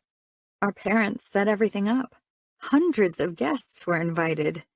I know. But do you want to marry me? What about you? Am I the woman of your dreams? Clifford shook his head without hesitation. You are gorgeous and intelligent, but I have a feeling you have a manipulative streak, and you are a very good liar, which is never a good base for a marriage. Ouch. Of course, he was right. If I wanted something, I could be manipulative, and that I was a good liar was out of the question. Both were helpful talents in a world as harsh as the mafia, especially if you were a capo's daughter, but they weren't very helpful in a marriage. He continued unfazed. But I enter our marriage without baggage. Don't worry about my baggage. I hopped off the bed. Do you need anything? Clifford seemed to find my question strange. You're the first person who asked. My father only told me how we had to handle the situation. Thanks. You're welcome. I hesitated. I'll try to be a good wife, Clifford. And I'll try to be a good husband. Maybe next time I'll take a bullet for you. I gave him a tight smile, my thoughts drifting back to the man who had taken not just 1, but 3 bullets for me. I left. I didn't allow my thoughts to linger on Santino. We all would do what was best for the future of our families and the outfit. When Mom woke me the next morning, I knew something bad had happened. What is it? I asked, stumbling out of bed, sleepy and disoriented. I dreamed I was back in Paris, lying in Santino's arms. Mom touched my shoulder, her eyes softening. Santino suffered sepsis, and they had to put him in an artificial coma. My whole world shattered. Will he be all right? The doctors can't say right now. They're doing their best. I felt hollow, especially because my body could still feel his ghost touch from my dream. I should go see him. Mom touched my arm. Enzo called to inform us about Santino's state, and he asked to give him and his family space. He wanted me to tell you that you should focus on wedding preparations, as that's what Santino would have wanted. Yeah, I said quietly. He's probably right. Santino's family wanted me to set Santino free, to move on. I had to honor their wish. They knew Santino, and if my visit would only cause him turmoil and endanger him waking up, then I had to be selfless. Santino deserved happiness. Santino. I was disoriented as shit when I opened my eyes. My vision was murky and my surroundings unfamiliar, but I recognized the sound of a hospital, the familiar beeping I'd heard when I'd visited fellow made men after they'd gotten injured on the job. "Sonny," Dad said. I turned my head slowly. He sat beside me, looking as shit as I felt.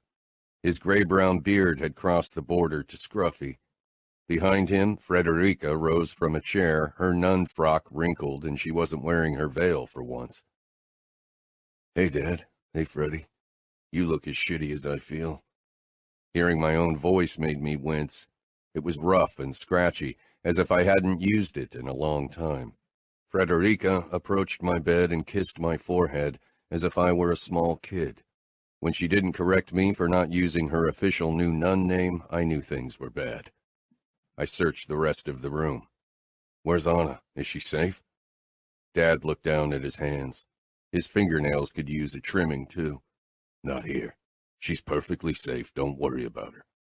I tried to sit up, but my body punished the attempt with a wave of nausea and dizziness. "I have to see her." I got out. "Now." I'd tell her every fucking thing I felt for her. How when my life had flashed before my eyes, every moment had been one I'd spent with her. And when I dreamed about my future, when I'd been drugged, it had been at her side. I wouldn't let her marry Clifford. I didn't care if I had to kill him, but she wouldn't marry him. She wouldn't marry anyone but me. I didn't care how long I'd have to talk to her to get it into her stubborn head, but eventually she'd agree. Dad and Frederica exchanged a look, one I hated and rarely was on the receiving end of: pity. "What's going on?" I asked. My throat was impossibly scratchy and dry. Even after a bad night of partying, I'd never felt like this. I reached for my throat and felt a bandage around my throat. I froze. "Was I in a coma?" Dad nodded. "You suffered sepsis shortly after your surgery. You had several bullet wounds. They had to remove your spleen." I forced my body into a sitting position even though I almost passed out. Dad stood and quickly adjusted the bed so I could lean against the cushions. How long was I gone? Dad sighed. Judging from his beard and nails, it was definitely more than a week, maybe even close to 2. Fuck. Dad? 2 weeks and 2 days. I blinked. What day is it? Dad wasn't stupid. He knew what I was asking. Frederica stepped up to the bed and put her hand on mine. Today's Anna's wedding day. I tried to swing my legs out of bed, almost ripping the IV out of my hand, and fell forward when another wave of dizziness crashed down on me. Dad caught me, or I would have face-planted. What are you doing? You only just woke. You need to stay in bed. I have to stop the wedding. I don't care if I have to rush down the aisle and pull Anna away before she can say I do, but I have to stop her from marrying him. It's 3 in the afternoon, Santino, Frederica said gently. It took my befuddled brain a moment to process her words. I'd memorized the wedding schedule because of the safety details. The ceremony had been scheduled for 2 p.m. Anna was already married. I shook my head slowly and sank back against the pillows. Fuck. I closed my eyes. Fuck. You'll find someone else, Frederica said. I want her. You wouldn't understand.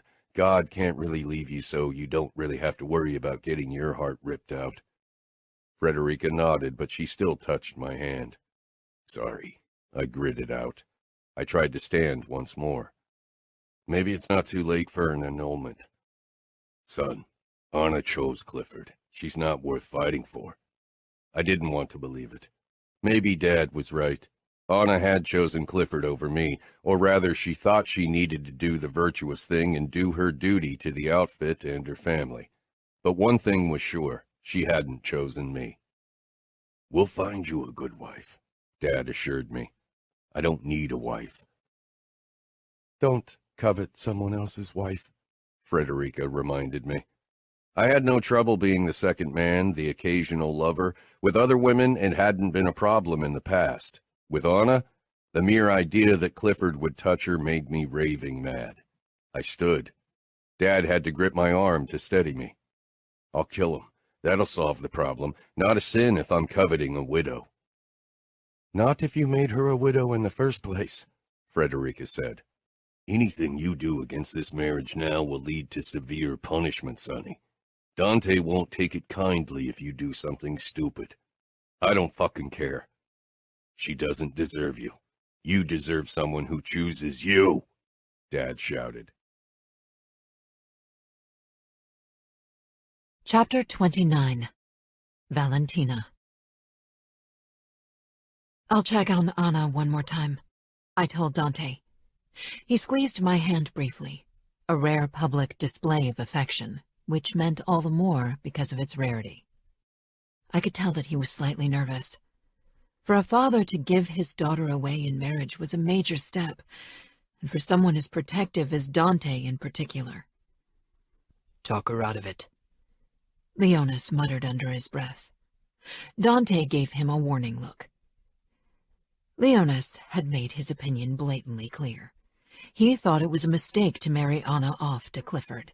He and Dante had butted heads on several occasions because of it. He'd been against the marriage from the start. At first, I'd thought on principle to oppose Dante's decision. As most sons in our world, he tried to rebel against his dad's authority, at least in private. I shook my head at him. Now wasn't the time or place for him to express himself. I knew boys contradicted their fathers on principle, but he needed to know his boundaries. He was already 18 and had to learn to accept his father's decisions. I turned and headed to the side door before I slipped into the hallway behind it that led to the room where Anna could gather herself one more time before the ceremony. Sophia left the room. As one of Anna's best friends, she'd helped Anna get ready. Worry flooded me when I saw her expression. She quickly smoothed it when she spotted me, but I'd seen the concern on hers. "Sophia," I said with a small smile. "What's the matter? Is Anna feeling unwell?" No, Sophia said quickly. She's perfectly fine, just a tad worried about Santino still.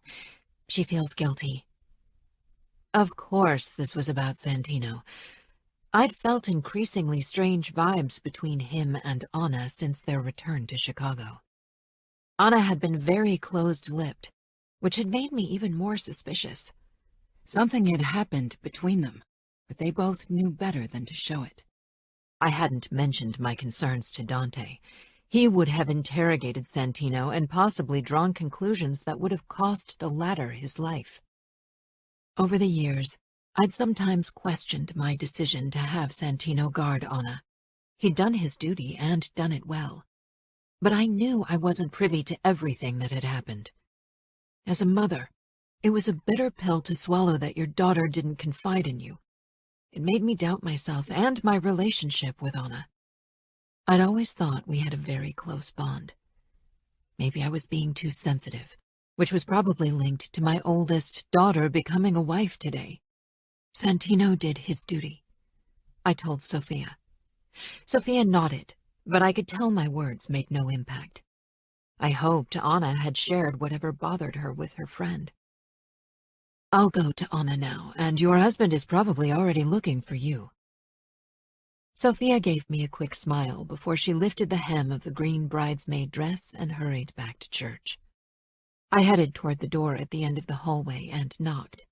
It took almost a minute for Anna to answer. "Come in." I slipped in, my heart beating faster upon seeing Anna in her wedding dress. She was impossibly beautiful. But then my eyes landed on her face, and it was off. She was smiling at me, but it was a smile I never wanted to see from my daughter, especially on her wedding day. It was forced and careful. "You look beautiful," I said slowly as I closed the door so we could talk in private. "Thank you. This dress is very beautiful." "It's stunning." I'd been a bit disappointed when Anna had chosen not to design her own dress, nor the bridesmaid dresses. She had so much talent, and it would have made her special day even more special. I walked up to Anna's side and touched her shoulder. "Is there something you want to talk about?" Anna gave me an amused look. "Please don't give me the talk, Mom. It's a little too late for that." I gave a quick laugh. I wasn't caught up in some old-fashioned fantasy that Anna hadn't had certain experiences while she was abroad. I actually hoped she had, considering Clifford hadn't held back either. "I know. That's not what I meant. Maybe you have something else you want to talk about." Anna's expression didn't give anything away. She reminded me of Dante in that moment. She could be hot-headed and stubborn like myself, but when it really mattered, she became Dante. Her expression softened at the look on my face. She shouldn't be the one feeling like she needed to console me. "I'll be fine, Mom. Today I'll do my duty like every member of our family has always done." We'd raised both Anna and Leonas with a strong sense of duty and responsibility. Anna had accepted it outwardly, determined to do us proud. Leonas was more vocal with his protest, and often fought against any kind of rule. With B, we'd allowed more freedom, and I sometimes wondered if we should have done the same with Leonas and Anna. But duty was such a big part of our existence. "I want you to be happy more than anything." "When you agreed to marry Dad, you didn't think you could be happy." I laughed. "Don't use my story as yours." I paused. I wasn't emotionally drawn to anyone else. That's a big difference. Anna gave me a curious look. "Neither am I. I don't have feelings for anyone. I'm sure Clifford and I will find a mutual understanding that'll make our life agreeable." Spoken like a true politician's wife. I practiced. I nodded, but felt even sadder after Anna's words. Anna was such a passionate woman. I wasn't sure the confines she was agreeing to in a marriage with Clifford would really suit her. I met Sophia in the hallway. She told me you still feel guilty because of Santino. I can't help it, but I can handle it, Mom, Anna said smoothly. I sighed. I'll always be on your side, Anna, no matter what. I know you feel like you can't share certain things with me, but nothing you could do or say would make me love you any less. From the second you made me a mom, my love for you has been unconditional, and it'll always be. Mom, I can't cry now. She hugged me briefly. I'll be fine, but thank you. She didn't release me immediately. I love you too. I swallowed, wanting to say so much more, but Anna was right. I shouldn't make her cry. A knock sounded. Come in, Anna said, sounding more composed than I felt. Dante poked his head in, looking mildly concerned when he found Anna and me close together, and the hot feeling in my eyes probably didn't go unnoticed either. The ceremony is about to start. Is everything okay here? His eyes searched mine, trying to find a silent answer to his question.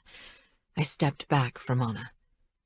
He finally registered Anna's dress and took another step in. For anyone who didn't know him, it would look as if he wasn't touched by the sight. But his eyes told me a different story. Anna was a gorgeous bride. She was how I'd imagined her. The only thing missing was that she wasn't in love. It was something I'd always wished for her, but our world made impossibly difficult. Everything is fine, Anna assured him with a smile she only had for him. It reminded me of her little girl smiles. You look very beautiful. You should go now or this wedding won't ever start, she told me with a teasing smile. I'd like another quick word with your mother, Dante said. I gave her a quick peck on the cheek before I followed Dante outside. He closed the door, then gave me a searching look. What is the matter, Val? I don't like the look on your face. This is a mistake. I can feel it. Dante raised one eyebrow. Val, you suggested a bond with the Clarks, and I think it's a good move. I nodded slowly, because back then I'd been convinced of it, and I still considered a connection to the political elite of Chicago an advantageous move. But I couldn't see Anna in a bond with Clifford. Did Anna say anything? Doesn't she want to go through with the bond? No, she didn't say anything. I wished she had. We wouldn't have forced her if she'd ever opposed the marriage. Dante took my hand. You should return to your seat, Val. He probably thought I was being emotional, because today marked the day I'd really have to let Anna go, except that she was grown up and no longer our little girl. But it wasn't that. At least, not only that. Do you want me to accompany you back to your seat? I huffed. I'm fine. I'm not sick, only worried and emotional. Dante kissed my lips, something he would have never done if we were in public. We protected something that was too precious to share it with people, who in great parts weren't friends. Go ahead. I headed back toward the church where I sank down beside Bea and Leonis. The latter raised his eyebrows in silent question. He reminded me more of Dante every day, even if their personalities were different, albeit not as different as Leonis liked to pretend. Soon after, the music began playing. Clifford waited at the front, a pleasant expression on his face. He, like men in our world, had been raised to keep a mask in public, albeit for different reasons, and his was less hostile.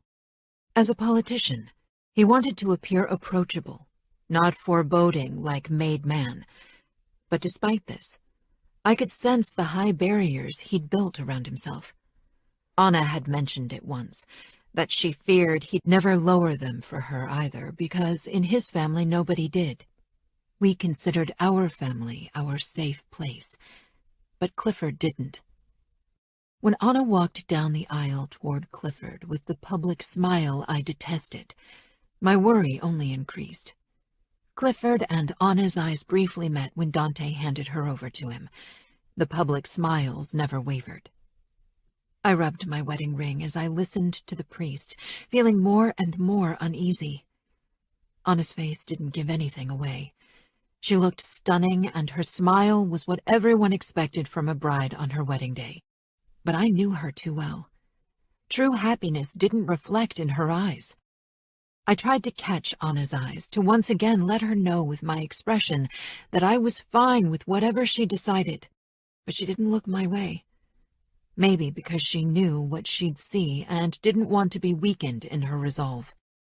Clifford didn't hesitate when the priest asked him. His yes carried conviction. I didn't know him well enough to gauge the truth behind his demeanor. When it was Anna's turn to pick up Clifford's ring, I wanted to speak up, to stop this bond. But this was Anna's decision, and I'd support her no matter what. Chapter 30. Anna. When Mom and Dad left, I took a moment to gather myself. Mom's words circled in my brain. She wanted me to be happy. I'd never doubted it, even when Mom and Dad had decided to promise me to Clifford many years ago. Would I be happy with Clifford? Maybe. Maybe I could have been happy with him if I hadn't been stupid enough to think I could keep emotions out of the mix when I slept with Santino. Forgetting Santino? Right this second, I couldn't see that ever happening. Maybe the memories would eventually fade, or they'd be magnified by the frustrations of my daily life with Clifford. Get a grip, I growled. This was for the outfit and my family. Canceling the wedding now? A scandal of ridiculous proportions would ensue. And how could I possibly explain that I'd waited this long to change my mind? There was no going back now. I took a deep breath and forced myself to leave the room. Dad was waiting for me at the end of the narrow hallway. He smiled when I walked toward him.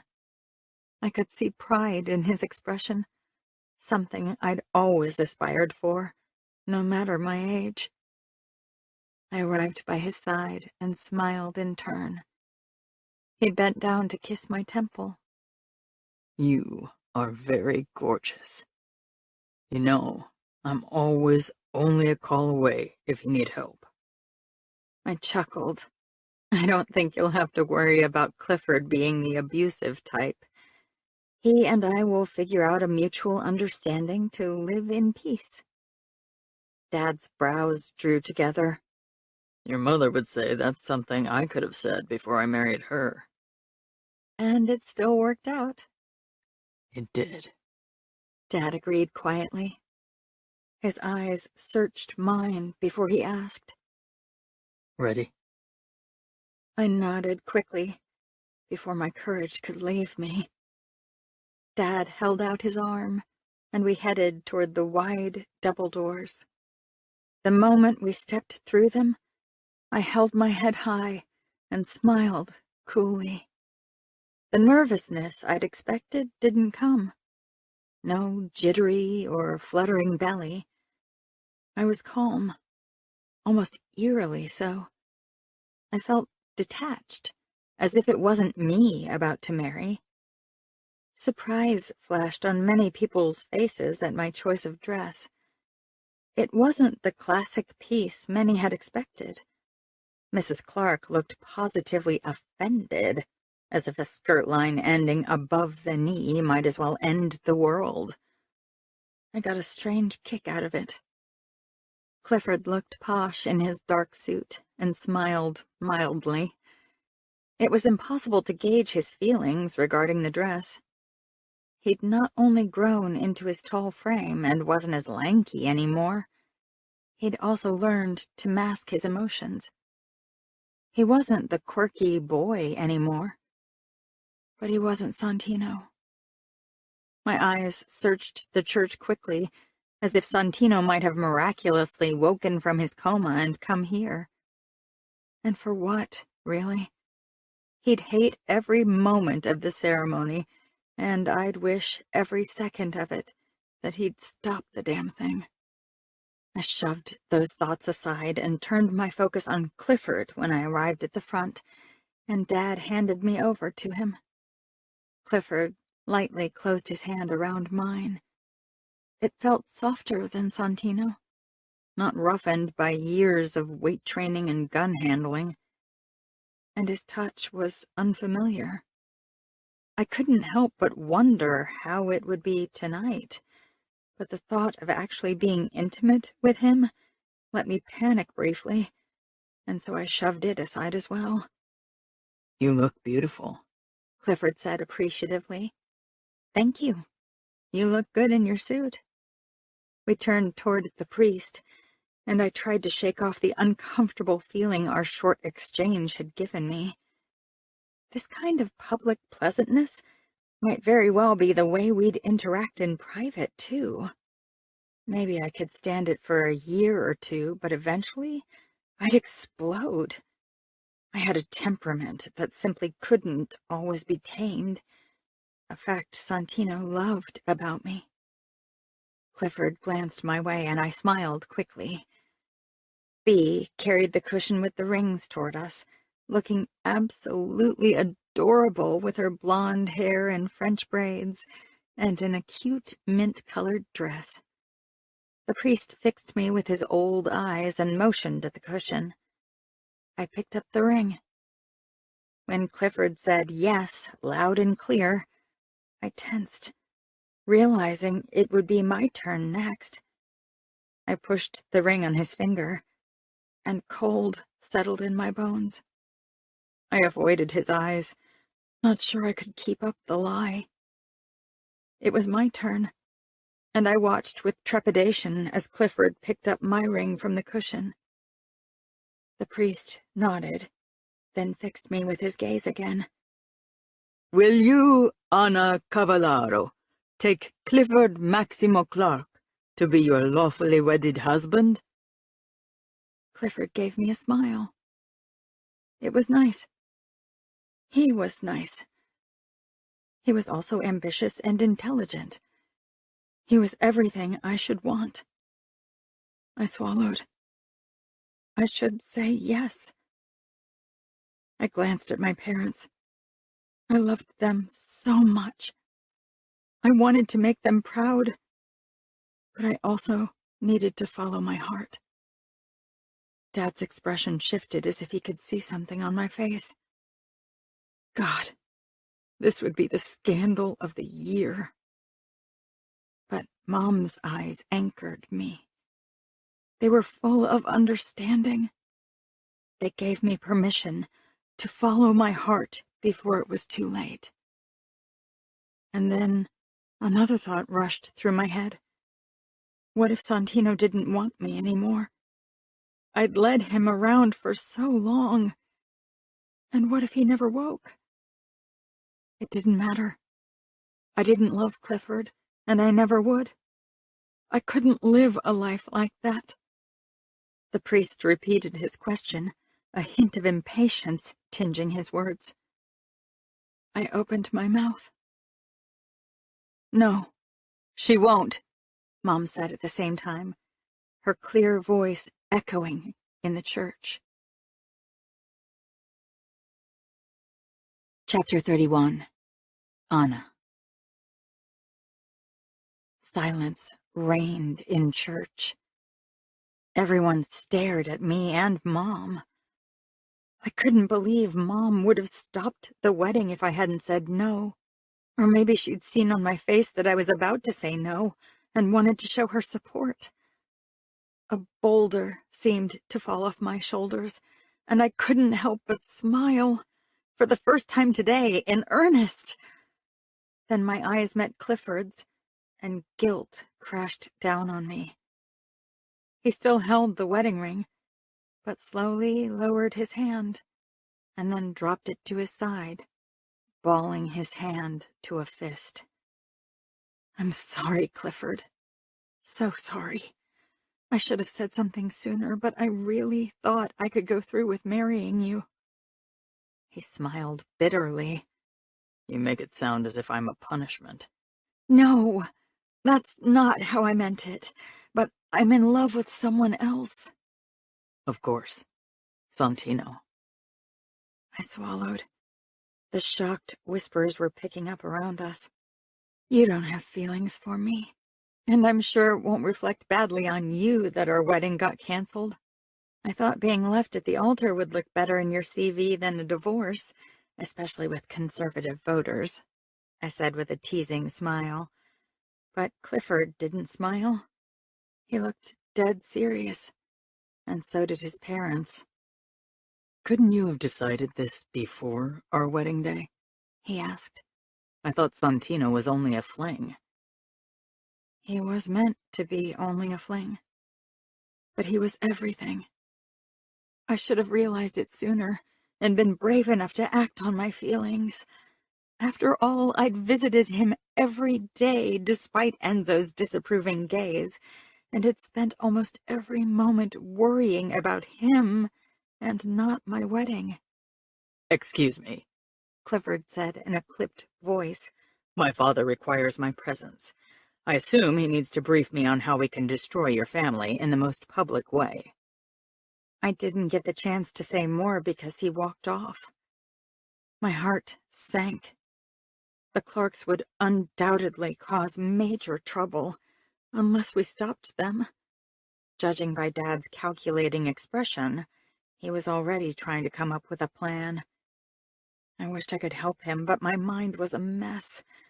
Mom appeared at my side and ushered me through the side entrance, and then back into the room where I had waited before. I can't believe you stopped the wedding, I whispered with a stunned giggle. Mom shook her head as if she couldn't believe it either. Your father isn't happy with us, and I can't even blame him. He'll have many sleepless nights trying to figure out a way out of the mess. I nodded. Despite my guilt, a relieved smile once again tugged at my lips. I wanted to dance in joy. I'd never felt more relieved in my life, as if suddenly the future held promise again. The look on your face is the one of a happy bride, Mom said with a small smile, touching my cheek. I bit my lip.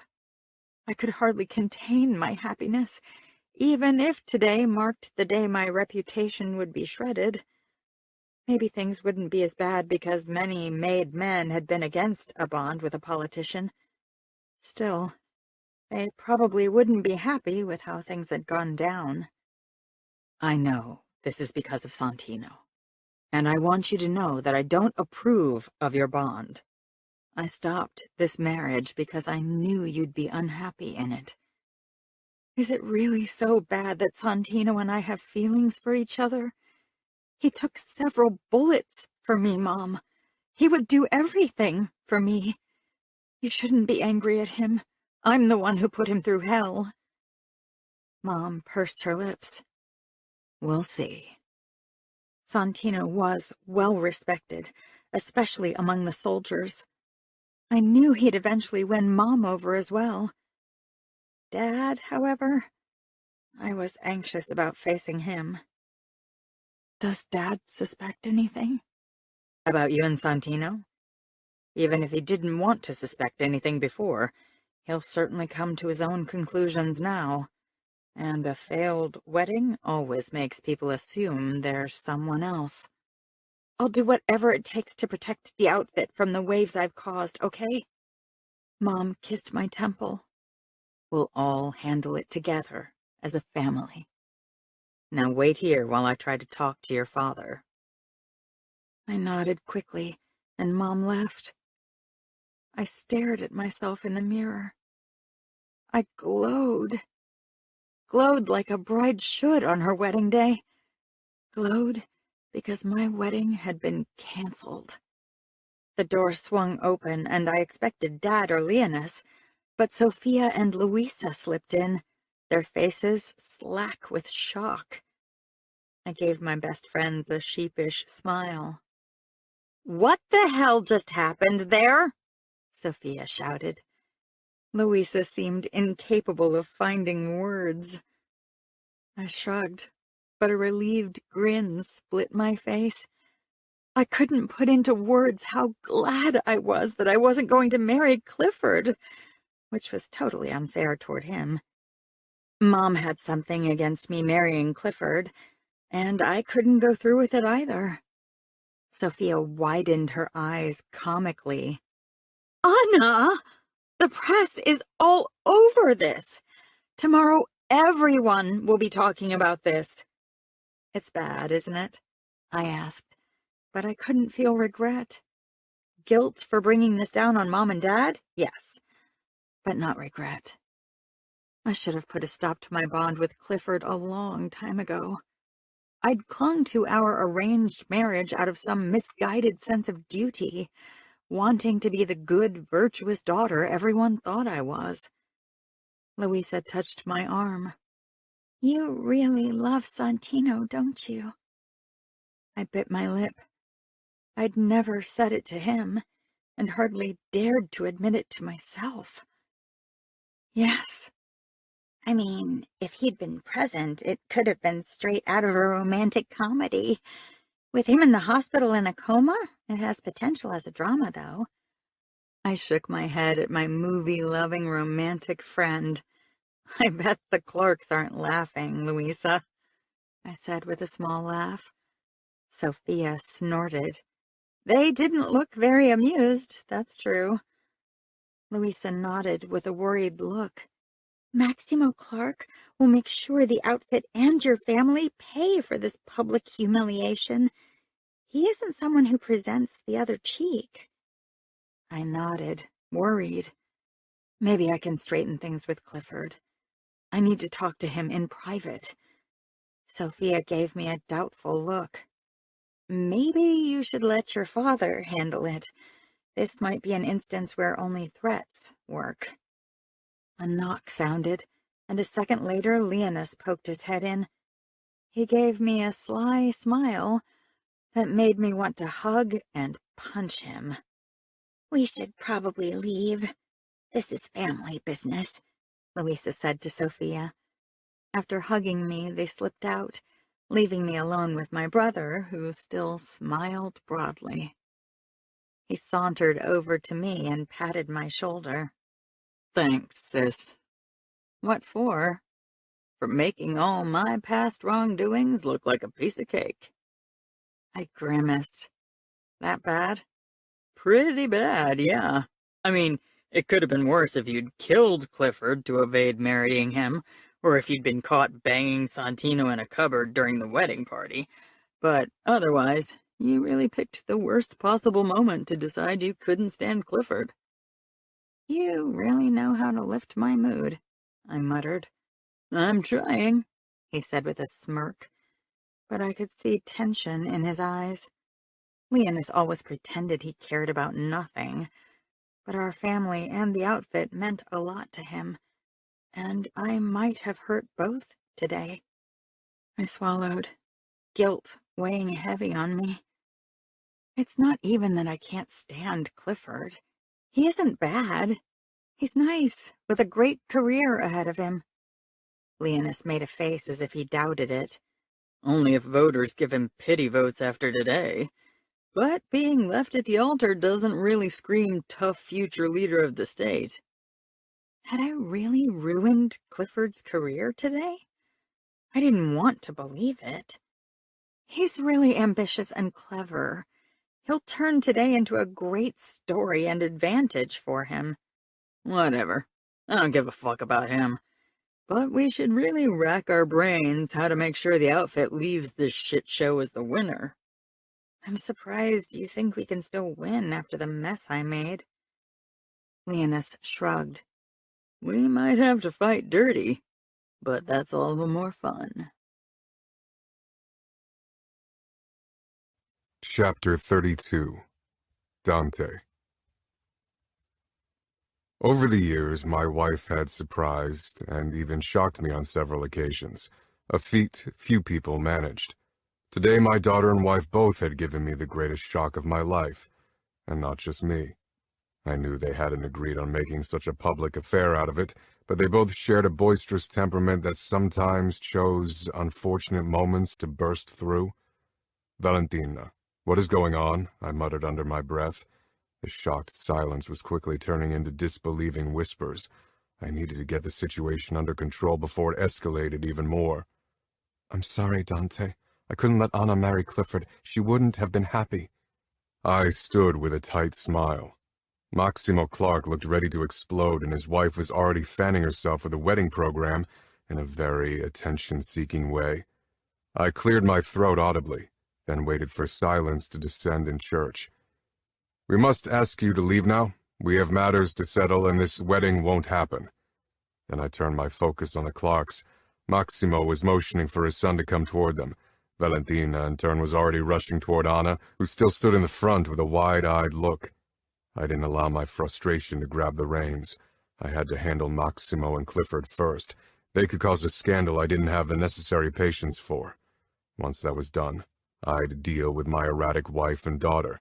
I had a feeling there was more at play here. A suspicion had festered in me ever since I'd seen Anna at Santino's side when he'd been shot, but I'd chosen to distrust my instinct, because I didn't like what they were telling me. Valentina and I had always thought by arranging a marriage with Clifford, we'd make sure Anna had more freedom than other girls in our world. We'd taken our own marriage as reassurance. Our love had developed with time, and we'd thought Anna would make the same experience. If I'd known she was in love with Santino, I would have canceled the wedding myself. Any bond was bound to fail if one of the parties entered it while being in love with someone else. My marriage to Valentina had almost crumpled because I'd clung to my love to my late wife, no matter how hopeless that love was. Anna's love wasn't hopeless, or hadn't been. Right this moment, my emotions were too complicated to decide about Santino's fate. I stepped into the small room where Anna had gone. Her expression turned apologetic the moment her gaze met mine, but before the change, I'd seen the blatant relief and joy on her face, joy over having stopped the wedding. "I'm sorry, Dad. I know I caused a mess." "You did," I agreed. She swallowed, wringing her hands in front of her body. She cast her gaze up to the ceiling. "I've tried to convince myself every day in the last few weeks, months even, that marrying Clifford would be okay, that I could do it, that I had to do it out of my duty for the outfit, and not to disappoint you and Mom. But today the only thing I could think about while standing beside Clifford at the altar was how Santino was doing, and that I wanted to be by his side. If I'd gone through with the wedding, I'd eventually have tried to escape it and caused an even bigger scandal." A divorce for a capo's daughter would have caused major waves. If Anna had filed for one at some point, many of my soldiers would have asked me to forbid her from going through with it. I would have stood up for Anna, of course, because her happiness was ultimately my main goal, but it would have created unnecessary conflict in the outfit. "Are you very disappointed?" she asked. Yes, I was disappointed. In her, but mostly in me, for not having seen what was happening long before. I prided myself on my insight into human nature, and it was what had guaranteed my position as capo over the years. But with my own daughter, I had failed to see the signs. "I'm disappointed because you didn't tell me about your doubts before, that you didn't discuss your decision with your mother and me, and instead suffered through the doubt by yourself, only for it to overwhelm you today, in the most inopportune moment." "I didn't want to burden you or Mom. I know you prefer to handle things on your own, too. You're always dutiful, and I wanted to be like that, too." I shook my head. I tried to be dutiful, but in the past, I'd on occasion shoved my duty to the outfit aside for Valentina. My love for my family had always and would always trump my sense of duty. It was my biggest failure as a capo and my greatest pride as a husband and father. Today, Valentina had chosen her love for our daughters too, and I knew she'd do it again. That's why I'd never ask her to apologize, and she wouldn't. Being dutiful is admirable, but not for the sake of your happiness, Anna. Your mother and I wanted you to be happy, to live a life filled with freedoms a bond in our world couldn't give you. Anna frowned. "That's all? I thought it was to strengthen the outfit." "Indeed, that was what we'd hoped for. But we could have strengthened the outfit by a bond with the Corsican Union too, for the price of risking your safety. I'd have never considered it. I know, Anna said with a small smile. I know you and Mom meant well when you agreed to the engagement. You even asked me, and back when I said yes, I really thought I'd have no trouble to go through with it. But then... She trailed off, obviously considering what she should tell me, but she needn't worry. Today the scales fell from my eyes. I'd chosen ignorance too long, wanted to cling to an image of Anna that didn't reflect the truth. Anna wasn't a little girl anymore. She was a grown woman. Then you fell in love with Santino. Anger expanded in my chest, forcing me to take a deep breath to keep my calm. Anna sighed. She came toward me and wrapped her arms around my middle. I hugged her back and felt her relax as if she'd worried I'd shove her away in my anger. Anger that wasn't even directed at her, but even if it were, anger would never stop me from showing affection to Anna. I couldn't imagine her doing anything that would make me shove her away. What about him? Does he have feelings for you? I asked, my voice tightly controlled. Anna pursed her lips. You worry he played with me? That he led me on? I worried about a lot of things now that I knew Anna and Santino's relationship had been a far cry from professional. Santino has known you for a long time, and it could have been easy for him to steer a young girl's infatuation in a direction that would benefit him. Anna's expression turned offended. Do you really think I'd be that naive and stupid? You are anything but stupid, I said firmly. But naivete comes with young age, and your mother and I always worried that your strong empathy would be a hindrance in our world. Dad, I'm good at reading people. Maybe that makes me an empath, but trust me when I say that I've used it to my advantage in the past too. I'm not the good girl you think I am. If anyone has been played, then it's Santino. I gave him a tough time, really. I narrowed my eyes. How long has this been going on between you and Santino? I didn't want to put a name to it. And if I was being honest, I wasn't sure if I had any intention to let it become anything worth having a name. Anna's feelings aside, the fact remained that Santino was my soldier, one I'd entrusted with my daughter's safety, and he'd betrayed me in the most personal way I could imagine. I didn't feel inclined to forgive him for this transgression. It started in Paris, she said. I've been having feelings for Santino long before, but he's always ignored my flirting. So he knew your feelings toward him when he agreed to live with you in Paris unsupervised. Anna's expression twisted with realization, then regret over having said too much. Anna was clever, and could certainly evade an unpleasant truth without an actual lie, but I had decades of experience on her when it came to manipulation and coercion. One day she'd be as good as me, maybe even better, but right now she still needed to realize that she didn't know everything there was. He did. But he'd never had any intention to give in to my advances. That's why he could say with full confidence that he could protect me in France. He was sure of it. He didn't lie. I smiled bitterly. I admire your attempt to protect Santino, but I fail to see how his behavior doesn't constitute betrayal. If he suspected you had feelings for him, he should have told me during our conversation before I allowed you to leave. I am his capo, and your father. It should have fallen upon me to decide if I was willing to entrust him with your safety, despite your feelings for him, and I would have definitely said no. I'm left with no other conclusion but that Santino already harbored feelings for you and had every intention to pursue them, and that was why he omitted to tell me about the risk a shared trip to Paris would pose. Anna pulled away. I could see that she was weighing her options. I'd suspected that there was more to the story that she didn't want to share. Her hesitation told me I was right, and that she tried to decide if divulging more of the truth would help Santino or not. I had to admit it made me furious to see Anna cherry-picking what truth she wanted to tell me. As a father, you didn't want to be lied to. You too have lied to me for years, and I think it's time for you to be honest with me. You aren't protecting anyone by omitting part of the truth. It'll only make me assume the worst option, and that's definitely not a version that's in favor of Santino. Don't I deserve the truth? Anna closed her eyes briefly. I'm not even sure I'm protecting Santino by not telling you what happened before Paris, because I acted like a real... She searched for the right word, then shrugged. Bitch. Sorry, Dad, there's really no other way to put it. Valentina had always taken more offense at curse words than me, yet hearing Anna call herself by a term that would have me punish anyone else severely if they used it for any of my daughters or my wife still made me cringe inwardly. Let me be the judge, I said neutrally. Anna nodded, but I still caught her hesitation. I blackmailed Santino, or he wouldn't have come to Paris. He didn't want to, trust me, but he had no choice. I assume what you had on him must have been a major betrayal, or he wouldn't have chosen the risk of being alone with you in Paris. Anna flushed. Well, it wasn't really a betrayal of you, Dad. I caught Santino with Mrs. Alfera. I raised my brows.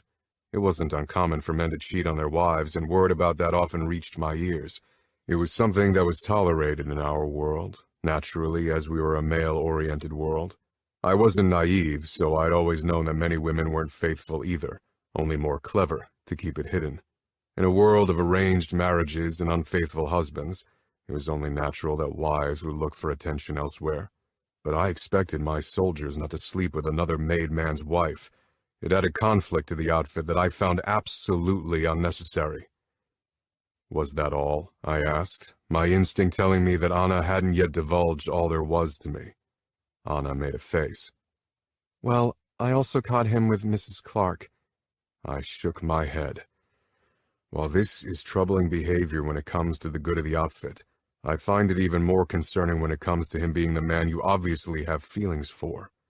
Anna deserved to be respected and cherished. A man that considered cheating a valid hobby wasn't someone I considered capable of either. Santino has been faithful since we started dating. Anna's cheeks turned red, and I decided that I preferred the term dating to whatever else she might have called it. I nodded. I understand. Still, I have to say that Santino's behavior requires a punishment. Santino's protected me with his life. He's in a coma because he protected me. No matter what you might think of him or his behavior in the past, he's the man who'd do everything for me. I don't have a single doubt about that. I wished I could share her conviction, but Santino and I had a lot to discuss before I could decide about his future. Once his health allowed it naturally, I'd give him a fair chance to defend himself, for Anna and for Enzo. Anna pressed her cheek against my chest. Dad, please don't punish Santino, not for loving me. As you described it, there are plenty of other misconducts I can punish him for. Dad, Anna said with a pout. She, like her mother, had a miraculous talent to get her will. I'd long given up fighting it. Promise you won't punish Santino too badly, please. I kissed the top of her head. I can't promise anything yet, but I'll certainly keep in mind that your well-being is on the line as well. For now, we have to wait for Santino to get better. I hope he wakes up soon. I hadn't told her the news about him waking up yet. Had thought it more prudent to talk to her before her mind was occupied with Santino. He did wake. Enzo sent me a message a few minutes ago. Anna's eyes grew huge in disbelief, then pure happiness reflected on her face. For a father to see this kind of emotion on their child's face because of a man they should punish harshly was a nightmare. It wouldn't be the first time the women in my life made me blur the lines of what should be done for the sake of the outfit. Yet I still wasn't convinced Santino was someone I wanted around Anna. Can I see him? Please, Dad, I need to see him and tell him that I didn't marry Clifford. He probably thinks I'm already married. All right. Anna hollered in joy, throwing her arms around me. Despite my intention to hold on to my anger, her happiness filled me with relief. I patted her back, then pulled back and said sternly, You can visit, but I'll need to talk to him. And after that, we all need to figure out a solution with the Clarks. Anna bit her lip. They'll want to ruin us, I suppose. Maximo Clark, most definitely. But I can handle him. It won't be pleasant, though. Maybe Santino can be of help. That way, he can prove to me that he's willing to atone for his betrayal. Chapter 33. Santino. She doesn't deserve you. You deserve someone who chooses you, Dad shouted. The door swung open, and Anna stumbled in, dressed in a wedding dress. Some of her mascara was smudged, and her cheeks were flushed. She froze when she spotted me. I sank down on the bed, my legs suddenly too weak to carry me. Fuck. I'd never been a fucking weakling. She didn't move from her spot in the doorway. You're really awake. I forced a smile. Yeah, I missed your wedding. She stepped in. I didn't. I couldn't. I frowned, hope blooming in me. You couldn't what? I couldn't say yes. I knew it would have been better for the outfit and that I was being selfish, but I couldn't say yes to Clifford. I'm not married. You left Clifford at the altar on your wedding day and dashed off in your dress like a runaway bride? I smirked, but my insides were exploding with emotions. Fuck. Anna had chosen me. Anna rolled her eyes and huffed. She still hadn't moved from her spot in the doorway. Why couldn't you marry him? Anna gave me a pleading look. You know why. I had absolutely no intention of making this easy on her, not after what she'd put me through. Enlighten me. Because of you, Sonny. Because I love you even if you annoy me more than any other person ever does. I chuckled and opened my arms. Anna rushed over to me and half fell into my arms. She wrapped her arms around my middle, hugging me tightly. It took me a moment to realize what Anna had said. She'd admitted her love to me. I pulled away a few inches, scanning her face. Dad cleared his throat. Both he and Frederica watched us in embarrassment. We'll give you some time to talk. Dad stepped back, exchanging a look with Frederica before the two of them left the room and closed the door. I ran my hand over Anna's hair. She must have had it in an updo for the wedding, but most of the pins had fallen out by now. I'm sorry it took me so long to cancel the wedding. I should have done it much sooner. You should have. Of course, you picked the worst possible moment. I'm sure your father was already planning my beheading. Not that I cared. Knowing that Anna could finally be mine was worth an early grave. She lifted her head, her eyes soft and actually glassy. I thought I'd lose you. I was terrified. The idea that you might not be there anymore, I couldn't bear it. I'm alive, and I have no intention of dying anytime soon. Ever, she said firmly. I definitely intend to die before you because I sure as fuck don't want to live without you. Anna shook her head with a small smile. This is macabre. I cupped her cheek and pulled her in for a kiss, wanting to taste her without the fear of getting caught, without the knowledge that our togetherness was doomed to be temporary. There was no expiration date for our love anymore. No wedding that hung over our heads like a Damocles sword. I wasn't sure how much time had passed, not nearly enough when a knock rang out. I fear this might be my mother, Anna said with an apologetic smile. Valentina came in as if on cue. She was still dressed in a dark green evening gown with an elegant updo and high heels. She was dressed to celebrate her daughter's wedding, but instead she visited me in the hospital for what I knew would be a very unpleasant conversation. Valentina's face made her displeasure very clear. I couldn't believe that she'd stopped the wedding alongside Anna. One thing was sure, she hadn't done it because she wanted Anna and me together.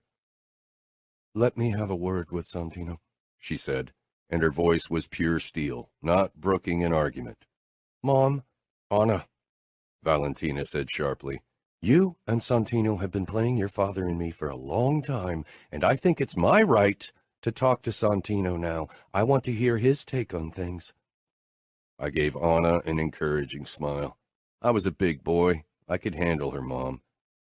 Anna slinked out, but not before giving her mother a pleading look. I doubted it made much of an impression.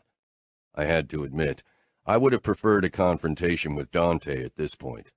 Valentina looked like a lioness determined to protect her cubs, and she had every intention of ripping me apart. Did you lie? I raised my eyebrows, trying to figure out which instance she was referring to. When I talked to you shortly before we flew to Paris, you said you had absolutely no interest in my daughter and only saw her as a job. Were you lying? Did you already have an affair with my daughter at that point, maybe even before she was of age?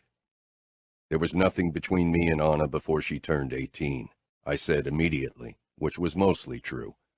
And it was my determination to keep a professional relationship with her, so I didn't lie that day. But you knew she was interested in you, and you weren't completely disinterested. My first instinct was to lie, and I probably would have done it if the thought that Valentina might become my mother-in-law one day hadn't crossed my mind. If Dante didn't kill me for sleeping with his daughter and ruin the bond with the Clarks, I didn't want to start a possible family bond with a lie. Yes, I did. But I was sure I was strong enough to stay professional. You weren't, Valentina said in a clipped voice. Anna is a very strong-willed woman. She knows what she wants and how to get it. So you're saying you couldn't possibly have resisted her advances and you're not at fault? Oh, it's my fault. I fell in love with Anna, and I pursued her once I realized it. I enjoyed the time we got to spend together in Paris, and I hated the idea of her marrying Clifford. You love my daughter. I love her more than anything. If I'd woken in time, I would have stopped the wedding myself. Hell, I would have pushed Clifford aside and married her myself. Valentina regarded me in silence for a moment before she gave a satisfied nod. Then a small smile spread on her face. If my husband doesn't kill you, I'm sure I can eventually make peace with you. Thanks. The door opened again, but this time it was Dad. The tension in his body told me he wasn't alone. He gave Valentina a quick nod and greeting before he moved to my side and sank down in the chair that he'd occupied for countless hours in the last few weeks. Dante stepped in after him. I stifled a groan. Valentina headed toward her husband and whispered something in his ear before she slipped out. Dante's expression was absolutely unreadable. "You have a lot of explaining to do," Dante said as he stepped into the room. "Give me a moment with your son." Dad didn't budge.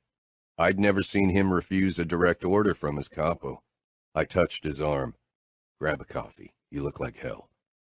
Dad rose from his chair but still didn't leave. Dante didn't say anything, but his jaw tightened. "Dad, I'll be fine." Dad stepped back and slowly walked toward the door. Dante nodded at him, then said, "I'm a man of honor, Enzo. I have no intention of harming your son." Some of the tension left Dad, and after another glance at me, he finally left. The last few weeks were enlightening, and the last few days in particular so. I had to stifle a grin. I really wished I'd witnessed Anna saying no in church. That was my biggest regret right now. Dante narrowed his eyes as if he could see my excitement. "How long has this been going on?" Dante asked in a voice I'd heard during interrogations before. I was treading on thin ice, but I had no intention to deny my feelings for his daughter. "I never touched her before she was of age." "So you waited for her birthday to touch her?" "No. I never intended to extend our relationship past professional, but Paris changed things. If I had to die for this love, then I'd do even that. I wanted Anna. I'd downplayed my feelings for this woman for too long. I'd taken several bullets for her, and I didn't regret a single one, nor would I ever regret a single moment with her. I dreamed of them while I'd been in a coma, if you could call it dreaming or hallucinations, and those precious moments had helped me pull through. I'd wanted to add more memories with her to my life. I'd like to know what happened. No more lies. And I should tell you that I already talked to Anna." He was trying to put me in a corner and make me worry about what Anna might have shared. Anna could keep a secret if she deemed it safer to do so, but her mind worked quite different from mine. She might very well have decided that sharing everything would be the safer option for me. I looked Dante in the eye. "I won't share intimate details with you." "And I'll thank you for that," Dante drawled, but I didn't miss the threatening undertone. I couldn't blame him. If Anna were my daughter and I had found out about her bodyguard doing the deed with her, I would probably have smashed his face in. I was lucky Dante was controlled, though this might only mean a later but harsher punishment for me. Anna and I share a special bond. She's a woman that doesn't take shit. She doesn't shy back from telling me a harsh truth or telling me that I'm full of shit. I'm sure she's had plenty of opportunities to do so. I wasn't sure if Dante had meant it as a joke. His voice had been hard and dry, but for some reason I thought he'd actually been a tad ironic. Plenty, I agreed with a grin, remembering all the times Anna had given me fire for something I'd done. She'd never back down. She made me realize what my life had been missing. I needed a woman with a spine of steel and confidence and goals of her own. A woman who wouldn't take shit from me. I know Anna won't ever let me treat her badly, and I'd never do it. She's a woman that makes me want to worship her, and that's truly a new experience for me. I can't imagine being with anyone else, and I haven't been since we set foot in Paris. Anna is the only woman I want to be with. I want her to be mine, truly and openly. I want everyone in the outfit to know she belongs to me. Dante walked over to the window, a contemplative look on his face. You realize that would equal marriage? I smiled. Oh, yes. I couldn't wait to finally bang a married woman I was actually supposed to bang. I didn't voice my very inappropriate thoughts and decided to keep them for Anna on our wedding night. I couldn't wait for her surely fiery reaction and the amazing sex afterward. I want to marry her. Dante's expression didn't look very forthcoming. This was probably a bit too soon and definitely too much for him to stomach, considering Anna's wedding to Clifford had failed only today. Our family is based on trust. You realize you aren't off to a great start if you intend to become part of it. You've been lying to me and my wife for years. I know, and believe me, I wished the situation would have been different. I'd hated every moment of secrecy, of pretending Anna was nothing but a job when she was my everything. I'd never understood why my dad hadn't even dated a woman years after my mother's death, why he refuses to this day to marry again. I hadn't understood the love he'd felt toward my mother and that he still feels for her. But now that I have Anna, I understand what it means to lose someone you love. When I'd thought Anna would marry Clifford out of duty to the outfit, I'd been sure I could never fall for another woman again. I paused, realizing that Dante, too, had lost his first wife and had then married Valentina. Had I put my foot in my mouth again, Anna would say it was my biggest talent, and I was starting to believe she was right. Dante was watching me intently, his cold blue eyes making me feel very on the spot. I rarely gave a shit what other people thought of me, but Dante held Anna's and my future in his hands. You and Anna could have run off together while you were in France. It would have taken a while for me to become suspicious, and by then you could have found a hiding place. I couldn't help but laugh. Anna would never leave her family, not even for me, and I'd never ask her to do it. And I wouldn't leave my dad and sister either. Our family had already suffered enough, and I wouldn't add to that.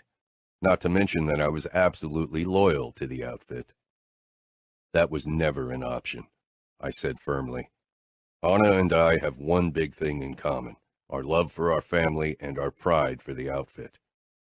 I could tell that Dante believed me, and that my answer had mollified him the tiniest bit.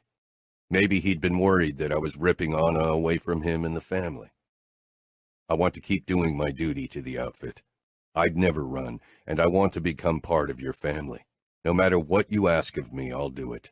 I'll prove my loyalty to you, Anna, and the outfit over and over again if I have to. I expect nothing less, Dante said.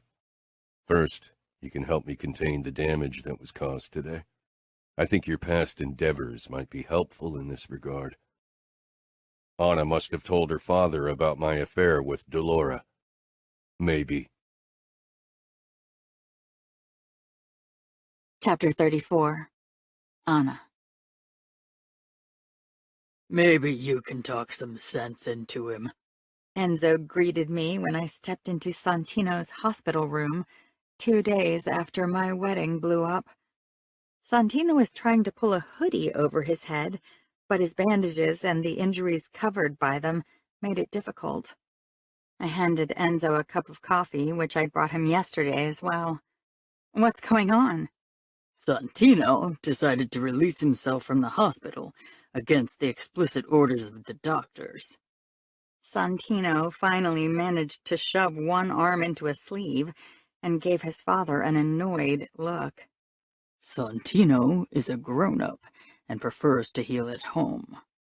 I headed over to him and gave him a peck.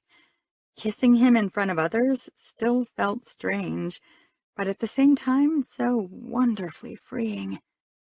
Isn't it too risky? Santino waved me off. I can handle it. I helped him into his hoodie, knowing full well it was useless to argue with him if he'd made up his mind. He was stubborn as a mule. Not to mention that Dante requires my help to contain the scandal Anna and her mother caused, he said with a wink at me. Excuse me? You were involved in the scandal too. But I would have chosen a better moment to stop the wedding. I doubt it, Enzo and I said simultaneously.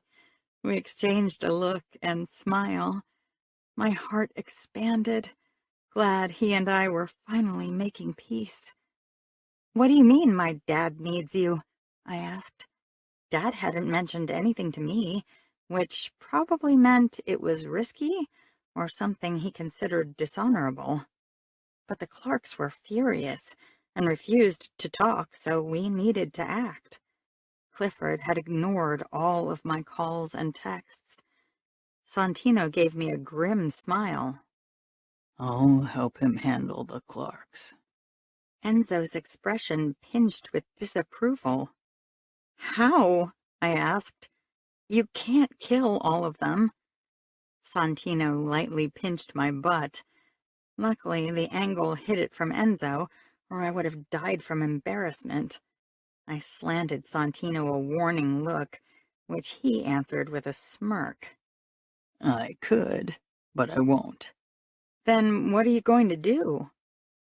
The photos you took when you caught me with Delora Clark, I downloaded them to my cloud in case I ever needed them.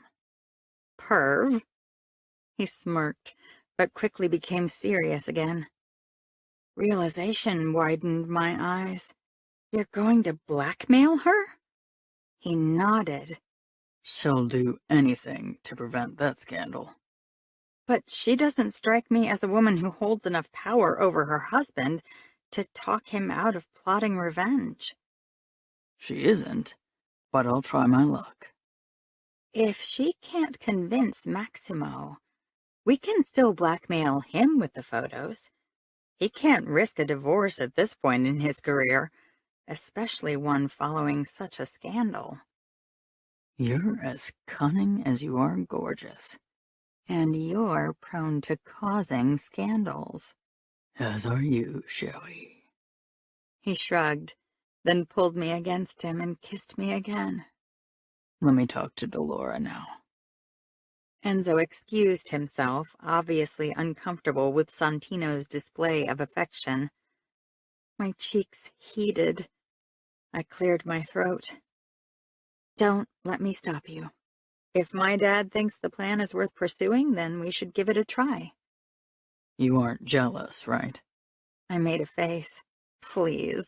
You can either play in the Champions League or in the Village Cup. Life in Europe left its scars.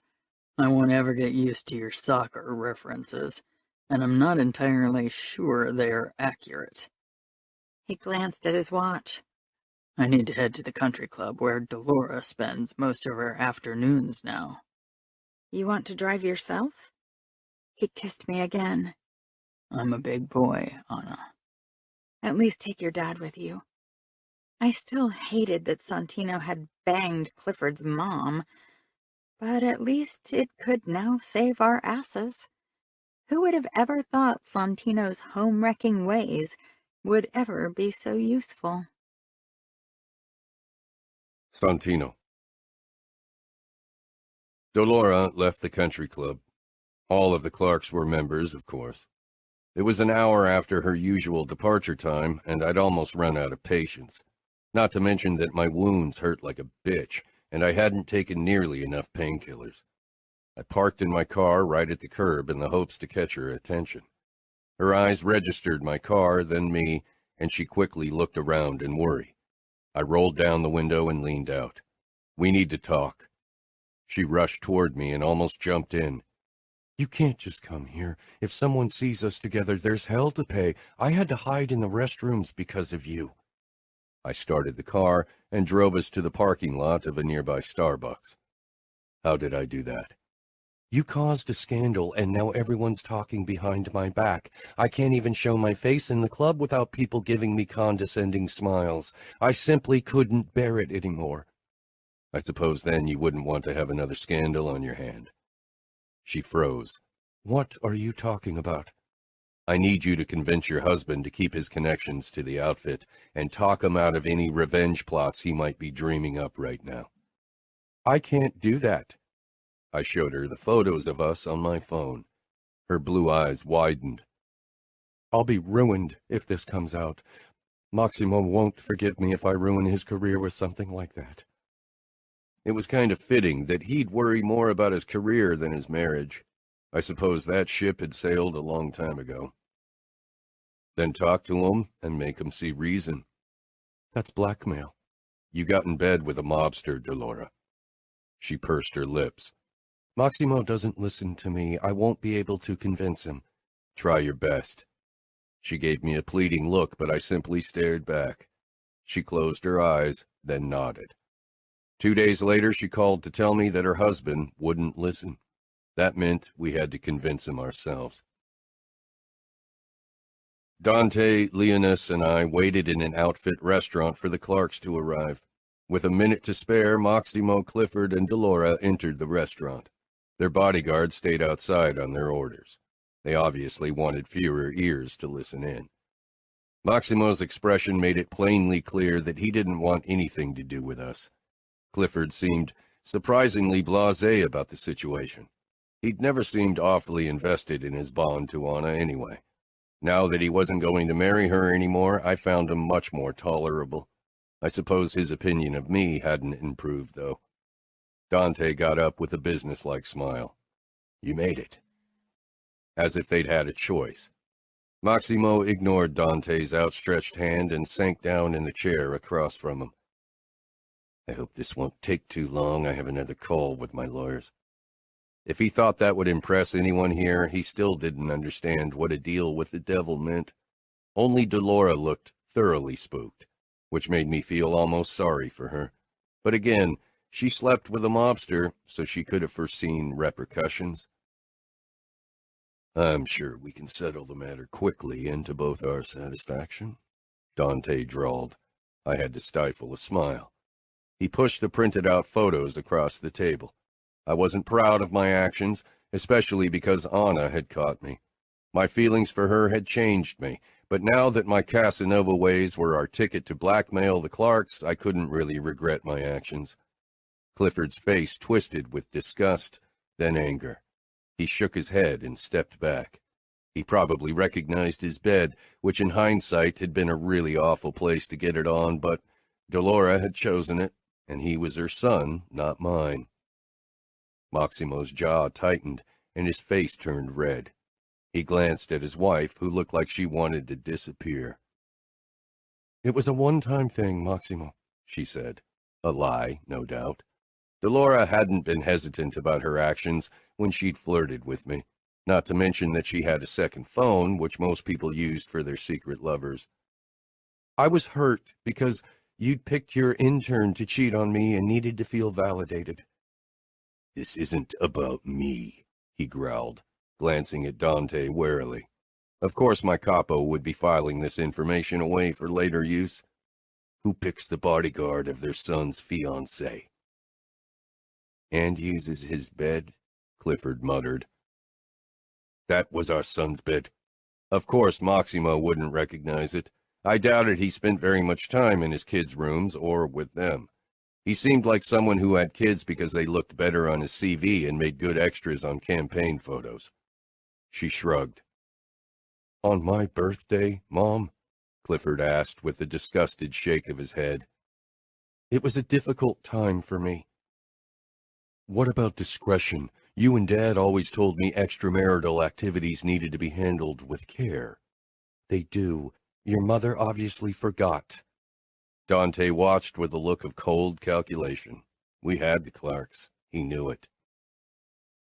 I have no intention to make your extramarital activities public, he drawled. If we can come to an agreement. Maximo motioned at me. It was probably you who set up that guy to fuck my wife. I can assure you that I believe in the sanctity of marriage and won't set up my men to encourage cheating. Maximo snorted. Stop it. We both know you don't have any morals. Dante's expression became even colder. I have more than you, it seems. What do you want? It wasn't my son who broke the deal, it was your daughter. Indeed, but that doesn't have to be the end of our cooperation. I'm sure we can find another option. We have many beautiful girls who are of marriageable age, Dante said diplomatically, but I could tell he was running out of patience. If I'd been in his stead, I would have thrown Maximo Clark from the closest bridge by now. Something about that man simply set my teeth on edge. He appeared far more relatable and pleasant in his campaigns. His campaign managers must be true magicians. Maximo pushed to his feet, which was another act of disrespectfulness. We don't want you to throw Clifford a bone as if he's a dog. I had a joke about the dog Clifford on my lips and had difficulties reining myself in. Instead, I growled, Sit down, the conversation isn't over. Maximo flushed, but I didn't miss the brief expression of satisfaction that flitted across Clifford's face. Maximo sank back down. It's a way to protect a bond we'd both benefit from, Dante said. I'm not so sure we would benefit from this bond. My son doesn't need another scandal. Dante looked at Leonis, who had listened in silence so far, but like his father, he'd filed everything away for later use. Anna definitely shared their cunning. I could marry one of your daughters, Leonis suggested with a shrug. I bet you can spare one of them. Maximo Clark's skin turned an even darker shade of red, which I hadn't thought possible, but in his eyes I could see he was considering it. I didn't listen to rumors very often, but I knew one of the Clark twins had been involved in an unpleasant incident that had made some smaller waves in the press. Maximo exchanged a look with his wife, then Clifford, but the latter seemed less than enthused about the suggestion. Maximo, on the other hand, seemed relieved to have found a way to dispose of his scandalous offspring. When would you suggest a wedding? Chapter 35. Anna. You really want to throw yourself in front of the bus for me? You were always against a bond with the Clarks, and now you want to marry the bad Clark twin? Leonis smirked. I was against it, am still against it, but the situation is different now. You'd have to play the politician's wife, leaving our life behind in parts, but if I marry a Clark twin, she will have to bow to our way of living. Charlotte doesn't look as if she likes to bow to someone. Leonis had a dark smile on his face. Depends on the rumors you listen to. I rolled my eyes. Nobody will be happy with this bond. Maybe Bad Clark will be glad to be rid of her family. Her name's Charlotte. I'd only exchanged a few meaningless pleasantries with Clifford's sisters in the past, so I didn't know them, except for the occasional pieces of gossip. I can't distinguish them. They look pretty much the same, and their names are almost clones of each other. They used to look identical, but since Charlotte changed her style, it was easy to tell them apart. You can be a dick. Today, I'm the hero who saves the day. I shook my head. Are you really sure about this? I doubt the Clarks will be very happy if another wedding bursts into flames because a Cavallaro decides he doesn't want the bond. Sis, I have one advantage over you. I made a doubtful face. I'm not in love with someone else, And I won't ever be. This heart is as cold as ice. You are full of shit. I leaned over and kissed his cheek. But thanks for throwing yourself in front of the bus for me. Leonis shrugged. For you, and for the outfit. It's better if I'm the one caught in a bond with outsiders. That way, I can control how it goes. I shook my head with a smile. Leonis was already planning ahead for when he had more of a say in the outfit, though Dad had already given him more and more responsibilities. The conservatives were gaining momentum, especially among the young made men, and Leonis had good standing among them. Many never wanted a bond with outsiders, nothing that extended over bribing them, which was why many didn't condemn me for choosing not to marry Clifford. It was like Leonis had said. I would have had to leave the outfit in parts to become part of Clifford's world. The same wouldn't happen now that Leonis would marry Charlotte. She would have to submit to our world and rules, or be swallowed whole by it. The sound of an engine carried into the living room where I sat with Bea, waiting for Santino to arrive. Bea's face lit up. "Is that Santino?" I nodded, feeling overjoyed. I had only caught glimpses of him in the last 2 weeks, since his release from the hospital. Mom and Dad had demanded we keep our distance while they handled the Clarks, and the first waves of the scandal died down. It had been hard not to talk to him or see him, especially now that we no longer had to hide, at least from our families. The public was still unaware of our relationship, though that would probably change tonight. Dad, too, knew that nobody would believe it if we told them that Santino and I had found our love after the failed wedding, and luckily he wanted to handle the matter offensively. I pushed to my feet, grinning, and hurried into the lobby. The bell rang, and I was about to open the door when Dad's voice rang out. "Let me." I turned. He strode toward me with a stern look. "Dad, is this really necessary? Why couldn't Santino come in through the guardhouse entrance and pick me up like he did in the past?" "Because this time, he doesn't pick you up as your bodyguard. He's here to pick you up for a date, and that requires him waiting at the door and greeting your parents." "You won't send a chaperone along, right?" Dad didn't say anything as he walked past me. "We spent 3 years alone in Paris," I reminded him. Dad opened the door and greeted Santino with a stern expression. Mom headed for us as well. "Not you too, Mom, please." She touched my shoulder as she passed. "We have certain rules, and even if you and Santino did a detour around them for a while, this'll change now." I rolled my eyes. I was 22 and had practically dated Santino 3.5 years. It was too late to protect my virtue, and nobody in the outfit would believe Santino and I had only just started seeing each other. They would put 2 and 2 together as soon as we appeared in public and link my broken engagement to Santino. Mom and Dad barred my view of the entryway and Santino. I approached them to make sure they didn't give him a too hard time.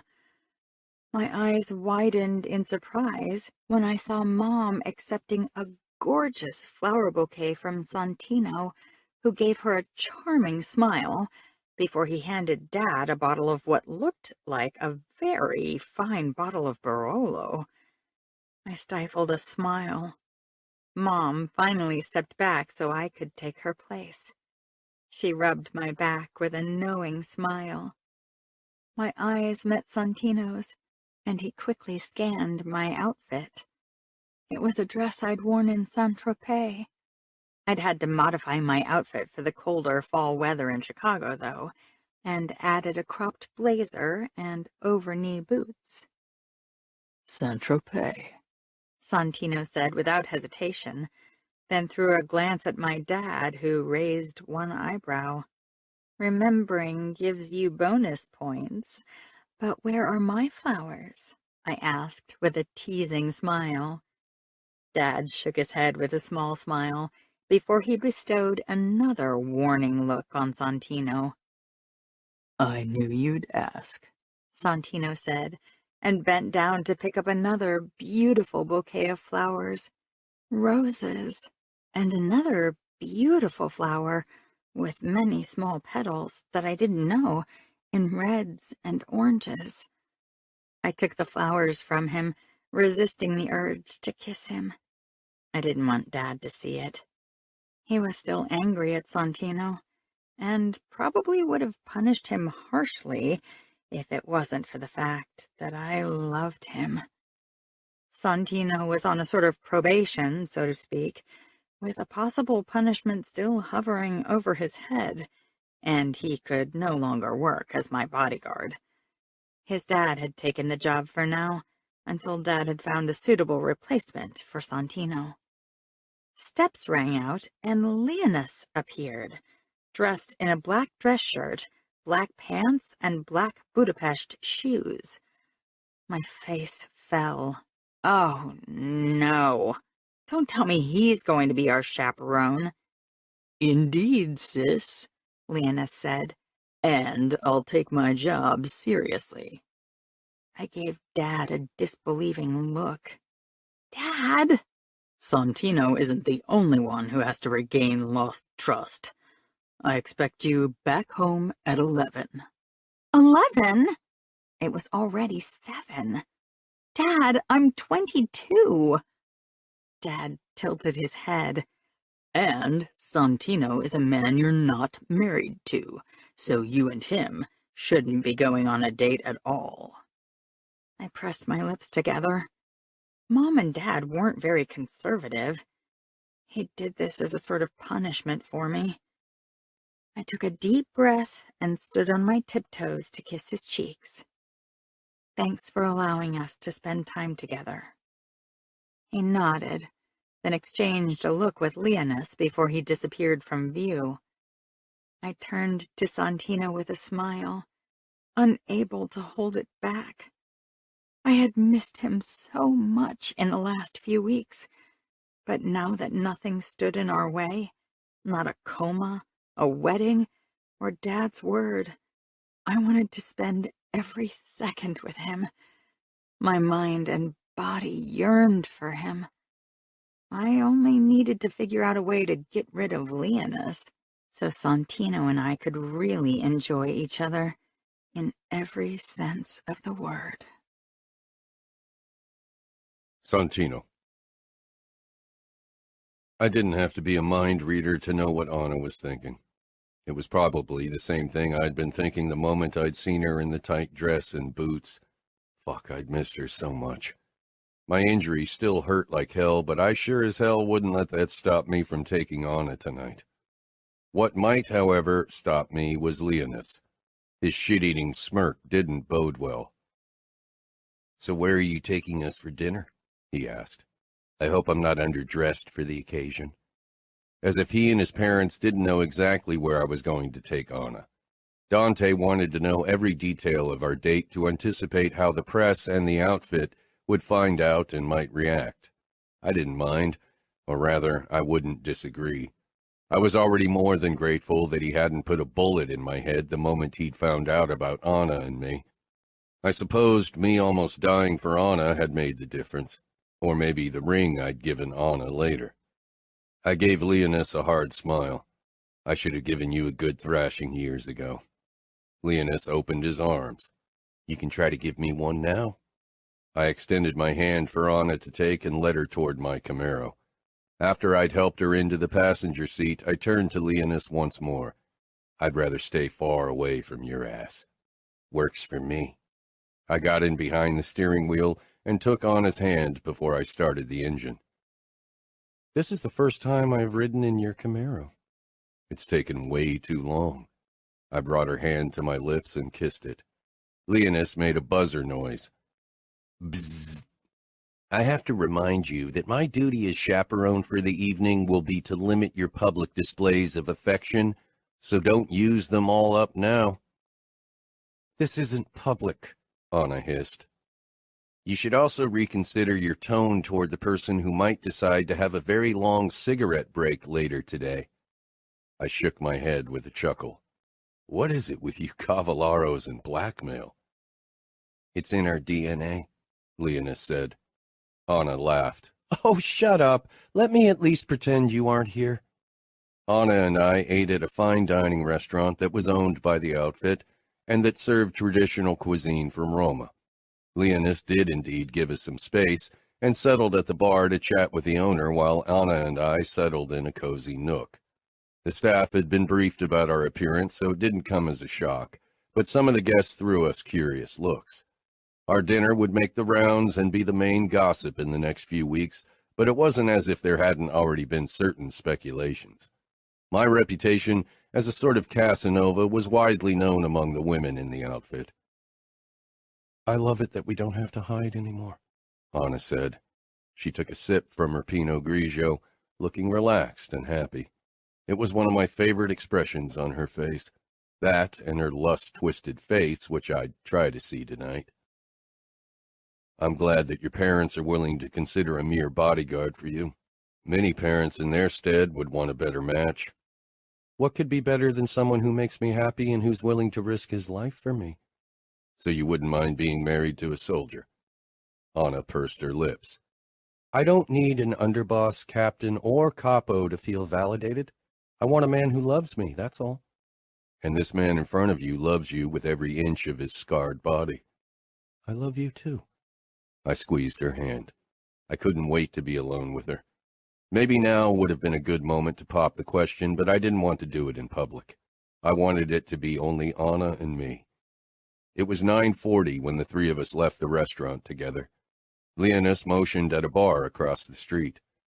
I'm going to have a drink. Pick me up in an hour so we make it home in time. I clapped his hand. Thanks. Anna hugged her brother. You're the best. Yeah. Clean the back seat before I have to sit on it, all right? She hit his shoulder, and he sauntered across the street with a wave. I took her hand and gently pushed her toward the car.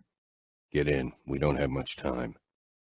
We have an hour, Anna said with a laugh as she sagged down on the passenger seat. That's not nearly enough to make up for lost time, I murmured. I hit the gas, determined to find a good parking spot for us as soon as possible. I turned into the parking lot of a restaurant that had closed for renovations recently. Except for dim lights close by the house to prevent break-ins, the lot was dark. I hit the brakes and turned off the engine so the lights went out. Anna giggled. You're awfully eager. How will you manage to do anything in this narrow space with your injuries? She had a point. I was lithe for my tall frame, but with my wounds I wouldn't be able to contort myself enough. Damn. Anna looked around. We'll make it work, I gritted out, and shoved my seat all the way back, then moved the backrest into a half-lying position. Anna turned to me and immediately began to work on my zipper, freeing my cock, and then her lips already closed around my tip, making me hiss through my teeth. I wasn't the only one eager for this. I weaved my fingers through Anna's hair, wishing I could see her, but the dark was our friend. Anna took me deeper and deeper into her mouth until I really had to focus on not coming too soon. Fuck, I was still in bad shape. Stop, I grunted, and tugged at her hair lightly, then harder when she didn't stop. She released me, and her mouth found mine for a messy kiss. I shoved open the door, but didn't stop kissing her, simply couldn't stop. Finally, I tore myself away and got out of the car. I walked around the hood and opened Anna's door. I grabbed her legs and pulled them out of the car so her ass rested on the edge of the seat. I got down on my knees on the cold asphalt, not to pop the question, but to worship Anna's pussy. My body ached, but I ignored it. Nothing would stop me from what I'd wanted to do for weeks. I reached under her dress and pulled down her panties, then lowered my head. My lips found her inner thigh, then slowly trailed inward until I brushed her slick folds. Anna answered with a moan, her fingers grabbing onto my hair. I didn't tease, didn't play. I dove right in, sucking her clit into my mouth. We didn't have much time, and I wanted to give Anna as much pleasure as possible. She cried out and pressed her pussy harder against my face. I pushed 2 fingers into Anna's pussy, and she rewarded me with a quick orgasm. Let's switch places. Anna got up, and I took her place, then turned her around and pulled her down on my lap. We both groaned when I filled her completely. For a moment, we allowed ourselves to relish in the sensation before I gripped Anna's hips and began to guide her movements as she rode me with her back to me. I reached for her clit, pressing my fingers against it. Anna moaned loudly. If someone was in the parking lot or even just walked by, they'd definitely hear it, but I didn't care. It was my favorite sound in the world. Nothing else mattered. Soon our movements became erratic, hungrier, desperate for each other's release. I held back, waiting for Anna to topple over the cliff first, and when she finally did, all tension slipped away, and I lost myself in her. She sagged backward, leaning against my chest. I pressed a breathless kiss to her cheek. We quickly cleaned up and righted our clothes before I pulled Anna down on my lap and wrapped my arms around her. I don't want to stop this even when we're married, she whispered. Having sex? I can assure you that won't stop even when we're old and gray. Her body vibrated with laughter. No, Sonny, the sneaky sex in parking lots, the stolen kisses, and bathroom quickies. They don't have to stop. Anna nodded, then motioned at her wristwatch. We need to go. We picked up Leonis 5 minutes later and headed back to the Cavallaro mansion. I still hadn't asked Anna to marry me. It hadn't felt right, but as I pulled up in front of the mansion, I knew exactly the right time and place to pop the question. I held Anna's hand as we walked to the front door. Leonis trailed a couple of steps back, as if he could sense that I had something planned. He'd been surprisingly tolerable on the ride back home anyway, not asking any annoying questions. Dante and Val both opened the door for us. Can I come in for a sec? I asked, feeling nervous. Dante locked gazes with mine, and his brows drew together, then he gave a small nod. Did he know what I had planned and approved? Or was I reading more into it because I knew this was a risky move so soon after Anna's failed wedding? But her parents had been left in the dark for too long. They deserved to be part of our journey from now on. But who said she wouldn't say no to me, too? That woman had dumped Clifford in front of a priest and hundreds of guests. Anna tilted her head in curiosity. Dante, Val, and Leonis stood off to the side, but they too had an air of expectancy surrounding them. I cleared my throat and took both of Anna's hands in mine before I got down on my knee. Anna's lips formed an O, and her parents and brother exchanged looks. I took the engagement ring I'd bought only yesterday from my pocket and presented it to Anna. My heart never wanted to keep you a secret because it knew all the time that you were the woman for me.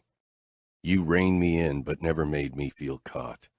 Your sharp humor and even sharper tongue keep me on my toes. I want to spend the rest of my life with you. Will you become my wife? My heart hammered in my chest as I waited for Anna to say something. Her gaze briefly darted to her parents, and in that second it took for Dante to nod and Val to smile, my pulse reached concerning levels. My wounds ached with every heartbeat, but I suffered gladly for Anna's answer. She smiled down at me and squeezed my hand. Yes, definitely yes. And this time I'll say yes in church, too. I shoved to my feet and wrapped my arms around her for a kiss, overwhelmed by relief. Then I put the ring on Anna's finger, and for the first time, she felt officially mine. Chapter 36. Anna. And? Mom asked with a small smile. Are you nervous? Mom had asked me the same question on the day of my canceled wedding to Clifford, and I'd said no without hesitation. Today, the situation was very different.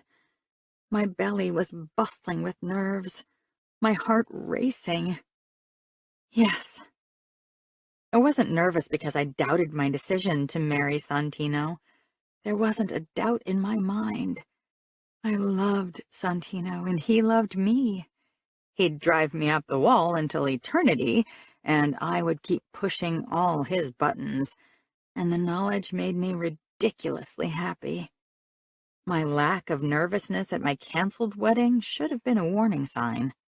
I'd felt eerily calm. It wasn't the calm that came from certainty. I'd been protecting myself by burying my emotions. I hadn't cared in that moment because it was the only way to go through with the wedding. Mom touched my cheek. I can tell it's the good kind of nervousness. I grinned. Oh, yes.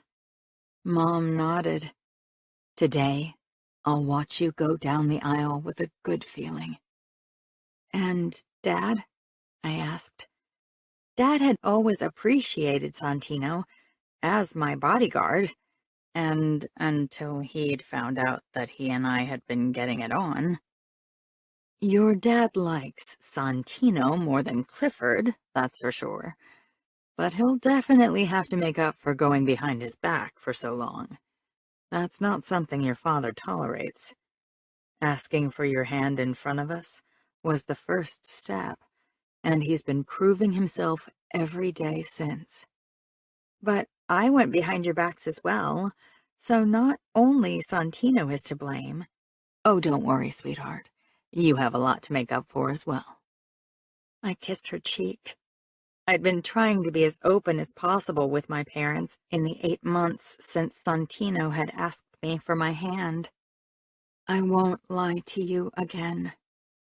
Then I grinned. And I'm sure you'll soon have enough to worry about with Leonus. Mom sighed. We'll see. She glanced at her elegant gold watch. We have to hurry. It's almost time. She helped me slip on my dress. Mom shook her head with a look of admiration. This dress is absolutely stunning. I'm glad you decided to design your own wedding dress this time. This time meant enough to me that I wanted to put in the effort.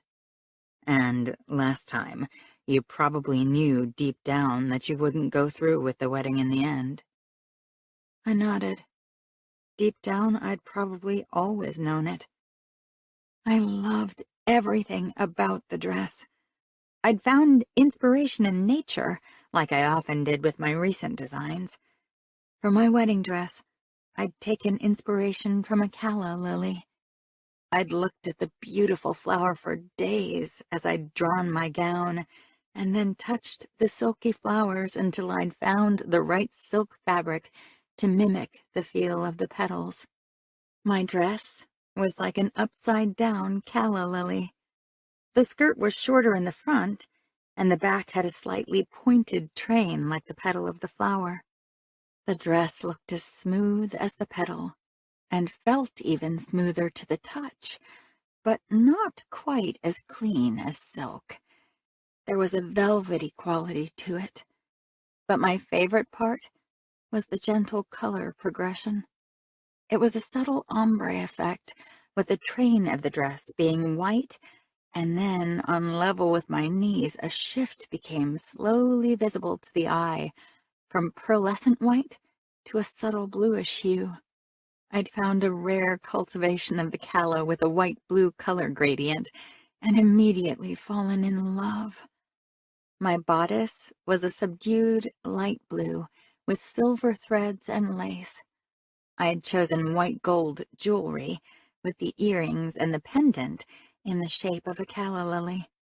The blue of the dress accentuated the blue of my eyes, and my shoes, too, had a subtle color shift from white to blue. My bridal bouquet was a tightly bound bouquet consisting only of white calla lilies. It was out of the ordinary, and would certainly cause a bit of a stir. But I wanted to make a statement. As I'd told Santino once, I didn't want to follow a trend. I wanted to create one. When I met Dad in front of the double doors of the church, His expression was tender. Today, you look like the Anna I love the most. Tears sprang into my eyes. Dad, don't make me cry. I squeezed his arm hard and pressed a light kiss to his cheek. I love you too, and today I feel like the Anna I like the most. I feel like myself. Then it's worth it. I gave him a grateful smile. His support meant a lot to me. I wanted to please Dad. He was a role model for me, and his continued support, even after I didn't go through with the wedding to Clifford, had only elevated my love and admiration for him. Ready? He asked quietly. Today, I am. The doors swung open, and Dad and I stepped into the nave. My eyes zeroed in on Santino, and nothing else mattered anymore. All other sounds around me faded to the background. My heartbeat pounded in my ears, and I had to stifle a wide grin. But my smile was definitely wider than I usually allowed it to be in public. Santino looked marvelous, in a slim-fit blue linen suit, with a white dress shirt and a white calla lily in his breast pocket. He wasn't wearing a tie or bow tie. I'd asked him not to, because I knew he hated it. His eyes never left mine, and everything fell into place. When I arrived at Santino's side, he pressed a short kiss against my lips, breaking protocol. Another reason why I loved him. I didn't care if others approved of our love, or how we displayed it. We linked hands as we faced the priest. It was another priest. I didn't want any part of my almost wedding with Clifford to spoil this day. This time, my I do came without hesitation, and it filled the big church with its certainty. Santino slipped the ring of his late mother onto my finger, and I could see in his face how much this meant to him. His dad had given it to him shortly after our engagement, because Frederica had no need for it. I really wish I'd met Santino's mom. You may kiss the bride. Santino cupped my cheeks and lowered his lips to mine. I couldn't believe we were finally allowed to be with each other, that we finally had the blessing of our families. Maybe we could have gotten it before if we'd tried. If I'd had the bravery to say no to my wedding with Clifford sooner. But maybe the long journey to be together made us appreciate each other and our bond so much more. Hand in hand, we passed our clapping guests. Bea walked in front of us, throwing white rose petals onto the floor. Sophia and Luisa gave me a thumbs up, and even Frederica smiled brightly at me. Mom was crying, something I'd never seen in public, and she quickly wiped her eyes and gave Dad an embarrassed smile. He rubbed her arm. Leonis winked at me. It would be his turn next. Outside, dark clouds were pulling up, and the occasional raindrop burst on my bare arms. I hope it doesn't rain. Then we can't do our reception outside. Santino squeezed my hand. It doesn't matter if it rains or storms. Nothing can ruin this day. I bit my lip. But we've planned our reception around good weather, as was predicted by the forecast. We need sunshine. Nah. Forever with you is all I need, he murmured, before his lips found mine again, and I closed my eyes. Soft rain drizzled down on us, but I smiled against his lips. Forever. The end. Thank you for listening to By Virtue I Fall, Written by Cora Reilly. Narrated by Sebastian York, Kit Swan, Ava Lucas, all members of SAG-AFTRA, and Connor Craze. Produced by One Night Stand Studios. Post-production by Dimitra Hardavella. Text copyright 2022 by Cora Reilly. Production copyright 2022 by Cora Reilly. All rights reserved.